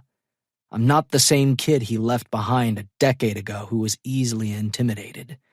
I'm a grown man. I wasn't able to protect my mother from him before, but I sure as shit will do it now. Don't you dare hang up! His voice deepens, cracking like thunder over the line. Some of his nice guy facade falls away like I suspected it would. It only reconfirms my suspicions that he's trying to run a game on me. Why? There's nothing for us to talk about. We have 10 years to catch up on. No, Scott, we don't. You always were a mouthy little bastard, weren't you? He chuckles, although it sounds like he's holding on to his patience by a thread. I can almost imagine him tightening his hand before flexing it and cracking the knuckles. That sound always meant trouble. There's no reason we can't sit down and hash out our shit. You're my son. We're family. I want to see you. It's like I've always told you. You can pick your friends and you can pick your nose, but you can't pick your family. I almost snort. Is that rationale really supposed to win me over? Wish I could. Not. But I've got a lot going on.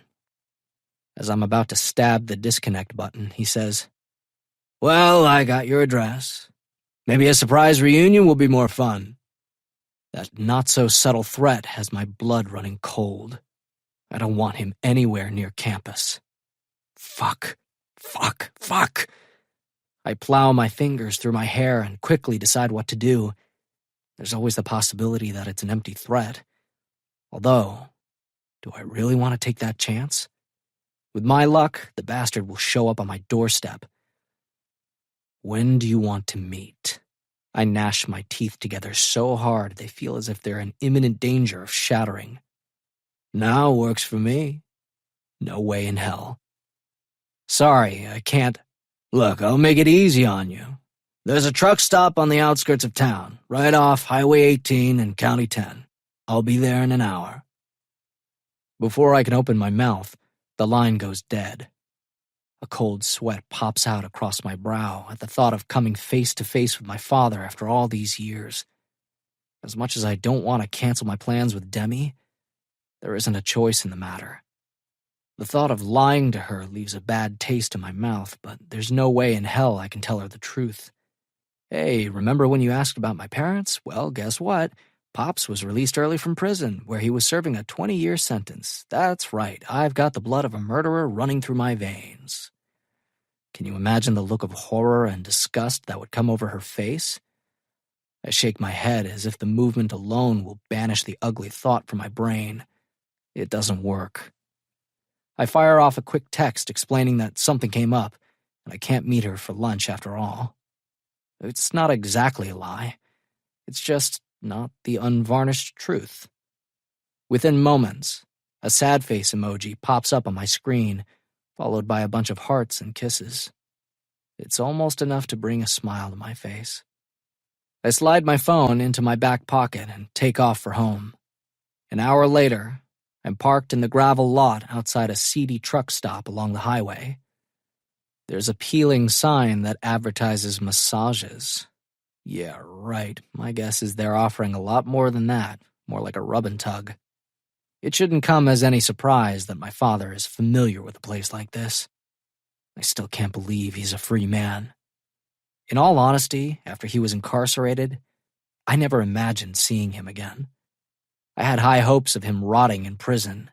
Do you have any idea how comforting that was? And now it's all been blown to shit. The same sick feeling I used to get when I was a kid settles in the pit of my belly. I hate that he's still able to tie me up into knots. My muscles stiffen as I sit in my truck and watch mostly men come and go from the establishment. There's a ball cap pulled low over my eyes. So far, I haven't caught sight of my father. Is it too much to ask that he doesn't show up? Although, deep down, I know he will. The only reason he contacted me is because he wants something. And contrary to the garbage he spewed earlier, it's not for us to be a happy family. We were a lot of things, but that was never one of them. I glance impatiently at my sports watch, only wanting to get this over with. Once I shut him down, I won't have to think about him again. Maybe this is for the best. I can get him out of my life once and for all. Another 10 minutes tick by without any sign of Scott. As I consider starting up the engine and getting the hell out of here, a beat-up Chevy pulls into the lot. I squint, trying to get a good look at the driver. Even though I can't see the guy's profile clearly, the fine hair at the back of my neck stands at attention. It's like deja vu. That's exactly what would happen when I was a kid, and he'd come home drunk, spoiling for a fight. It pisses me off after a decade. I still have a sixth sense where he's concerned. My gaze stays pinned to the driver's side door. The man who unfolds himself from inside the vehicle only vaguely resembles the one who was hauled away by the police in cuffs a decade ago. His blonde hair is cropped short, almost as if he walked into a barbershop and told them to buzz it with a number 1. And he's more jacked than I remember. My gaze drops to his belly. No longer is there a beer gut hanging over his belt. The sleeves of his black t-shirt are wrapped tightly around bulging biceps. Looks like someone made good use of the prison workout room. That was probably more of a survival tactic than anything else. I study his face carefully and notice the roadmap of new lines. The years have not been kind to my father. It's almost like he can sense my scrutiny. He squints, glancing around the half-filled parking lot before taking a drag from his cigarette. The cherry at the end glows bright red as he inhales. My immediate response is to fold in on myself as his gaze coasts over my truck. The moment I realize what I'm doing, I straighten my shoulders. Fuck that. No matter what he thinks, I'm not the same timid kid he left behind. As soon as he's done with the smoke, he flicks it onto the gravel and saunters toward the diner. A chime over the door rings out faintly as he steps over the threshold.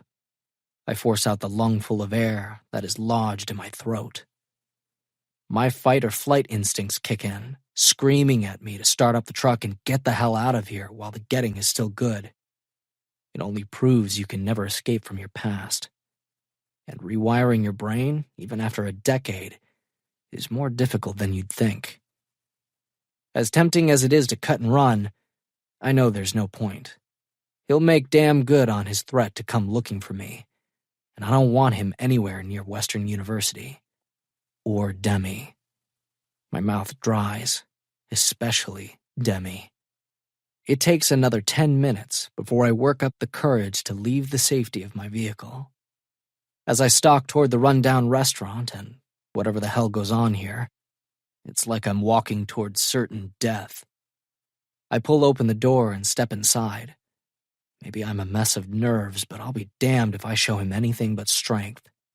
My gaze scans the faded red vinyl booths that have seen better days, more like better decades, until it lands on a man buried in the far corner. A waitress, who looks as worn as her surroundings, sets a cup of coffee in front of him. I blow out a steady puff and force myself to eat up the distance that separates us. I'm halfway across the room when he senses my presence and glances up, his light blue eyes landing on me. They flare slightly with surprise before the emotion is quickly masked. The corners of his lips twitch with a forced smile as he rises to his feet. "It's good to see you, son." The endearment rings false and grates against my nerves.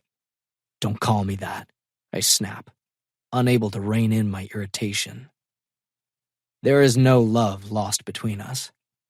When I was a kid, he couldn't be bothered to treat me with an ounce of kindness. I was nothing more than a nuisance. His lips would twist with disgust, and he'd snap at me to stop hiding behind my mother's skirt and act like a man, not a little pussy. That's probably the best memory I have of him. Actually, watching him get hauled away by the police is my fondest recollection. It's only when I'm standing a few feet away that I realize he has to tilt his chin to hold my steady gaze. As a child, my father loomed over me, always seeming larger than life, a powerhouse of physical force and brute strength he used to strong-arm Mom into giving him what he wanted. That's not the case anymore. I straighten to my full height and lower my shoulders, hoping to intimidate him the same way he used to do to us. Instead, he does the unexpected and opens his arms as if this is a happy reunion, and I wasn't threatened into making an appearance. I recoil at the thought of touching him and drop into the booth instead. He stands there for a moment. Annoyance flickers in his eyes before he slides in across from me. What? No hug for the old man? I sit back and fold my arms across my chest. My guess is that you didn't come here for hugs. His lips twist. The slight semblance of a smile doesn't reach the coolness of his eyes. Instead of answering, he says, "Oh, come on. It doesn't have to be like this. We're family." There's a pause, as if he's assessing the effect of his words. "Tell me what you've been up to." I lived with him until I was 11 years old, and not once could the guy be bothered to ask how my day at school went. If there wasn't a way for me to be useful, it was like I didn't exist. And now he wants to be filled in with all the details? I don't think so. He can get bent for all I care. Can we drop the facade? Rather pointedly, I glance at my watch. I don't have a lot of time. The look in his eyes sharpens, turning just this side of Farrell. I tense, immediately recognizing the reaction. It brings me straight back to my childhood. It makes me send up a little prayer of gratitude he was sent away before he could inflict any real damage. Who would I be if he hadn't pulled the trigger? Would he have sucked me into his orbit? Gotten me involved with his petty con games? There are nights when I lay awake and try to imagine an alternate future. Thank fuck that was never my reality. If it had been, it's doubtful I'd be where I am today. The waitress stops by our table. On closer inspection, I realize she's not as old as I pegged her to be from a distance. It's like this place has sucked the youth right out of her. "What can I get for you, hon?" I hold up a hand. "Nothing, I won't be staying long." She raises a brow in surprise before her gaze slides to my father. "Need a refill, sugar?" When her lips pull back, I notice that she's missing a tooth. My father shakes his head and flashes her a tobacco-stained smile. "Nah, I'm good." "Just holler if you need anything," she calls over her shoulder, already moving on to another table.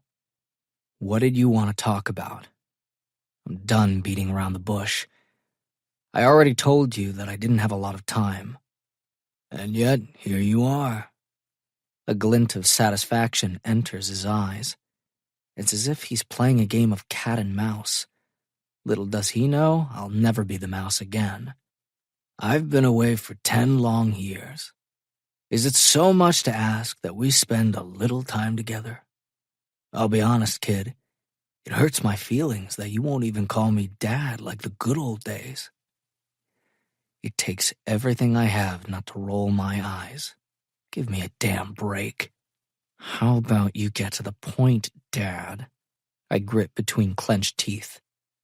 Acknowledging the piece of shit sitting across from me as anything more than a sperm donor feels like a slap in the face to any man who took the role seriously and helped shape their children into productive human beings. You know who had that kind of impact on me? Coach. Without him, I don't know who I would be or what I would be doing. He gave me hope and showed me that life could be different. There's no way I'll ever be able to repay him for giving me a future to believe in. See? If not for the hardening of his eyes, I'd think the sarcasm had gone completely over his head. Was that so hard? Yeah, it was. The man has no idea how sick inside it makes me to know that I'm a biological product of him. He doesn't bother to wait for a response. Your mother tells me football is going well, and you'll get drafted this spring. My belly heaves, twisting painfully. Now it all makes sense. He heard I should be coming into money and wants his slice of the pie, whether he deserves it or not. If there's a potential payday without having to lift a finger, my father will sniff it out. It might be his only true talent. I jerk my shoulders, wanting to downplay my prospects. Not that it'll do me any good. He's like a bloodhound who has picked up the scent. Don't know, I mutter, wanting to shut down this line of questioning. Nothing is for certain. His lips lift into a yellowed smile, as if he knows exactly what I'm up to and isn't fooled by my modesty. Ever since I got home, that's all your ma squawks about. How many teams are looking at you, and the kind of money you'll be raking in by next year. He licks his lips as if he can already taste it. Fuck. Why hadn't I kept my big trap shut? I'll tell you why. I'd wanted my mother to be proud of me. She's worked so damn hard to put food on the table, keep a roof over our heads, and pay for football. For the first time in her life, I'd wanted her to know someone would be taking care of her. She could finally stop stressing over the bills. Once I signed that contract, everything would get easier for the both of us. She wouldn't have to work another day. I'd buy the damn restaurant where she's been waitressing if that's what she wanted. I press my lips together and shift uncomfortably before glancing out the window at my truck in the gravel parking lot. I want to wrap up this little reunion and take off. He tilts his head and digs for info. You got an agent? Yup, I say in a clipped tone, offering up nothing further. Where the hell is he going with this? It doesn't take long to figure out. 'Cause that's something I could do for you. When I stare blankly, he shifts on the bench and continues impatiently. Negotiate your deal. My eyes widen, and a gurgle of laughter rises in my throat before I choke it down. He's not joking. The man is as serious as a 99% blockage of the arteries. An image of Greg Abbott, my sports agent, pops into my head. I've never seen him dressed in anything less formal than a pricey suit with a flashy tie. There's never one damn hair out of place. It's pomaded into submission. When he smiles, the whiteness of his teeth almost blinds me. He reminds me of a glossy cardboard cutout. He's not the type of guy I'd want to hang out with on a Saturday night or grab a beer with while watching a game, but he's the best in the business and has promised to get me a 6-figure signing bonus. I have zero doubts that he'll deliver. He's one tenacious motherfucker who knows the ins and outs of the sports world. I'm damn lucky Coach has a relationship with him. That's the only reason a nobody like me ended up with such a well-known agent. I blink reluctantly back to the conversation. Dollar signs are practically dancing in my father's beady eyes. He leans toward me, closing as much distance as the Formica table that separates us will allow. Now that I'm back, I can manage your career. It'll work out perfectly. I'll have a job, and my probation officer will get off my ass. The more he talks, the faster my heart races, until it feels like it will jackhammer right out of my chest. I shake my head, wanting to stop this one-sided discussion in its tracks. Sorry, I have an agent. Like I'd let him anywhere near my career? Is he fucking crazy? Fire him. He wraps his knuckles on the table as if the decision has already been made. Let's keep this in the family. There's no reason to give your money away to strangers. No, he would much prefer I give it all to him. There's not a snowball's chance in hell of that coming to fruition. I've already signed a contract. I'm locked in tight. I slide to the edge of the booth, ready to bolt. So if that's all you wanted to talk about, I've got to get moving. Some of his nice guy veneer crumbles as he scowls, stabbing a finger at me. Sit your ass down. I'm not finished yet.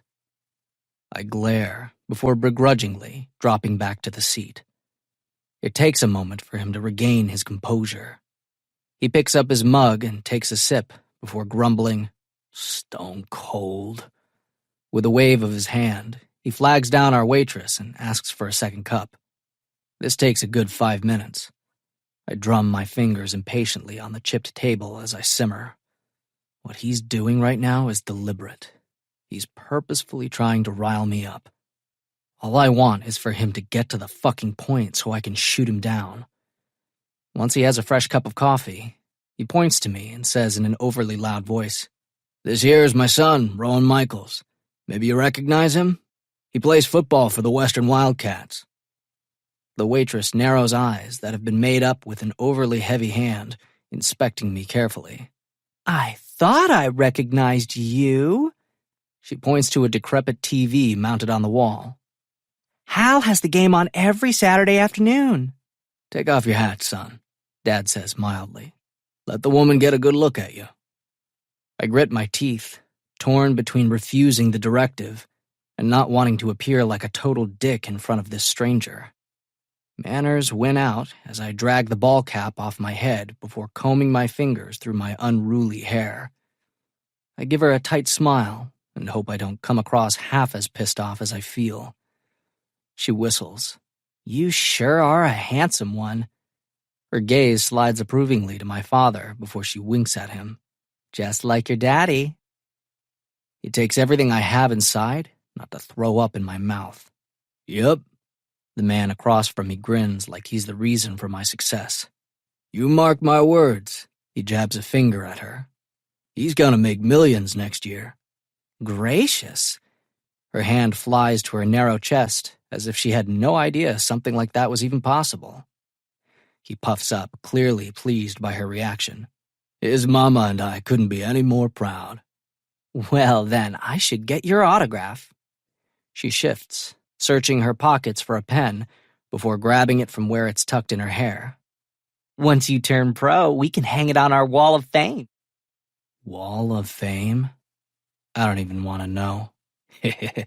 We should probably charge you for it, my father chuckles, sounding lofty. When her wide gaze cuts to him in question, he waves a hand and sits back like he's the grand poobah or something like that. But we'll let it slide this once.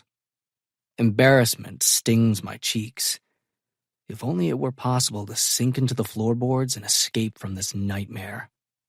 With that declaration, the waitress shoves a small pad of paper in front of me. I scribble out my name, hoping it's somewhat illegible.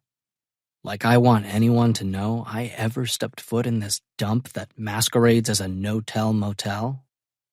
It's a relief when another customer flags down the waitress, and she reluctantly takes off in his direction.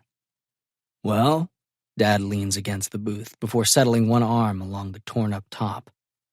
I think it's safe to say you made her day. Fucker. I drag a hand over my face and decide to pull the plug rather than allow this to continue a moment longer. How much do you want? He takes a sip of his fresh coffee. It's still steaming. That's much better. Instead of answering, he inspects the dirt caked underneath his fingernails. How much can you spare? Not much, I grunt out bitterly. Football is my job during the year, so I'm not able to work. I live off savings from the summer. What? They don't pay you to play ball? His brows snap together as if he's personally offended on my behalf. You're practically a professional. That's not how college athletics work. I have a scholarship that pays for my tuition. He shakes his head as if I was stupid enough to get screwed over. I'll tell you who I got fucked over by. See, if I'd been around, I would have negotiated better terms for you. Get you paid under the table or something. Jesus Christ. That's illegal. There are strict NCAA rules surrounding that kind of thing. He waves a hand. They're all corrupt. How much, Dad? I pinch the bridge of my nose. There is so much pressure building in my head. Any moment it's going to explode, and then none of this will matter because I'll be dead. How much do you need? How much will it take to make you go away and never come back? Drop a number. $1,000. Well, fuck. Does he really think I have that kind of money laying around? I earn a couple thousand during the summer working for a friend's landscaping company. I give Mom some and sock the rest away to carefully dole out through the year. A number of my teammates have buco bucks. Money isn't a concern for them. They are able to go on epic spring break trips to the Bahamas, Mexico, and Costa Rica. But I can't afford that. If I'm lucky and the weather is nice in March, I can work for the week. I need a little something to tide me over until I can find a gig that pays well. When I fail to react, he adds, I'll pay you back as soon as I can. Although, After this year, you won't need me to. You'll be rolling around in the Benjamins. If I give you this money," I pause, carefully contemplating my response, "you need to consider it a parting gift. I don't want to see you again." Surprise flares in his eyes before they narrow. "And I want you to leave Mom alone. She doesn't need you messing up her life again." "Excuse me? Who the hell do you think you're talking to? Maybe you've forgotten that I'm your pops."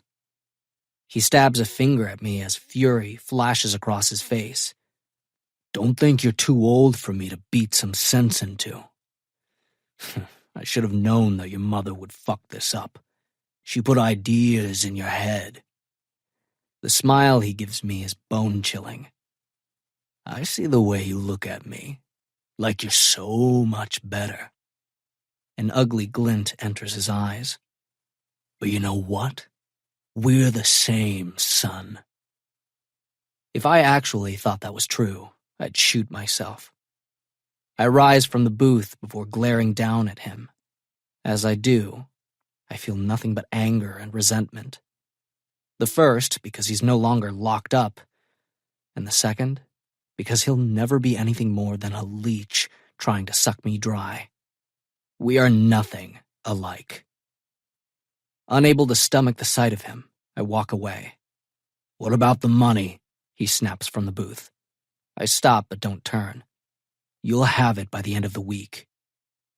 It takes 30 steps to reach the exit before I'm shoving through the door and into the fresh autumn air. I inhale a deep breath and hold it captive in my lungs before slowly exhaling. Nausea swirls in the pit of my gut before searching for a way out. Just as I make it to the truck, I puke near the driver's side door, narrowly missing my shoes. Everything I wolfed down this morning makes an encore appearance. As soon as the contents of my belly are emptied, I swipe the back of my hand across my mouth. Only now do I realize it's shaking. My entire body is shaking. I grab the keys from my front pocket and click the locks before slumping onto the seat and starting up the engine. Barely do I glance around before peeling out of the parking lot and hightailing it back to Western. Chapter 32. Demi. I snuggle against Rowan's chest on the couch in my apartment. His arm is around me and we're chilling out, watching Mike and Dave need wedding dates. Zac Efron does something and a chuckle bursts from my lips. This movie is stupid funny. I've probably seen it a dozen times, and it never gets old. When I realize that I'm the only one laughing, I glance at him to see what's going on. It becomes obvious that Rowan may be physically with me, but his mind is somewhere else. A distant look fills his eyes. It's one I've never seen before. Instantly forgetting the movie, I reach up and stroke my fingers across his cheek to capture his attention. "Hey, are you all right?" The strange expression dissolves as the corners of his lips hitch. "Yeah, I'm fine. Sorry. Guess I zoned out for a minute." "You want to turn off the movie?" I sit up and hunt around for the remote. "We don't have to watch it." He shakes his head. "Nah, it's all good." Even though he's denying there's a problem, I get the feeling he's not being truthful with me. And I hate it. Hate that he might, for some reason, be lying. Rowan has never been anything but honest. The realization doesn't sit well with me. Mike and Dave continue with their slapstick comedy, but I can't get back into it, and I find myself unable to brush aside the suspicions that gnaw at me. "Are you worried about the game tomorrow?" He jerks his shoulders and shifts on the couch. There's a slight tightening to his jaw. "Not really. Their defense is crap, so we'll turn that to our advantage." "Okay, then what's the problem?" It can't be stats. Rowan aced the last exam. Who would have thought a simple game of strip statistics could make such a huge impact? It goes to show that with the proper motivation, anything is possible. After 5 minutes of silence, I grab the remote and click off the television. Rowan shoots me a questioning look as his brows draw together. I thought you wanted to finish the movie. I'm not into it anymore. We can watch it another time. All right. Interest ignites in his eyes. Got something else in mind? A smile curves my lips as I twist in his arms before crawling onto his lap. Hopefully it's something that'll hold your interest more than the movie. I run my fingers through his hair before pressing my lips against his. What do you think? Yeah. His voice deepens. I can say with 100% assuredness that this will do the trick. Good. I run my tongue across his top lip before giving the same attention to the lower one. Rowan has an amazing mouth. Soft and plump. Perfectly kissable. Why did it take so long to acknowledge my attraction to him? Now that I've given in to the need coursing through me, there's no going back. He groans as I keep up the sweet torture. Whatever is going on in his mind, I want to banish it. His cock stiffens beneath his athletic shorts as I grind against him. You're killing me, Demi. The funny thing is that I'm not just torturing him. I'm doing the same damn thing to myself. I've never felt this way before. Sure, I've always enjoyed sex. Most of the time it felt good. A couple of the guys I've been with made sure to prime the pump before diving straight in, but those encounters were always hit or miss. It hasn't been that way with Rowan. He always takes his time to make sure I'm practically begging for it when he slides deep inside me. Sex has dominated my thoughts more in the last month than ever before. That has everything to do with Rowan and how he makes me feel. Not only physically, but emotionally. This relationship is unlike anything I've ever experienced. It's on a whole different level, a deeper one. We have so much more in common than I allowed myself to believe. And I'm not going to lie. His smoking hot body doesn't hurt either. I'm obsessed with running my hands over all those perfectly sculpted muscles. He's turned me into a complete hornball. It's almost embarrassing. My fingers itch to touch him. Giving in to the need, I grab the hem of his shirt before dragging it over his torso and tossing it to the floor. You have an amazing chest, I whisper, fingertips gliding over sinewy muscle. He tugs at my shirt, quickly divesting me of it. Trust me, I'm a real fan of yours, too. My lips lift as he cups my bare breasts. I arch into his palms, loving the feel of him holding me. His touch is always reverent.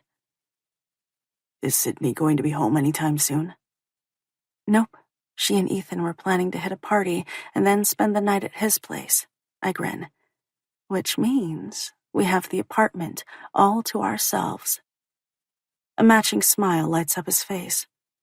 Guess I won't have to muffle your screams of pleasure. Don't get cocky. I roll my eyes as a punch of heat slams into my cheeks. It was one time, all right?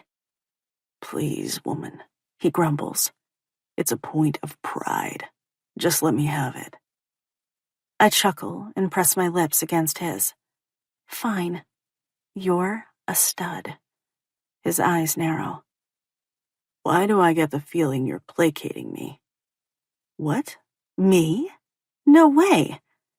The moment my fingers settle on his thick length, he thrusts against them.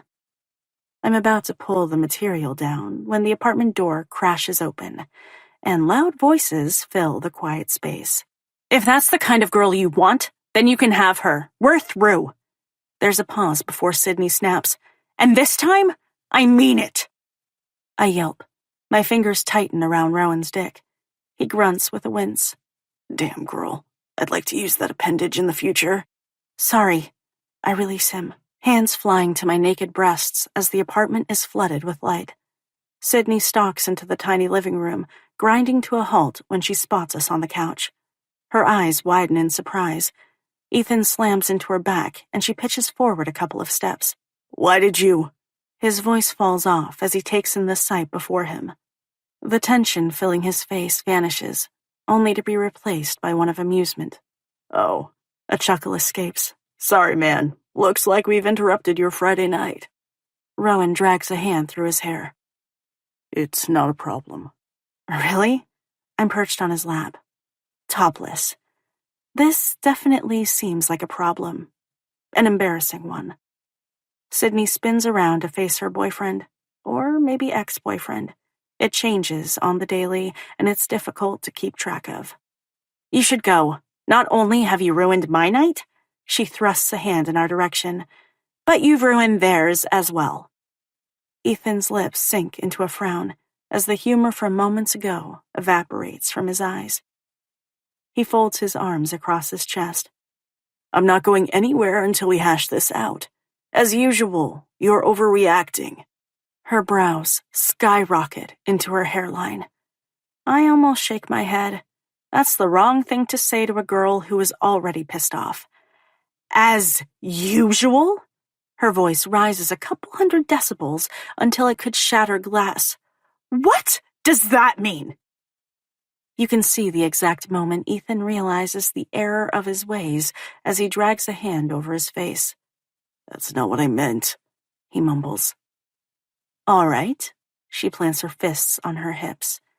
Ethan should quit while he's already behind. If he continues, this won't end well for him. What exactly did you mean then? He presses his lips together before throwing a pleading look in our direction, as if it's possible for us to save him from himself. Sorry, buddy, you're on your own with this one. We need to get out of here, Rowan mutters, before it turns ugly. I glance at my naked breasts, which are still shielded by my arms. Any ideas as to how we accomplish that? Yup. Before I can ask any further questions, Rowan wraps his arms around me and rises swiftly to his feet. I bury my face against the hollow of his neck and hang on for dear life. We're, gonna give you guys some privacy to talk, he says by way of explanation for our hasty retreat. Let's hope it's more talking and less yelling, although I wouldn't lay money on it. Neither respond as Rowan moves swiftly toward my bedroom, firmly shutting the door behind him. Once he settles on my bed, I lift my face to meet his gaze. A smile curves his lips, and I find my mouth bowing up at the corners. A chuckle slips free before his shoulders quake, and then we're both dying of laughter. So, he says, you still interested in continuing this, or? Or, I quickly reply, definitely or. My thoughts exactly. Chapter 33, Demi. Students scatter like rats fleeing a sinking ship as Professor Peters releases us for the day, with a reminder that there will be a not-so-pop quiz on Friday. Rowan groans, joining the chorus of other less-than-thrilled students. I shoot him a smile before elbowing him in the side. Oh, come on. You did awesome on the last one. Pretty soon, you won't need my help. Maybe I should consider tanking this quiz on purpose, so I can keep getting your special brand of assistance. Humor ignites in his voice. Don't you dare. I roll my eyes as a grin simmers at the corners of my lips. Ever since Rowan and I got together, I've been over the top, ridiculously happy. It's like I'm living in my own real-life version of a Disney movie. It wouldn't surprise me in the least if I woke up to woodland creatures singing on my windowsill. Not even Annika's snarky comments are enough to bring me down. Her antics are like that of a pesky fruit fly, easily ignored. Once our bags are packed up, we head into the crowded corridor. Rowan snags my fingers as we make our way out of the building. People call out his name, greeting him as if he's a celebrity. I never noticed all the attention he garners. I was too busy trying to avoid him. A lot of guys in his position would soak it up as if it were their due and bask in the adoration. But he doesn't seem to give a damn about the notoriety. He simply goes about his business as if it's normal. The way he handles himself only makes me fall harder for him. He's nothing like what I assumed, or maybe what I talked myself into believing. Thank goodness he never gave up on me. I would have missed out on getting to know a great guy, as well as a meaningful relationship. Rowan holds open the door as we step into the bright autumn sunshine. There's a hint of crispness to the air as the breeze wafts over us. As much as I love summer, sweater weather is my favorite time of year. Want to grab a coffee before your next class? See how well he knows me? I shoot him a grateful look. You read my mind. I'm dying for a frappuccino. My next class is even more boring than stats. Imagine that, if you can. I'm going to need all the caffeinated help I can get to make it through the morning. We're not more than a few steps down the cement walkway when Rowan's name is shouted. I glance around, not immediately spotting the individual. Rowan's fingers stiffen as he picks up his pace. He must not realize someone is trying to grab his attention. If he did, he'd stop. He's always so gracious when fans want to talk about football or snap a selfie with him. I shrug it off as we make our way along the path. Hey, Rowan Michaels! This time, the name booms over the crowd. Several people crane their necks, glancing at us before searching the surrounding vicinity. When Rowan's fingers bite into mine, I wince, flicking my gaze to him. I'm surprised to find that his expression is pinched. Even under the bright sun filtering down, his skin tone has turned ashen. He looks moments away from being sick. Rowan, I murmur, you're hurting me. Sorry. He immediately releases my fingers as we grind to a halt. I peer around, trying to find the person shouting his name. After a moment of combing the throng, my gaze lands on a man pushing his way through student traffic in an attempt to reach us. I'm not sure who I was expecting, but it wasn't an older dude who looks to be in his late 40s or maybe early 50s. It's difficult to tell with the ball cap pulled low over his eyes. From what I can see, his face is creased with lines. He doesn't strike me as someone who works for the university. His appearance is a little too rough.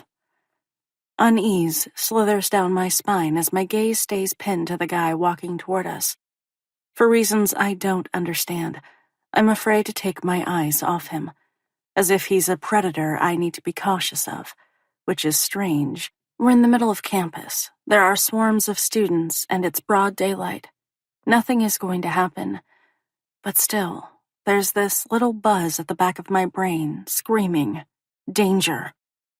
No matter how hard I try, I can't shake the disconcerting sensation. Even though we're standing side by side, I edge closer, needing the comfort of his body next to mine. Do you know him? Rowan watches the older man carefully, as if he too senses that something is off. It only reinforces my initial feeling of concern.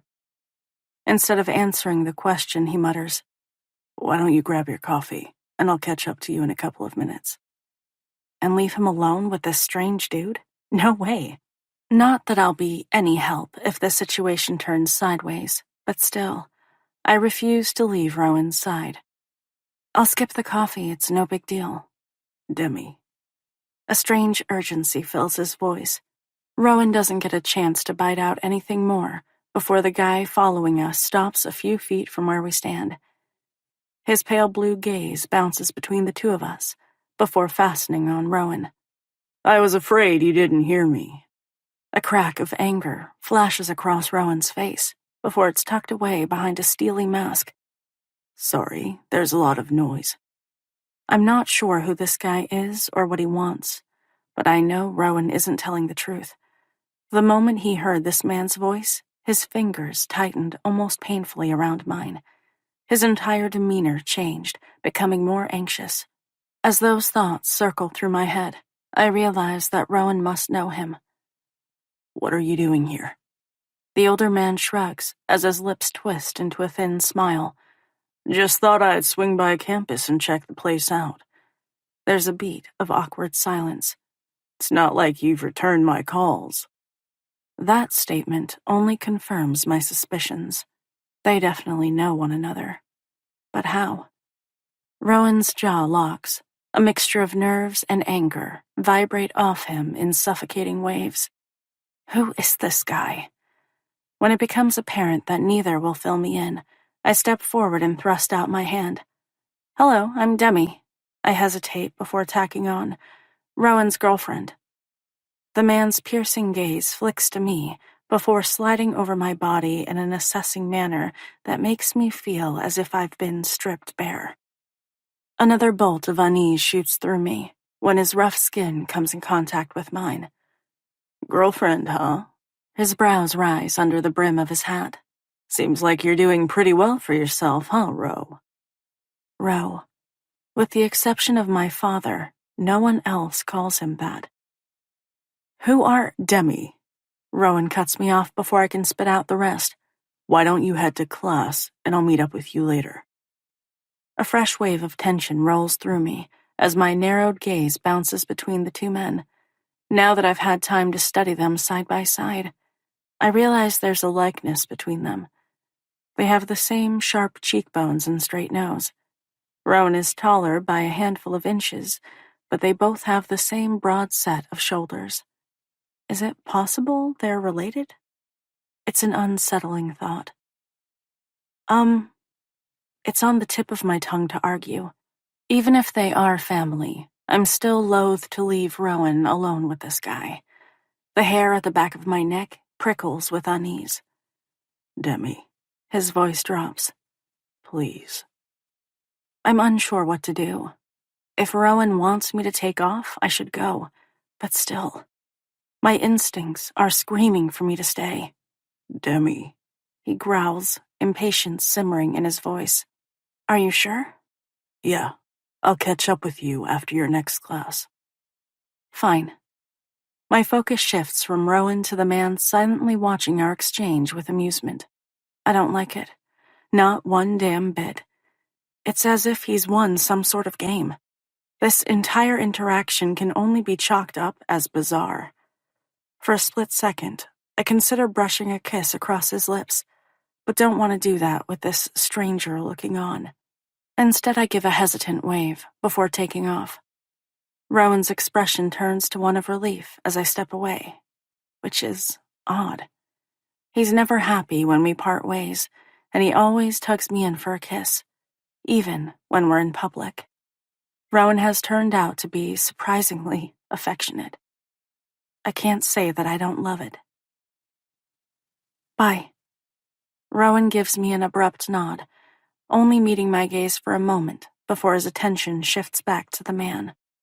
It's almost difficult to turn my back on him and walk away, but it's obvious he doesn't want me to stick around.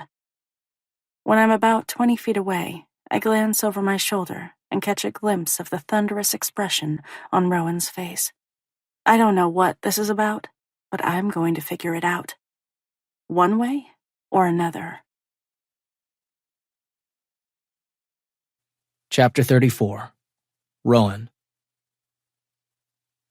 Relief pumps through me as Demi takes off. I know she was hesitant to leave and wanted to argue, but thankfully changed her mind at the last minute. I don't want her anywhere near my father, and I sure as shit don't want him sniffing around her either.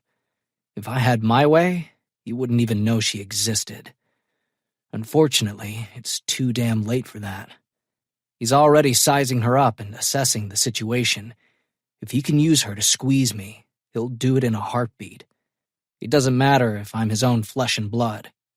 He cocks his head and watches her walk away. Pretty girl you got there. Don't talk about her, I growl, taking a step closer and forcing his gaze to me. What? He says with a chuckle. You're a chip off the old block when it comes to the ladies. That thought fills me with revulsion. I don't want to be like him in any regard. I've done my best to be the polar opposite. I try to live my life with integrity and discipline. My father knows nothing about that. He's always taken the easy way out instead of working hard for what he wants. What the hell are you doing here? My jaw is clenched so tightly that it aches. A smug smile simmers around the corners of his lips. I'm so tempted to punch it off his face. I have to keep my arms locked at my sides in order to not give in to the impulse. I'm much too cognizant of the audience that surrounds us. Even now, people are calling out greetings and waving. Whatever I do will spread through campus like wildfire. I'm sure that's why he chose such a public place to ambush me. My father might be a lazy piece of shit, but he's not stupid. He jerks his shoulders as if he doesn't understand why I'm upset, when in reality, this is all a game, more like a warning. He's not afraid to insert himself where he doesn't belong, and he wants me to understand it. Like I said before, you haven't been answering my calls.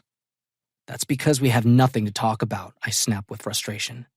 You asked me for money, more like demanded it, and I gave you everything I had. We agreed you wouldn't contact me again. Is that what we decided? He purses his lips, all the while pretending to look thoughtful. I can't remember. A growl explodes from my lips as I propel myself forward, eating up a chunk of distance between us. I'm so damn tempted to strangle the life out of him and put us both out of our misery. As soon as the thought pops into my head, I rein myself back in. I won't allow him to crawl under my skin and burrow there. That's exactly what he's trying to do, drag me down to his level. And I won't allow him to fuck with me or my destiny. You know damn well what— Hey, Michaels, a voice calls out, interrupting our terse conversation. Do we have film review at 3? I flick my gaze in Braden's direction and give him a tight smile. Yep. He points toward the student union. You interested in grabbing an early lunch? Nah, I shake my head. Can't. I've got class. His focus shifts to my father. Curiosity fills his eyes. Before he can ask any more questions, I say, I'll catch you at 3. He jerks his head into a nod and takes the hint.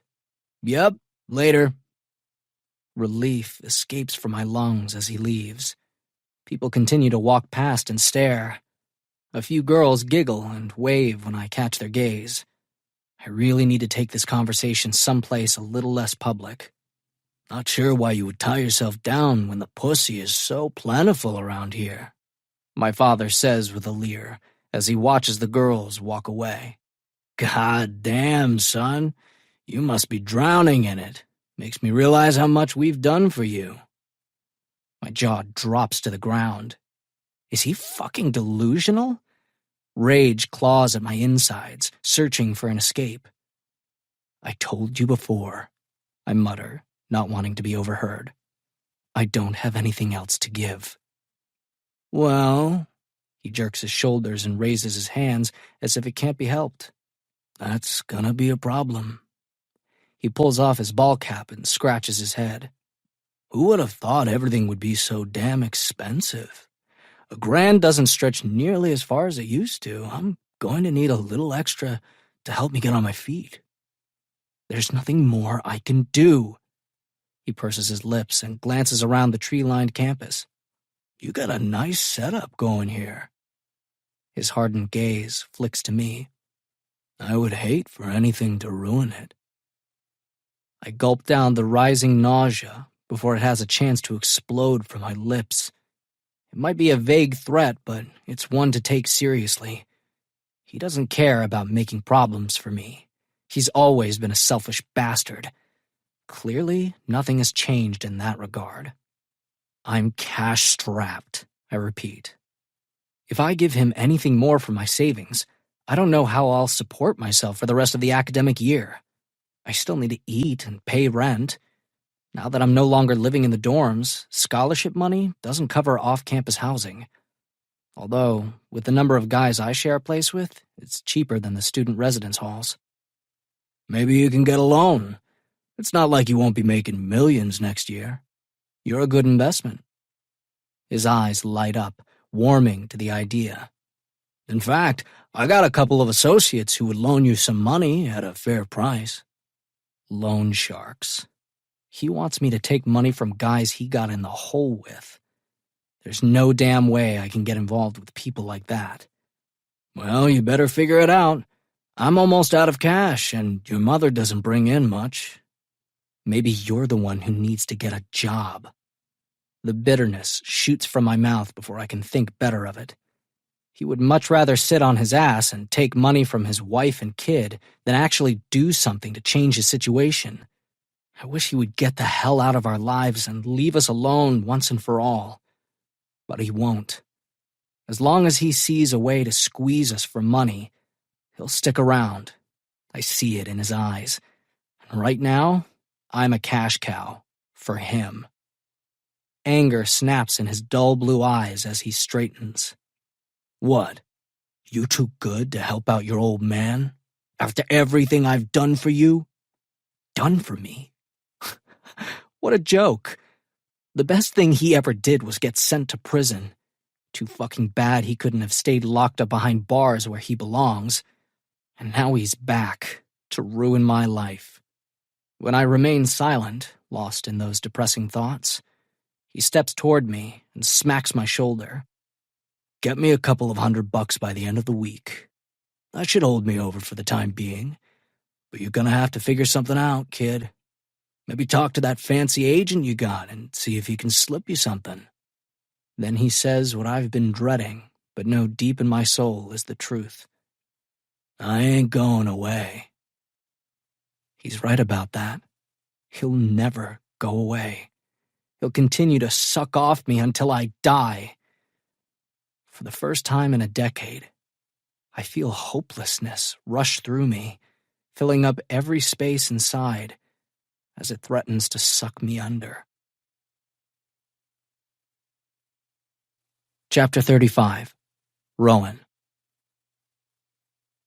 I'm not going to lie. North Carolina will be a tough one, but we're prepared. They have a powerhouse of a defensive line.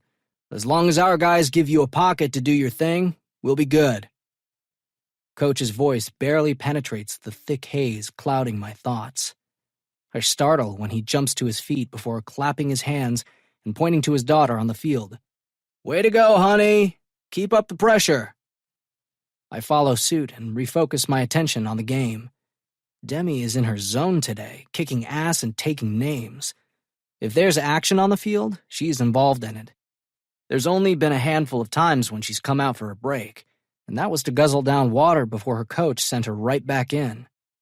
My heart swells with more love than I ever imagined possible.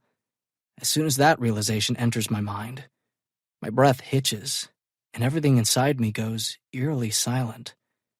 I don't bother trying to convince myself those thoughts aren't true. That's exactly the way I feel about her. My gaze stays pinned to Demi as she races toward their opponent's goal. She is so single-minded and determined. I've never met anyone who has so much heart for the game. How could I not fall for a girl with so much passion burning inside her? Now that I've gotten to know Demi on a deeper level, the feelings that have always been simmering beneath the surface have taken root. All I want to do is wrap her up in my arms and protect her. Not that she needs me to do that. Demi is more than capable of fighting her own battles. Everything would be perfect if not for my father's unwanted presence. Even the idea of him is enough to make me feel like there is a 1,000-pound weight sitting on my chest, crushing the very life out of me. He won't be happy until he sucks me dry like an emotional vampire, and there is nothing I can do to get rid of him. There's not enough money in the world to satiate him. Those thoughts have me dragging a hand over my face. What the hell am I going to do? I glance at the man next to me. As close as we are, he has no idea what I'm struggling with. Coach has helped me in so many ways. Am I really going to repay all that by bringing my ex-con of a father into his life? Into his daughter's life? There's no way I can do that to either of them. I need to keep Scott Michaels as far away from Demi as possible. Rowan! There's a pause. Have you heard one damn word I've said? I snap to attention and glance at Coach. Yeah, sorry, just thinking about the game on Saturday. His large hand drops onto my shoulder, and he gives it a squeeze. Now's not the time to get in your head. Even though we're talking about different things, it's much too late for that. Is there something else going on? He searches my face. You're not acting like yourself. Fuck. As much as it pains me to lie to Coach, there's no way I can tell him the truth. I can't drag him into my shit. That's exactly what this situation is. A shit sandwich I'll have to swallow down on my own. One disgusting bite at a time. Nope, it's all good. I'm going over everything in my head and hoping Kendricks catches what I throw his way. He flashes me a grin.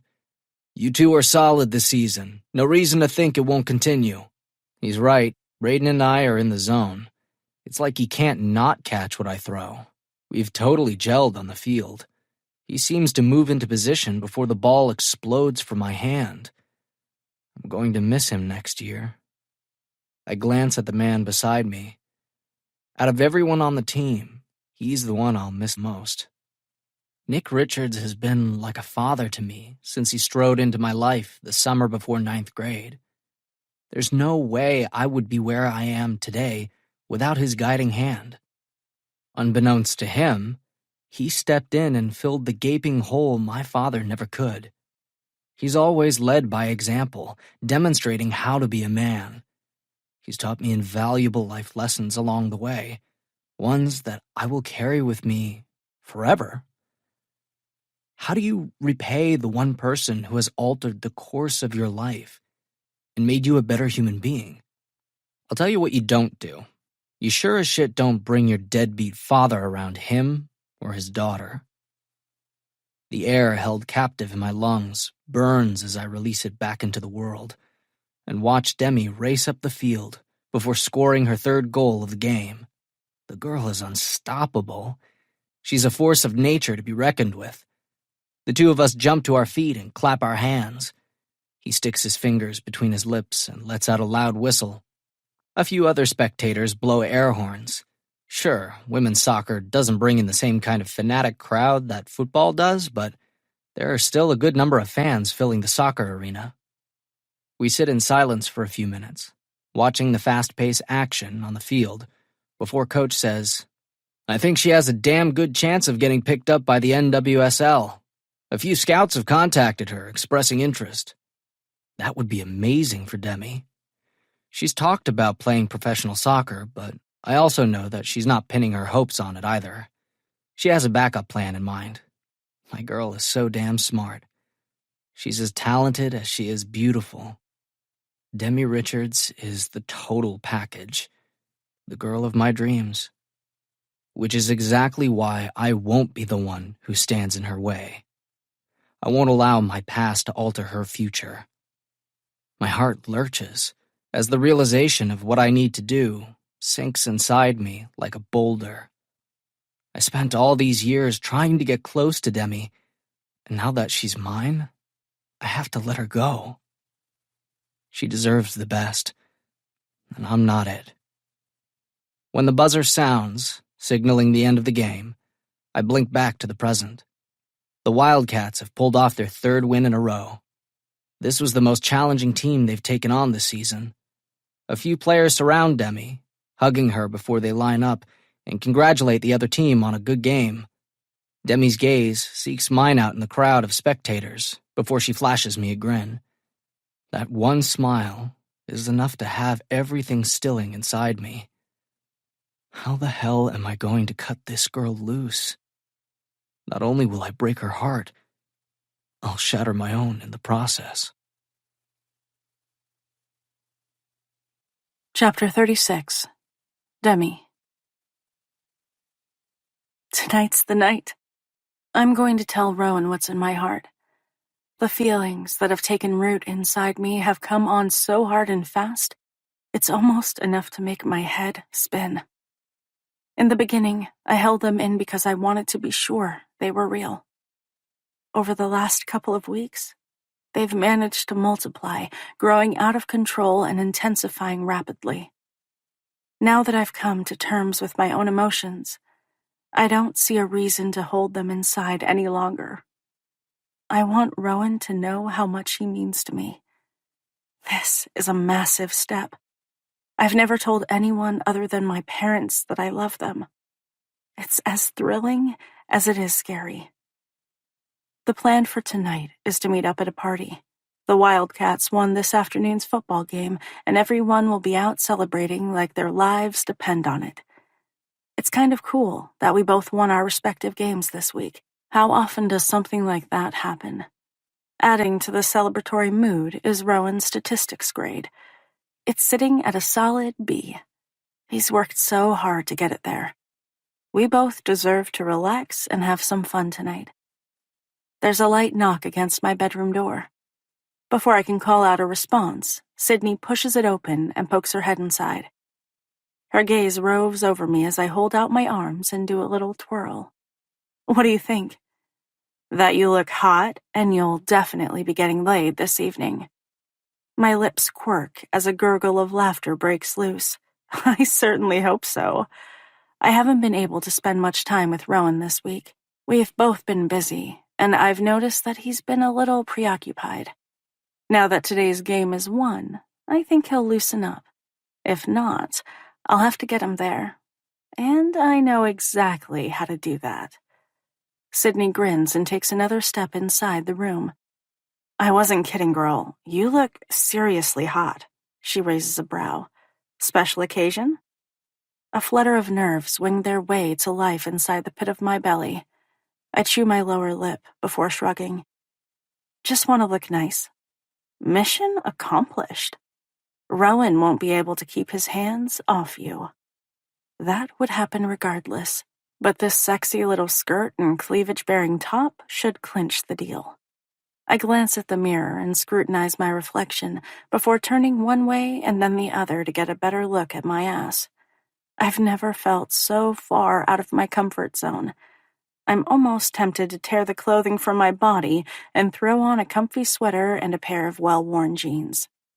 Needing to get my mind off how momentous tonight feels, I say, "You never told me what happened with Ethan." Which, now that I think about it, is odd.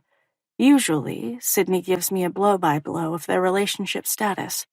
She's the queen of oversharing. We're still broken up. I meet her gaze in the full-length mirror. It's been a week. Their usual pattern is to work everything out within a couple of days, so this is odd. I twirl around to search her face. I'm sorry. Do you think you'll get back together again? She jerks her slender shoulders as a wave of sadness crashes over her features. I think we're both tired of the drama. It's become soul-sucking, and I don't have the energy for it anymore. Holy shit. This is the first time I've heard her say that. Sydney had crushed on Ethan all last year, and when they finally got together this summer, it seemed like they were really happy. At first. And then the bickering started, followed by the constant whirlwind of breakups and makeups. It was exhausting, and I was the one sitting on the sidelines. Wow. I have to admit that I'm shocked by the sudden turn of events. Although, let's see if it sticks. Those two are like magnets. They're either pulling at each other or forcing the other away. I know, she nods, understanding my reaction. I think it'll be good to be on my own for a while. Whoa, talk about another curveball. Sydney has been a serial dater since I met her. She hops from one guy to the next without blinking her eyes. I rack my brain, trying to figure out if I've ever known a single Sydney. This will be a first. I agree. It almost sounds like... I pause for a moment. You're making a mature decision. Laughter bubbles up in her throat. I know, right? It doesn't take long before she sobers again. I really do like Ethan.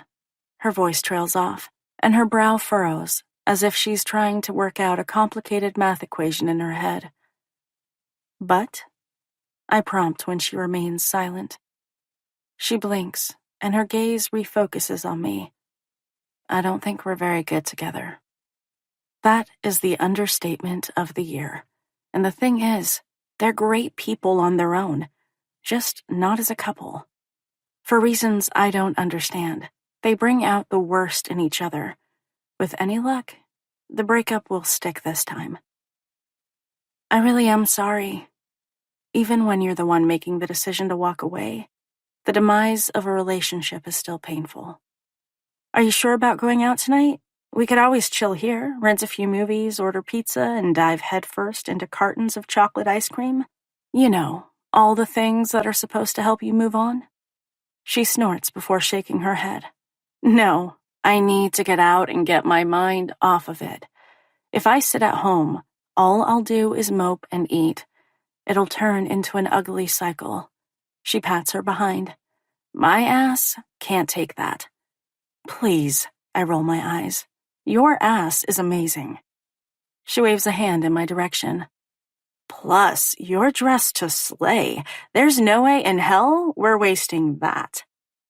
As much as I want to see Rowan tonight, if Sydney needed to stay in, I'd do it in a heartbeat. She's always stood staunchly by my side. How could I not be there for her in her moment of need? Are you absolutely sure? I search her gaze. I don't mind. Nope, it's all good. She heads for the door. Let me throw on something party appropriate, and we can hit the road.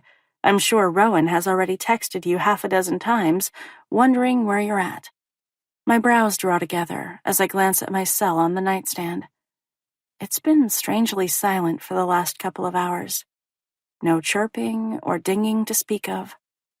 I swipe it from the small table and glance at the dark screen. Rowan hasn't texted or called at all today. I'm the one who reached out earlier to firm up our plans, and his reply was abnormally brief. I stare at my phone as a kernel of unease settles in the pit of my belly before quickly pushing it away. What am I worrying about? So what if he hasn't checked in? Just because we're going out doesn't mean we're attached at the hip. Even when I'm in a relationship, I've always maintained my independence. I've never been one of those girls who loses themselves in a guy, and I don't want to start now. It takes effort to shake away the concern that has taken root inside my brain. As soon as I see him, everything will fall back into place. I add a little bit of coppery eyeshadow and shimmery lip gloss before checking myself out one last time in the mirror. Normally, I throw my hair up into a ponytail because it's easy. I'm all about low maintenance. But tonight, I've straight ironed my long lengths, so they fall down my back in a shiny, dark curtain. Even I have to admit that I'm looking pretty damn good. Sydney's right. I am so getting laid tonight. 20 minutes later, we walk arm in arm up the front steps of the house that Rowan shares with a bunch of guys from the football team. Sydney has pulled out all the stops. Her long blonde hair has been curled and falls in soft waves around her shoulders. She's wearing a dark green shirt that hugs her curves and makes her emerald-colored eyes pop. The short denim skirt barely covers her ass as the black leather boots stretch over her calves. She commented earlier that I looked smoking hot. Well, she doesn't look so shabby herself. I wouldn't be surprised if she leaves the party with someone, just as long as it's not Ethan. Everything she admitted earlier rings true. It would be best for all involved if they went their separate ways. This place is packed, Sydney shouts in my ear in an attempt to be heard over the pumping music that emanates from inside the house. It's like everyone and their mother showed up to help the Wildcats celebrate another victory. So far, they're ranked number 1 in their conference. If the team keeps playing this well, they'll take home another championship. It would be the perfect way for Rowan and the rest of the seniors to end their college football careers. I hope the soccer team can do the same.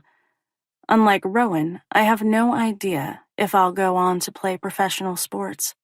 My athletic career might be over at the end of this season. It's a depressing thought, but one I've been preparing myself for. One of the freshman football players loiters outside on the front porch, manning the door. Guess we know who drew the short straw this evening. He straightens to his full height as his drunk gaze crawls over Sydney. She's got the girls out on full display this evening, and this guy has definitely taken notice. I recognize him but don't remember his name. Barely is he able to rip his gaze away from my bestie long enough to glance at me. Sydney has that effect on the male sex. After 3 years of friendship, I'm used to it. Before I can interrupt his intense perusal, a deep voice shatters the moment. Let them in, Sausage. Don't you recognize Coach's daughter? Sausage? That's an odd nickname. Let's hope that's all it is. If not, it's a bummer of a first name. My gaze slices to the tall, dark-haired football player. At the sound of Braden's voice, Sydney stiffens. If I weren't standing so close to her, I would have probably missed the reaction. Hi, Bray, I say with a wave. He gives me a chin lift in greeting before his attention deviates to my roommate. A sexy smile lifts his lips as he takes his sweet damn time, eyeing her up and down. Looking good, Sydney. It's a well-known fact around campus that Braden is a huge flirt, and Sydney can be just as friendly. Her normal reaction to a guy checking her out is to turn up the wattage of her charm. So you can imagine my surprise when she does the opposite and bares her teeth before growling like a feral animal. What the hell? She only reinforces the depth of her disdain when she adds in a none-too-polite tone, "Bite me, Kendricks." His smile turns into more of a full-blown smirk. Is that an invitation, sweetheart?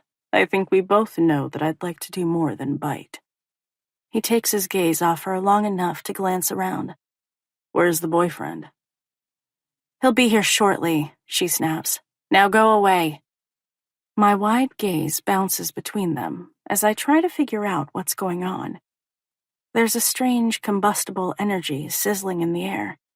It's practically choking me alive. Sydney and Braden know each other, but not that well.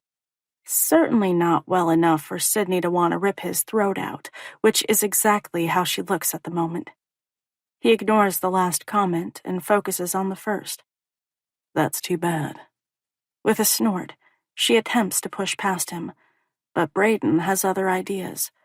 Before Sydney is able to make a clean getaway, he grabs her upper arm and drags her close. Then he whispers something in her ear. There's no way to hear what's being said. My brows shoot up when Sydney rips her arm away, practically hisses, and leaves him in her dust. Amusement lights up his face, as if that's exactly the reaction he was going for. As tempted as I am to give Braden the third degree, there's no time. I don't want to lose Sydney in this crowd. I send him a quizzical look before hurrying after my friend. It takes approximately 30 seconds to catch up to her. She finally slows her pace when I tug on her arm. What was that all about? I shout over the music. Tension vibrates off her in heavy, suffocating waves. She jerks her shoulders before attempting to smooth out her features. It's not a battle she's going to win. What are you talking about? A chuckle of disbelief slides from my lips as I jerk my thumb toward the front door and the guy she couldn't get away from fast enough. What's the deal with Braden? Is there a problem? Not really, she grunts, pressing her lips into a tight line. Not really? A beat of silence passes before she grumbles. It's nothing. She huffs and glances away. We have a class together, and we've been partnered up for a project. Another scowl moves across her pretty features. Do you have any idea what a conceited jackass the guy is? No, I shake my head. Her brows jerk up. Really? I can't stand him. Braden is many things, but I've never thought he was an arrogant jerk. Is he a player? Guilty as charged. But there's a lot of them at Western. That being said, he's always struck me as a nice guy. One who likes to sleep around. The last time I checked, that wasn't a crime. It's more or less something to be wary of. I tilt my head, searching her gaze carefully in the darkness. She definitely has a burr up her ass, although I'm not sure what it is. Did something happen between you two?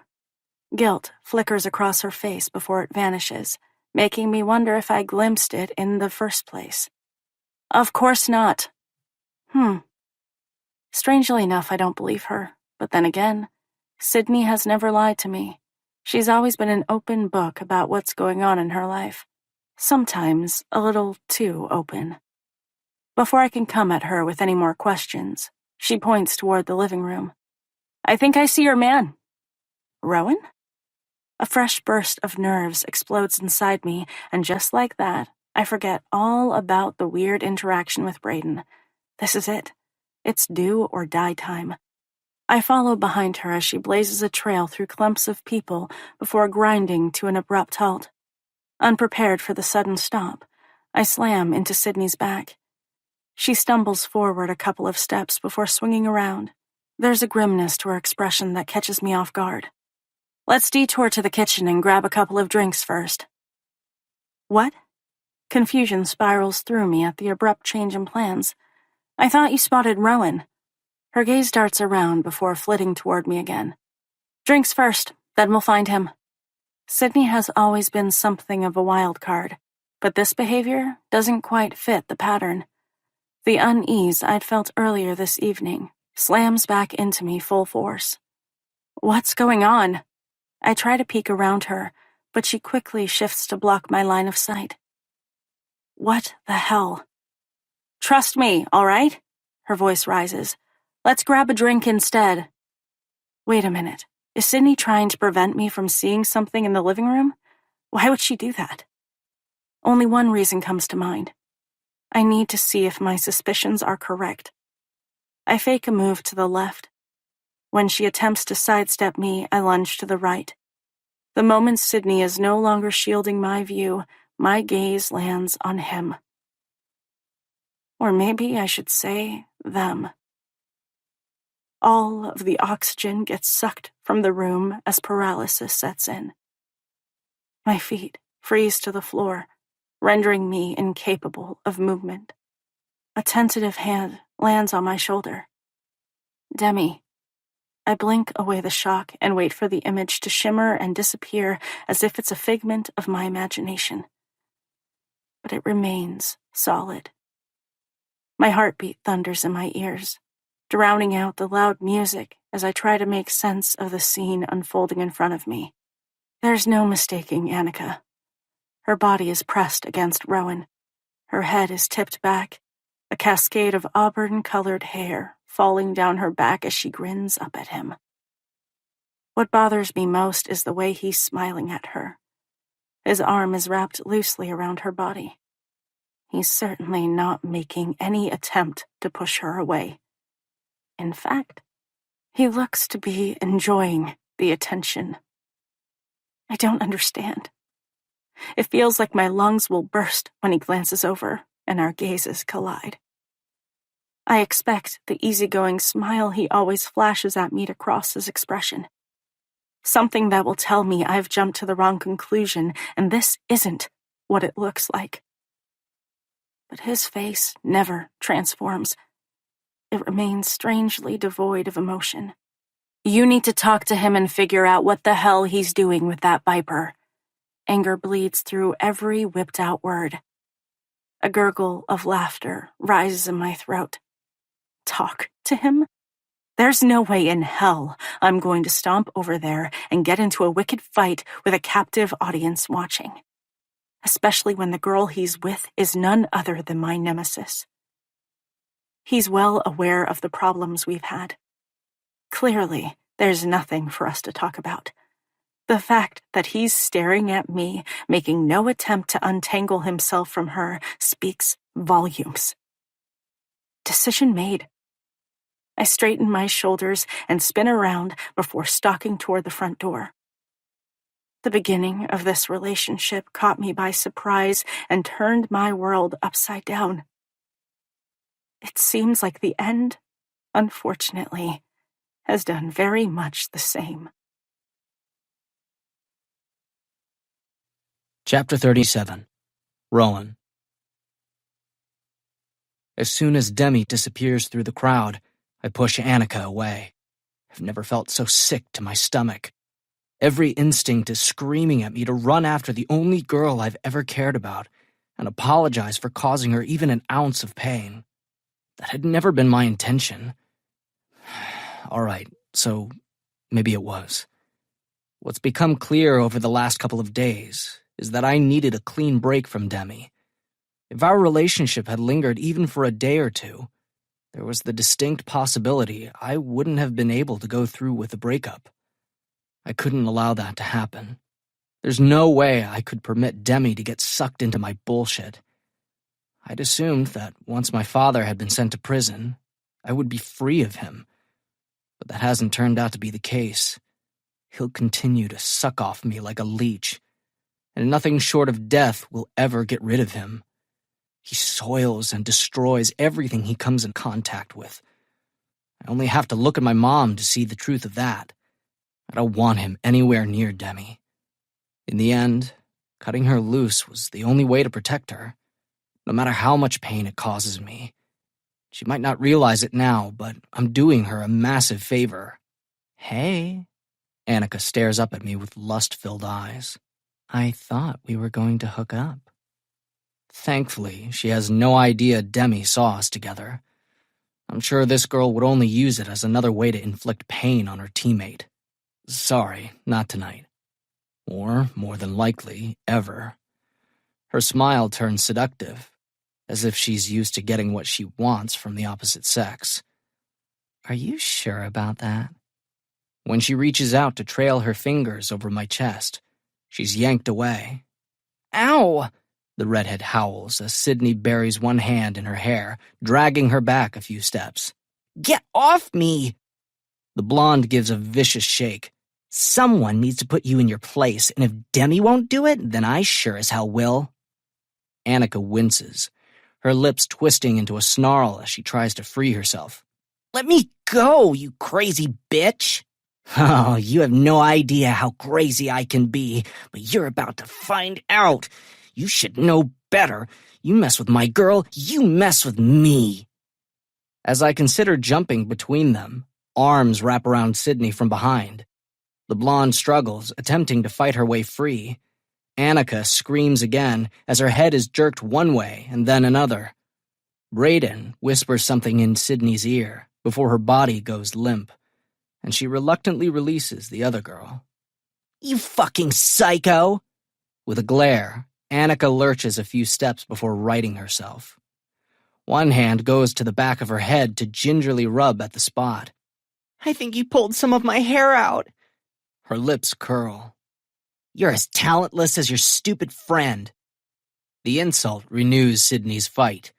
It's like a light switch being flipped as she tries to break free from the tight grip Brayden has on her wiggling body.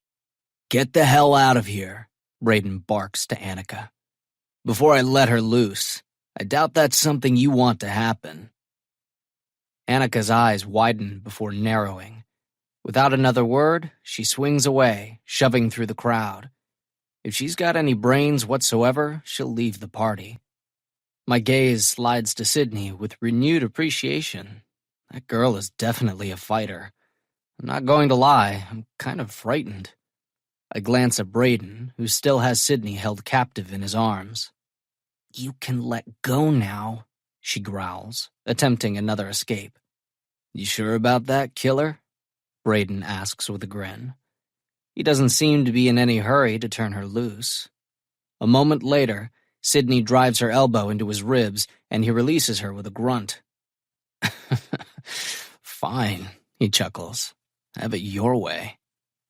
Sydney takes a moment to straighten her clothes before turning and shooting him a withering glare. I'm almost surprised when his balls don't shrivel up and fall off his body. Then she swings around. Sparks of fury flash in her green eyes as she advances, shoving the palms of her hands against my chest. What the hell were you doing with that viper? Actually, a better question would be, what the hell are you doing with any girl? Brayden's brows jerk up as something hardens in his eyes. Were you fucking around on Coach's daughter? I glower at my wide receiver, like I need shit from him. He needs to stay the hell out of my business. I wasn't fucking around on anybody. That's not the way it looked to me. And more importantly, Sydney snaps, that's not how it appeared to Demi. I jerk my shoulders and attempt to lock down all the turbulent emotions fighting to break free under the surface. It doesn't matter what it looked like. I did what needed to be done. She plants her fists on her hips before tilting her head. And why exactly did you need to hurt her? I drag a hand through my hair and shoot Brayden a pleading look. I shouldn't have to explain myself to Demi's friend. When Bray cocks a brow as if also waiting for an answer, I realize that he won't be of any help whatsoever. Fucker. It wasn't going to work out in the long run. Better to pull the plug now than down the road when we're both invested. Disgust fills Sydney's expression as her upper lip curls. I can't believe how wrong I was about you. She jabs a finger into my chest. Congratulations. You're no better than that asshat Justin. The comparison stings. As much as I want to reveal the reason it was necessary to cut Demi loose, the truth stays trapped behind my teeth where it belongs. When I remain silent, she stalks away without another word to either of us. I stare after her retreating figure for a long moment, torn between ending this charade and letting it die a long, slow death. I knew this would be painful, but I never imagined it would hurt this much. It's almost as if I've severed a limb. I get the feeling that the phantom pain will stay with me for the rest of my life. When Brayden clears his throat, my gaze jerks to him. I've known you for more than 3 years. My guess is that you've always had a thing for that girl. He searches my eyes as if he's able to inspect everything I'm hiding inside. I'm not sure why you purposefully jacked up this relationship, but I sure as hell hope for your sake you made the right decision. Yeah, that makes 2 of us. Chapter 38. Demi. Dad and I sit quietly at the kitchen table as I use my fork to pick at the chicken divine casserole he whipped up for dinner. It's something Mom used to make before the divorce, and it's comforting as hell.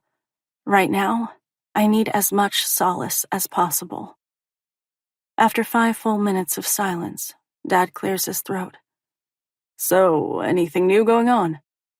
As soon as the question erupts from his mouth, he winces. I pause with my fork mid-air, my widened gaze cutting to his. Sorry, he mumbles. I meant anything else besides that. My utensil falls back to my plate with a clatter. As much as I want to eat, I can't. My appetite has pulled a vanishing act. My belly has been in knots since Saturday night. Out of all the girls I could have found Rowan with, it had to be her. Annika. Ugh.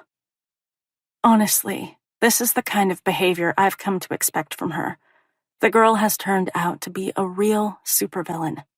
I'm sure she's hunkered down in her lair somewhere, rubbing her hands together and chuckling malevolently at my expense. But Rowan? Not in a million years did I imagine he was capable of inflicting this kind of damage. It makes me wonder if our entire relationship was a lie. Or maybe a game. How do you treat someone you supposedly care about with such cruelty? Someone you claim to have wanted for years? It doesn't make sense. For the first day or so, I'd held out hope that Rowan would show up at my door and demand I give him a chance to explain his side of the story. That never happened. As hurtful as it is, his silence speaks volumes that can't be ignored. The second slap in the face was when he walked into Stats Monday morning. He didn't even glance in my direction, but he must have sensed my presence. For the first time since school began in August, he chose to sit as far from me as humanly possible. The girls in the class were thrilled and immediately swarmed him. A few actually sent triumphant looks at me. If those telltale signs hadn't been enough of a tip-off, Rowan bailing on Wednesday night dinner with Dad was the final blow. I thought maybe he would show up, and we could finally talk. Or at the very least, he could explain how he ended up at this place. Maybe we've moved past the point of trying to pick up the shattered pieces and glue them back together, but we could at least part ways as friends. That would be the mature thing to do, considering he's practically family. Instead, he chickened out at the last minute and gave Dad some random bullshit story. For the first time in more than 3 years, my father and I are dining alone for our weekly dinner. I don't think Rowan has missed one since freshman year. There were so many times when I wished he would stop coming around, and now that he has, I'm eaten alive by sorrow and grief. How stupid am I for thinking we'd found something special? After Justin, I should have known better than to get involved with another athlete. One would have thought I'd learned my lesson, but apparently not. Demi? I blink out of those thoughts before refocusing on my father. Yeah? I'm sorry about Rowan. He shifts uncomfortably on his chair. Do you want to talk about it? With my father? As much as I appreciate him asking, I'll take a hard pass. When I shake my head, relief floods his expression. It's almost comical. Except there's nothing funny about the situation. Dad changes the conversation to a safer topic. You got a big game coming up tomorrow. Right, soccer. I focus my attention on the team we'll be versing. It's a conference rival game. We've lost to this team as many times as we've won. There's no doubt in my mind that it'll be a challenging match. This is exactly what I should be concentrating on. Instead, my mind circles back to the sudden death of my relationship. Unfortunately, the autopsy is inconclusive. I can't figure out what went wrong. Even in retrospect, there's nothing that sticks out in my mind. One minute, we were riding high, and it seemed like we might actually have a shot at a future after graduation. And the next, the entire thing is exploding upon impact. Only Rowan knows what happened, and he isn't willing to share that information. It would be so much easier to move on if he would give me some answers. But he refuses to do that. Chapter 39. Rowan. The pass I throw spirals 50 yards through the air before landing in Braden's arms like a heat-seeking missile. Coach blows his whistle, signaling the end of practice. As soon as he does, Demi pushes her way relentlessly into my thoughts. Out on the field is the only time I can forget about her and concentrate on something else. If I could stay out here 24/7, I would do it in a heartbeat. It would be so much easier than the constant thoughts of her that swirl through my brain. But that's not possible. Braden grins as he jogs toward me with the football tucked in his arms. I'll miss playing ball with him next year. Whatever team he goes to will be damned lucky to have him. He's ranked #1 in the country for college receivers. When he's about 10 yards away, he tosses the ball and I catch it easily in my hands. Good practice. He unsnaps the chin strap and yanks off his helmet before shaking out his damp hair like a dog. My attention meanders to the stands, where there is a small group of girls sitting in a line.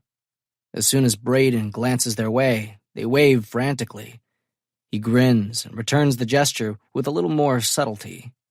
Each girl has one letter of his name stamped across her chest. And people have the audacity to say that I'm a player? Please. This guy has an entire fan club dedicated solely to him. Surprisingly, Braden hasn't let all the female attention go to his head. Looks like you have plans after practice, I say with a smirk, nodding in their direction. Nah, he shakes his head. Not interested. Well, this is certainly news. Braden goes through girls like most people go through underwear. He's one of those guys who could talk a baby out of candy, or a girl out of her panties for the evening. He's a charming bastard, when he wants to be. Can't say I ever thought that would come out of your mouth. Yeah, me neither. A slight smile curls around the edges of his lips. I like being single and playing the field. He glances at the girls. That's what college is all about, right? Maybe for other guys. I've never been interested in banging as many chicks as I can get my hands on. There was one girl, and she was all I could see. It was like I was blinded to everyone else. He tilts his head and narrows his eyes. But it was never like that for you, was it? The words might be arranged in the format of a question, but I get the feeling we both know the answer without me having to confirm it. Unwilling to have this conversation turned around on me, I lift my chin toward his fan club. They'll be disappointed. He flicks a glance toward the stands. Not really my problem. I've got to head over to the library after this. Now he's really starting to scare me. Braden is going to turn down pussy to study at the library? I squint at the sky. Have I somehow entered a parallel universe where up is down and down is up? With a grin, he knocks his shoulder into mine. Shut the fuck up. It's more of a study date, if you catch my drift. Well, that makes a little bit more sense, I guess. As we reach the tunnel where the locker rooms are located, a prickle of unease slithers down my spine. I have the strange sensation of being watched. As I glance up, my gaze sweeps over the stands until it fastens on pale blue eyes. My heartbeat stutters before pounding into overdrive. Even though my footsteps falter, I keep moving. Braden stays at my side. He continues to talk, but his voice doesn't penetrate the thick haze that has descended. My father is here, at the stadium. One side of Dad's mouth hitches into a nasty smile. He knows I don't want him anywhere near the university. A potent mixture of rage and nerves rush through my veins. Hopelessness swiftly follows, overriding all other emotions trying to take root, because I know deep down he'll never leave me alone.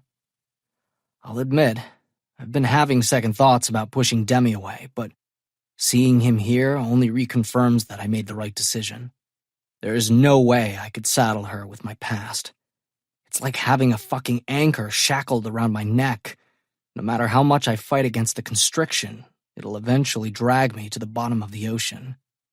I don't realize my feet have stopped moving until Braden interrupts the frantic whirl of my thoughts. You coming or what? Dread pools inside my gut. No, go on without me. The fewer people that see us together, the better. I don't know how to make it any clearer that he can't keep popping up on campus like this. Not if he wants more money.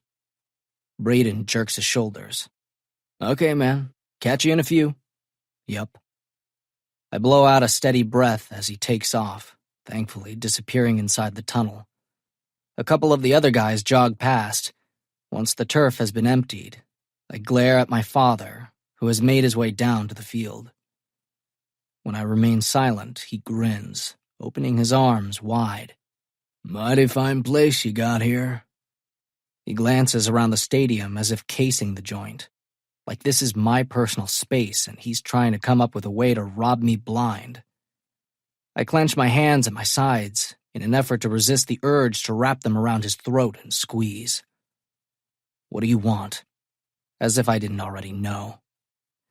After he showed up on campus almost 2 weeks ago, I scraped together another couple $100. Now he's back for more. That's the thing about him. He will always come back for more, even when there's nothing for me to give. A slight chuckle falls from him as he shrugs. You know how it goes. Unfortunately, I do. I thought you were trying to find a job. Yeah, I've been looking around. His gaze skitters away, which is a sure sign he's lying. Even filled out a few applications. Bitterness whips through his eyes, turning them frosty. Had to show my parole officer. Right. It's all smoke screens and lies with this guy. He would probably expend less energy taking a part-time gig than constantly manufacturing excuses along with applications for jobs he has no intention of accepting.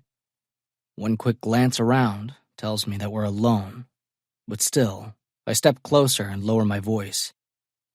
I told you that I didn't have anything more to give. And yet you came up with a little bit more. That was the last of it. A towering wave of bitterness crashes over me. What I make in the summer is all I have to live on during the year. I bet if you asked around, someone would loan you the money. He waves a hand encompassing the stadium. I saw all the photos that line the walls. You're a big deal around here. People are probably throwing shit your way all the time. It wouldn't surprise me if you could squeeze them for a goddamn car. I drag a hand over my face. He has no idea how anything works. How about that girlfriend of yours? He shifts his weight and cocks his head. She'd probably be more than happy to help out. I recoil at the idea of asking Demi for anything, let alone money from my deadbeat father. We're not together anymore. Thank fuck. It's the first time I've had reason to think it. But staring at the man before me, it's a relief to know that she's out of my life for good. He'll never touch her. Michaels. Shit. I whip around only to find Nick Richards standing 20 feet away with his clipboard in hand. Yeah, Coach? I straighten my shoulders and pray that he'll rattle off something before disappearing back into the tunnel. Instead, his gaze darts from me to my father before he eats up the distance between us with a couple of long-legged strides. Hello, Scott. I didn't realize you'd been released. What the fuck? I had no idea that Coach knew anything about my father. It's not something we've ever discussed. It was too embarrassing to admit, even to this man who has been nothing but good to me, that my father was sent to prison for murder. What? Scott stiffens, eyes narrowing to slits. You keeping tabs on me? Coach's lips lift slightly at the corners as his dark eyes harden. I've been at the last 2 parole hearings, so I think we both understand that I've made it my business to be involved. What? I can't believe what I'm hearing. My gaze shifts from one man to the other before refocusing on Coach. Barely am I able to find my voice. You know him? He glances at me for a moment before his attention resettles on my father. It's like he understands that it wouldn't be prudent to take his eyes off him, even for a second. Yep, made it my business to know. Why? My mind spins out of control. I'm almost dizzy with the sensation. You've overcome a lot of challenges and worked hard to get where you are. I wanted to make sure nothing interfered with that.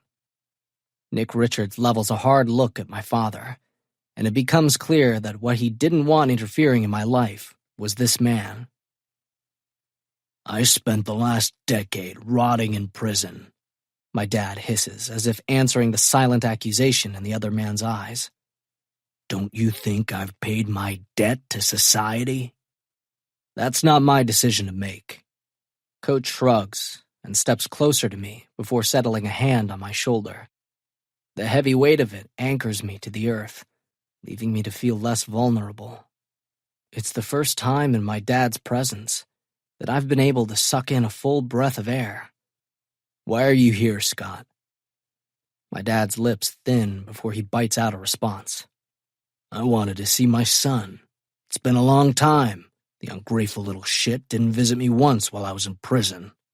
He stabs a finger at Coach before hawking a loogie and spitting it at his feet. I bet you had something to do with that. Nope. Nick shakes his head. Rowan makes his own decisions. You may not realize this, but he had to grow up awfully quick after you got locked up, probably while you were around. And look at him. He's done pretty well for himself. He squeezes my shoulder. Any man would be proud to call him son. Before my father can respond, Coach continues. But here's the thing. You only seem to come around when you want something.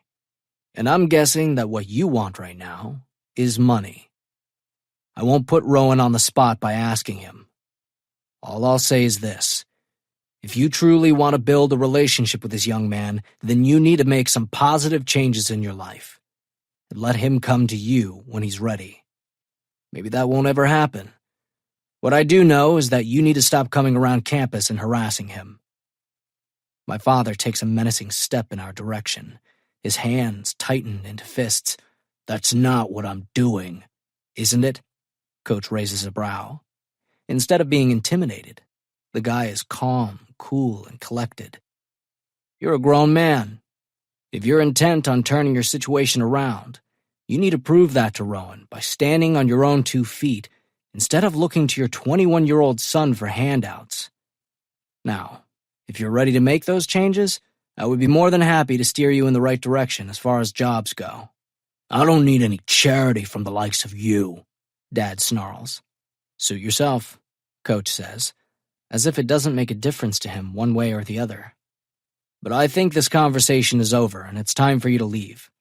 Dad bares his teeth. "You can't tell me what to do." "Actually, that's where you're wrong.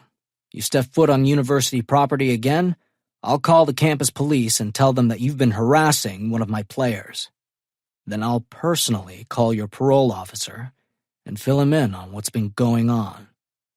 He pauses for a beat before adding, "Because we both know this isn't the first time you've contacted Rowan." "You son of a—" "Yep," he agrees easily, cutting off the tirade. "That's exactly what I am. I've got no problem playing hardball with you." Dad grits his teeth as rage flashes in his eyes before they slide to me. "You gonna let this asshole talk to me like this?" Ignoring the question, I say instead, "I don't want you coming around here anymore, and I don't want you calling. If I want to talk, I'll get a hold of you." Although we both know that's not going to happen anytime soon. Whatever bridge could have been tentatively built between us has been destroyed. Dad opens his mouth to argue when Nick cuts him off. "Your time is up. You can leave on your own volition, or—" Coach nods toward the tunnel and the security guard who lounges there. "You can be escorted out. The choice is yours." Scott pales before gnashing his teeth. He looks on the verge of exploding. "Fine, I'm going," he grumbles. With his lips pressed tightly together, he stalks past us. When my father is half a dozen feet away, Nick raises his voice. "Chuck, please escort this man off the grounds and make sure he leaves university property." The security guard dips his chin. "You got it, Coach." With that, Chuck ambles after my father as he disappears across the field. When he reaches the other side, I notice a second guard waiting on a glorified golf cart they use to move around the stadium. We watch in silence as my father is followed off the field before disappearing inside the building. Once he vanishes from sight, the tension filling my body drains away, and my shoulders sag in relief. Only then do I become conscious of the suffocating silence that has fallen over us. I shift my stance and clear my throat. Coach and I have spent hundreds of hours hashing out plays and discussing the intricacies of a football game, and yet right now, my mind is blank. I never wanted these two worlds to collide. "I'm sorry. You don't have a goddamn thing to apologize for." He searches my eyes. "I hope you realize that." I stare at the turf and shrug. "Hey." When I continue to avoid eye contact, his fingers bite into my shoulder through the thick pads. "Look at me, Rowan." Forcing my gaze to his is one of the hardest things I've ever had to do. Humiliation gathers in my cheeks, making them burn with heat. "Your father is in no way a reflection of the person you are." His blood runs through my veins. It takes effort to swallow down the rising nausea. He's a criminal. I force out the ugliest part. A murderer. It doesn't make a damn bit of difference if his DNA is part of your genetic makeup. You are nothing like him. He gives my shoulder a good shake before bringing his face close to mine until I have no other choice but to meet the intensity of his gaze. From the first moment you walked onto that high school football field, I knew you were something special. But it's not your athletic ability that sets you apart from everyone else. It's what's in here. He taps my chest with his fingers. This is what matters. I've never met a player with more heart for the game or life. There aren't many people I would entrust with my daughter. You're one of the few. I blink away the emotion as it pricks the back of my eyes. This man is more of a father figure to me than mine could ever be. The sentiment he's expressing means more than he'll ever realize. I never wanted Coach to know about my father. I didn't realize he was aware of the situation. Most of the time, I try to forget the man even exists. It was easy enough to do when he was locked away in prison. Nick Richards, knowing about my past, accepting me, and continuing to stand by my side, feels like a massive weight lifted from my shoulders. You've known this entire time? Yep. Your mom told me everything shortly after we met. I made a promise to her when I took you under my wing that I'd keep an eye on the situation and help steer you in the right direction. That's all I've ever tried to do, Rowan. At the time, I wasn't sure what I was taking on, but you made it easy. Right from the start, you've taken school and this team seriously. You've walked the straight and narrow. You've grown into a fine young man, and a real leader the other guys can look up to. You're someone I'm proud to have coached, and I look forward to seeing what you're going to do with your career, as well as your life. I glanced down, attempting to wrangle my emotions under control. Thanks, Coach. I want to tuck the words away and play them over and over again in my head. I've spent years idolizing this man. To hear him verbalize his feelings means everything. You've got nothing to thank me for. Everything you've achieved has been because of your drive and determination. It's your work ethic that will get you everywhere in life. Do you understand that? I dip my chin in acknowledgement. Good. He smiles. Now get the hell out of here and hit the showers. Okay. With nothing left to say, I jog toward the locker room. I'm about to disappear through the tunnel when he calls out my name. Rowan. I grind to a halt before turning around. Yeah? You hurt my little girl. There's a beat of uncomfortable silence. I didn't expect that from you. I suck in a sharp breath, holding it deep in my lungs until it feels like they might burst from the pressure. All I was trying to do is protect her. I didn't want Demi getting dragged into this mess. He squints before cocking his head. That might be so, but she needs you more than she needs your protection. I shift my weight as a flutter of nerves explodes in the pit of my belly. Maybe I should have been honest with her from the very beginning, instead of trying to hide my past. She might not forgive me. You're right, but you won't know until you try. With a jerk of my head, I hit the showers. It's a painful admittance to realize that I might have fucked up the best thing in my life because I was too scared to open up and tell her the truth. Coach is right. It might be too late to work things out, but I won't know until I try. Chapter 40. Demi. The apartment door whips open, and Sydney races inside with excitement dancing in her eyes like it's Christmas morning and her birthday all wrapped up into one. I haven't seen her this ecstatic since... well, never. I've never seen this level of elation from her. Sydney is usually low-key, unless she's angry. Then, watch out. When I raise my brows, she crows, I have the best flipping news ever. I don't get a chance to bombard her with questions before the words explode from her tongue. Annika broke her ankle over the weekend. She's out for the rest of the season. My mouth falls open. No matter what I thought she might say, that certainly wasn't it. Holy crap. Yeah, she nods enthusiastically. I know, right? I have to say, I didn't really believe in karma before, but this has totally changed that line of thinking. She drops onto the overstuffed chair across from me before throwing her arms wide. I'm a big believer now. Then you should be careful, I warn. I'm pretty sure karma doesn't appreciate when you revel in the misfortune of others. Sydney makes a big show of rolling her eyes. Listen, Annika deserves it, and Karma, that glorious bitch, realizes it as well. How did it happen? I guess she was really drunk Saturday night and tripped down someone's front porch steps. When she couldn't put pressure on her foot, her friends made the boneheaded decision to take her to the emergency room.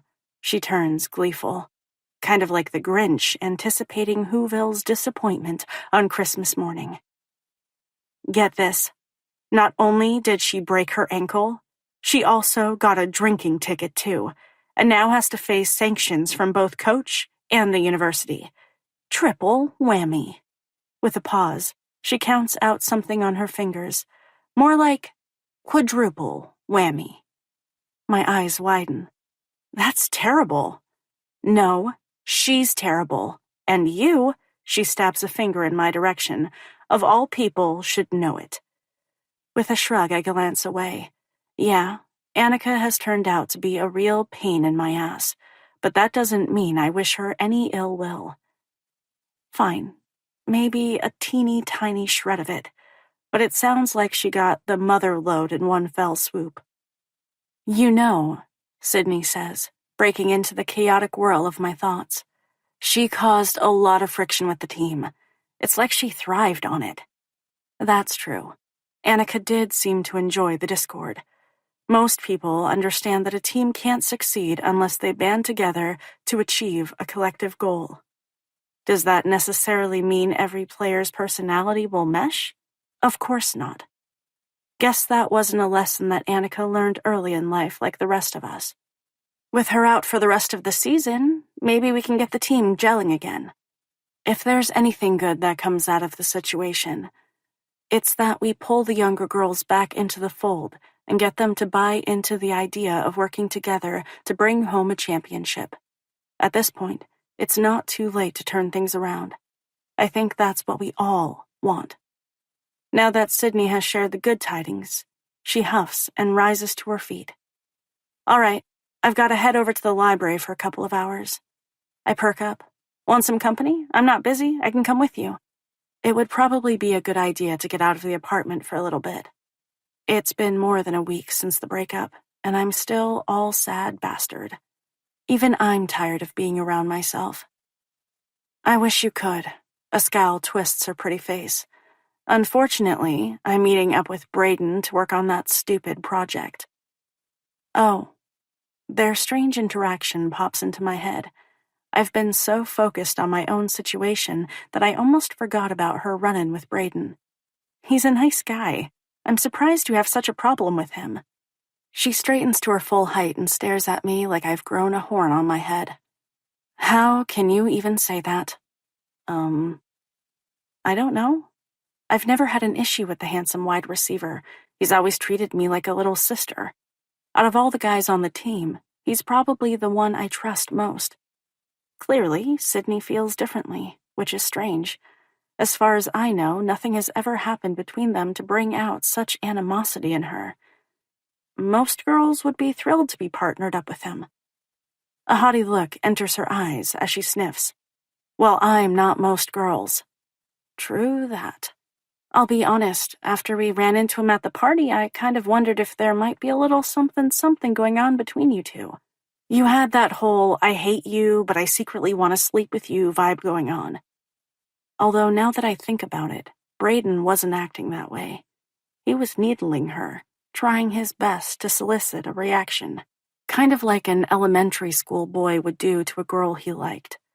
She makes a choking noise deep in her throat. I have way too much self-respect to ever get tangled up with such a man-whore, and quite frankly, after the whole Ethan situation, I'm taking a time out from the dating game. I need to get my head on straight. In a surprising plot twist, Sydney and Ethan haven't mended their broken relationship. It's been a little more than 2 weeks.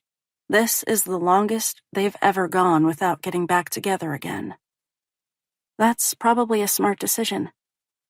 She chews her lower lip, before reluctantly admitting, I saw him the other day walking to class with another girl. Ouch. It doesn't matter if she's the one who pulled the plug on the relationship.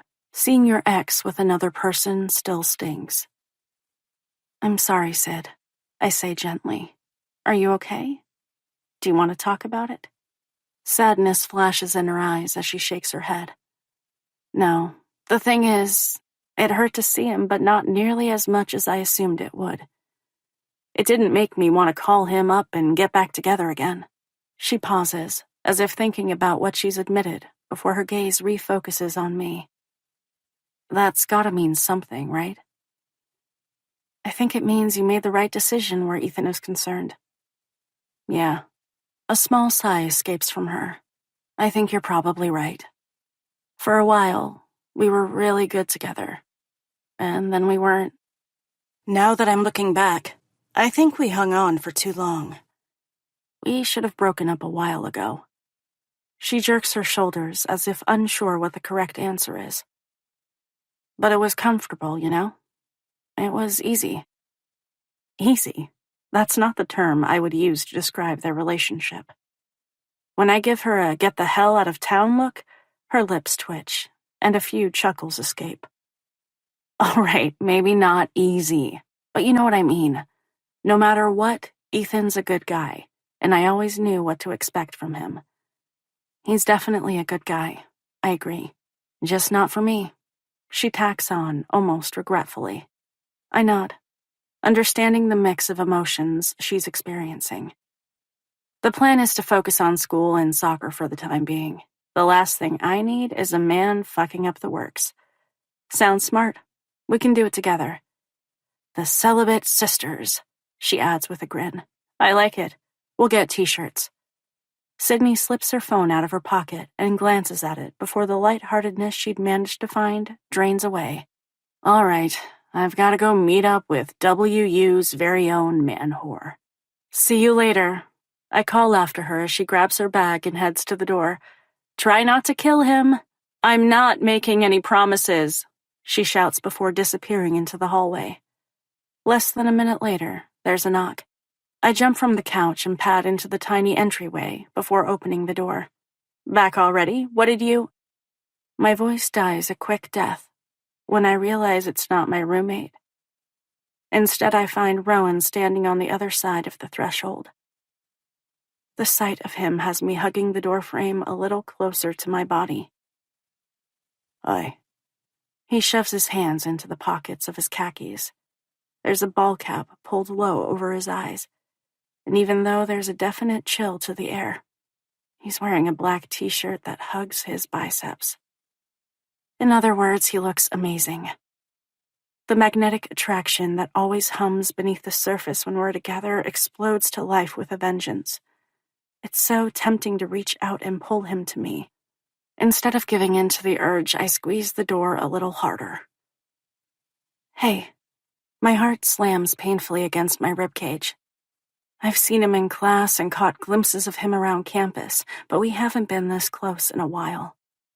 When he remains silent, I clear my throat and attempt to turn off the tangle of emotions slyly wrapping their way around me. What are you doing here?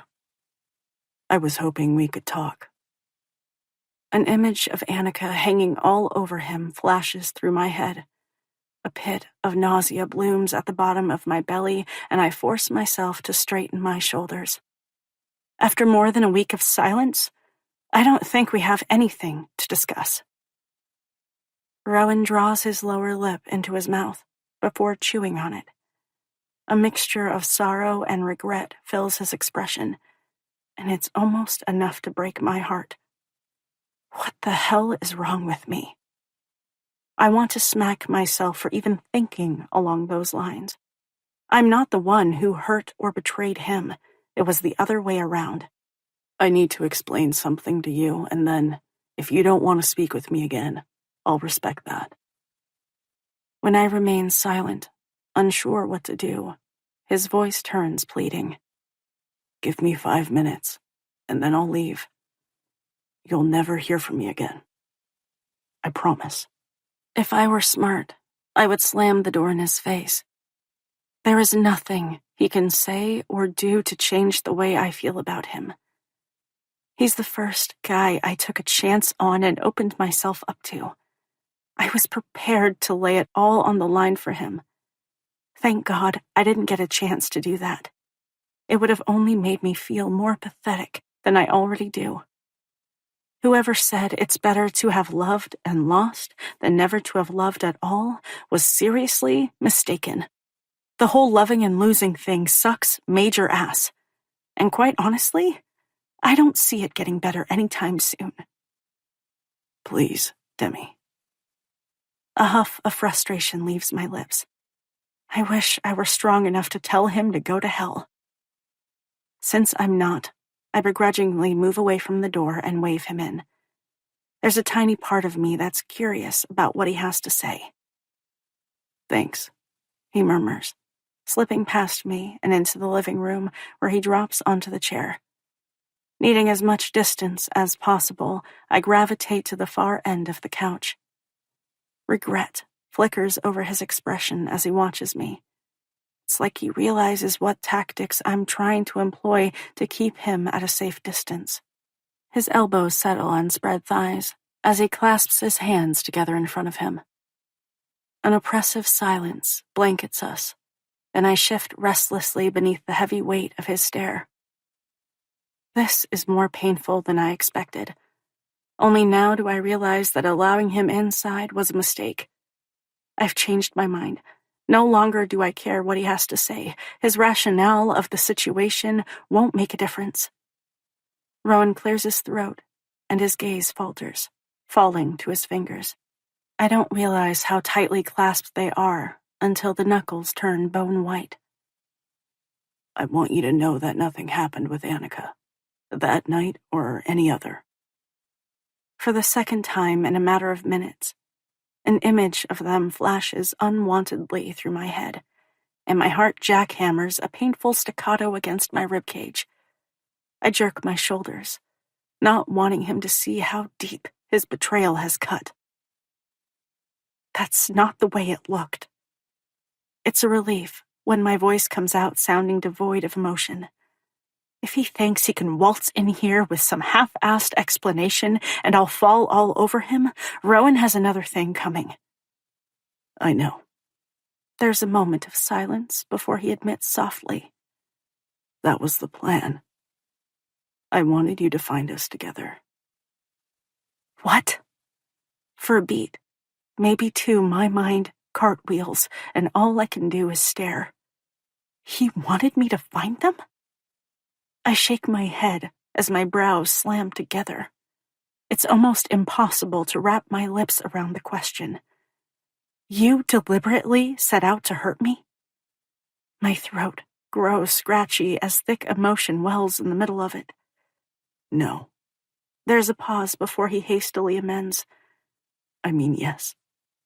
Frustration vibrates off him in suffocating waves as he yanks off his black Wildcat's ball cap and drags a hand through his long blonde hair. I wanted to make sure you would be pissed off and never talk to me again. Un-fucking-believable. Well, I force out a mirthless laugh. You got what you wanted. I rise unsteadily to my feet. I'm not sure why you felt the need to come here and share this with me, but I think you should leave. Desperation flares in his eyes as he jumps to his feet. Please, Demi, hear me out. In two long-legged strides, he eats up the distance between us. I'm doing a shit job of explaining this. I hold up a hand, not wanting him any closer. I assume that's because there's no way to justify why you would do something so fucked up. When I try to move past him, his fingers lock around my wrist. All it takes is one tug to drag me closer. The force of the movement sends me stumbling, and I lose my balance before crashing into him. My hands go to his chest in an attempt to shove my way free. Instead of releasing me, his arms lock around my body until I'm rendered powerless. Your 5 minutes are up. You need to leave. If it were possible to move my leg, I would knee him in the balls. He deserves that and so much more for the pain he's caused. Refusing to make this easy, I struggle against the hold he has on me. Rowan made his choice, and now I'm making mine. I thought I was doing the right thing, he says with a grunt, attempting to subdue my movements. Ha! Disbelief bubbles up in my throat. How did I not realize Rowan was delusional? So, let me understand this correctly, I snap. Your idea of doing the right thing was to hurt me? By messing around with one of my teammates? The very same teammate, I'll remind you, that has been gunning for me both on and off the field? Wow! Bitterness drips from every word. How very thoughtful of you. The air deflates from his lungs as he exhales. Well, when you put it like that, it doesn't sound good. No, I agree flatly. It really doesn't. At the end of the day, all I wanted was to protect you. Weariness flashes across his face. Maybe I went about it the wrong way. His strange explanation knocks me off balance, and I still. Protect me from what? My past. I don't understand. My brows draw together as I search his eyes for clues. Why would I need protecting from your past? Rowan glances away as embarrassment floods his features and darkens his cheeks. There's a reason I don't talk about my family. That's something I've noticed. The times I've tried to dig deeper, he immediately shuts down and changes the subject. Instead of pushing the issue, I backed off, assuming Rowan would open up when he was comfortable. That never occurred. I know as much about his personal history now as I did before. It's difficult to talk about, he mutters. I never wanted you to find out about my father. Rowan, I say softly, the sharpest parts of my anger dissolving. You don't have to tell me. This is clearly a painful subject for him. Even though I want to understand how his family impacted our relationship or why he set out to hurt me, maybe it no longer matters. What we need is closure so that we can move on. It's important you realize why I pushed you away. He draws in a steady inhalation, as if to steel himself for what will come next. You're the last person I would ever want to cause pain. And I'm sorry for that. I can't say that it wasn't my intention, because it was. I didn't see another way. He pauses for a beat. Can we please sit down and have this conversation? That's when I realize I'm still locked in his arms, held tightly against his chest. When I nod, he swings toward the couch with me held securely in his arms. I get the feeling he's afraid to let me go, even for a moment. The urge to burrow against his chest thrums through me, but I'm not quite ready to do that. I've missed Rowan more than I allowed myself to acknowledge, even privately. It was so much easier to push him to the outer recesses of my mind and pretend I hadn't already given him my heart. With him standing before me, I can no longer do that. Do you remember the older guy we ran into on campus a couple of weeks ago? When I stare, he adds, It was after stats class. I nod as the memory flashes through my head. Something about him had unsettled me. It's as if my body had gone on high alert. That was Scott Michaels. There's a pause. My father. Oh. Air gets lodged in my throat as my mind spins. That still doesn't explain why he would feel the need to push me away. A humorless chuckle escapes from him. He's been incarcerated for the last 10 years for murder. Murder? The word echoes in my head. Your father was in prison for... I force out the rest. Murder? He jerks his head into a tight nod before glancing away as if barely able to hold my gaze. Yeah, He's been a petty criminal my entire life, and then he fell in with the wrong people and got in over his head. I can't begin to fathom how difficult it would be to grow up with a parent like that. My heart clenches painfully knowing there's no way to alleviate the hurt and damage that must have been inflicted. Only now do I understand why Rowan is so closed off when it comes to his family. I wish he would have felt safe enough to open up and share this with me. Rowan, I whisper, unsure how to proceed. He doesn't give me a chance to say anything else. He'd recently been released from prison, and he started coming around, wanting money from me. The first time it happened, I gave him a good chunk of my savings. I told him that I couldn't give him any more, and I didn't want to see him again. A week later, he showed up on campus. That's when we ran into him after stats class, I murmur. Only now does Rowan's strange reaction make so much more sense. Yeah. Humiliation flags his cheeks as I cup the sides of his face with my palms. As long as he's free, he'll never stop coming around, trying to milk me for everything he can. I didn't want him anywhere near you. He shakes his head. Maybe I went about it the wrong way, but in the end, all I was trying to do is protect you from the ugliness of my past. All of the puzzle pieces I couldn't fit together now make perfect sense. I had noticed changes in his behavior but was unable to put my finger on the reason for them. All the times I'd caught him zoning out. He'd been worrying about his father. He didn't want me to know anything about his family. More specifically, his dad. Now that the man was out of prison, Rowan didn't want me exposed to him, and the quickest way to cut ties would have been to. So you made sure I found you with the one girl who would hurt me the most. His shoulders slump under the weight of my retort. I was scared and didn't want him anywhere near you. Pushing you away seemed like the easiest way to achieve that. It was stupid. The look on your face. Regret fills his eyes as he shakes his head. I'm sorry for hurting you. I don't expect you to forgive me.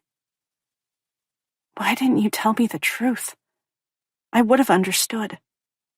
There's a beat of silence. I would have stood by your side. I was embarrassed. He quickly amends the statement. Hell, I'm still embarrassed. My father has always been a drain, not only on me, but my mom as well. I hate that he's in my life, causing havoc. The last thing I wanted to do is bring him into yours. Coach has been nothing but good to me. How could I repay that kindness by bringing a degenerate into his daughter's life? His voice dips, sounding scraped raw. Tell me how I was supposed to do that.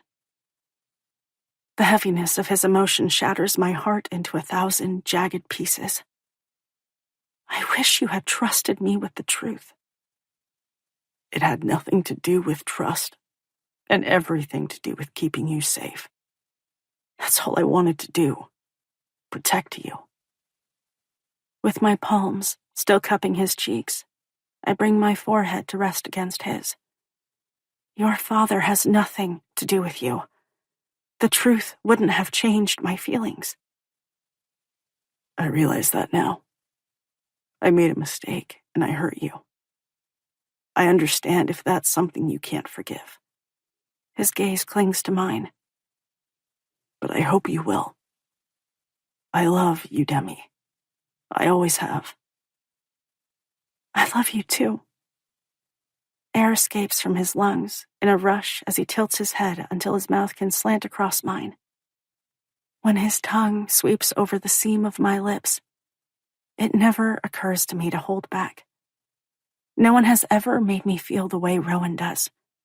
And the truth of the matter is, I don't think anyone ever will again.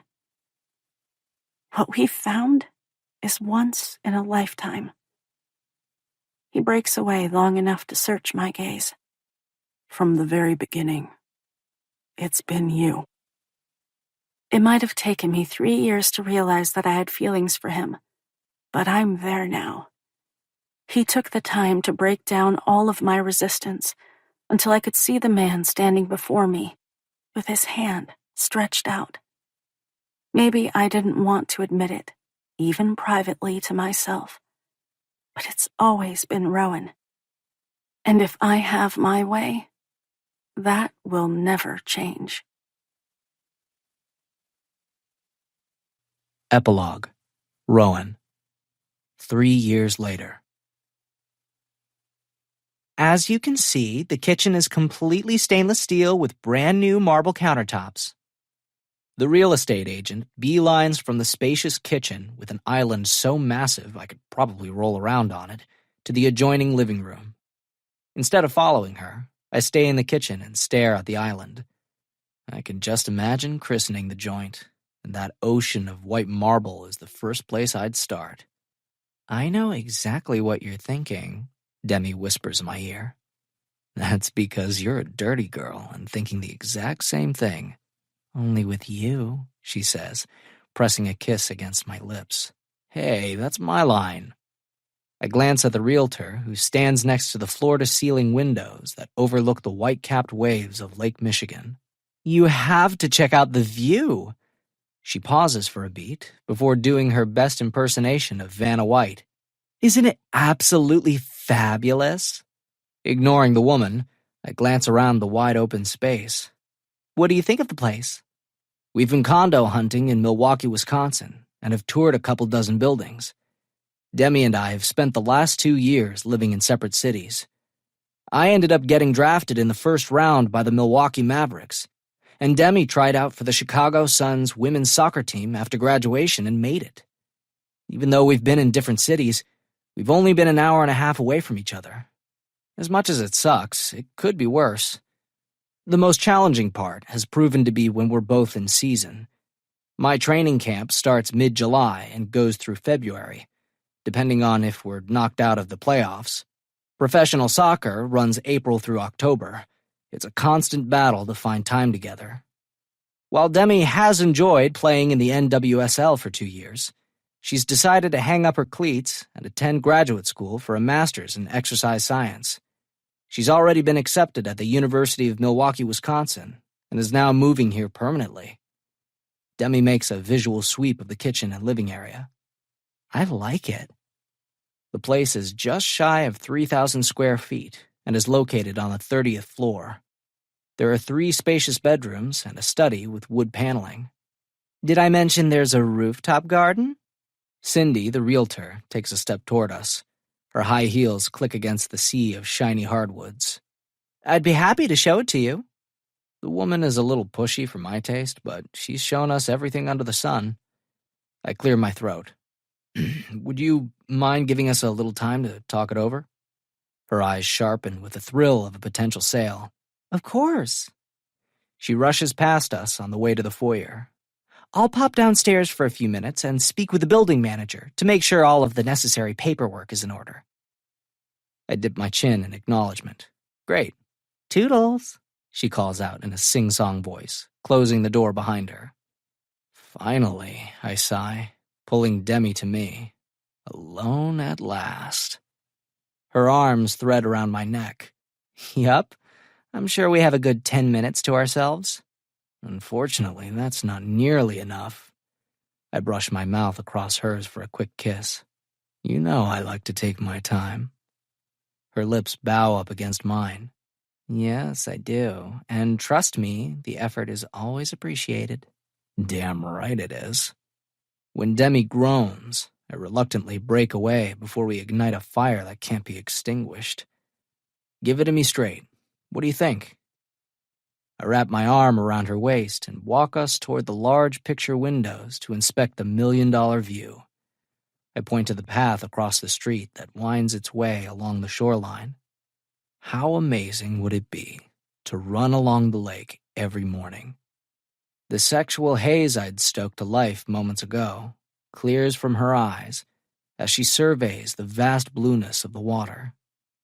That would be nice. Plus, I add, there's a gym on the 3rd floor. If you can't run outside, you can lift weights or use the elliptical. She narrows her eyes before slanting a look in my direction. It sounds like you're already sold on the condo. Yeah, I like it. It would certainly be the bougiest place I ever lived, that's for damn sure. But you have to like it too. She wraps her arms around my neck again, before leaning into me. I do. It ticks all the boxes. I squeeze her body to mine before dropping a kiss on the top of her head. I love you. A smile wreathes her face as she tips her chin up to meet my gaze. I love you too. You know what? I make a big production about looking around the living room and kitchen. I think there's something missing. Really? The smile disappears as she frowns. What? This condo has every possible amenity. A gym, amazing views, rooftop garden, security, underground parking, a small convenience store next to the lobby. Every item is ticked off on her fingers. What more could you possibly want? When she shoots me a perplexed expression, it's all I can do to not grin like a lunatic. This. When I drop to one knee, Demi's eyes widen. I slip my hand inside the pocket of my khakis and pull out the signature light blue box with a white bow wrapped around it. Her hands fly to her gaping mouth as her eyes fill with tears, and she shakes her head. No. Yup. I pull off the silky ribbon and pop open the lid. You saying yes to being my wife is all that's missing. Rowan, she whispers, emotion flooding her features. What?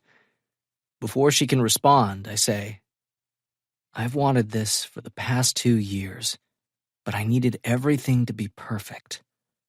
I wanted us to be in the same city and state, and now that we are, and we found the perfect place to call home, I want to make that home with you. I want to marry you, Demi. I want to be your husband and spend the rest of my life with you. What do you say, baby? Will you marry me? Her hands fall back to her sides as she presses her lips together and nods. Yes. Even though her voice is wobbly, it grows stronger. Yes, I'll marry you. I jump to my feet and take the ring from its plush satin bed before carefully slipping it on her finger. She stares at her left hand in wonder. It's gorgeous. I'm glad you like it. Sydney helped pick it out. What? She laughs. She knew about this and didn't tell me? I give a little shrug. I swore her to secrecy. Demi throws herself into my arms. I can't believe this is happening. Tears of joy streak down her face. I'm so happy that we're finally going to be together. Me too. If you hadn't retired, I would have. The separation was killing me. Really? She grins. You would have done that? Is she kidding? Damn straight I would have. Yep. I smack another kiss against her lips. You're the most important thing in my life. You always have been, and you always will be. I don't know how we made it through the last 2 years, but I'm glad we did. So, I waggle my brows. Any interest in celebrating our engaged state by christening our new condo? You really think there's time for that? She throws a cautious look toward the entryway. Won't Cindy be back any minute? Nope, she's gone. I bought the place last week. Straight up cash, homie. It's ours. Her eyes widen to the point of falling out of her head. What? Yup. I can't believe you did that. What if I had hated it? Then I would have sold it, but I was pretty sure you'd fall in love with it like I did. The moment Cindy showed me the condo, I knew it was the perfect place for us to start our future together. She shakes her head. I can't believe you had this all planned out. I can only grin before telling her the rest. She's probably had enough surprises for one day. We've got enough time to make this place ours, and then we're meeting Sydney, Braden, your dad, and a few of the guys from the team to celebrate our engagement. For about the dozenth time in the last 10 minutes, her mouth drops open and a wave of shock washes over her. Are you serious? I smack another kiss against her parted lips. She's adorable when she's thrown off kilter, and this has definitely done the trick. There haven't been many times when I've been able to keep anything from her. Demi is way too smart for that, and apparently I'm bad at keeping secrets, especially from her. Yup. I planned a little celebratory party so you can show off that giant rock on your finger. Her gaze falls to the ring before her features soften. She holds out her hand to admire the massive sapphire surrounded by diamonds. It really is spectacular. Her gaze flicks to me. And you did an amazing job picking it out. I want you to be happy. She places her palms against my chest before sliding them toward my shoulders and wrapping them around my neck. You make me happy. I can't imagine my life without you in it. Unable to resist the lure of her mouth, I dive in for another kiss. Guess it's a good thing you'll never have to worry about that. With a sigh, her lips part, and my tongue sweeps inside to tangle with hers. After a couple of heated moments, she pulls away enough to ask, "Aren't we going to christen the place?" She squeaks in surprise when my palms settle on her ass, and I hoist her into my arms. 30 steps later, I'm setting her on the marble island. Her hands go to my shirt, untucking it from the khakis, before yanking it over my head and tossing it to the hardwoods. It doesn't take long before we're both naked. As I sink inside her tight heat, I'm hit with the realization that as much as this condo will be our new home, it's this right here, buried deep inside the warmth of her body, is where I belong. As long as Demi and I are together, it doesn't matter where we are or what city we live in. My home is with her. It will always be with her.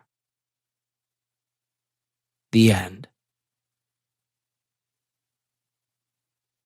This has been Campus Player, written by Jennifer Sucevic, narrated by Jennifer Blom and Michael Gallagher. Copyright 2021 by Jennifer Sucevic. Production copyright by Jennifer Sucevic.